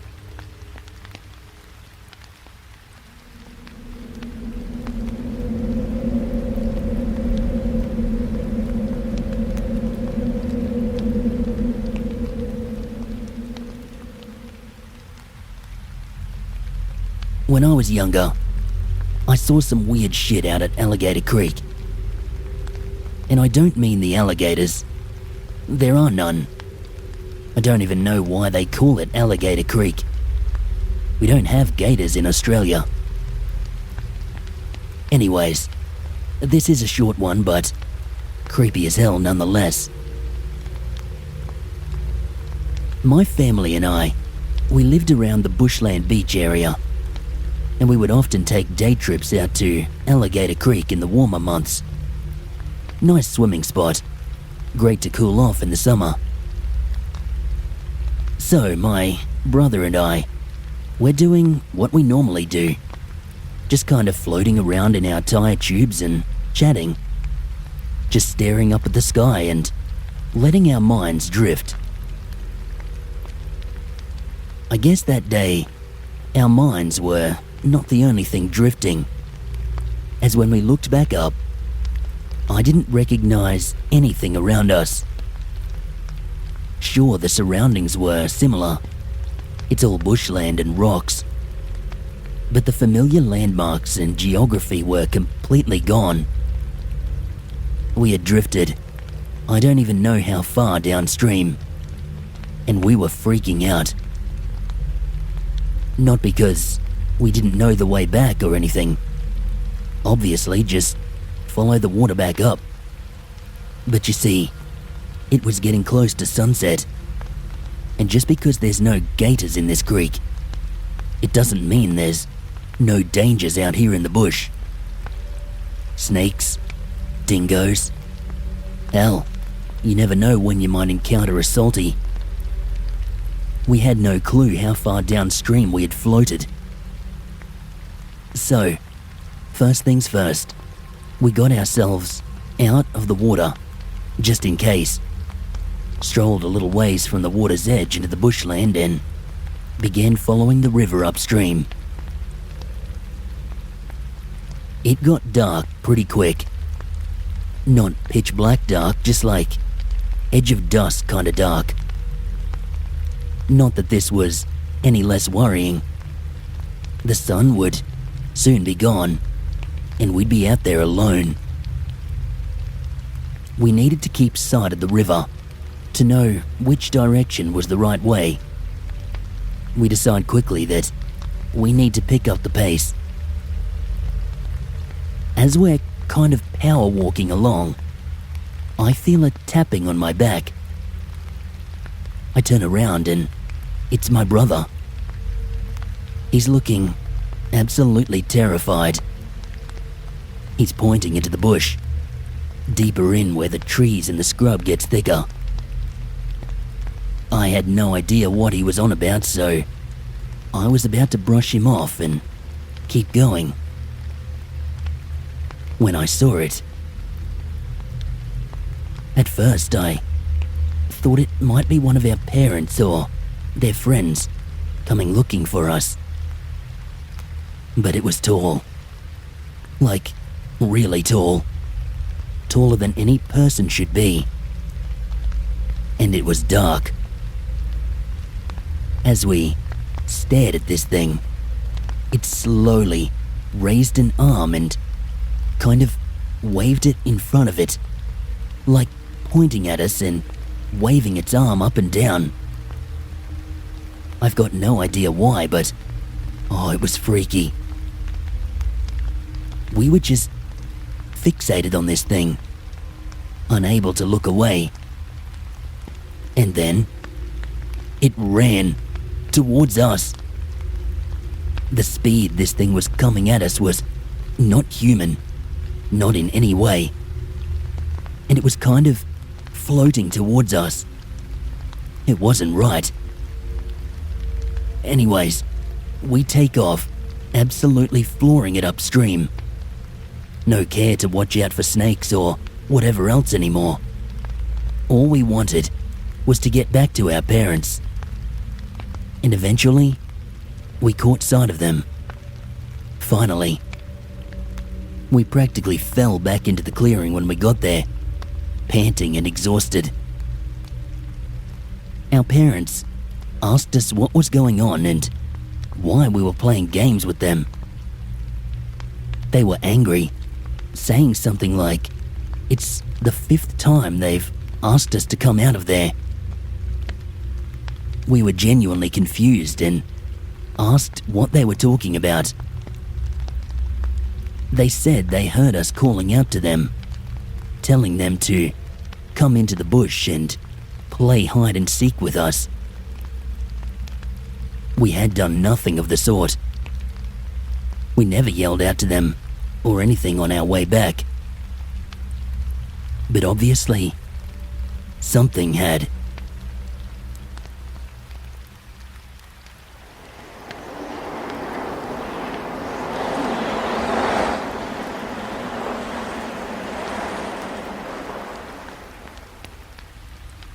Hey y'all, not sure if this fits with the theme here, but here's my story anyways. You be the judge. I think this must have been around a decade or so ago. I grew up in Kempsey, smallish little town, about halfway between Coffs and Port, and a little ways inland. There's some good camping around those parts, with the Macleay River going through there, so me and the lads geared up for a weekend out in the scrub. We got there a little late, I guess around 6ish, and start setting up camp. We busted out the beers by this point, of course. Hey, gotta make up for lost time. We were all laughing and having a pretty good time joking around as you do. Anyways, one of our group, I'll call him Larry, he's not really getting into the spirit of it all, just real quiet.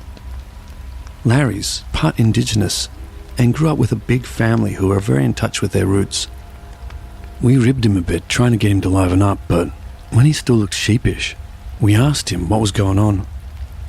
He wouldn't mention anything specific, just kept telling us we should really find a different spot. We probably should have listened to him, but the only two of us with our license were on our P plates, and we'd already been drinking. Plan was to sober up a day before we head back in, so we'd be good to drive. We weren't going to risk it. Evening went on, largely uneventfully, although Larry continued to act funny.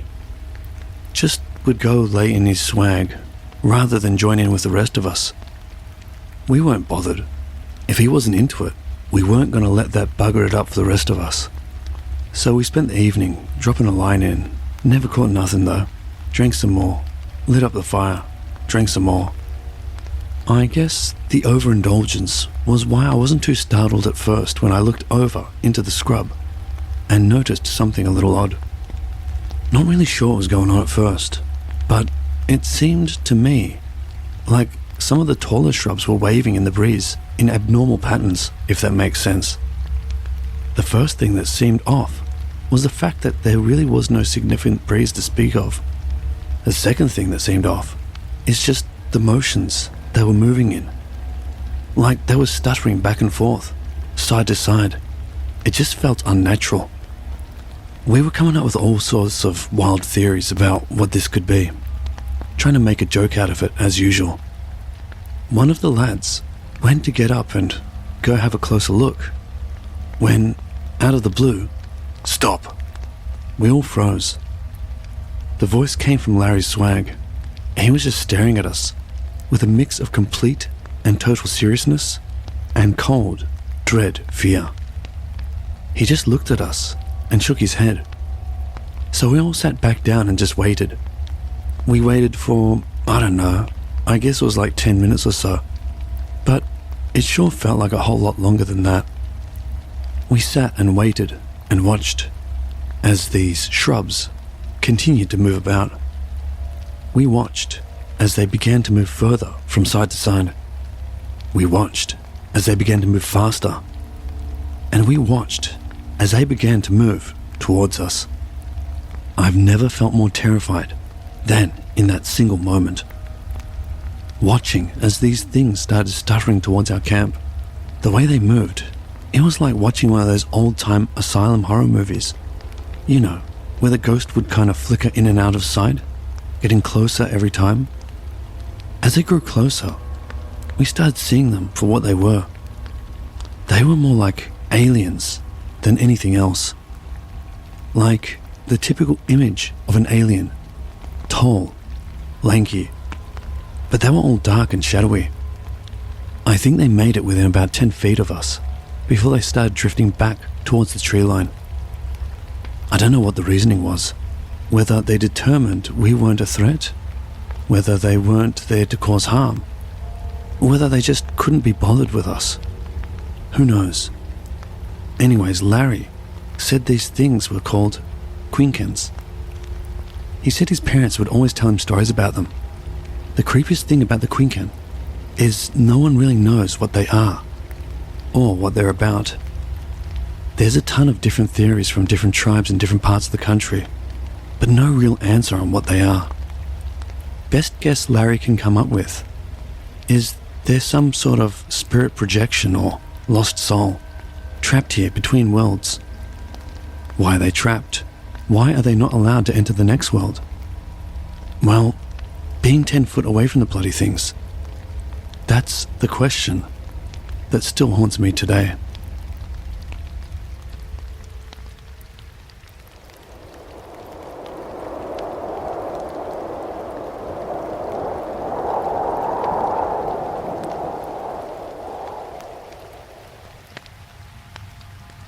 My mate Nathan and I, we used to camp in his backyard. You know, just the kind of thing kids do. too young to go real camping apparently, but our parents said we could pitch the tent in the yard and have a little fire, pretend we're camping out in the bush and having an adventure. So, that's what we would do. Every weekend, I'd pack up my swag, load up with junk food and head on over to Nathan's place. It was so much fun, those little trips. We weren't going anywhere, but as kids, it felt like we were. We would even position our tents facing out towards the trees in his back paddock, just so it kind of felt like we were really out there in the great outdoors. It was amazing. Until one night put an end to our little excursions. It was right on sunset when we first saw it. Barely visible at first, and the source of a little joke between the two of us. "The trees are alive. They're coming to get us," we joked around with each other. Until the tree really did start moving towards us. It was almost impossible to tell right away, but both of us could swear that this singular tree was somehow breaking off from the rest of them and floating towards us. After a while of this, we started freaking each other out a bit, so we turned away and just sat around the fire, drinking our soft drinks and roasting some marshmallows.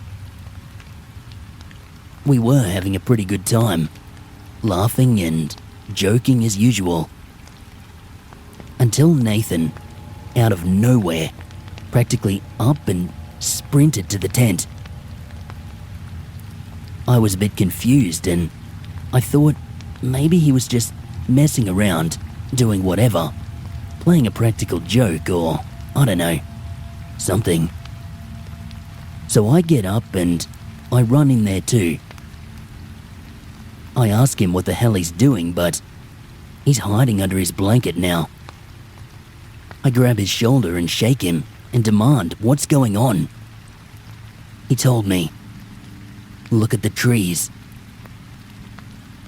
I did look at the trees, and what I saw made me jump under the covers myself. It was halfway across the paddock now, coming towards us. It was no tree, that's for sure. By now, we could clearly make out features. Long, spindly legs, kind of drifting, almost dragging beneath it. As dumb as this sounds, it was like one of those inflatable tube guys with the flailing arms and legs. Not quite as animated as that, but so you kind of get an idea of the way this thing moved. It wasn't normal. We sat there in the tent, praying that whatever this was would turn around and go away. And then we heard the noises. Unnatural sounds, clearly coming from this thing. It was like a deep, gobbling sound, like a turkey would make. But it didn't sound right. We put our heads under the covers now too. We didn't want to see this thing. But the noises, they got louder and louder and were clearly coming closer. That was it. We decided to make a run for it. We barely even unzipped the tent, just jumped through the little gap and legged it. As we ran, I caught sight out of the corner of my eye of this thing.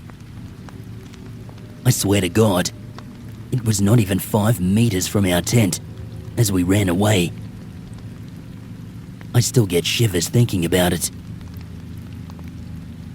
We ran inside the house, screaming about what we had seen. Nathan's dad was up having some beers with his mate. They both laughed and his dad's friend said, "Quinkan gonna get ya." We had no idea what that means,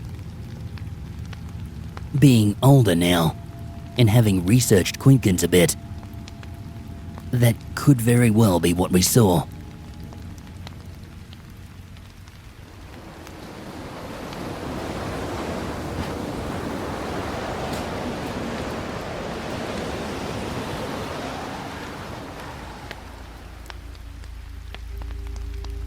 I kinda barely remember this, but as soon as I started browsing through stories on here, it jogged my memory.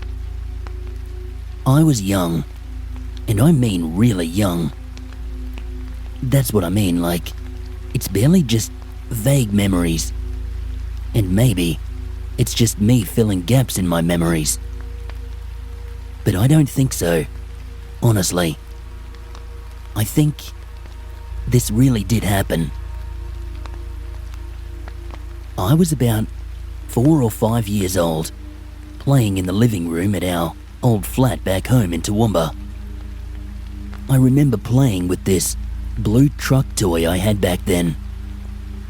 That's not relevant to the story, really. It's just to paint a picture that I do have vivid memories of that day. Now, this next part is kinda weird and kinda scary. For the longest time, I remembered looking up and seeing my father standing at the back door. It was a screen door, so I could see him through the other side.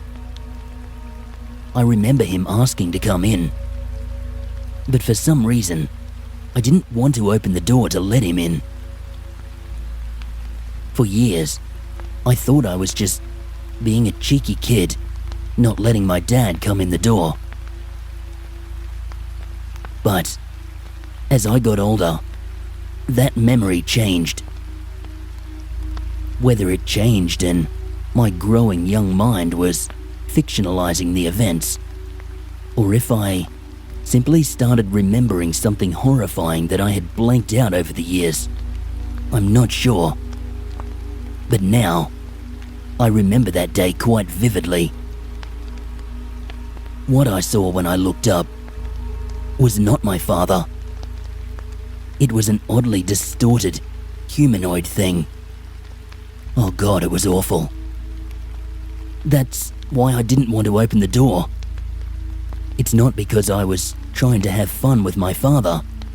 I just didn't want this thing to come in. I kept hearing this voice inside my head. It kept on asking, "Will I come in?" or "Might you be unlocking the door?" Something like that. That's how I remember it.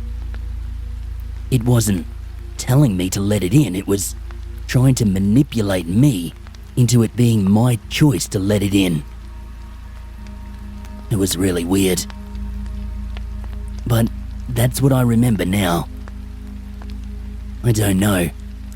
Like I said, I don't know if this is a real memory or something my mind conjured up. But it sounds way too detailed and it still feels way too frightening for it to have been something I made up out of the blue. Was this thing a Quinkan? I don't know. We did live a little ways out bush, so it's possible. They're said to be bush spirits after all.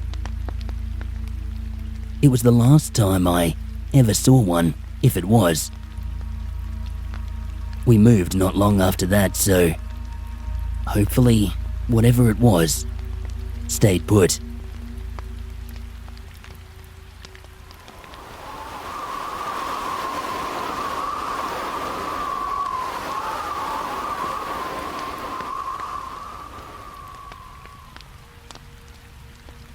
Yeah, I saw one. Saw a couple, I'm pretty sure. Happened when I was younger. I used to swing on the clothesline out back. Pretty sure most Aussie kids used to do that growing up. If you're reading this from elsewhere, I guess you might not even be aware of what a clothesline is. Or you got a very different idea of one than what we got here. In Australia, we got these clotheslines that swing around in a circle. They're called Hills Hoist clotheslines. Picture a sturdy pole in the centre, with 4 metal poles coming out, all joined together by steel cables to hang your clothes on. Well, that's what we'd do growing up. Grab onto the poles and swing around. It was on a windy day, I reckon, I saw one of these things. I was swinging away, as I usually would, having the time of my life, pretending I was Spider-Man or some crap. Around I'd go, the bed sheets hung on the other side flapping away in the wind. I'd swing around, wave at me dog as I went. He was having fun too, barking at me as I'd go around and around. Then he went quiet. The line carried me around again. The big old bed sheet flipped up with a big gust of wind, and I stared face to face with something dark. It was like the thing itself was fluttering in the wind along with the sheets. It was only there for a split second. Then it was gone. I dropped off the line and ran around the side yard, peeking back for a minute, but nothing. Whatever it was gone. All my imagination, I remember thinking. But old dog was convinced too. He was scared. I could tell. I knew there was something there. I'd see it again that night, looking in through my bedroom window. There I was in my bed, too scared to cry for my parents, looking at this thing I had seen once in the yard this morning, looking into my double-frame glass window. The window I was too stupid to close before I'd gone to bed. Thought the breeze might keep me cool. Never thought I might have to keep something out. And there it stood, reaching in through my window. My window, which sat on the second story of the house. Its arms would flail in through the window and just kind of reaching around to see what it could grab. I don't know. It didn't seem to be able to actually come in. It's like there was something preventing it from doing so. It eventually, and very slowly, moved away. And I mean slowly. Like it was ever so slightly floating away into the night. As soon as it did so, I ran very quickly over to the window and slammed the bloody thing shut. Never again did I sleep with those windows open. Never slept with any window open ever again. You never know what's out there, trying to get in.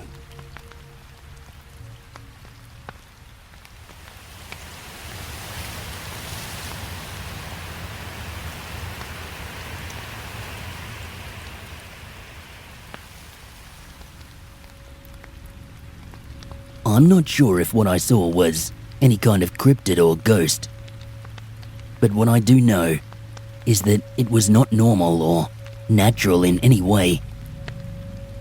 Whether it was a figment of my overtired mind or something very real, I guess I'll never know for sure. This was back in the early 2000s, I guess around 02 or 03. I was catching the train from Richmond out to Mount Isa to visit my dad. The train comes through very late at night, so by the time I boarded, it was already too dark to see any scenery as I travelled. So I pretty much just went straight to sleep. I was awoken around 2 in the morning as we were stopped at Julia Creek. Tired and cranky, I almost ignored the light tapping sound on the window next to me. Almost. I thought it might be an attendant needing my attention, so I pulled the blinds open and I looked out. Nothing. No one was there. Annoyed and thinking that it may have been some kid tapping and running away, I pulled the blinds closed and just went back to sleep. It was not until about 3 hours later that the tapping noise returned and really unsettled me as the train flew down the tracks at high speed. This could not be happening. I slowly rolled up the blinds and looked outside. Nothing. Well, at first I didn't see anything. Do you know how, as a kid, you would occasionally look out the window of the car and imagine that little guy running alongside? That's kinda what I saw. But not fun, and not cute at all. What I saw as I stared out that window were dark figures disappearing behind trees, reappearing on the other side, kind of flashing in and out of the tree line, but dashing ahead, keeping pace with the train. They were staring specifically at me, it seemed. I don't remember much else. I remember being terrified. I remember wondering what would happen. Could they get inside? Would they be waiting for me at my final stop? And why were they tapping on the glass? I would never learn the answers to any of those questions. As the sun rose higher and higher, those figures faded from existence. When I reached my final stop, I got straight out of the train and straight into a cab, going directly to my dad's place. For the first day or two, I said nothing about what happened, before finally deciding to bring it up. My dad didn't say much, and he didn't mention any specific names or ghosts or creatures or whatever. He simply said that this is ancient land that we make our lives on, and it commands respect. Sometimes the secrets of this land will make themselves known to us. Other times, the questions are better left unanswered. He hugged me tight and told me that he was glad I was safe.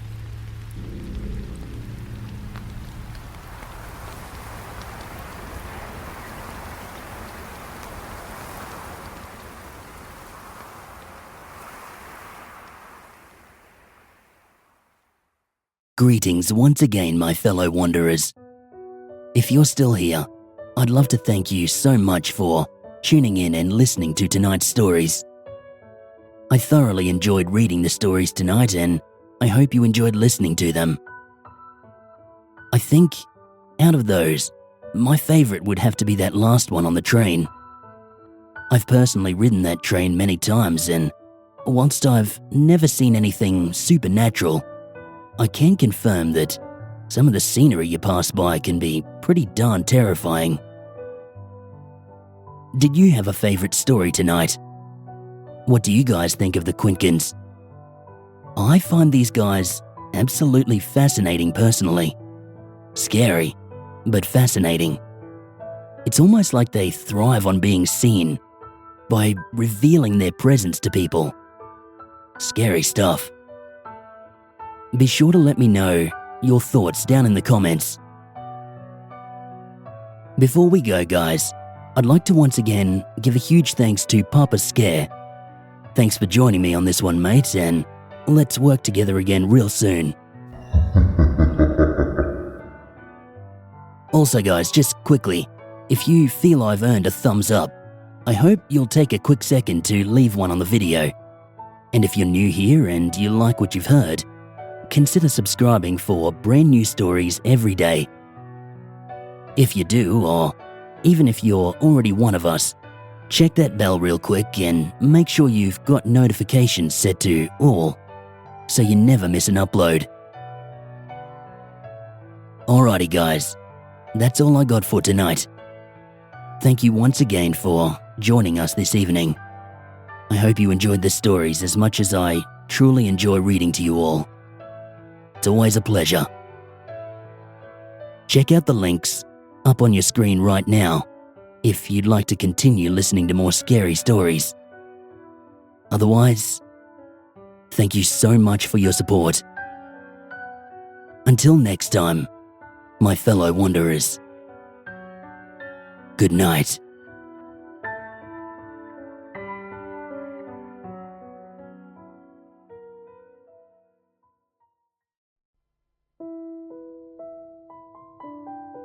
Greetings, my fellow wanderers, and welcome to a very special video. As of tonight, Creepy Oz has officially hit 500 uploads. As a channel who doesn't do YouTube Shorts, this is a significant milestone I'm quite proud of. So I thought we should take a minute to celebrate. But I wouldn't feel right celebrating alone, so I've invited my closest friends to join me in marking this occasion. We'll be reading you some terrifying haunted house stories, one of my personal favourite topics. Before we get started, I do just want to, of course, give a huge thanks to everyone who's played a part in my YouTube journey so far.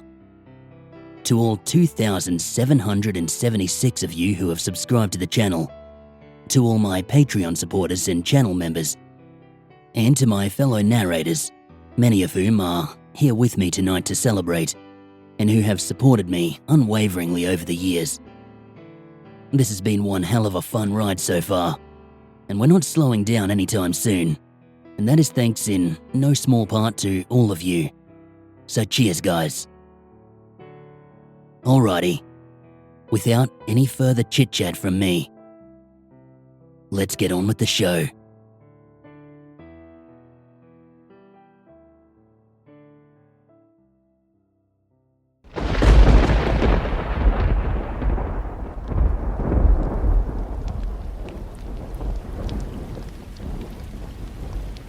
Until recently, I didn't realize the house was haunted. It was only years later that I realized some messed up stuff happened to my two younger sisters while we were living there. The house was a historic home, part of the Underground Railroad in Maine. One of 75 safe houses, providing shelter to slaves hoping to find freedom in Canada. In the basement, there was a brick alcove deep set in the wall. It was covered in old newspaper clippings, some from as far back as the 1960s, and it had a dirt floor. Further into the alcove, you could see a tunnel that had been filled in, a tunnel that ran down to the river. So, we had this room in the cellar of the house. During the year we rented the home, my two younger sisters experienced really odd behaviours. I was 16 at the time, probably too self-absorbed for anything spooky to even bother with me. My 12-year-old and 8-year-old sisters were different. My 12-year-old sister started getting sick rather frequently. Suddenly, without warning, she'd just vomit. After several instances, the doctor said that she may be experiencing abdominal migraines. She may have been, but they stopped when we moved out of there. Chalk that one up to coincidence, I guess. But it's harder to ignore when comparing that to what happened to my 8-year-old sister. She started sleepwalking. She would walk to the end of my parents' bed and just stand there. She was fond of this white nightgown and long sleeves. She's an old soul and would wear that to bed. My parents would jerk awake to find her just standing there at the end of their bed, the pale white of her nightgown eerily illuminated by a street lamp outside that hit the spot where she stood in their bedroom. I couldn't say how many times this happened, but it was frequent. As soon as we moved out of that house, she stopped sleepwalking. And like I said, nothing scary ever happened to me except my room used to be the old servants' quarters, and the door locked from the outside with a hook and eye latch. It was never locked, just closed at night. Sometimes, I thought that I would hear a soft scratching at the door. And one time, I thought I heard the click of the metal hook hitting the eye latch again and again. But I knew that it was probably just mice.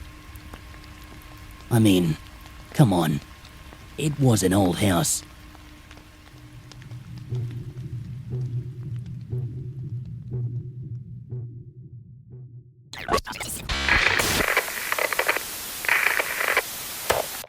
Denizens of the land down under and beyond, welcome to a special episode of the macabre, the terrifying. Broadcasting live from a forgotten and haunted cellar in Creepy Oz's basement, I will be your guide through the witching hours. Tonight, we'll celebrate a wonderful milestone for this very channel. 500 uploads. What a feat! What tenacity and perseverance! And what better way to celebrate than with a ghost story? Our scene opens as two girls linger around an abandoned old house, trying to find the perfect spot for a photograph. They decide to try their luck inside the house and walk right in through the back door.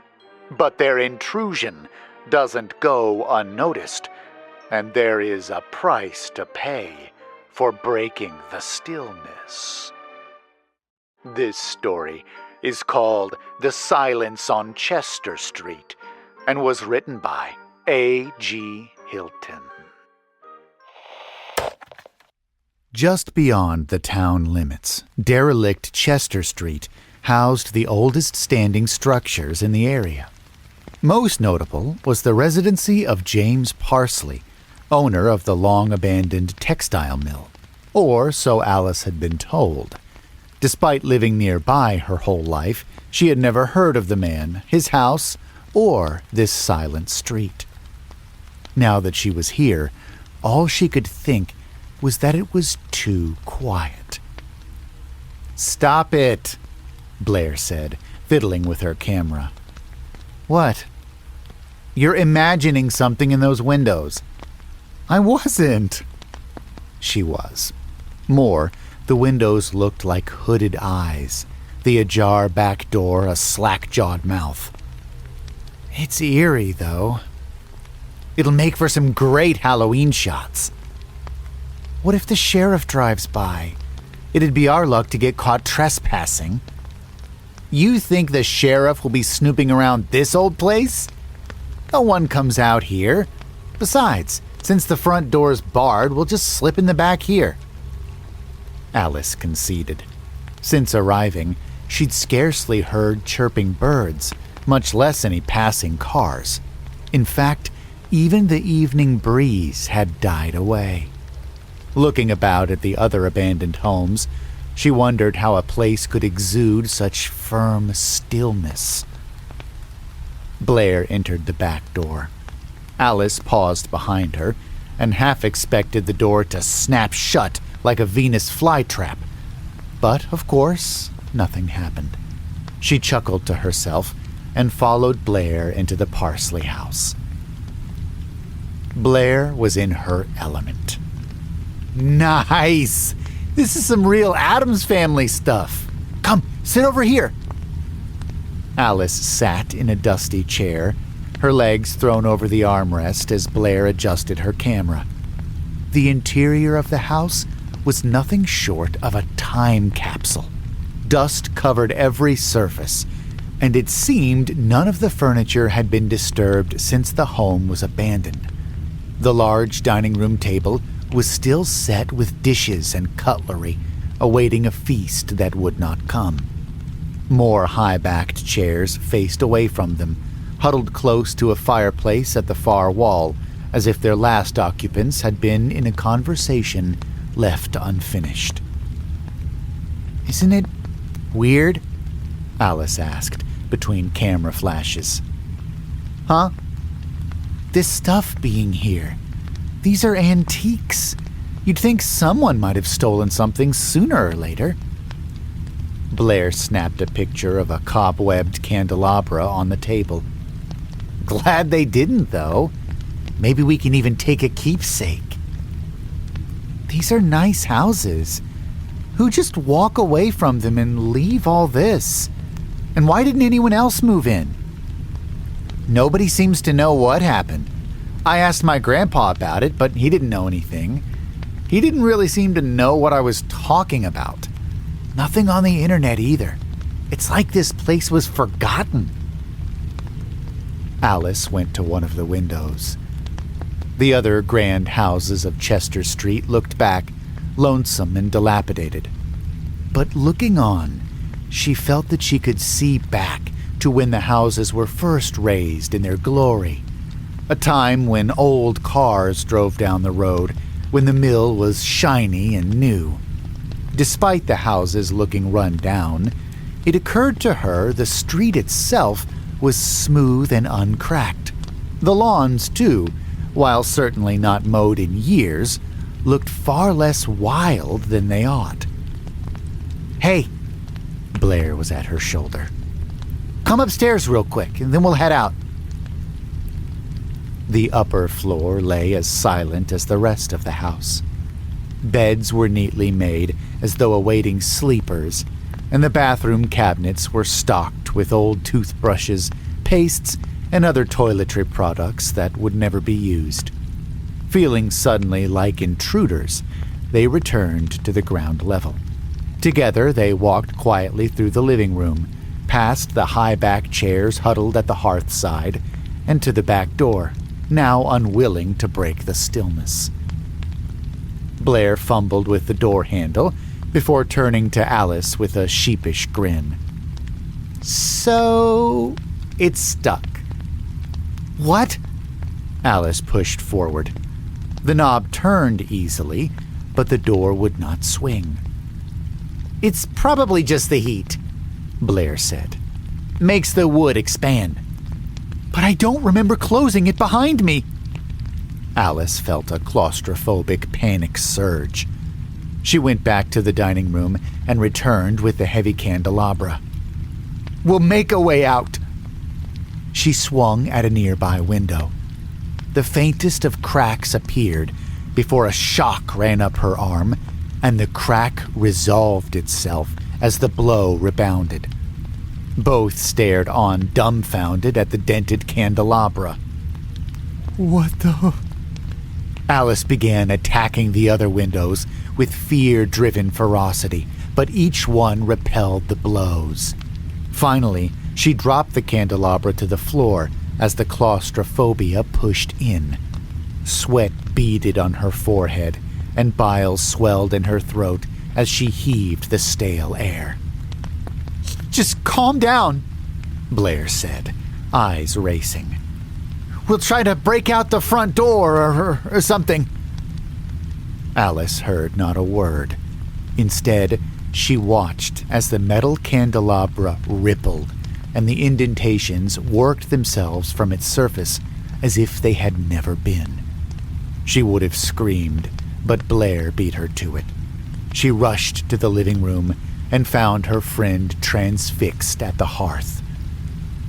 A man had risen from one of the high-back chairs sequestered at the fireplace, vacant-eyed and covered with dust. Without regard for them, he strode to the kitchen, returned with the candelabra, and placed it on the table before sinking back into the chair and out of sight. They approached and saw him staring into the dead fireplace, as still as the furniture. "Oh, God," Blair whispered. "I've seen his picture in an old newspaper from the library. That's James Parsley." Alice ran to the front windows and pounded on them, crying out for anyone. To her surprise, a lone figure walked the twilight street. Town drunk Jansen O'Bannon tottered, paused, and looked right at her. But no recognition registered in his reddened eyes as he moved on. He knew better than to acknowledge ghosts on Chester Street. Numbness flooded Alice's legs. Heedless of the man who sat staring, she sank into the armchair to his right. A thought struck her. No one will even come looking. Not since we're here. Somehow, she understood then. In this place out of step with time, all was as good as forgotten. For no one ever leaves these homes, and no one breaks the silence on Chester Street. How wonderful! I love a good ghost story. I appreciate when the ghosts aren't too human either. It's just not as frightening if they have human emotions, is it? It's much more unsettling to come up against a force you can't fully understand or predict. Speaking of unpredictable forces, let's have one more hurrah for Creepypasta! Though the road behind is long, the road ahead is longer. Whatever you do, keep on telling spooky stories. And don't fall asleep.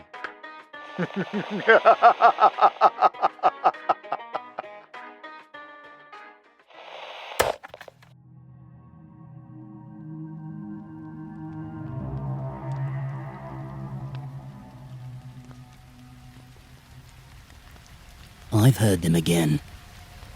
The footsteps that creep past my door. They were louder than before, followed by dragging sounds. I'm so scared. I want to hide. Writing this down, it calms me. It always does. It makes me feel that I'm not alone in here. I have to be a brave child, just like my mother said. They can't hurt you. All they can do is scare you. They're banging on the door with such force I can see the hinges rattle. Please, stop.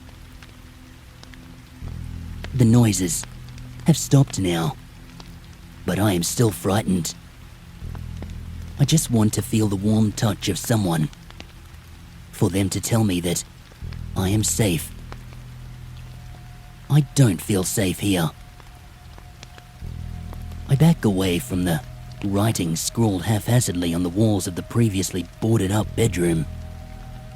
A tingle raced down my spine as I contemplated the author.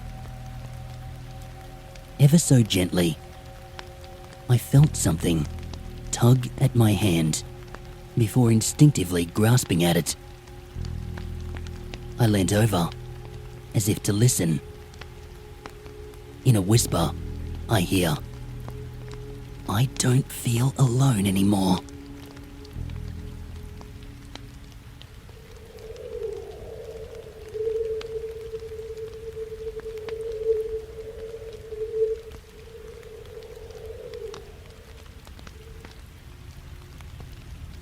There is a house in downtown Ventura that is reportedly very haunted. It's a huge old house. My sister met a woman who used to live there. It has several bedrooms spread over 4 levels. I'm not sure what the architectural type is called, so I'll just describe it as an old wood frame house with an antique ornate style. Picturesque, set on the foothill overlooking downtown and the ocean and the Channel Islands. When I lived in the area, the house was vacant. During my frequent late-night walks, I'd sometimes sneak up the 24 front stairs and peer in the windows or walk around back. Occasionally I'd bring a date up there to fool around on the porch swing. It was vacant for a long time. My sister told me the house was haunted, and once when she was visiting in the house, a floor lamp suddenly slid across the living room, apparently of its own volition. Startled, she looked at her friend and the woman who lived there, and she kind of shrugged and said that things like that occurred frequently. They would often hear noises from the upper floor. There was another tenant who resided up there, and sometimes they would hear noises, like someone talking or walking around, only to find out later that the tenant was not home. She eventually moved out, and sometime later I met her and asked her about that house. She confirmed the lamp story, and said that many things happened there, and that she moved out because of them. She hated living there. She said, "Let me show you something." She pulled out her phone and flipped to a photograph of a young man sitting on a sofa, in front of a dark picture window, or maybe glass sliding doors. She said that it was her son on the couch. The photo was just kind of a typical random snapshot of a kid sitting on the couch. Also, in the photo, was a large swirl of white smoke to the right of the kid. It looked like cigarette smoke that had drifted in front of the lens. Except when I looked closer, I was startled and frightened by what I noticed about it. There was a very clearly defined face in the smoke, not a human face, but one of a creature with an elongated muzzle and head shape like a canine. The mouth was open, showing large, sharp, pointy teeth. The eyes were fierce, and appeared to be looking into the camera. I truly hate to say this because I tend to roll my eyes at stories like this, but it is best described as a dragon or demon face. I don't believe in demons. The image was unmistakable and gave me chills and goosebumps. The woman said that she hadn't seen anything, but when she took the photo, that it was just a casual snapshot of her son while they were sitting and watching movies. She managed to get the landlord to reluctantly let her out of the lease after she told him everything that happened there. Eventually they found tenants. There were old cars and beat-up motorcycles out front, and junk stored on the porches and balconies, so they didn't appear to be neat, clean and orderly tenants, and the house looked in need of repairs and maintenance. I never met the new residents, but I wonder if they had any experiences in that creepy, old house.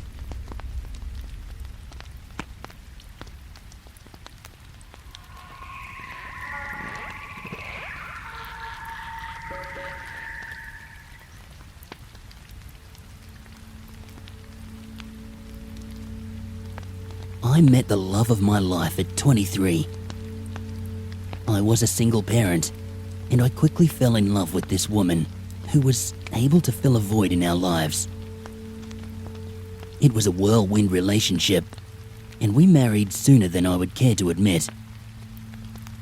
She was in the military, and we had 200 kilometers distance between us. All I wanted was to be together, so we quickly bought a house. We were finally able to just be together every day instead of just on the weekends. The house was 30 years old and the decor was extremely outdated, but it was our home. The first thing on my mind was remodeling. We were young, with a 3-year-old, and I hadn't been able to find a job, so money was very tight. We had to start the remodeling ourselves. Google and YouTube became my new best friends. Ridding the living room of the wood paneling was priority number 1. One weekend, we took on the daunting task of removing the paneling. Behind one of the walls, we found a secret room. It was dark, very dusty, with cobwebs everywhere, but there was a cute little table and tea set, which seemed perfect for my daughter. I was so excited to find this neat little playroom. My daughter was also thrilled. We decided to continue removing the paneling in the rest of the living room, and I promised my daughter that I would clean up her new playroom in the morning. That night, I was restless. I had strange dreams of evil. That is the only way I know how to describe it. I awoke with the feeling of impending doom. I got up for a glass of water, and I noticed something strange in the secret room as I passed by there. Sitting at the table were a pair of twin girls. They appeared to be 8 years old. They both had their hair in pigtail braids with blue ribbons tied at the end of each braid. They even wore these matching dresses. They were pale, so very pale. Their eyes were empty, indescribable. They just sat there, staring. Somehow, I knew that they meant harm. I quickly woke up my partner and told her that we need to leave now. Initially, she tried to dismiss me, but decided to check out the secret room anyway. She saw the same thing I did and ran for my daughter. We left that very moment, taking nothing with us except for the clothes on our backs. I had this feeling that if we took anything with us, they would follow somehow. We never went back. We foreclosed on that house, and I don't know what happened to it after that. It has been 7 years since the incident, and still, we do not talk about it. I live in constant fear that those things will find us. I have a feeling that my wife has the same fear, but she'll never admit it. I sage my house weekly, and I burn incense in hopes of keeping evil away. Luckily, my daughter does not remember the incident and has been able to have a carefree childhood. She thinks the sage and incense are just to make the house smell good. Maybe sharing my story here will help me be a little more at ease.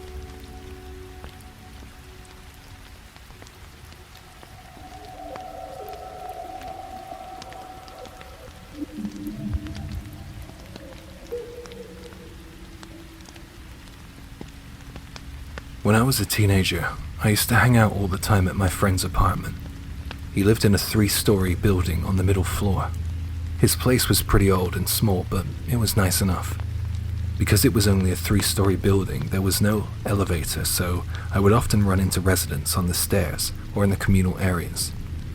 There were some young people in there, mainly women. Everyone was nice and everything seemed very neat and tidy. The building didn't feel as old as it was. I often crashed at my friends, and on occasion I would hear footsteps, more like frantic running and banging, at night. It always surprised me when I heard it. My friend didn't seem to mind the noise, so I didn't complain to him about it. My friend also was really proud of his apartment, so it felt wrong to do that. I kept going to my friend's house, and I kept hearing noises from upstairs. I couldn't help but think that there was a resident I haven't ran into up there. The nice and polite people I had met before seemed unlikely to be the culprits. I did once see a young woman head upstairs, but I couldn't be sure it was her. One night the noise was just so loud it irritated me so much, I asked my friend, "Do you not hear that?" My friend looked at me and then asked, "What, the TV?" "No, I mean the banging. Upstairs." It sounded like someone was running backwards and forwards, or jogging in place, even as I said that. It was really loud, but my friend just looked at me and said, "Upstairs?" He reacted like he couldn't hear anything at all. This was when I first noticed something was wrong here. How could he not hear all those frantic footsteps? He looked away from me and said, maybe it's your imagination." I got the feeling he knew more than he was letting on. I said to him, "Hey, let's go up there and take a look then." I was going to put my ear against the door to see if I was hearing things or not. I wanted to know what was going on up there. So we crept upstairs and approached the apartment directly above my friend's. I was shocked to see that all the windows were covered with newspaper, like an old store with no owner. The postbox had been taped shut too, to indicate that no one lived there. But it wasn't just this apartment. All of the apartments on the 3rd floor were like this. It was only the apartment above my friend's with the newspaper covering the windows though. The other 2 apartments just looked unoccupied. Despite all this, my friend and I put our ears against the door above his apartment and listened intently. But of course, we couldn't hear anything. Then suddenly, as we turned to leave, we noticed that we weren't alone up there on the 3rd floor. The young woman I ran into before was out in the hallway and she said to us, "Who are you guys looking for here?" We left in a panic without answering her question. I couldn't get to sleep easily that night. Their footsteps didn't stop above our heads either. What was she doing up there? I should have asked her. My friend admitted to me in the morning that he had been hearing the noises the whole time and he knew that the apartments up there were empty. He didn't want to admit it, but he was just afraid. But after a little convincing, I managed to get him to call the landlord and have him check out the place. The landlord reluctantly came to the building to open the door to the apartment above my friend's. I stayed. I wanted to know what was making the noise in there. He opened the door, and the first thing that hit me was the smell of mold and stale air. The landlord turned to us and said, "Whatever footsteps you are hearing are probably nothing more than mice scurrying around." We both knew that what we heard were not mice. I suddenly felt cold. It was as if my insides were cold. It was the strangest feeling. I swear when we were in the bathroom, I could see my breath, even though it was spring. There was another strange thing. Both my friend and the landlord didn't see this, but I swear I did. I swear I caught a glimpse of the woman we saw on the 3rd floor in the bathroom mirror. Even though it was an incredibly short glimpse, I saw something hateful in her eyes and I had to leave. The landlord went over to me after locking up the room and asked me what the matter was. I told him that I felt something in there, some kind of presence. He nodded and said he was well aware of what I experienced. "Some people can't stand that room. They leave in seconds, and others leave in a few days or weeks. That doesn't just go for that apartment, but the apartments either side of it. I can't get my tenants to stay in there. There's only ever been one incident in that apartment, though, and it was years ago. Young woman took her life." I don't know how she did it, but when I was told that story, I couldn't help but think of the noises I heard up there. It wasn't the sound of running. No. Perhaps it was the sound of struggling. My friend decided to move out after that, and it wasn't long after that the building was demolished. The demolishing might have been a coincidence, as it was pretty old, and even the landlord admitted that he thought there was mice in there. He would have probably taken any offer he could on the building, or the land it stood on. Anyway, I remember those nights at my friend's house, and I still hear the sound of those footsteps, frantically, against the floor above our heads.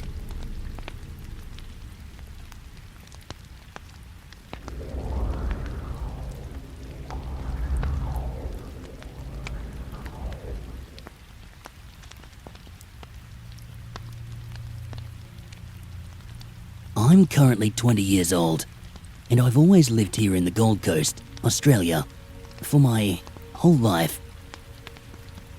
What I experienced stopped happening 10 years ago when I moved out of that house located in Mermaid Waters in 2003.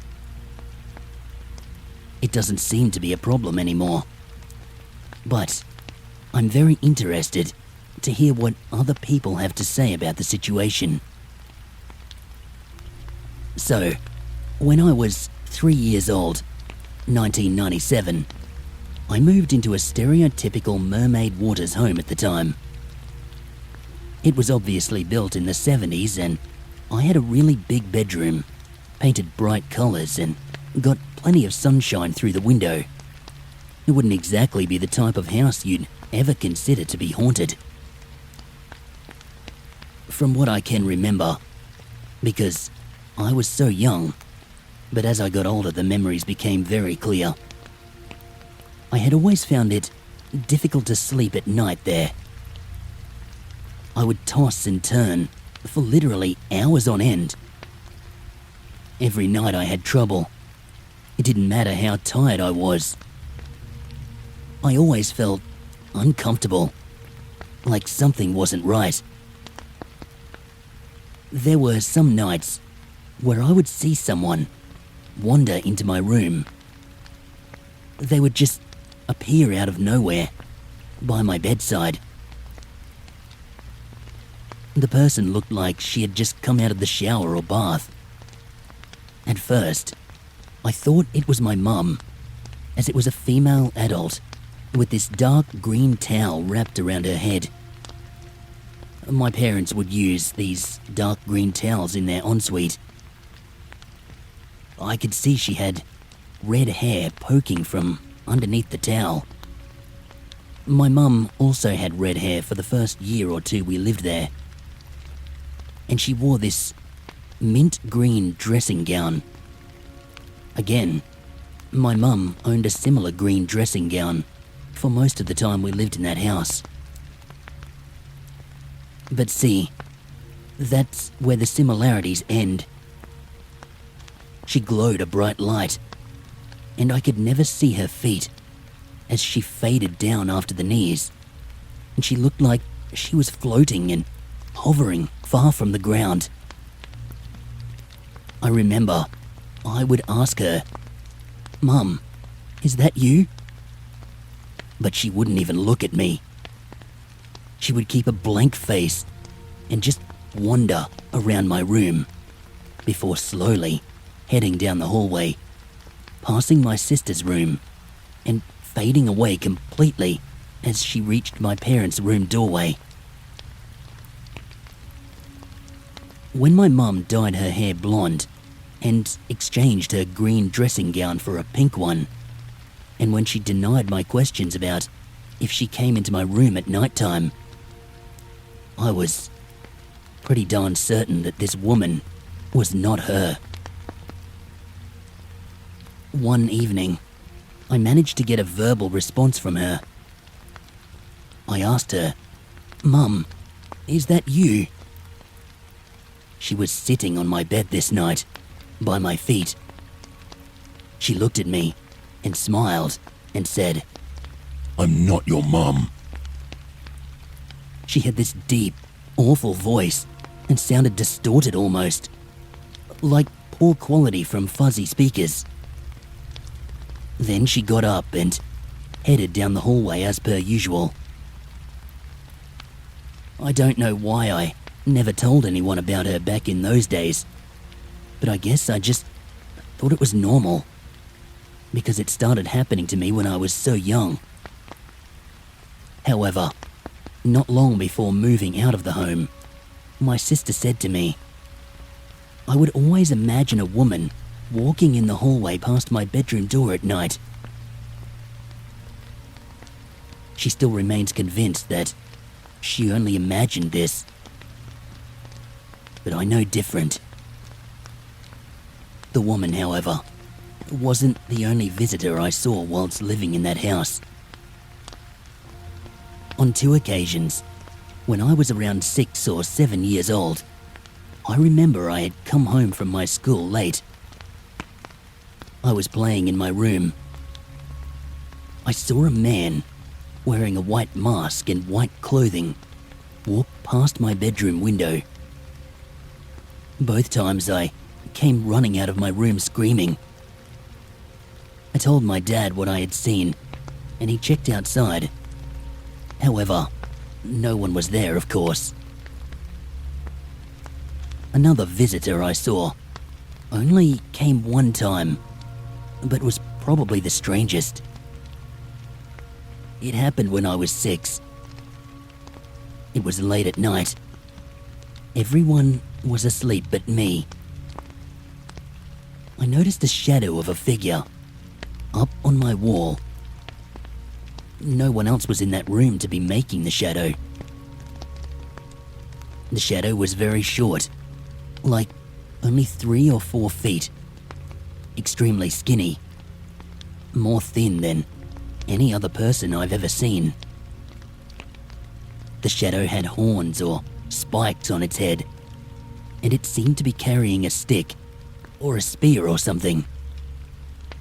The figure up on the wall was dancing and jumping around. Once I saw the figure, I could not take my eyes off it. I was terrified of it, but I couldn't stop staring. This went on for ages that night. Eventually, I worked up the courage to yell out to my parents. My dad came into the room. I said, "Dad, there is a man dancing. Can I sleep in your room?" My dad didn't see the figure, even though it was still right there on the wall. He said it was not there, and told me that it was all in my head. Noticing that I would not sleep in my room, he did offer to let me sleep in the living room. As my dad carried me up the hallway, on the way up to the living room, I noticed that figure following us. I tried telling my dad, but he didn't believe me. He left me on the couch with a blanket and pillow, and there the shadow was again, still dancing away.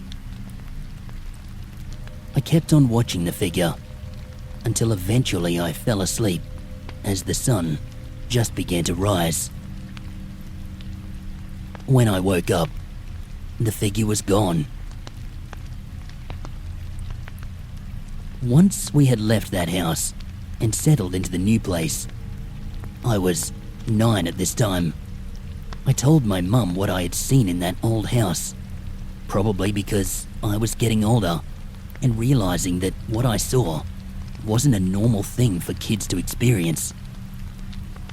My mum told me that whenever she slept in my room when I was sick, she could never get to sleep, and she was so sure that she could feel the presence of someone standing next to the bed watching her, even though she couldn't see anyone there.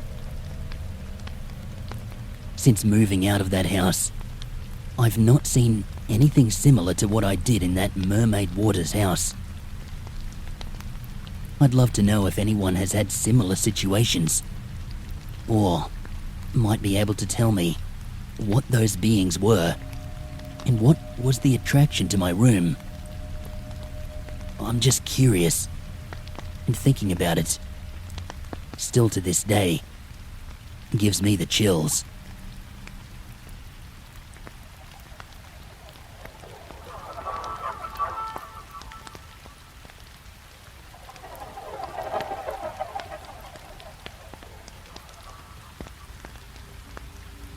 So everything started about 7 months ago in December of 2021.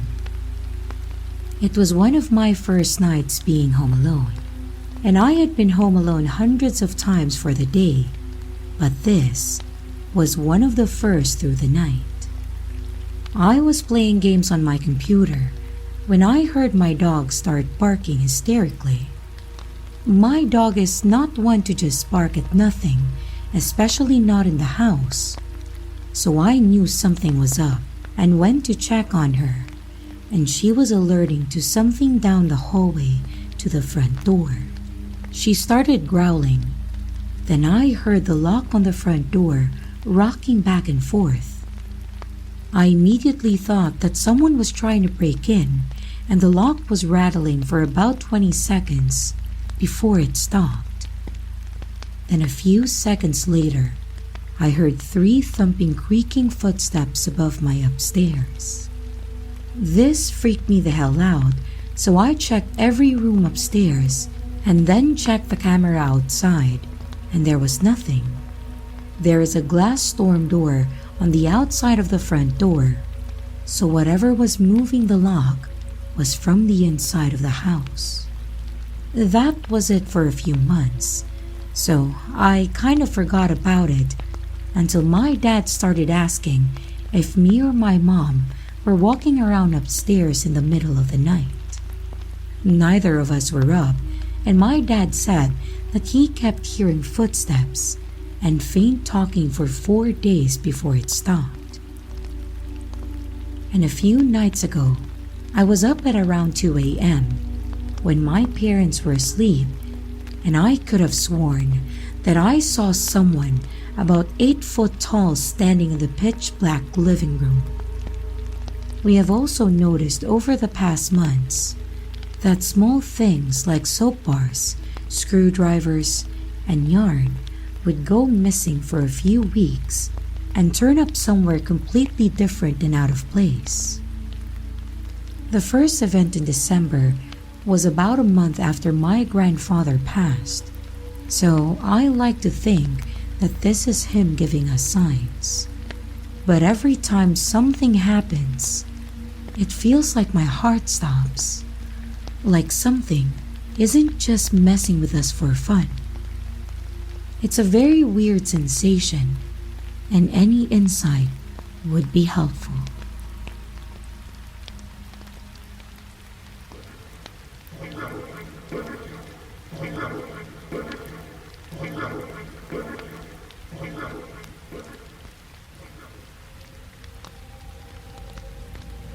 My family moved to Coburg, a suburb of Melbourne, when I was only 5 years old. My bedroom was this old dining room. My sisters shared one of the front rooms, and my parents in the other room. The first night, I watched a lady with no feet glide into my bedroom, slowly fade until it reached the cupboard and then disappeared. I was frightened, but after a minute of no sound coming out of my mouth, I finally got the courage to yell out to my parents. My dad came running in, and I told him what I'd just seen. He reassured me that there was no such thing as ghosts. From then on, I knew I was on my own. He told me not to worry and go back to sleep. I slept with my back to the door from then on. The next night, I forgot about sleeping with my back to the door. And again, I watched this thing come into my bedroom, taking its usual path at least 7 times until I fell asleep. Over the nights, I just got used to it, and I was quite fascinated with what ghosts actually were. I watched it come into my room night after night, still frightened somewhat, but no use in telling my dad. As he said, ghosts don't exist. One night, just after my dad closed my parents' bedroom door, I saw a white flash shoot across my bedroom door.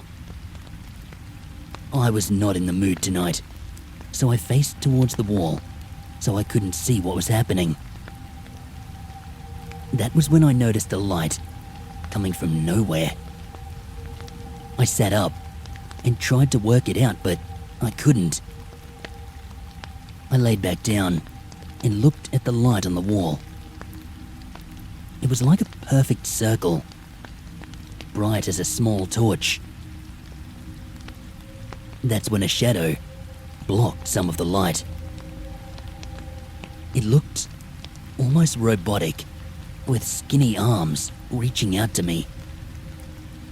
It opened its mouth to reveal square-shaped teeth, and I assumed, of course, it was trying to hurt me. After a minute, I finally got the sound out of my mouth to yell out to my dad. I shouted over and over. Dad came in. Same story. He just said it was my imagination. The next day, my dad thought it would be good to get me a nightlight. Big mistake, but at least he tried to help, right? That night, the nightlight went on. I faced the door in absolute fear. With the nightlight on, I could see the thing much more clearly, and it scared the hell out of me. I turned to the wall, but then I was feeling a tap on my shoulder, twice. I looked, and there she was, right there next to me. I couldn't yell, so I just pulled the blankets over my head and I faced the wall. I tried to think nice thoughts, so I said over and over again, flowers, flowers, pretty flowers, over and over in my head. I never slept with that nightlight again. I took it out of the plug. I still saw the lady in my room every night I faced that door. This happened for years, until we moved out when I was 8.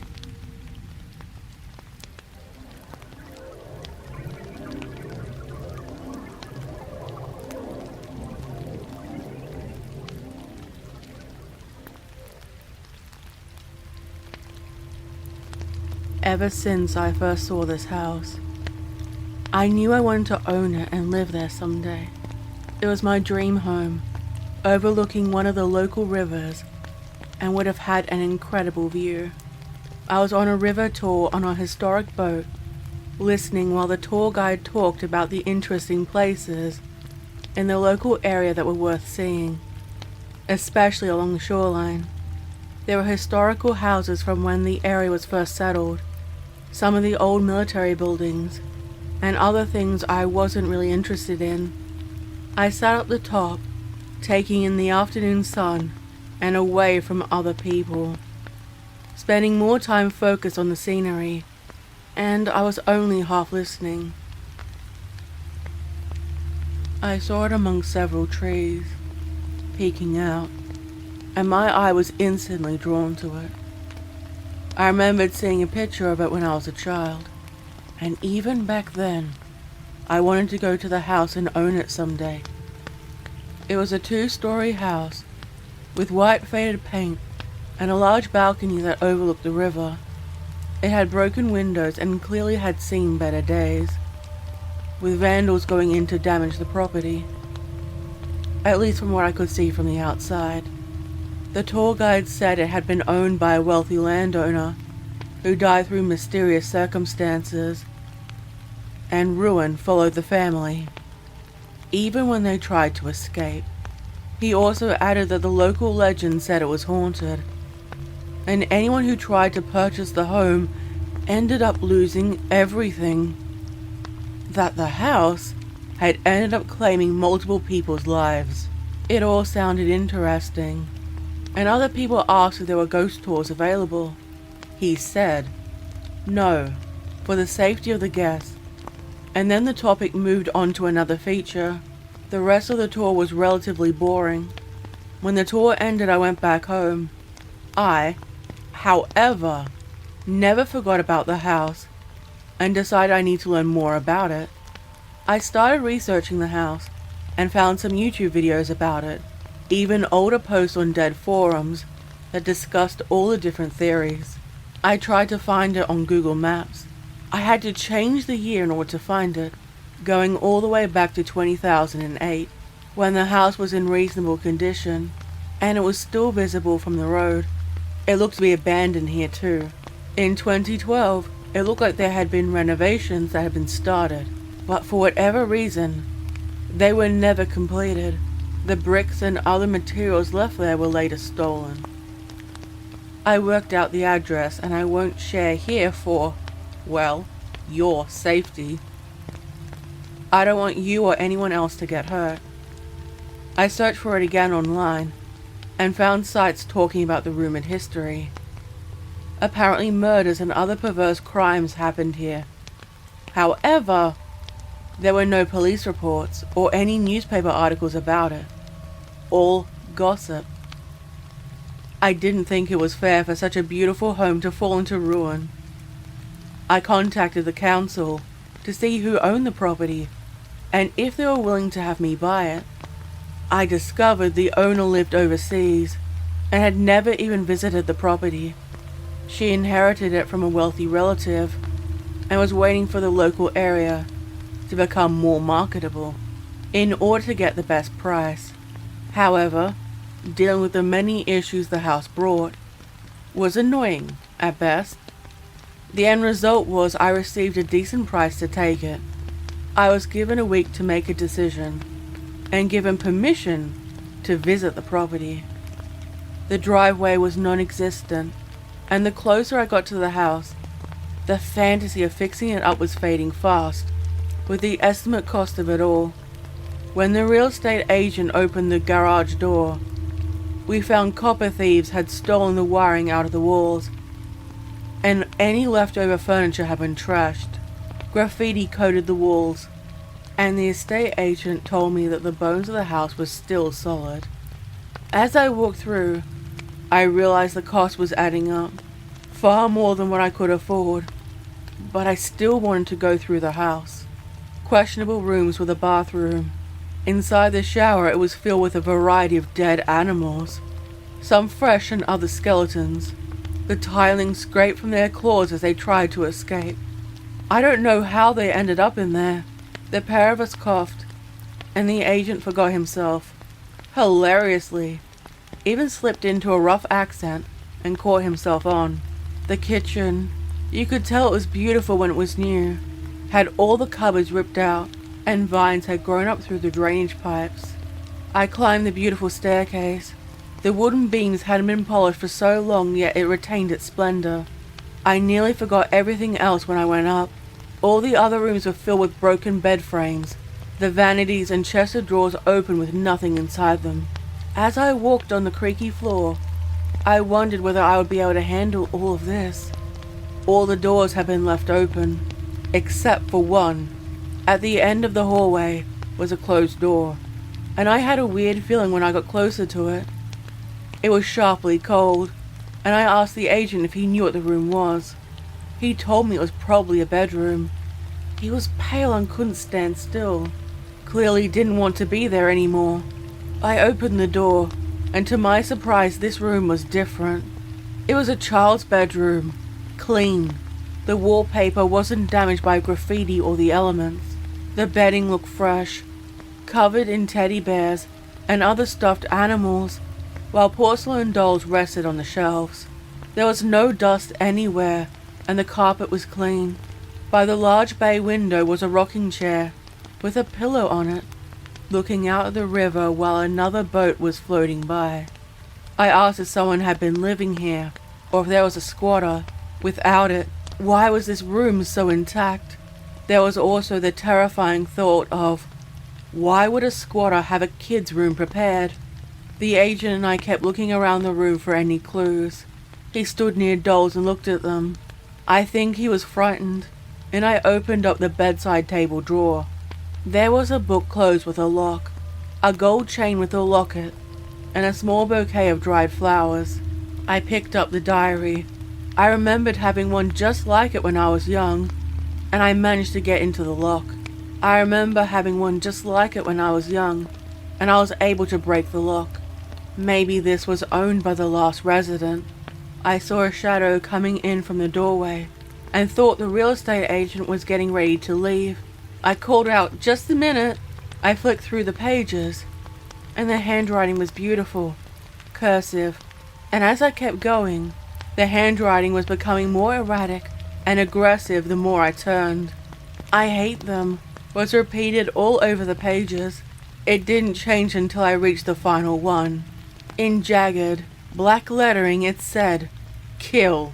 The room felt cold, and I asked the agent if he opened a window, and if he felt the cold too. No reply. I turned around and noticed he was gone. I didn't want to be left alone here. I kept the open book in my hand, and walked out back through the back door. I had a feeling I wasn't alone, but no one was there. I called out the estate agent's name and received no response. I looked out the window and saw both of our cars still there, so I knew he hadn't left. I went down the creaking stairs and saw water puddles on the floor that had come from the outside. Maybe another animal had gotten in? The trail suddenly ended with no reason, and I stood close by. I remembered the stories, especially how the house attracted death. I saw the agent walk through the scrub in the direction of the river. He didn't look back when I called out to him, and nor did he pause. He kept walking down until he reached the water's edge.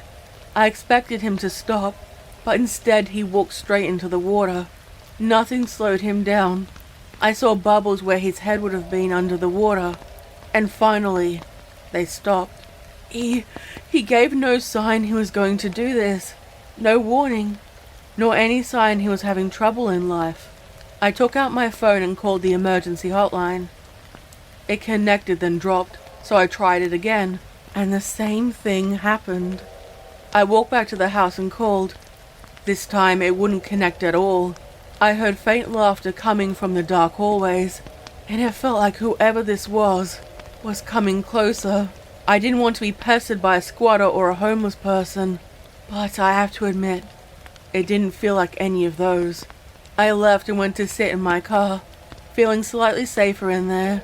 I tried calling again, and debated just leaving the scene altogether, when I saw shadow figures walking past the windows. What frightened me was when one turned to look directly at me, and instantly I felt sick. I drove down the street and finally felt like I could breathe. The call finally connected. I waited while the police arrived on the scene, along with an ambulance, although it was too late for him. He was already dead. Since it was fresh, they were able to retrieve his body, and when they checked his messages, nothing gave any warning about what he intended on doing. I told them what happened, and soon my story only added to the local legends about the place. Forums had photos taken by urban explorers that showed the infamous child's bedroom, and I was able to watch it degrade until someone came in and vandalized it. The graffiti covered the walls, and someone set it on fire, leaving black ash all over the room. As you can guess, I never bought the house, and when I called the owner to apologize and tell her what happened, she didn't sound surprised, shocked, or angry. She simply said, "I knew you weren't going to buy it," and hung up. I haven't been able to stop thinking about the house and what could have been.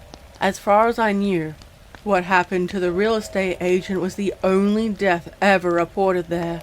I haven't wanted to go back, but the curiosity has always remained.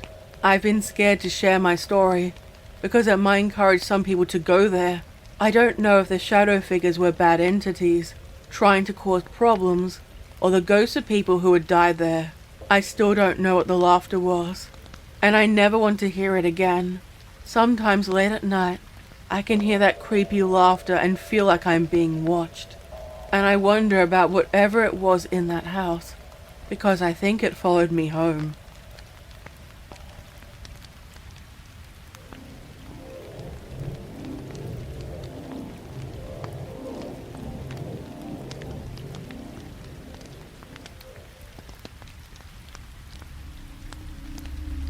I remember the first time I saw the house. I was walking home from work one day. It was early evening, and the sun was setting, casting a golden glow over the world. The house itself was beautiful, a Victorian masterpiece with gingerbread trim and a wraparound porch. It was like something out of a fairy tale, sitting there on the hill with its ivy-covered walls and stately turrets. I was in awe of it, though I don't remember seeing it before then, and I'd walked this street many times. Over the next few weeks, I became completely enamored with this house, almost as if it called to me, even invading my dreams. I would wake up each morning feeling like I had to visit that house. So, that's what I did. I began to visit the house every day, just to look at it. I would miss work. I would bring a chair to sit in its immaculately manicured yard. I would admire the house until sunset, before walking home to dream of the house some more. Once in a while, I would notice a neighbor or two giving me strange looks. But surprisingly, no one has ever approached me to ask what I was doing. One day, I could not resist any longer, and before I knew it, I was standing on the front porch, ready to knock on the door. A shiver ran down my spine. The rational part of me knew that there was something wrong with this whole situation. It wanted me to run the other way, but I could not. I knocked, and after a moment, the door swung open of its own accord. I took a step back, startled, but then I heard a voice in my head, beckoning me to come inside. The voice was soft, seductive, and before I could argue with myself, I was crossing the threshold into the house. I was just taking a quick look around to ease my curiosity, I told myself. It was dark inside, and the air was thick and heavy. It smelled heavily of years of decay. It was almost suffocating. I tried to turn back the way I came, but it was like the house was holding me captive. I was trapped, unable to move. I was caught in a web, and the house was the spider. I could feel the house contracting around me, like it was breathing. The floor began to shift beneath my feet, splintering into giant, tooth-like shards. Slowly, it began to devour me. I was trapped in a nightmare, and I knew I would never escape. The voice was all around me now, whispering in my ear, telling me to relax and let go. I felt myself sinking into the darkness, and the last thing I remember before I lost consciousness was the sound of laughter echoing through the house.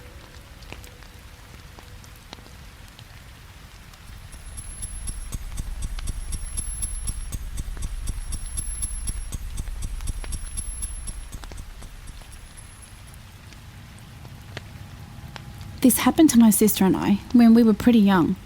I was between 6 and 8, and my sister, she's 2 years younger than me. We lived in a haunted house for about 2 years. It was only very recently that my dad finally told me the reason we moved was actually because of all the activity that was happening in the house. Now, this house we moved into was old. It was built in the 1920s at least and needed work.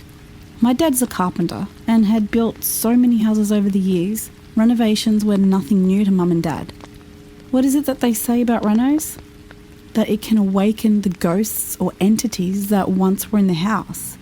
Now, I don't know the history of the house, and trust me, I have looked it up so many times, and there's not really a lot I can actually find.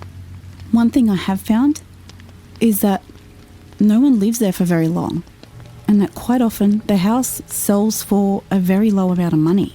I don't know about you, but that just screams haunted. This house felt off to me, especially the rooms further towards the back of the house. 3 rooms in particular were horrible, and I felt afraid to go into them, even in the daytime. It was so much worse at night. I remember feeling dread every single night the sun went down. My sister and I experienced several things in this house with the paranormal, but this one has stayed with us. It is by far the worst thing that ever happened. So this old house had a wine cellar, which was accessed from the backyard. This wine cellar also happened to be directly underneath these rooms that made me feel uncomfortable. The overall layout of the house was off and just felt wrong, like things were in the wrong spot. I was a kid, so I figured it was normal. So we were down there in the cellar playing with our dog Pebbles. Now, for the layout of this cellar, it was fairly big. My dad had knocked out a wall down there too, making it more open.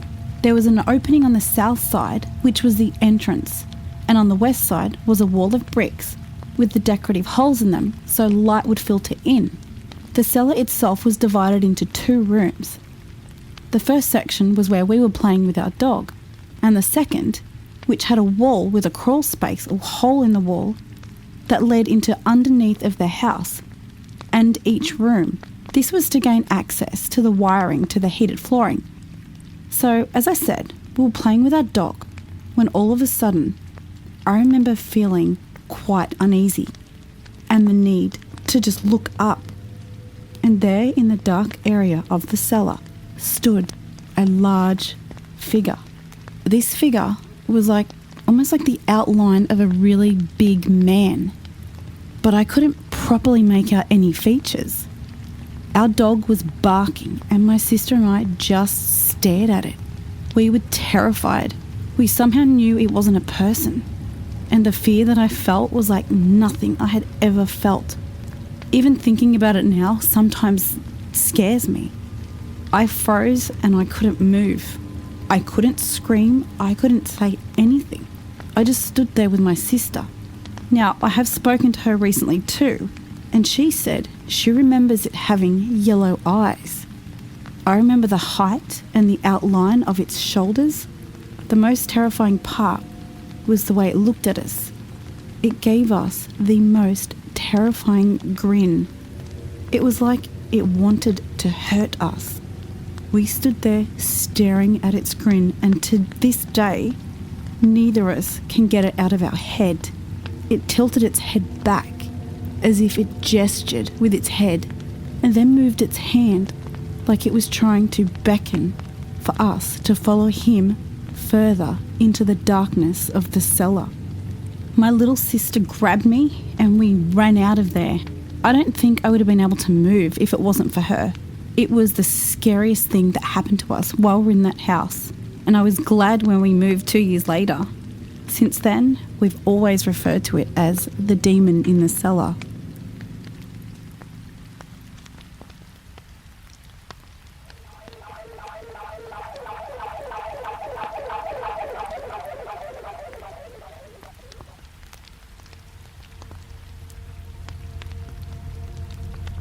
The real estate agent had made it a point to tell me that a man had been murdered in the house.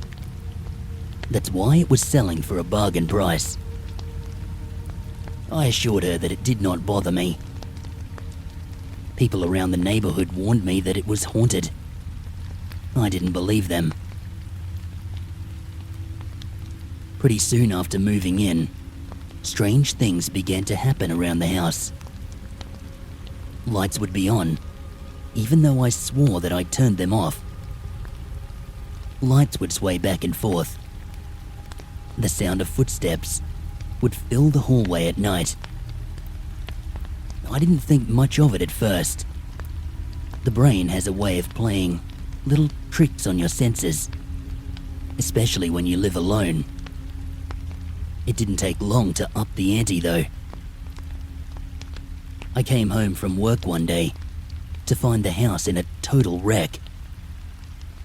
Furniture had been tipped over. Clothes were thrown everywhere. The ceiling fan had even crashed onto the floor. Nothing was stolen, and the police found no sign of forced entry. Blood started trickling down the walls, and there was a constant stench of death. I had a priest bless the place, even though I'm not Catholic, but it didn't help at all. Then, one night, while trying to sleep, I heard screaming. I jumped out of bed and began looking for the source of the awful noise. Searching all over the house, I finally ended up in the bathroom, and I realized the screams were coming from inside the mirror. Enough, I cried out. Who are you, and what do you want? Don't you recognize me? The mirror seemed to say. The reason you got the house so cheap. My reflection suddenly warped and shifted until it was not me anymore. I gasped because I did indeed recognize the face that was staring back at me. The previous owner of the house. The man I killed. You owe me another great debt, the figure croaked, reaching through the mirror and grabbing me by the throat. And I'm going to collect it.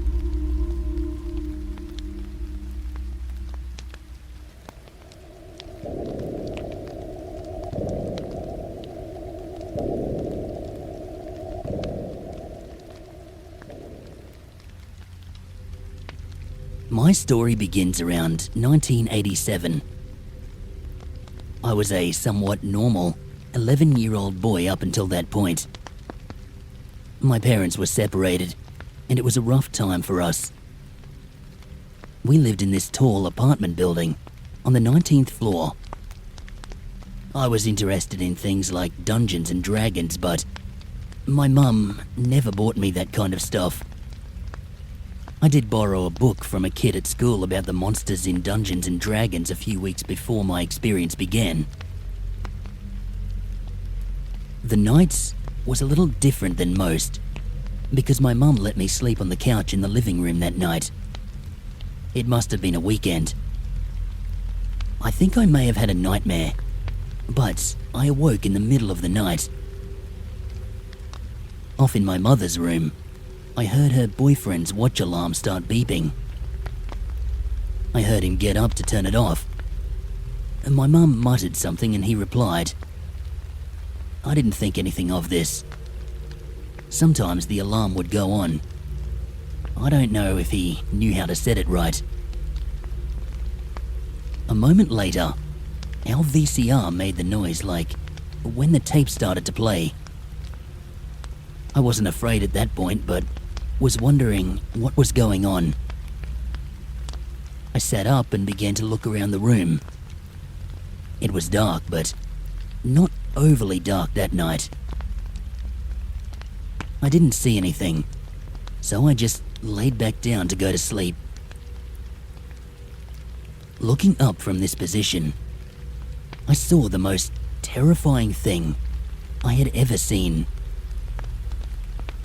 It was sitting atop a candlestick decoration on the wall above me. My guess, it was 3 to 4 feet tall and 1 foot wide, with a normal shaped body of a person. Its body was pitch black and the eyes were white. I was terrified when I saw this, and I tried to get up and run away, but I was frozen. After struggling to move, I tried to call out, but what came out were not words, but mumbo-jumbo. The thing sat there, amused, laughing at me. I could see it had a mouth when it laughed, but I couldn't see much else for features. Just a deep, dark black. Frightened and unable to do anything, I did the only thing I could. I closed my eyes, and I did not open them again until morning. I told my mum and her boyfriend what happened, but of course they didn't believe me.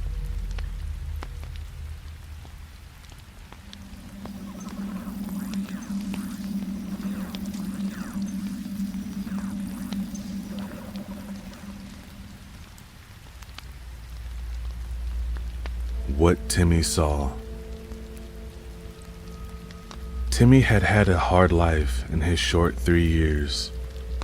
His father was a cruel man who blamed the world for his problems and took out his anger on those around him.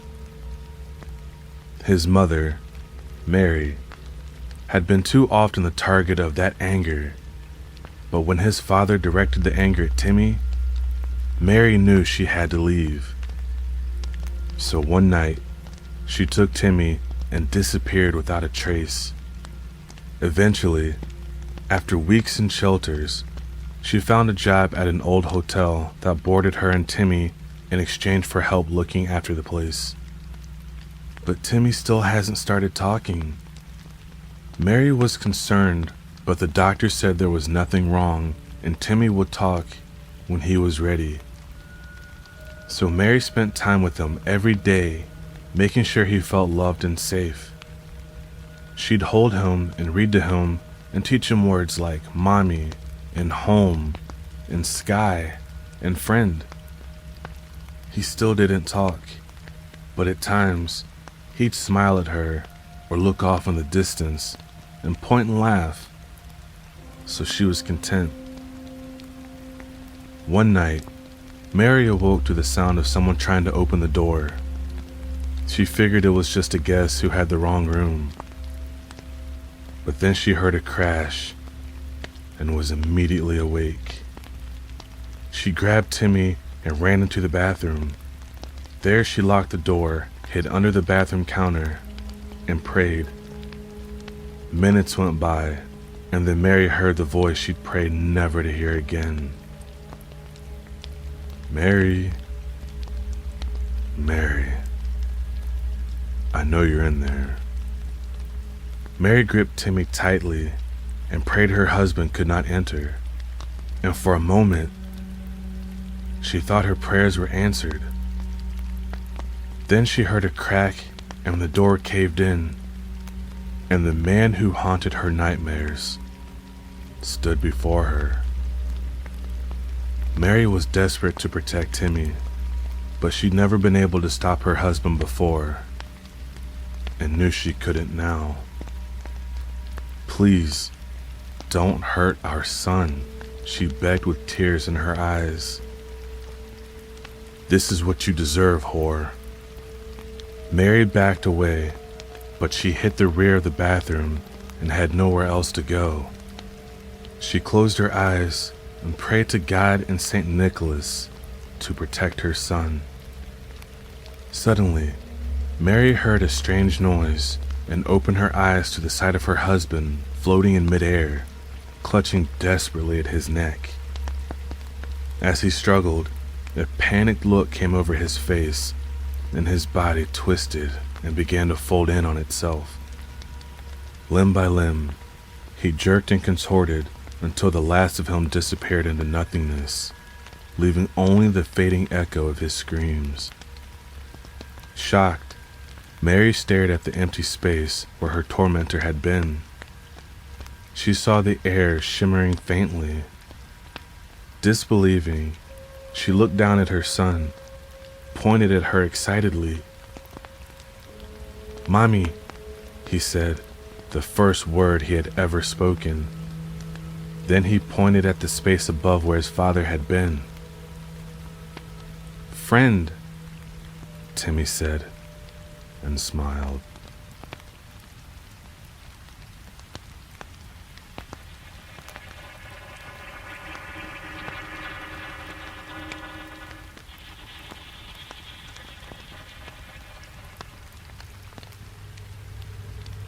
His fever would not subside, I thought, struggling as a surge of panic welled in my chest. Matthew had always been a sickly child, but this time was different.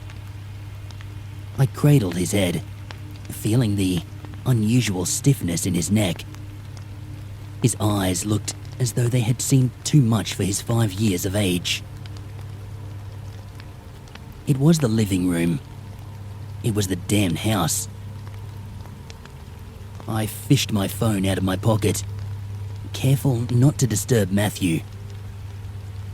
11:45 p.m. My wife should have been home by now. A part of me resented her for making us go through this ordeal. I quelled that thought.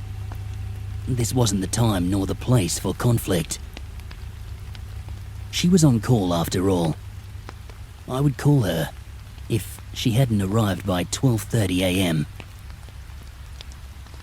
My wife, a government doctor, was given an assignment to a rural town in the heartland of Perak, Malaysia. Her assignment was only for 1 month, and all lodging and expenses had been taken care of by the government. We had arrived a week prior to an old but respectable colonial bungalow built in the 1800s. A nurse's quarters sat directly opposite of the bungalow. On the day of arrival, I remarked with amusement to my wife that Matthew and I would lodge with the nurses if she hadn't come home for the night, because the house would have been too big for just Matthew and I. And not to mention, that house was a little bit creepy, especially at night. There were long corridors right beside the living room. Corridors that would melt into the darkness when night came. Not to mention that antique rocking chair.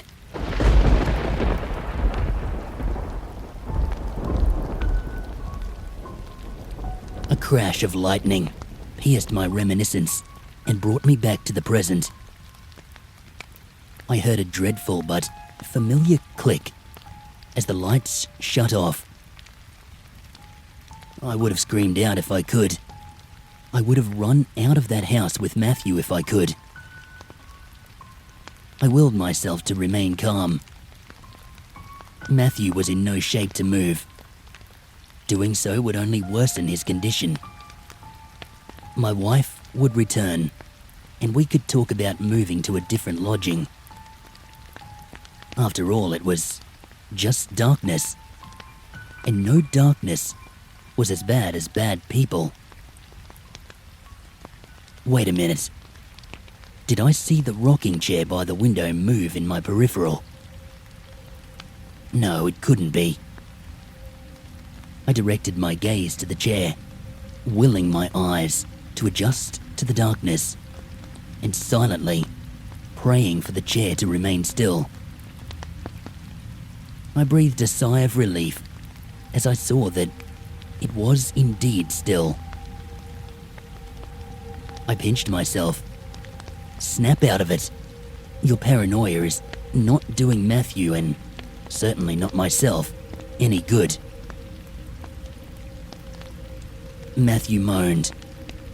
I began rocking my body back and forth, hoping that the lull might put him into a restful sleep. Almost immediately, the hairs on my hand began to stand, and I began feeling an overwhelming sensation of dread. I instinctively shut my eyes, unwilling to come to terms with what may be lingering in the room. Supernatural or not, I did not want to know.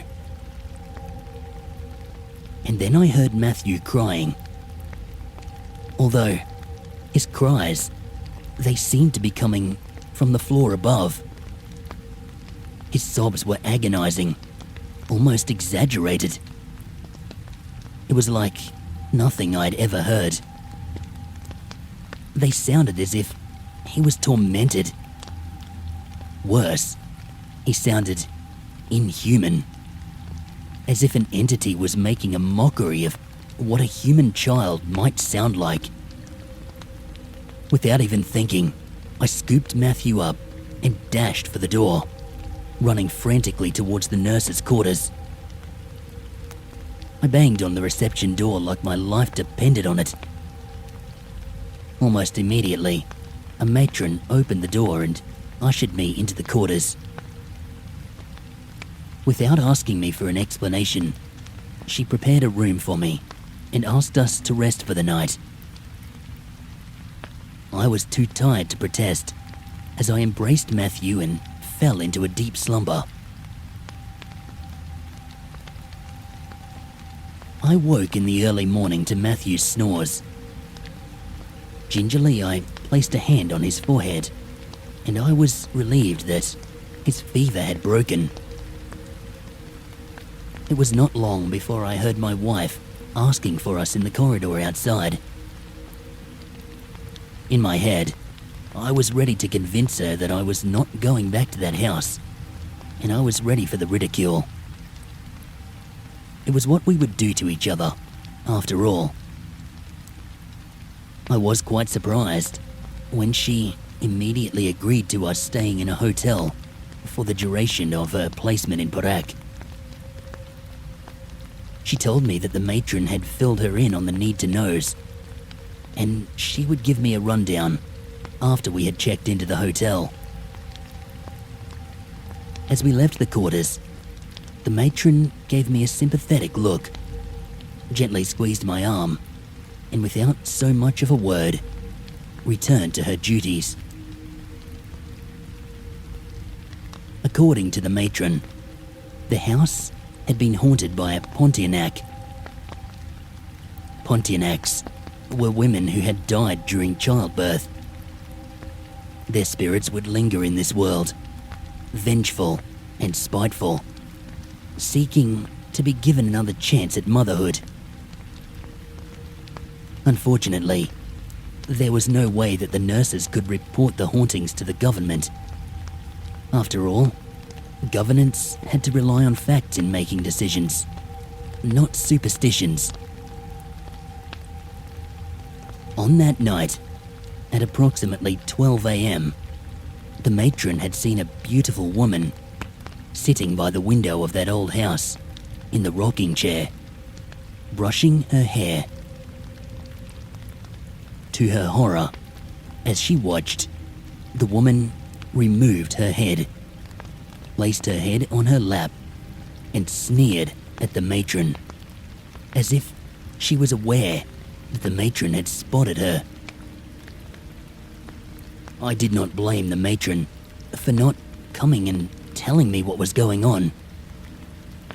After all, the matron had not known that I was in the house with Matthew, because the lights were off.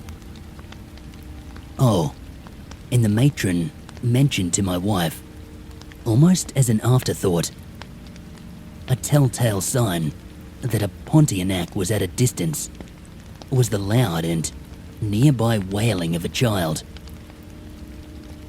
But if you would hear a child crying at a distance, say, upstairs, that would mean the Pontianak was right beside you.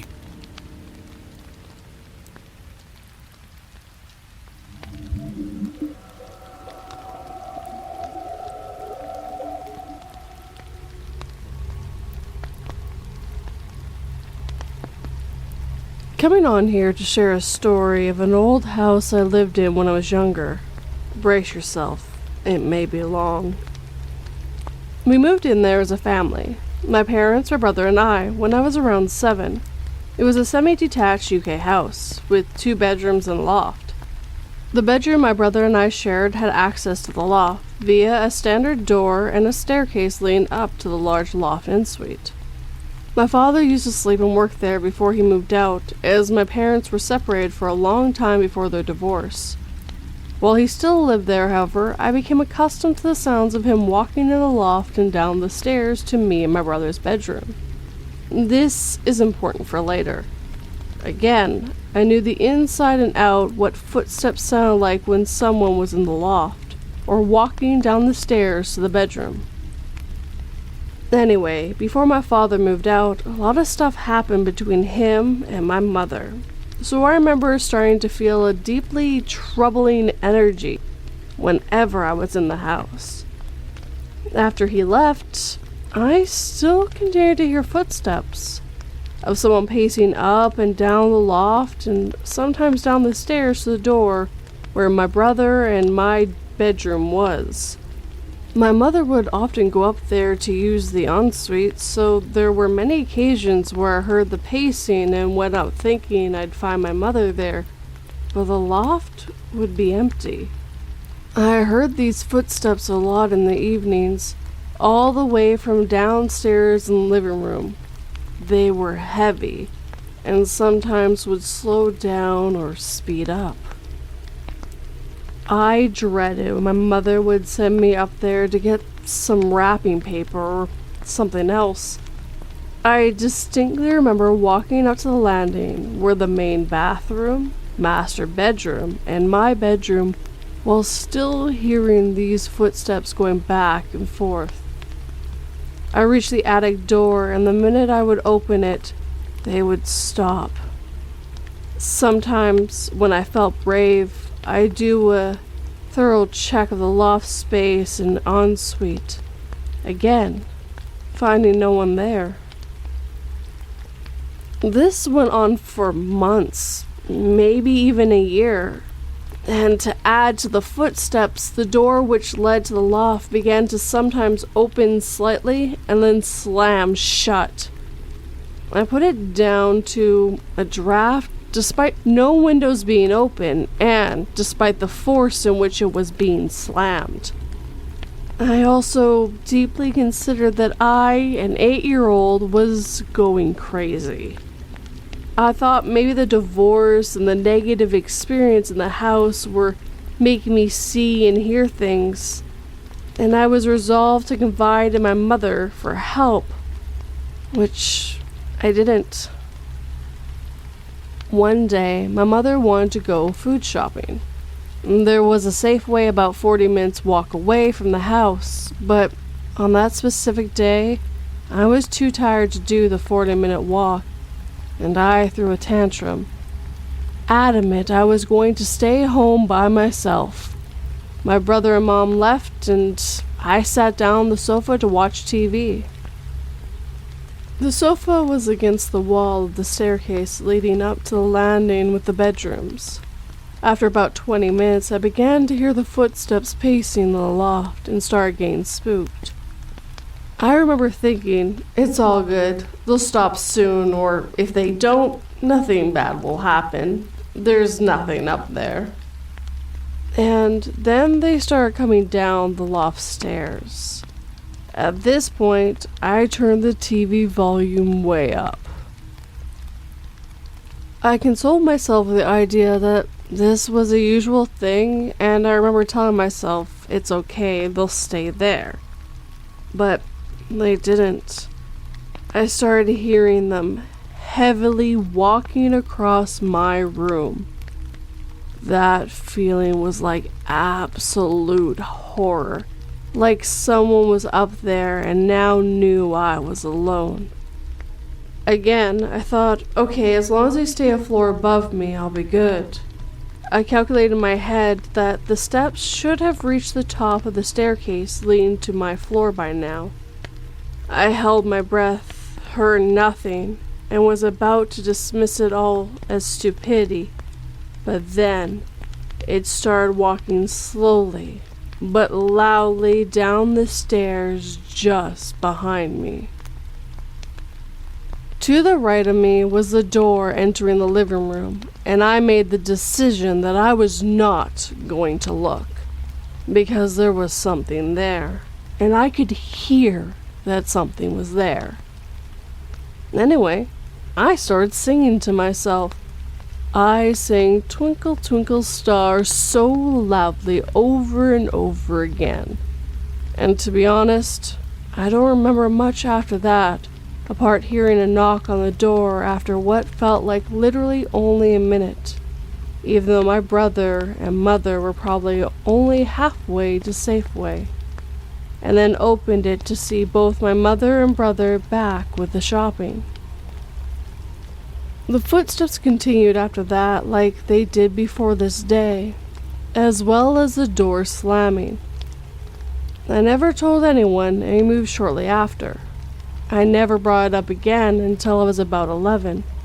By then, I had chalked these events down to my life at that house having a negative effect on my mental health. So my brother and I had gone to dinner with my dad at a Pizza Express, and he must have been talking about spooky things. I thought, oh, why not tell them what I experienced in that house? I told the story in a brief way with not much detail. I looked up to see my brother literally go pale. All he said was, "I heard them too." And he went on to describe the sound, the speed, the heaviness of the footsteps, the change of direction, the doors slamming, all of it. My father suggested it was a neighbor due to the house being semi-detached. But even as an 8-year-old, I was thorough. I made sure I could defend it. I often heard neighbors running or going up and down the stairs. And that wasn't it.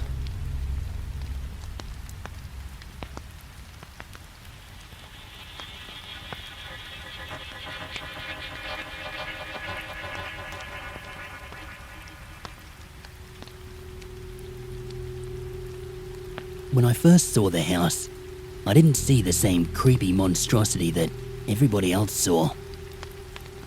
It needed new paint and cleaner carpets, and the wallpaper that hadn't quite peeled itself off would have to be scraped away. But it was the only place I could afford without having to move hours away. My friends told me how lucky I was, but my parents insisted there had to be something wrong. I laughed and said I'd buy a literal haunted house at that price. I moved in, armed with tins of paint and bottles of bleach. I scrubbed every inch of the place so hard that 2 sets of rubber gloves split and the fumes made me dizzy.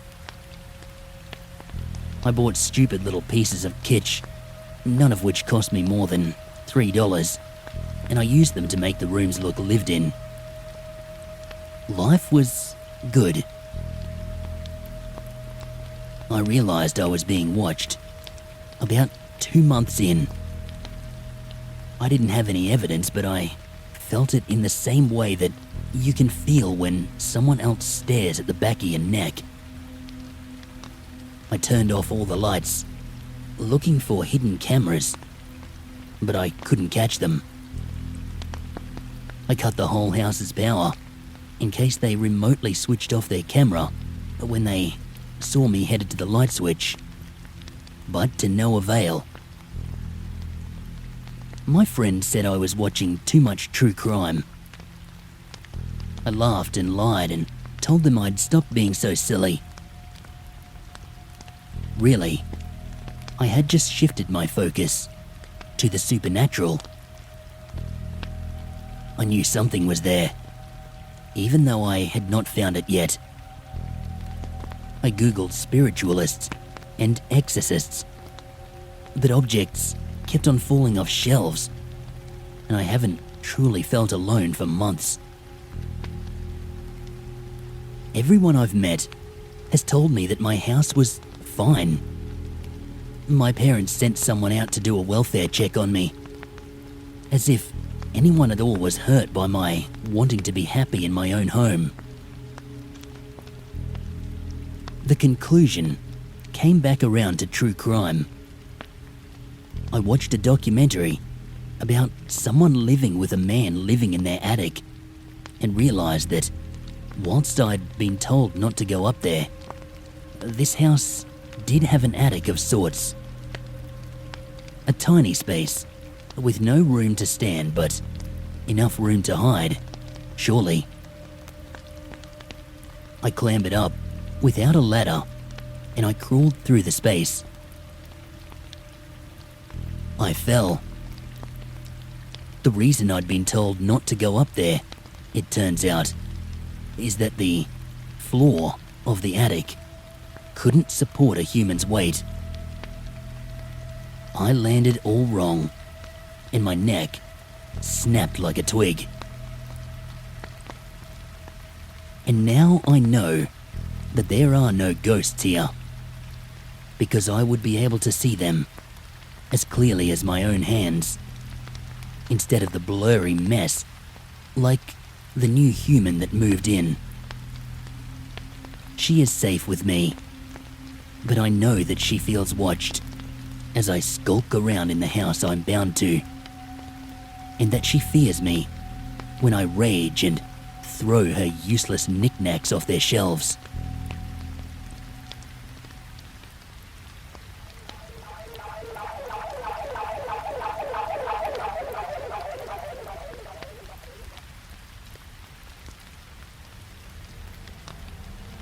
I grew up in the 90s in Minnesota. My parents divorced when I was 8, and we spent every other weekend at my dad's haunted house in East Bethel. This house had every type of ghost you could think of. A shadow man in a trench coat and brimmed hat, another separate shadow figure that danced down the hallway, a man dressed to go fishing, a doppelganger of my father, 2 giggling little girl ghosts, and many other unseen entities. The dishwasher, radios and lights would turn themselves on and off randomly. Loud banging would be heard on walls and doors. Door handles would jiggle and turn on their own. Feelings of being touched or caressed in the shower were reported. My father also had an incident where he felt someone crawl into bed with him in the middle of the night when he was the only one home. My uncle reported hearing 2 little girls giggling and singing in the basement one night while sleeping downstairs. Upon awakening the next morning, he discovered there were no kids in the house that night. Also, there was a salamander plague one night. The entire yard was covered in slimy, slithering salamanders. It only ever happened once. Not positive if that is paranormal, but it's certainly strange. One sunny Saturday morning while visiting my dad, my brother and I were up early watching cartoons. I was 8 years old and my brother was 3. As we sat on the couch, we heard 3 knocking sounds on the wall 5 to 6 feet behind us. Knock, knock, knock. Our heads quickly snapped back to look at the wall where the sound was coming from, but we saw nothing. My brother and I quickly turned to look at each other with frightened eyes. I, being the older sister, tried to be brave. I told him it was nothing. As we turned our attention back to the cartoons, my little 8-year-old brain is spinning. What if the banging noise we just heard wasn't just the pipes, as I had been told so many times? What if it was a ghost? I hate when the ghosts come around. Why isn't my dad around whenever this happens? All these thoughts swirl in my head as we hear it again. Knock, knock, knock. This time it is coming from somewhere in the kitchen to our left. It's not as loud as the first time, and the sound is different. Like someone is knocking on the kitchen counter this time instead of the wall. We quickly strain our necks to peek inside the kitchen with lightning speed, to catch whomever or whatever is making that noise. Again, there is nothing there. I take a deep breath. Once again I pretended to be brave and tell my brother, it's nothing, just ignore it. My heart is thumping in my chest, and there are butterflies in my tummy as the familiar anxiety grows worse with each passing second. I tuck myself up on the couch in a ball, not wanting my legs to dangle off the edge. I no longer feel safe. Nothing is to be trusted. Knock, knock, knock. This time the sound is coming from the dining room. I can tell the noise is coming from the wooden dining table this time. I can see the entire table from where I'm sitting with ease, and there is nothing on the table that should be making that noise. No one except me and my brother are awake. There is no one in the dining room. There's no logical reason for this knocking noise that is moving around us. Just then I realize the knocking sounds have been moving in a big circle around us. If this invisible entity is to move any closer to us, the next logical place for it to be would be in the living room, where me and my brother are currently sitting. No sooner than that thought crossed my mind, it happened again. Knock, knock, knock. This time, the noise was coming from the coffee table, sitting less than 1 foot away from us. I instantly flip over the back of my couch in a reverse somersault-like motion and run at superhuman speed to my father's bedroom. In my panic, I completely left my little 3-year-old brother behind to fend for himself. Luckily, he wasn't too far behind. We sneak into our father's room and quietly lay on the floor. Our dad would have been super pissed if we woke him up early on a Saturday morning, even for a ghost. In our commotion, we wake up our 6-year-old sister, who is sleeping on our dad's floor.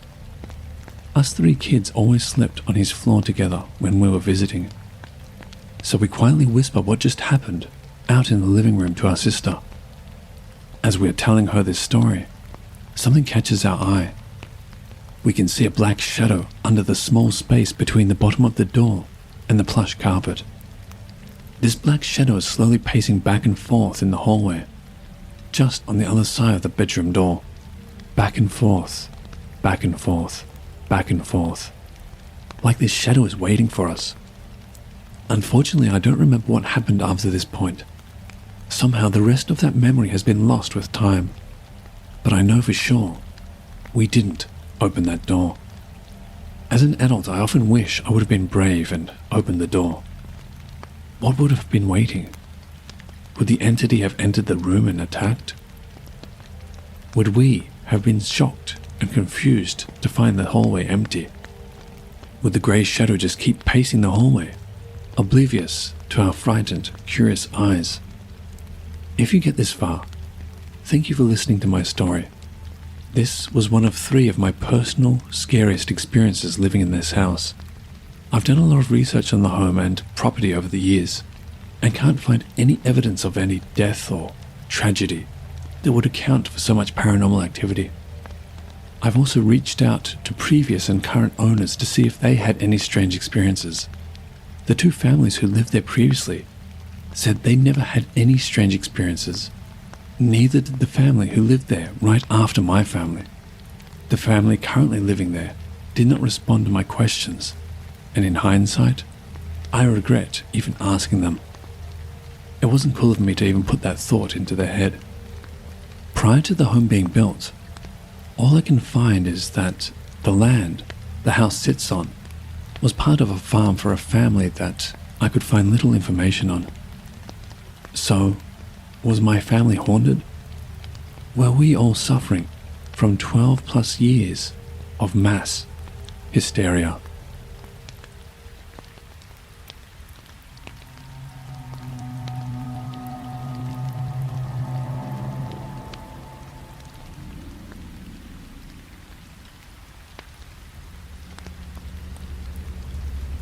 My friends wanted to break into this haunted house at the edge of town. It's been abandoned for years. Rumor has it, some woman lost her life in there once, and now she haunts the place. People say even just walking through the door is a death sentence. I didn't want to go. My friends laughed and laughed. I can't believe you're such a scaredy cat. So we went. They shrieked at every bump and creak as we walked up the stairs. They pointed and whispered about every shadow in the dark rooms. They claimed that the sound of the wind whistling through the cracks in the walls were actually ghostly whispers. As we left, my friends laughed at me. "Were you scared? It wasn't that bad," they said. I didn't say anything. Instead, I went back home. I nudged the door open a crack, and I peered inside my own dark foyer. I took a deep breath and walked inside. Instantly, a plate whizzed past my face.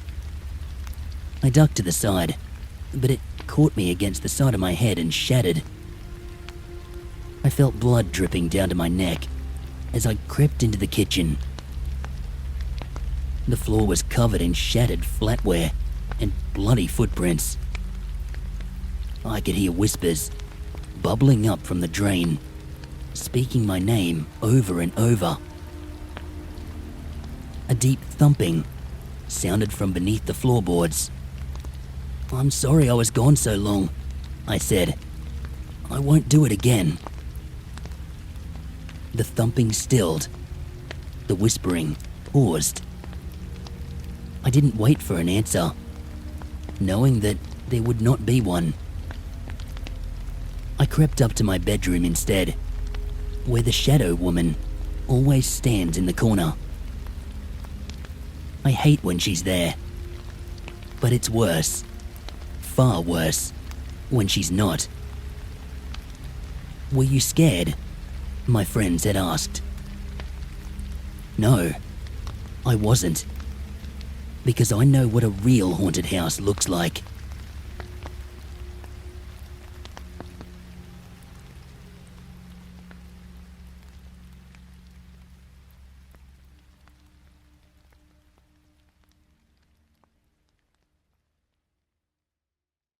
Greetings once again, my fellow wanderers. That officially wraps up our 500th video. I hope you enjoyed the stories tonight, as much as we all enjoyed reading to you. I want to once again thank my friends, Papa Scare, J Nightmares, Miss Creepy Tales, Lady Spookaria, Spencer Dillahay of Don't Fall Asleep, Ponch Monster Studios, The Sandman, and 242. Thanks so much, guys, for coming together at such short notice to help me celebrate this milestone. And here's to many more collabs in future. And thank you once again to all of you. Your support over these 3 years truly does mean the world to me. Whether you're the kind of viewer who frequents the comment section or you're just silently listening at bedtime every night, thank you. There's no way I would still be here doing this 500 videos later were it not for each and every one of you. So I'll sign it off on that note. Thank you all for celebrating with me. It's been a hell of a ride so far. And guys, stay tuned. I'll see you all back here again at 1000. Much love, Creepy Oz. Good night.